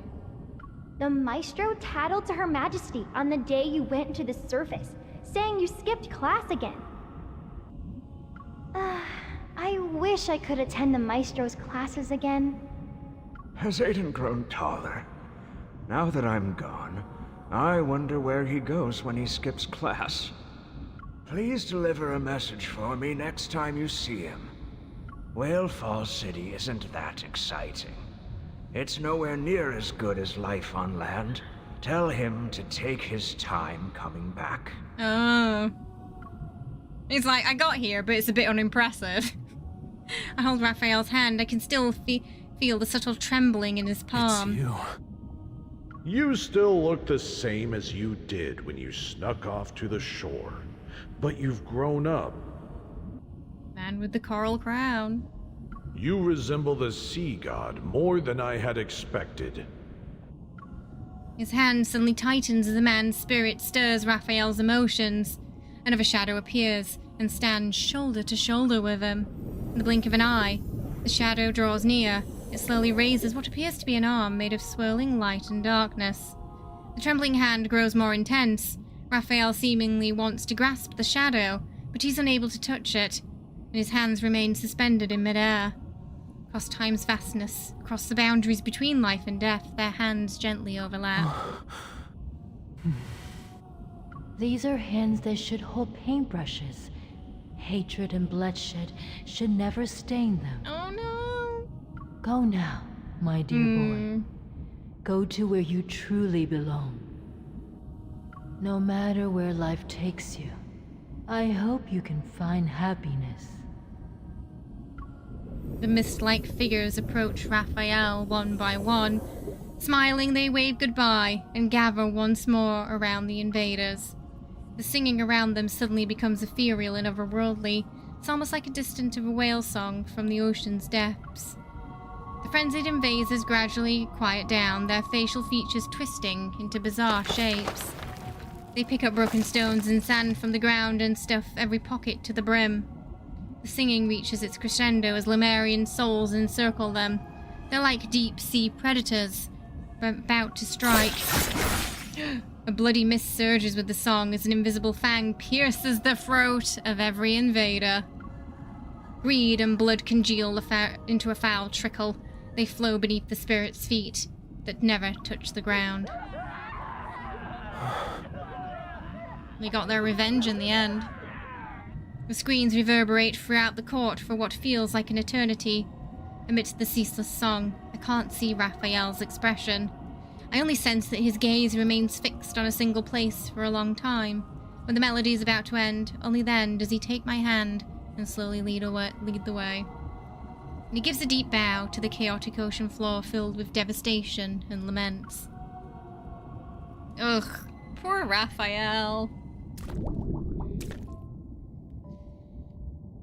Both a bit of a happy and sad ending, that, isn't it? Leaving the court and following Amon's guidance, I silently approach Rafayel. As our fingers intertwine, he silently takes my hand. It's okay to let them deal with the Gaiobiotex people. They've been waiting for this day for a long time. His fingers have tightened around mine, and the ring that summons the conch vessels leaves a mark between our knuckles. So I'm assuming the two people with the crown were probably his parents, right? Ugh. So no wonder his thirst for vengeance was so extreme. Took out his entire family, didn't they? Well, not all of them. Obviously we know his aunt, I think we know. His fingers have tightened around mine, and the ring that summons a conch vessel leaves a mark between our knuckles. This ring, when I was little, I used to sneak off with it. I always played with it. The queen told me it belonged to the sea god. When I grew up, she'd give it to me herself. You and the queen? She's Talia's older sister, and the one who raised me. My mother. That's what I thought, yeah. My chest feels like it's stuffed with damp cotton. Tightens and aches, and I can see a heavy weight. Before I can even speak, he seems to have already guessed what I'm thinking. Rafayel continues turning his face slightly to reveal a smile tinged with relief. Back when I didn't understand what being the sea god meant, the king and queen told me it was a beautiful aspiration. So many kids' voices too, which means they didn't really care who they hurt, did they?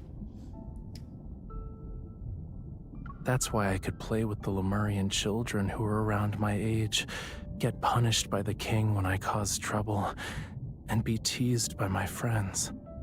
Everything in Whalefall Acropolis was as free as the ocean. Until that day. Oh, goodness. Before our eyes, red seawater seems to emerge. Then it slowly fades away with the song. The water returns to its original clarity. The scattered memories of Rafayel's past merge into a complete picture. Ugh. Yeah, I guess he had a happy childhood. Actually, hearing you talk about this makes me glad. You had so many people by your side. They worried for you and loved you. At the very least, you once had a happy childhood. Then it was my turn to be their guardian. Even though most of them are gone now, I still need to bring them home. Climb up another step. I tighten my grip on his hand. You weren't alone in the past, and you won't be alone in the future. As if in response, the ring presses a deeper mark into our fingers. Without Whalefall City, The spirits of deceased Lemurians can only drift endlessly across the sea. Ugh.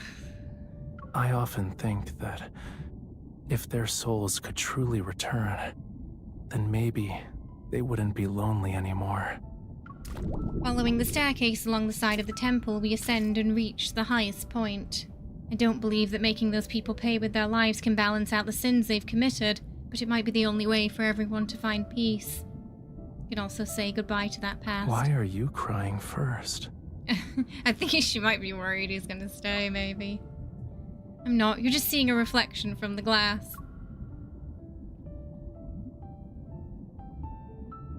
He stops and gently raises his hand to wipe my tears. You've witnessed the curtain call. Let's go. It's time to return Whalefall City to where it belongs. When the time comes, we'll welcome its arrival together. The song has ended. Rafayel takes my hand and leads me to the balcony. It accumulates these years of seeking and waiting. Hello, welcome! At least he got his revenge, finally. To create our song's final fermata.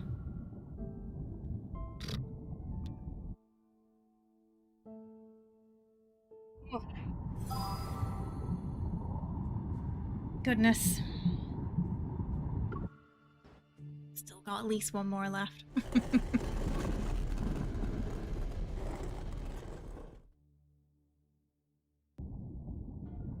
The massive stone doors of the sea god's temple respond to their ruler's call. They slowly part when Rafayel raises his hand. Streams of light flow across the stone engravings. Following Rafayel's gaze, I see an empty alcove in the wall. Is something wrong? It's nothing. I just wanted to take a good look at this place before saying goodbye.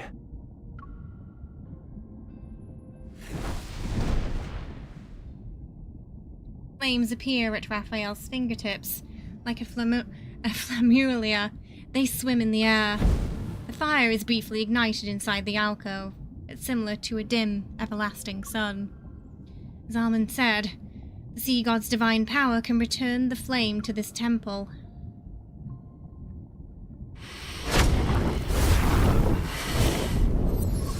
Light pulses with Rafayel's breathing. It envelops the sea god's temple. The flame in the alcove surges with more magnificent energy. The scattered specks of light in Whalefall City dance with a renewed vigor. They descend onto the rooftop streets and plazas as if welcoming the imminent journey home. Whalefall City is responding to you, Rafayel. All the Lemurian souls who were lost in the sea have returned. Okay, so we can call them all back. It's time to send Whalefall City on its way and let them find peace. Sensing the source of that power, I take a step and firmly grasp Rafayel's hand. Meeting his slightly surprised gaze, I extend our clasped hands towards the alcove. We face the fire. I told you before, I won't let you be alone. I activate my evol by following those fragmented memories. The fire burns more brightly as the power surges. As the only follower of the sea god, I offer him the power of my devotion and my sincerest form of worship. Pulls me closer to the stained glass windows, casts jewel-like colors onto the dust-covered altar before us. Is this a new promise? Making a new promise in the same place. Yes, but there won't be a reason to forget this time. Oh, girl, I wish you could say that and mean that, but she really has no control over what she can remember and what she can't, can she, bless her? My heart trembles with the vibrating stone slabs beneath my feet. I gaze at the changing dome above and channel my evil. Strange energies transmitted back from the distant waters above. Rafayel and I exchange a glance. We can see the same message in each other's gaze. It's a protocol power source. It seems their reinforcements arrived sooner than I anticipated. Ugh, we need to hurry. Let's seal away everything from the past. Bloody ever.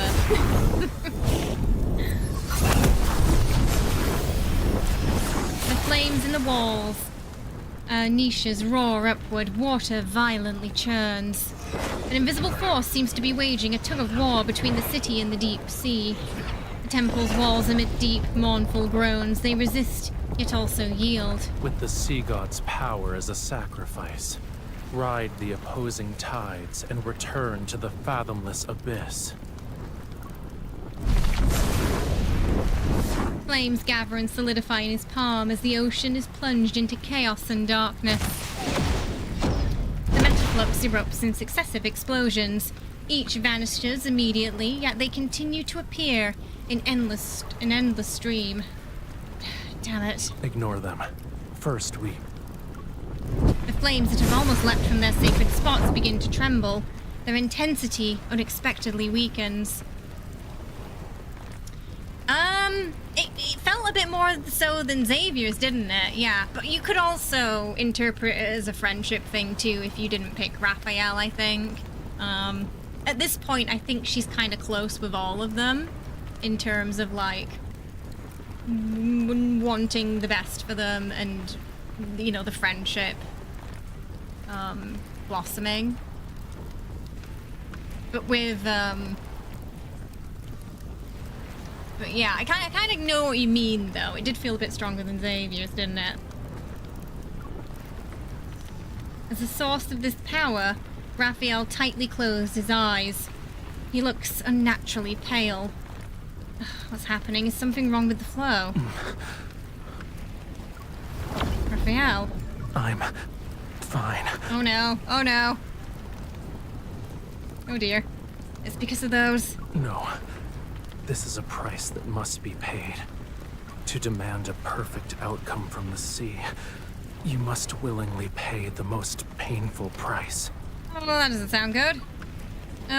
But compared to letting Whalefall City fall into those people's hands, this pain is nothing. Only when the sea god sacrifices everything to ignite the flame in the alcove can the sea god and Whalefall City return.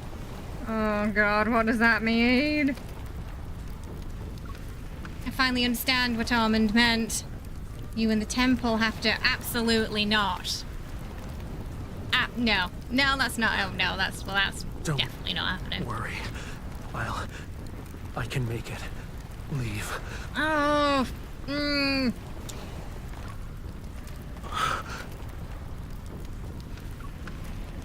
Raphael. Oh, it's not good. It's not good. There must be another way. There has to be. I adjust my breathing and use my evil to resonate with Rafayel. I attempt to push his power to its limits. No one said he had to do it alone. Ugh, again. Ah!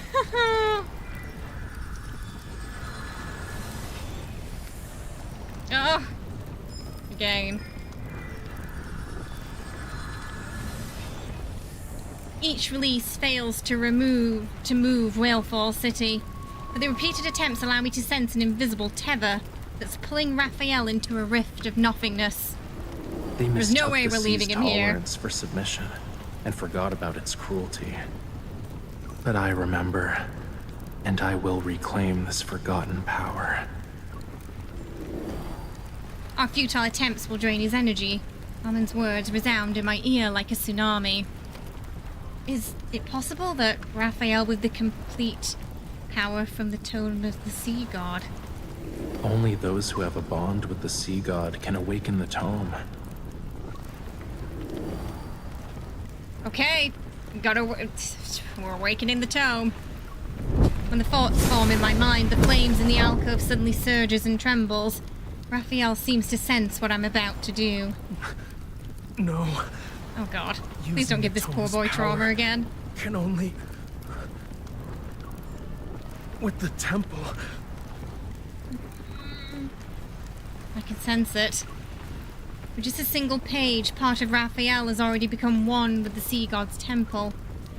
Indistinguishable, inseparable, even his heartbeat with the flame's rhythm.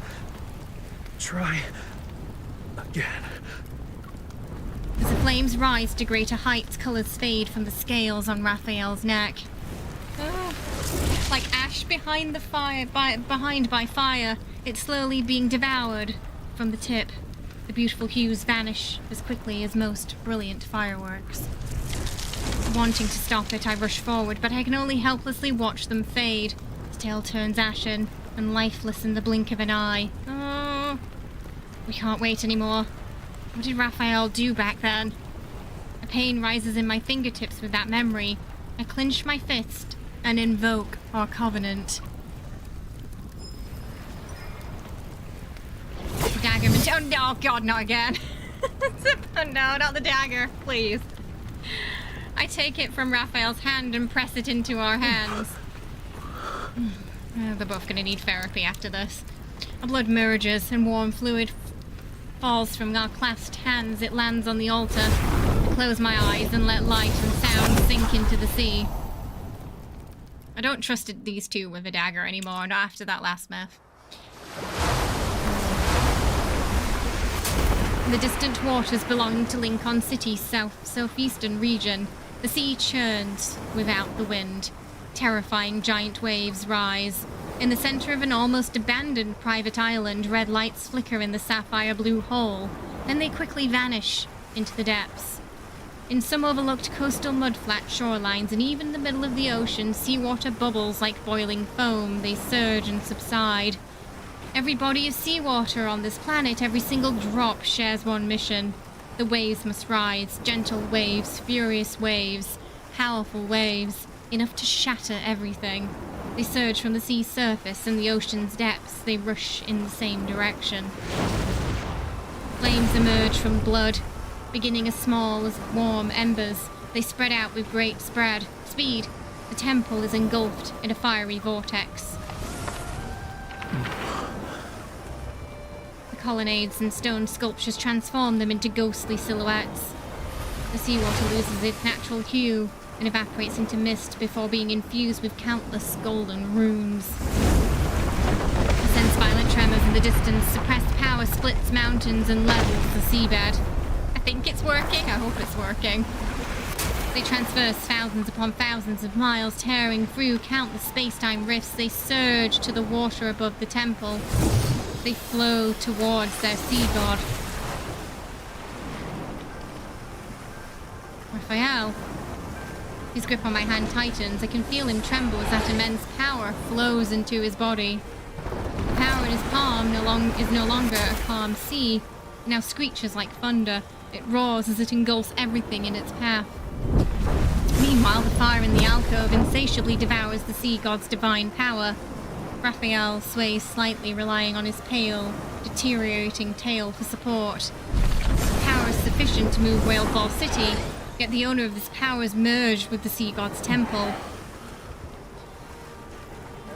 Did we do the right thing? I strain to stand on my tiptoes and I hold his hand. Rafayel. The sensation in my palm grows increasingly faint. It's akin to dissolving sea foam. My hand presses through Raphael's fingertips several times. Yet this last remaining connection only makes Rafayel hold on to me more tightly. Don't let go. You can't keep pushing yourself. If this continues, you'll be completely drained. Did you forget? The sea god can't die. But even gods can fall. You can't.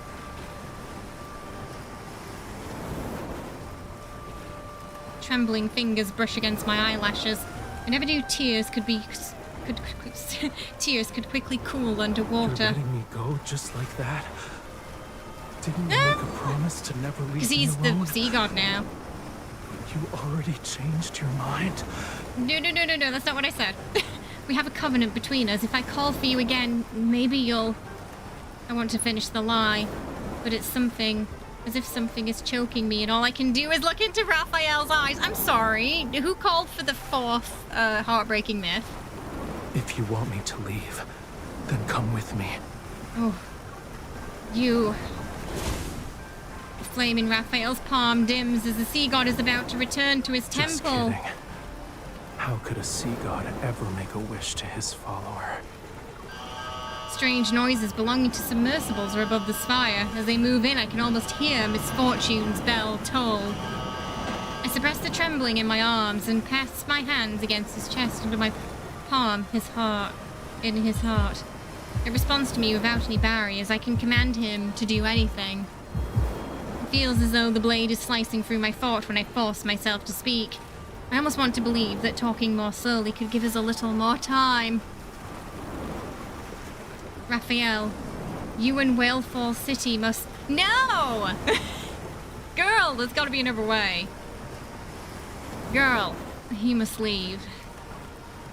No, not this isn't fair. Not again. Not after what you had to go through in the mirror.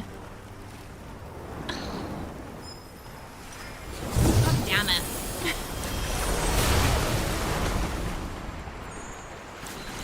Powerful forces threatening to tear everything apart. Make peace return.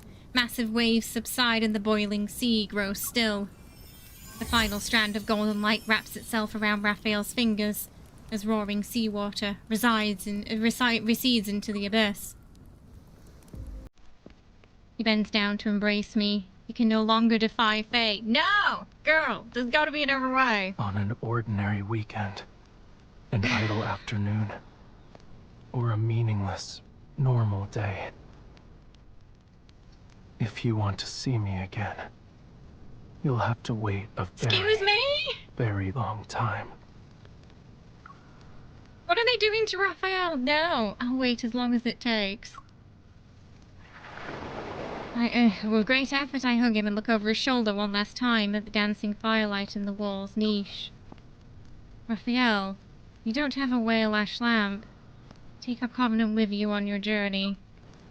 What matters is that you stay safe.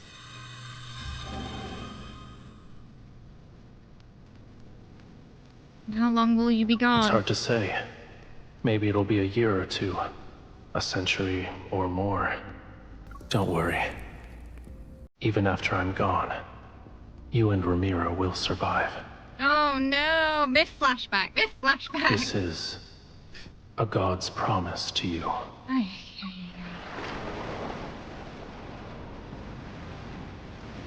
The gloomy ocean floor has lost its only source of light. A barren seabed filled with swirling sand and sediment remains. The invaders' submersible have nowhere to go. They're suspended in the empty vastness of deep sea. The prize they had devoted everything to plundering has vanished into the cracks of space-time forever. Not a single word remains, no traces are left. It's as if the entire city was a magnificent illusion crafted by the sea god himself. The sea god's wish. It hasn't changed, and it will never change. I open my mouth, but the words and thoughts transform into silvery white foam and drift away with the ocean towards an invisible horizon. Man, I thought Zayne had it bad. Okay. Jeez. No, we're not ending it like... No, there's no way we're ending it like this. Rafayel. Good... No! No! Kidding me? Are you kidding me?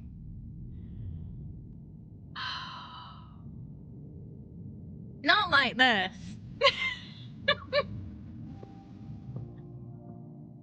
Oh.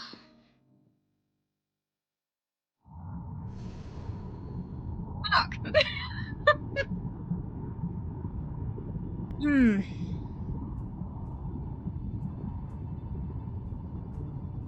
Oh, there's one more left. I will never litter in the ocean ever again.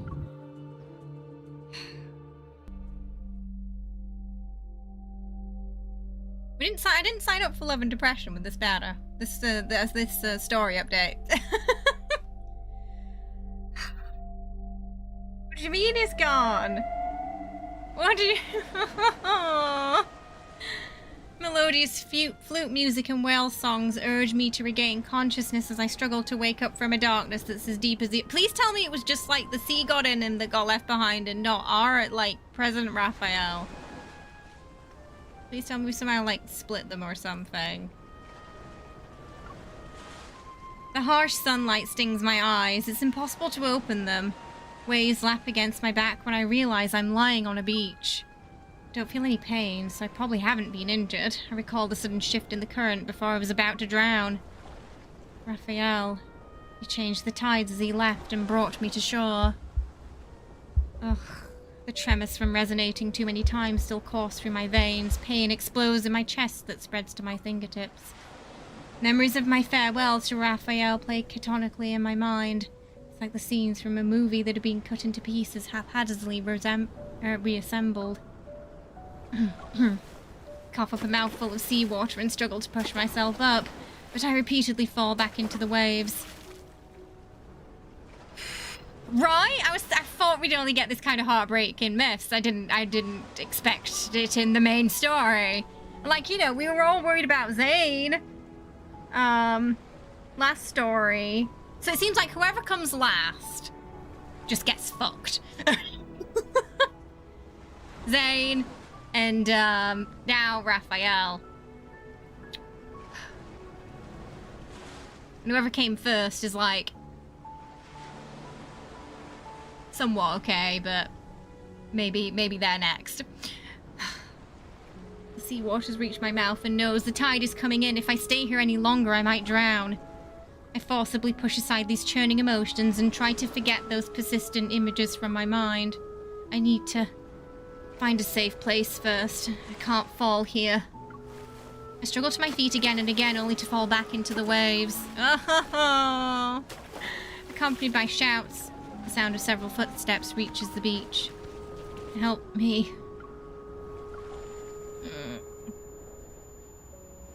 How do we tell everyone? Ugh.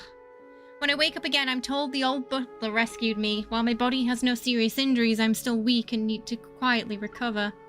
The Gaia biotech researchers withdraw from the Wave Chaser Island. Their massive vessels leave the harbour, as if they were never there. With the departure of Whalefall City, Lumerians on Wave Chaser Island fall into a prolonged state of melancholy. During my recovery, many Lumerians visit me and curiously inquire about Rafayel's whereabouts. I'm not okay. I desperately try to remember, but whenever I approach the door, locking away my memories, a sharp pain stabs my mind, and it grows intense no matter what What did you mean you just forgot again? Eventually my brain does its best to defend me. It wraps chains around the door and seals to ensure I can never push it open again. I have no choice but to give up. Wearing a blank expression, I gently deflect their questions by explaining that I need to rest. The magnetic field... How are we supposed to find him if we can't remember? The magnetic field anomaly on Wave Chaser Island is gone. I focus on resting to the point of being almost obsessed. I make a full recovery in record time to secure my discharge papers. The day of my discharge, a nurse enters my hospital room for a monitoring checkup.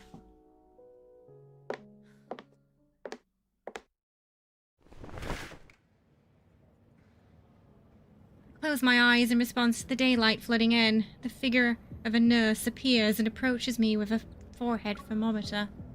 I'm being discharged at noon today. Do you still need to take my temperature? This is the last checkup. No, it's Please that bit. cooperate It's with her. us. It's her. No. It's Ever. No. Do not trust. No. How did she get in here? Oh, no. Oh, no. It's bad enough Raphael's been locked away, and now she's here. Although her tone and enunciation are convincing, I still sense that she's not the nurse who's been taking care of me. This voice, I've heard it somewhere before. No, it's not friend-shaped, not friend-shaped. That's when I realize it sounds familiar. I've seen her before. She quickly appears in my memories. Oh, God. Oh, no. It's a shame we're seeing each other When again we absorb when you're in the... such a pitiful state. Yeah, the core. When we absorb that core. Yeah. Who I am doesn't matter. The real question is, who are you? Oh, no. It's you. Seeing my calm reaction and no signs of any potential counterattack, the nurse stops 2 steps away from my bedside. Aren't you afraid I might do something? She takes off the nurse's cap and lets her wild curly hair cascade. She seems nonchalant, but her gaze remains vigilant. If you wanted to kill me, you would have done it while I was unconscious. Why did you choose the day when I'd be discharged from hospital? The mysterious woman is momentarily stunned, her shoulders drooping as her eyes reveal a sense of defeat. You're spoiling the fun. My meticulously crafted script isn't entertaining anymore. I hold out my hand and beckon her to come closer. I need to read the script first before I decide whether or not I want to accept a role. The mysterious woman's slight smile appears as she approaches my hospital bed. Her fingers brush against my wrist. My hunter's watch activates and projects a faintly glowing hologram. She taps the screen and brings up a map. Coordinates are embedded into the map and pulsate on the screen. The mysterious woman turns off the hunter's watch. What was that? A treasure that can only be unlocked with a key. You're strong enough to withstand these unknowns. Everything you want to know is there. Ugh. Your actual nurse will be here soon. Remember to tell her your temperature. She picks up the forehead thermometer, presses it against my forehead, and pushes the button. 36.5 degrees. Good luck with your discharge. She adjusts her nurse's cap, walks to the door, and slides it open. I can't believe we're going back without Rafayel. My stay at the hospital ends after returning to Lincoln City. Work has almost numbed every cell in my body, but I don't dare stop. I'm afraid that in the middle of the night, those scenes branded into my memory will find me and tear my consciousness into fragments. When the long passage of time softens that pain, I will find the courage to look at the southeastern waters when passing along the coast. A part of me seems to have vanished with Rafayel. The emptiness has forced me to float aimlessly. No! Every word spoke during our farewell, those fleeting expressions burst through the floodgates of my memory. They replay endlessly in my mind. One day I realized I should have asked him if his seagulls needed to be fed. Even though they might never see Rafayel return again. Stop it! No! The empty studio. After nearly a month of living in daze, how many people does she have to lose? I finally opened the door to Moart's studio. She was ominous, vague, slightly threatening, par on course for love and deep space, I think. Are you also slightly interested in her too, Sunder? I'm getting that impression. Raphael's unfinished painting needs to be moved to a storage room where the temperatures and humidity are precisely controlled. Thomas can't do it himself. I volunteer to help organize and we work together to move them around. The number of Raphael's unfinished paintings is staggering. We spend 3 hours organizing before finally storing the canvas. I didn't realize he had so many sketches. Artists driven by inspiration are like that. They'll make a few brushstrokes when it strikes and continue when they're in the mood. That's true. Thomas hurriedly glances at his watch. It's getting late. I need to head home, but please contact me if you hear anything from Rafayel. I can't bring myself to look at him. Yesterday I lied to Thomas and said Rafayel wanted to isolate himself on an island for creative retreat. And he won't be in Lincoln for a while. One lie is needed, another to keep it whole, yet the countdown to this ordeal's end is nowhere to be found. I'll call him every day, until he can't take it anymore. Then he'll probably come back. He has several exhibitions coming up. I hope he can make it back in time. Yeah, same. I'll head out now. You should go home. Right. After Thomas leaves, I can't bring myself to go. I remain seated in the middle of the studio for a long time. Stare at the massive unfinished painting on the wall. The sea breeze gently stirs. Gauze curtains. I remember when I first met Rafayel, he was working on this painting. Back then it only had a single layer of colour, but most of it's already done.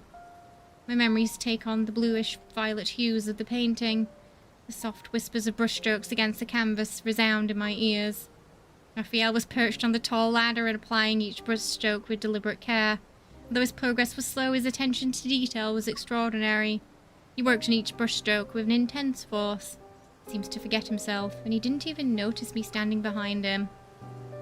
I wonder what this painting will look like when it's finished. No one can give me an answer. Desolate moonlight shines on me, and my lonely shadow has nowhere to hide. I know I'm only deceiving myself. No matter how long I stay here, Rafayel isn't going to appear. Oh, no. I brought this upon myself.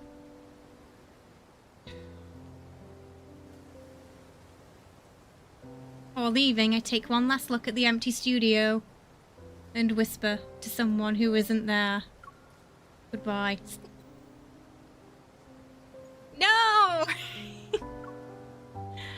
You can't end it like this. No! It takes you 6 months in fold at least, at the bare minimum, to do an update. No! Oh. Okay, wait, there's one more chapter. We got hope. It's something. There's one more at least. We've got there's a chance. There's a chance. Okay. Oh god. I hate this. This is awful. I was not prepared for I was not prepared for losing Rafayel today. I'm now wondering though, are we gonna reach a point in the main story where they all sort of revert back to the form of one of their prior myths? Is that gonna happen? Because Rafayel's now like just fully the sea god again. Trapped under the sea in the temple again. Colourful lanterns up the market near White Sand Bay take a shortcut. I pass through the busiest street. On the beach next to it, students are playing with sparklers. They glitter against the night sky, and I occasionally hear bursts of clear laughter. Pedestrians pass by me, and I share steaming hot street food. The spicy aromas fill the entire area. I don't think he's having fun there. Dazed, I walk through it all. The scenes come and go, in and out of focus. I still want to catch that red fish. Don't spend all our money. I want some ice cream. 2 children move past me and I stop me in my tracks. There's a familiar fish scooping stall. No, no. Stop it. Stop. The fish where we first met him. This is a pain arc, like the Queen's Choice, to just lose them. Oh, yeah. Oh, okay. My mind slowly begins to function again. I've been here before. The sign still displays those familiar words in the Sea of Lumeria to save the final Flamuria in the world.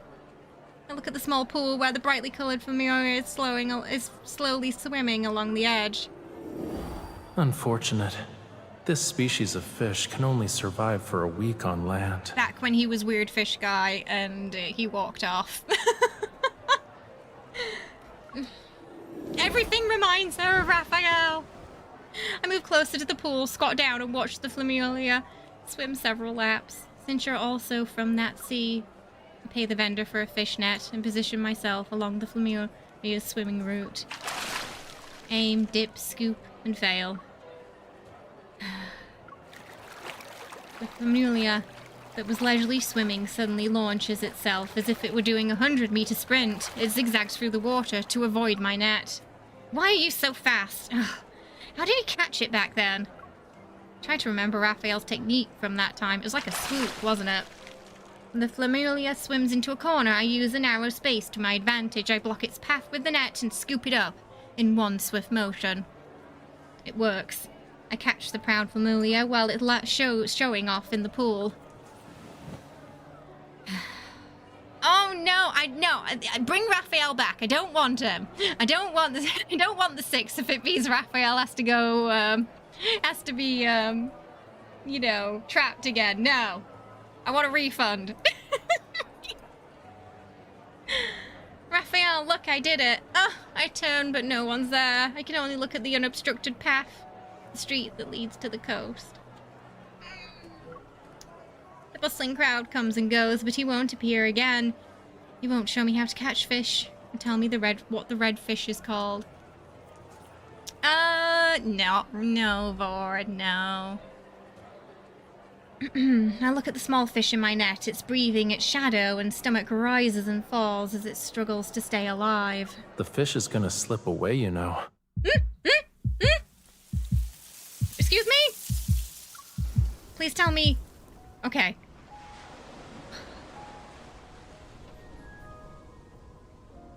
He could have called. He could have called. Okay.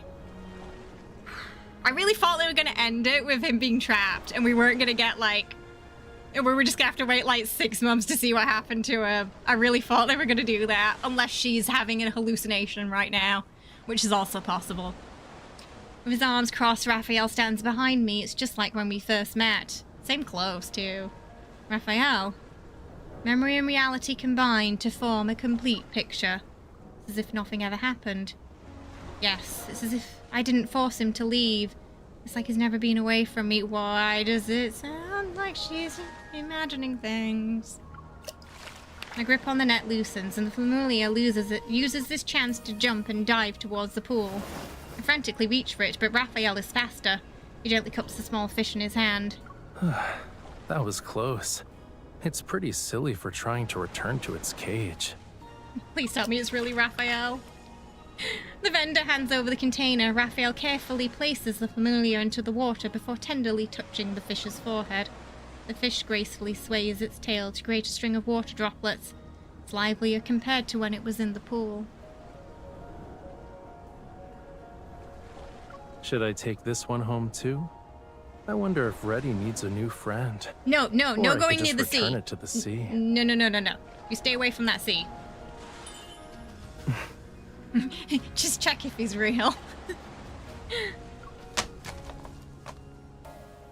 My ice-cold fingertips take longer than usual to register the warmth from his skin. Are you really Rafayel? Yeah, the real deal. If you don't believe me, you can pinch me to make sure. You got a lot of explaining to do, sir. I'm gonna actually pinch him. Without any hesitation, I pinch his cheeks with all my might. Ow! Why would you do that? You said I could. That's my only excuse. It's really you. Well, duh. Who else would it be? But I guess it's understandable. After being separated for 5,000 years, it's only natural for you to forget me. 5,000 years? What? Wait.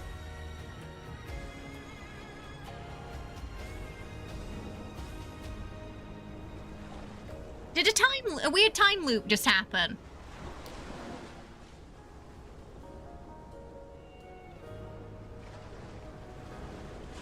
Did we not trap him in the temple during the first myth? Did he get trapped during the temple in the main story and then the myth happens? Okay, let's see where... Okay, I'm gonna see where he's going with us. My brain is overloaded with emotions, so I can't distinguish fact from fiction. I'm just willing to believe whatever he says. I could just Please be don't teasing us actually again. believe that. Anyway, I was just trying to lighten the mood. So, did I get a chuckle out of you? This son of a... That's what you get for sending me away against my will. This payback isn't too harsh, yeah? I mean, you could have called. Shake my head. My body's unconsciously falling forward. Rafayel moves faster than me. He takes a step to catch me in his arms. I lean against his shoulder and feel tears threatening to fall from my eyes. They slightly sting. It's a little mean, but I guess since you're not old or a 5,000-year-old fish, I'll let it slide. How did he escape, though? That's the question. So I'm wondering, like, did they split? You were worried about that, huh? Yes! Fretting for days, weeks. Thomas is having an existential crisis, trying to figure out what to do if you don't come back in time. Rafayel gently pats my back and uses careful restraint to soothe me. What about Thomas? He rests his chin on my shoulder and leans towards my ear. Don't you have something else to say to me? Sorry? Welcome back. I tighten my grip as the joy of having him back in my life overflows my heart. Welcome back, Rafayel. I still think we probably owe him a slight apology. White sand bay sea breeze is gentle. It blows away the dust that has settled on my heart. The fragmented longing I felt since our separation finally surges forward and washes over the man who's real, tangible, and standing before me. By the way, I fed the seagulls at your beach, but I couldn't find the cookies we used last time. They didn't eat a lot. Oh? They get picky when I'm not around. They missed I'll you. have to They missed him scold them too. once I'm home.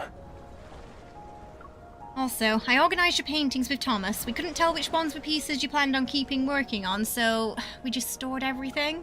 Yeah. I'll go through them again for the next exhibition. And a heartbeat. Heartbeats and waves intermingle as he tightens his arm around me. I'm almost enveloped in his embrace. Enough. If we keep talking, I'm actually gonna be emotional. You were the one who told me to leave, but for some reason, it feels like I was the one who abandoned you. Dusk gradually darkens as the tide recedes. Suddenly, a restless sea breeze sweeps across the shore. Well, let me say one last thing. It better be the last thing, cutie. You haven't gone to Wavechester Island yet, right? Everyone's worried about you. The old butler is staying there to look after them. All right. I'll put everyone's minds at ease. And resolve some issues while I'm at it. How did you get out? Seemingly sensing my unease return, he gently takes my hand to convey a silent reassurance through the calm sea air. Fading sunlight sinks into the waves and only the tide's refrain repeats before night falls. But how? I mean, I'm happy, but... Rain cascades into the city. The night scenery is transformed into a palette of neon colours. The square is nearly void of pedestrians, only hunters wearing uniforms, busy coordinating their movements, are hurrying back and forth. Only one magnetic field anomaly remains. It's expected to be cleared tonight, then the city will return to normal. But just as everything's about to be wrapped up, the magnetic field that had disappeared reappeared in a more hidden crevice, and it starts to expand once again. Dun dun dun. That can't be good. Oh, we got, okay, count, oh god. Okay, there's one more. There's more. Okay. Well, we can breathe now. We've got Rafayel back. We don't know how, but I genuinely thought they were going to end it with him being locked away. And we'd have to wait so long. My life flashed before my eyes. Oh. And I was like, what's going to happen if he's not there anymore? The elevator doors open again. Calania stares at the man who arrived moments too late. Lucius gives her polite yet distant nod of acknowledgement before stepping into the elevator. Instantly, the space feels claustrophobic. Was the meeting announced on short notice because the Fountain of Ate reached a breakthrough? An actual worthwhile discussion would be how Gaia Biotech used massive resources without even a trace of Whale Falls City to make up for it. Like to think we really messed him up with that. Don't blame me for what those opportunists did. Kalia stares at the numbers flashing overhead and makes no effort to hide the satisfaction in her eyes. So long as it helps her awaken We're gonna get another faster, cliffhanger, aren't we? I'm willing to let anyone become her side dish. Uh-oh, wait. They need us to awaken. That's not good. Which I'm assuming probably involves getting some of our... Oh dear. So the more memories we get, I'm guessing, the more we awaken to become whatever it is ever needs us to be in order to do whatever it is they want to do. And maybe none of the companions know about that yet. Lucius narrows his eyes. He'll try extracting one final piece of information. You've encountered her? A lost child needs a little bit of guidance to find the right path. She's Otherwise, devious. I'm afraid the price you'll pay, Professor Lucius, will be greater than just the Fountain of Ate. Final words still hang in the air as the elevator doors open, with no response from Lucius. Lelia's enthusiasm decreases. When she finally returns to see the laboratory before her, she belatedly mutters a curse under her breath. I thought you would, Sunder. She seems like your type. Put away your pointless enthusiasm, Kalaya. The time to guide her is already gone. Electronic displays diffuse and interweave through space. Meanwhile, figures both virtual and real have already taken their positions. Only 2 empty spots remain. The old man in the center appears to have left his hospital room. Behind him is a screen significantly larger than the control console. Regardless of the cost, we must make her return immediately. Aren't we being too hasty? Everyone present is clearly... This just seemed to be going into what I'm assuming is going to next be Caleb's branch. Just ever using him, aren't they? She walks towards the flickering inorganic screen, her slender fingertips tap on several silent figures. Unprepared. Time is running out. The grand eradication is almost upon us. Everything is silent, as if those 2 words stole the voices of all the people in the room. Time passes, and then Lucius is the first to break the silence. Already? According to the latest decryption of the signals from Deepspace, I thought we'd at least need... Yes, the hunters have resolved most of the magnetic field anomalies. However, those are merely the planet's last desperate gasp for survival. The rules cannot be reversed. As for the signals, we've never been able to decode the most crucial section. It led to our incorrect estimation of how much time we had. Uh-oh. So they're speeding things up now, it seems.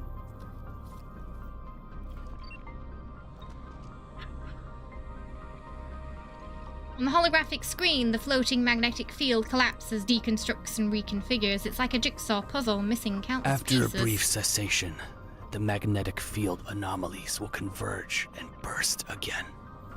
This confirms the warning in the signals. The grand eradication is here. Oh my. What are we going to do? I still haven't witnessed the full extent of her power. If I die without knowing the truth, I'll have regrets. Got a bit of Orin in her, hasn't she, Sunder? Then make yourself useful and contribute something better than your own self-interest. I feel like their plans don't ever keep not going according to plan because they can't really work together. Professor, you don't need to be so riled up. I just wanted to... Enough. Save your bickering for later. Once we've emerged as the victors, you'll have all the time in the world to argue. The old man clasps his hands together, the thoughts drifting into a distant place. We can't wait any longer. There's no more time. This is our only chance.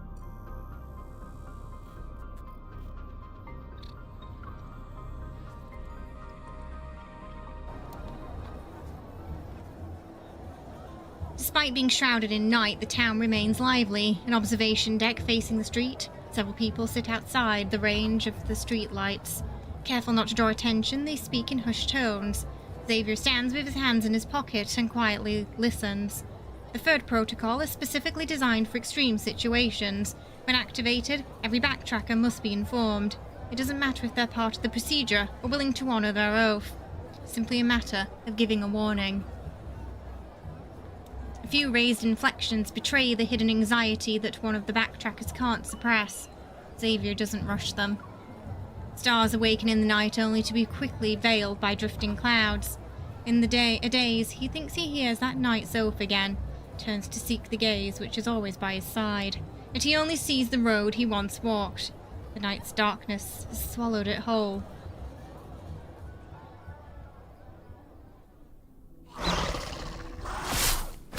The mindless monster remains frozen. The street lamp's light shines through the hole in its chest where the black ice shards have pierced it. Zayne adjusts his gloves. When he takes a step, he raises his hand. The light bursting from his palm strikes the twisted figure lunging at him from the darkness. As the last traces of metaflux dissipates, Zayne flexes his fingers. The world's errors are increasingly exponentially, but can no longer predict when the rules begin to collapse. The wind rustles the leaves and he reaches to tighten his scarf, but he finds nothing around his neck. A hazy instance of disorientation seizes his consciousness, seemingly urging him towards the brightly lit area in the distance. But an enemy disturbance pulls him back into reality.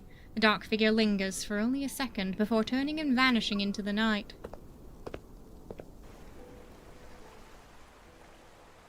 The ocean reflects fractured images of the moon. With no wind tonight, the weather should have been perfect. Yet in the deep sea, thousands of marine creatures hang suspended upside down. They're dead? According to the old butler, this has been happening in multiple regions over the past few days. There are no signs of human interference, nor is it a natural disaster. It's more like an indiscriminate extinction from a higher plane of oh, that is not good. Rafayel closes his eyes to dispel the fatigue from his hasty journey to Wave Chaser Island. He seems to hear the ancient prophecies echoing from the tome of the sea god again. The mark beneath his collarbone faintly burns as Rafayel turns to look into the distance. The horizon, the sea and the sky blend into one. A storm is slowly brewing. Ugh. Feels like something is coming for all of them now. The Zionian hunt after effects should have lingered for a longer period in this chaotic darkness, but the vermin on the streets have been unusually on edge since then. A poison called danger has seeped into the air, and even the unusually perceptive inhabitants here can't identify its source. The only one who might know is perhaps Sylus. The violent disturbances passes unimpeded through the deep space tunnel. It oscillates and jumps within his right eye. The source lurking and interfering is at the other end of that tunnel. Dealing with it will likely be troublesome. Excuse me? Can't just drop that there like that. Oh my god. Hang on, let me just read that again. The violent disturbances passes and impede for the source lurking, interfering. So whatever's at the other side of the tunnel is affecting his ether core too. Sylus contemplates whether this fragile body can still withstand such consequences. Pain seeping and corroding one's bones might not drive one to madness, but it's certainly unpleasant.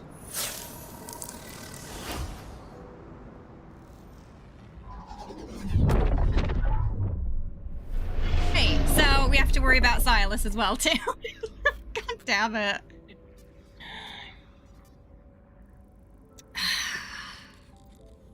Just when we thought it was okay, Ollie.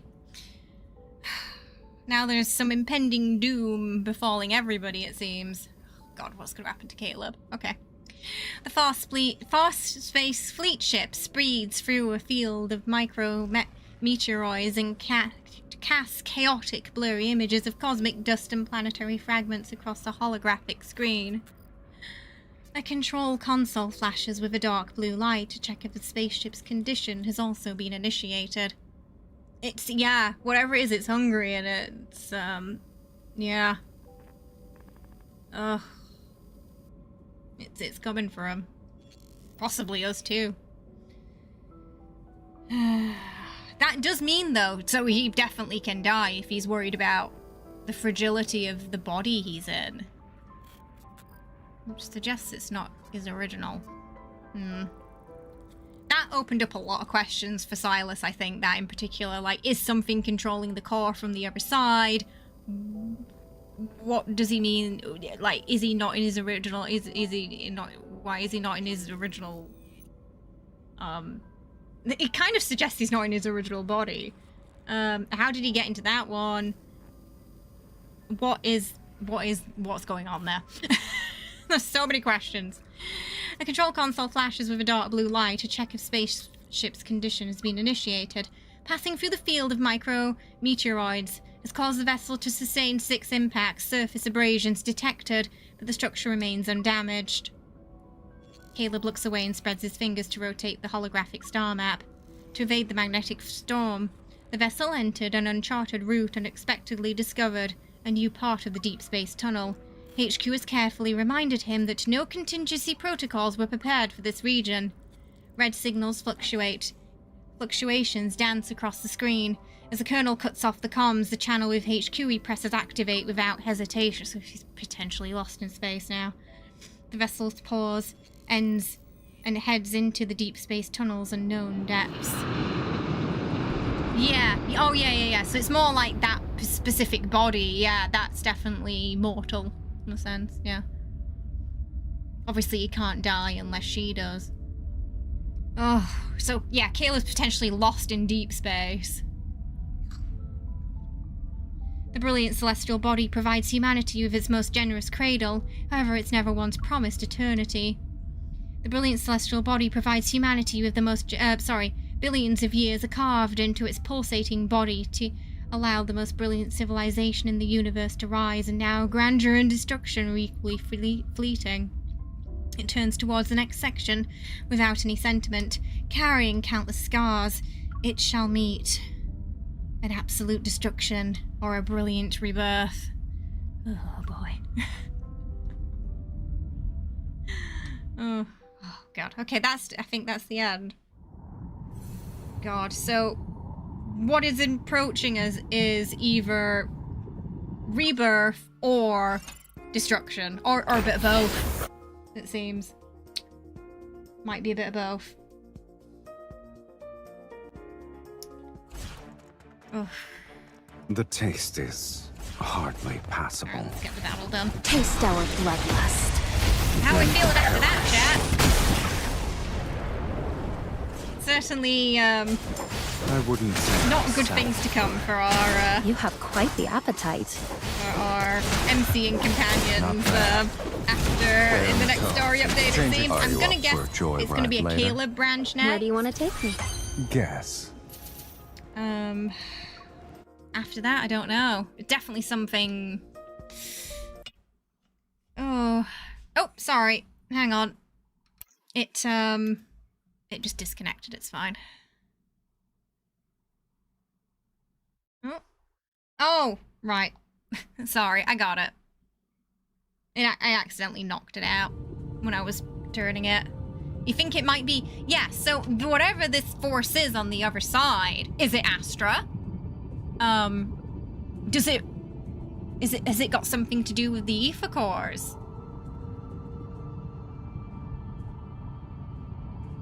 Is that why it's affecting Sylus's ISO and MC when these fluctuations happen? But yeah, I think that could be a good guess to hazard that, yeah. Basically, there's something waiting in the dark, isn't there? If it's a duo main story next, yeah, maybe Caleb and Sylus if we do a duo. Ready for a feast, my dear Countess. I definitely want to know what's going on with Sylus. That was very obvious. Then perish. Quite worrying. And then poor Zayne. I'll show you. Not bad. It's a small gift.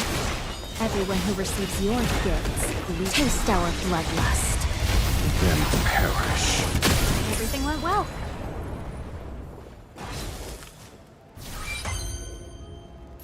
Because I do think, especially when it comes to specifically, like, engaging with Ever head-on storylines, often Caleb and Sylus are directly involved in those, aren't they? Because Sylus is basically the one who was always screwing up their plans, and, you know, Caleb and the chip.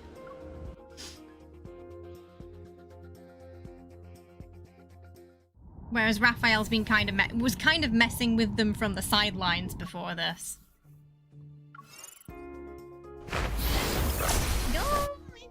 We're gonna do cat Tritos in a minute. Ugh.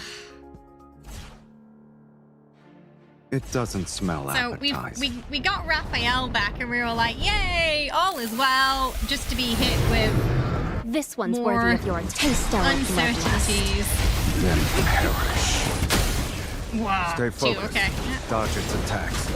That's it. That's that. You're as unsatisfied as I am.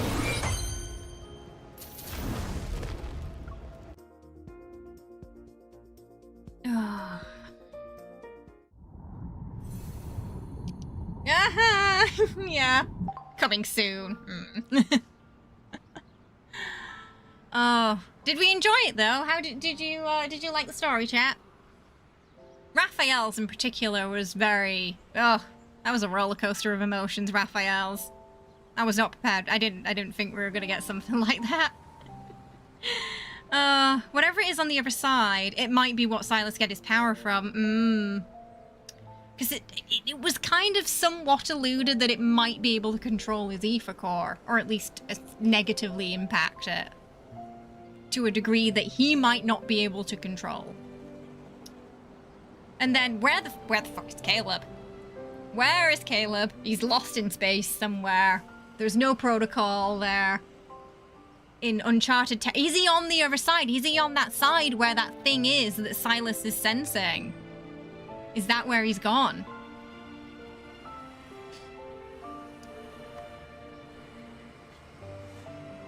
Oh. It was interesting. A lot happened. Also could be like, oh, so Sunder's also thinking maybe we've got something, maybe Eldritch Horror-esque that's wanting to feed on the cores, yeah. Like, kind of like how they want to devour each other's cores, yeah. What a day. And yeah. Though I'm not entirely, we're still not sure how exactly he got out. Like, at first, when he said he waited 5,000 years, but he said he was joking, at first I thought he'd been in some weird time loop where, like, us doing that had put him in the past and then the myth had happened and he came out and waited. But he said he was joking, so maybe not. Like, does he still have the Sea God's power, or did just the Sea God get locked away? I'm not sure. So I feel like there's a few unanswered questions there with Raphael that maybe will get answered in story or a solo card. Earlier you were thinking about Sylus losing control, because that's a common trope in the stories, and that can often happen to him, yeah. Oh, and those two are doomed to always be separated as well, aren't they? They're doomed to, you know, the dragon curse. You think Caleb might bring the thing back that we don't want there? Oh no. Like it hitches a ride or something. It has been alluded in Caleb's content throughout the game that he's planning to stage a coup against Ever using the fleet as well. Ah, so you're thinking maybe he went missing conveniently to plan something so he could get off their radar, out of their reach maybe, out of their control while he figures things out. I think that's possible. Because yeah, in his solo card they said they found something, didn't they? In the Deepspace tunnel. I vaguely remember that. Oh! That is just bravo. So, Raphael's especially. I cried at one point because I thought they were going to end it without us getting him back, and I was like, no, what are we going to do? I do wish we got some resolution, like a stronger resolution as to like how he got out of that situation. We're gonna do treats in a moment, but stop knocking stuff off my desk. Just being naughty because she wants treats. So again, it was roughly like 8 to 9 hours to get through the story. So yeah, that does mean that, so on next... Oh wait, it might be Sunday. I think I have to swap the schedule around a bit. Lemonette would be Monday. Yeah, I might have to swap the schedule around a little bit. We'll see. So Monday or Tuesday, we'll check out the Lemonette stuff and the stuff coming in the new week, and then Raphael's card for sure. I do have Xavier's as well from the event. We didn't have time to get through that today either, because they take around 4 hours-ish as well. 3 to 4, I think. Oof. But I do have Rafayel and Xavier's from the event. Zayne's was the only one I couldn't get. So, a little better luck, I suppose, this time. Oh, goodness. But yeah, I do want to cover the Lemonette stuff, so everyone can kind of see it before it goes, you know, live on the other servers, and how it works and all that, and cover that. And also do some more housing stuff. It was it. heck of a stream that, wasn't it? Gosh. I feel more anxious than I did when we started that storyline, to be honest. Yeah, at least Rafayel feels more at peace. So I feel like he's had a bit of a resolution, and so is Xavier. But Sylus and Caleb and Zayne are in trouble. The other boys are in trouble. Obviously with Xavier, he's not got the thingy anymore, so he's also in trouble. He can't control the energy he depletes anymore now. So that is not an immediate problem, but it's going to be a problem down the line, for sure.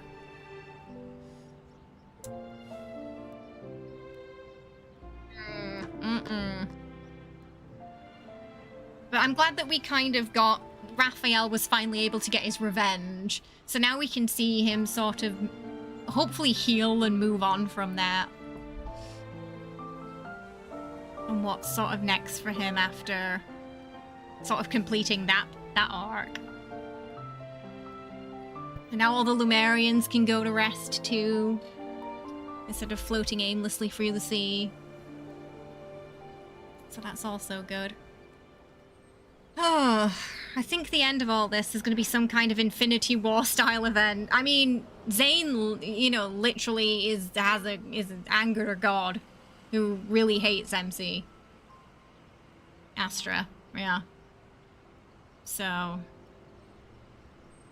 and he's been punished and tortured by it. So much potential for angst, yeah. Sylus and Caleb's stories are really foreboding too at the end there, so I'm like, it's gonna be a long wait until the next branch.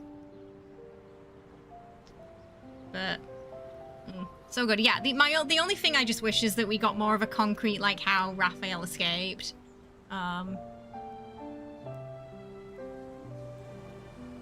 But other than that, it was pretty solid. Action Kindles were really good again this time. They're definitely getting better. It's nice to see more action in the Kindles too. I know when the game first came out, they were very simplistic. Now we're getting, like, car chases, battles, fights, you know, explosions, lots of fun stuff happening in them. So yeah, you can definitely see the improvement in the animation side. I'm gonna go get the kitty cat treats. We're gonna feed the gremlins. So next time, so Monday or Tuesday, we will. Yes, I have. I love it. I was just about to talk about that. We'll do the house tour because I've been live for about 9 hours now, and my eye's still pretty bad, so I need to kind of like just take a computer break because I do have to stream tomorrow still. Because last stream my eye got infected in the middle of the stream. So if you watched that, for anyone who was watching yesterday, it happened about halfway through Caleb's card, I think. If I started to look like physically uncomfortable, it turns out it's because my eye got infected. And after getting some glitter in it, so that's fun. So we will do the house tour next year. It gives me a bit more time to decorate it too. The fish dying. Oh, it could have been, you're right. It could have been a price for him coming back. Oh no, that's gonna really fuck Rafayel up. That's gonna mess with him. Oh, that's not good. Uh-oh. You might be right. The old man suggested it was part of the fluctuations, but it seemed to be worse than before there, didn't it? Okay, I'm gonna go get the kitty cat treato.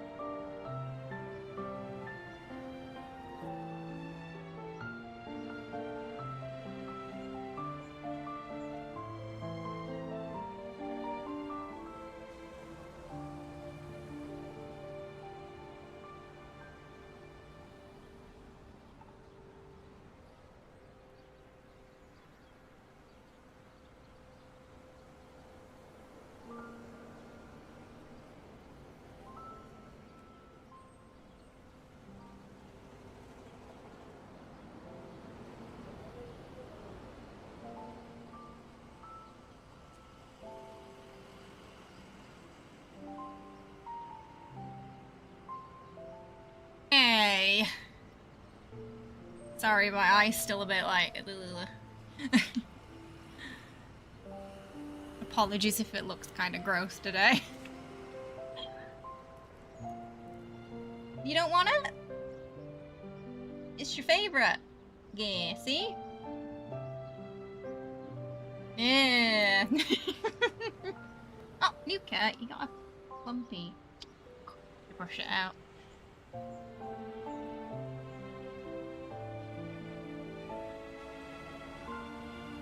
See? He's got his comb back on again because he was scratching. Scratching his neck. Hilly! Hilly here? Oh, Hilly's not here. Hilly gone. Hilly! Treato! He's gonna come. Maybe he's sleeping. It's a weird time.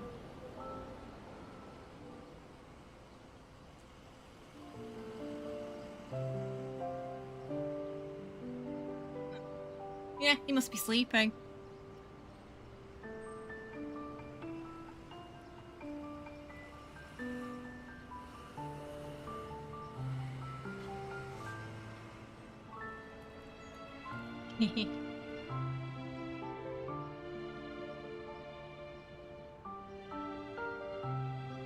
There you are. Quietly showing up. You care. Did you manage that? One's getting a brush after stream. I think he was asleep, yeah. It's like 4 PM here, so usually they have a good nap when I finish my regular time.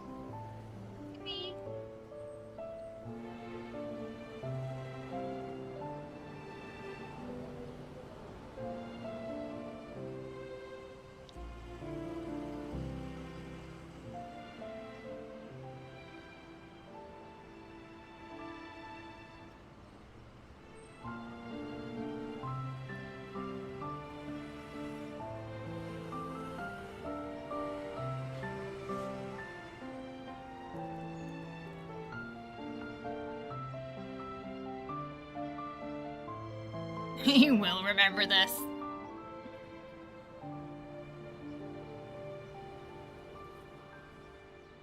Delicious, yeah.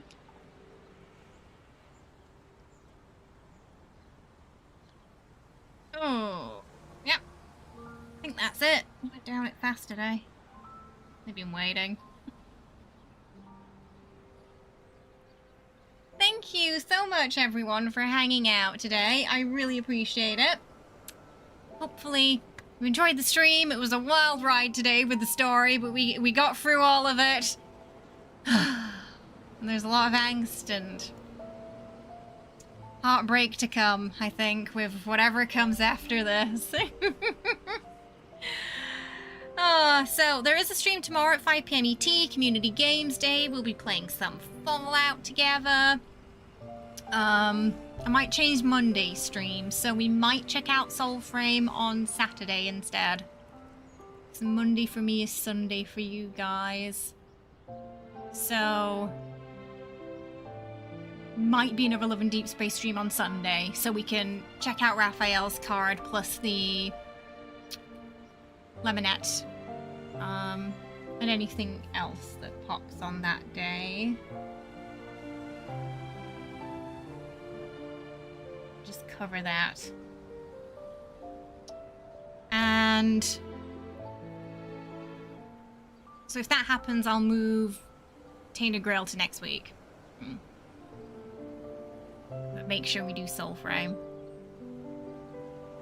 So it might go tomorrow Fallout, Saturday Soulframe, and then Lads on Sunday. Might do it that way.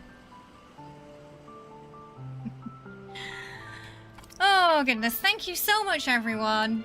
We'll also do a house tour as well on the next Lad stream.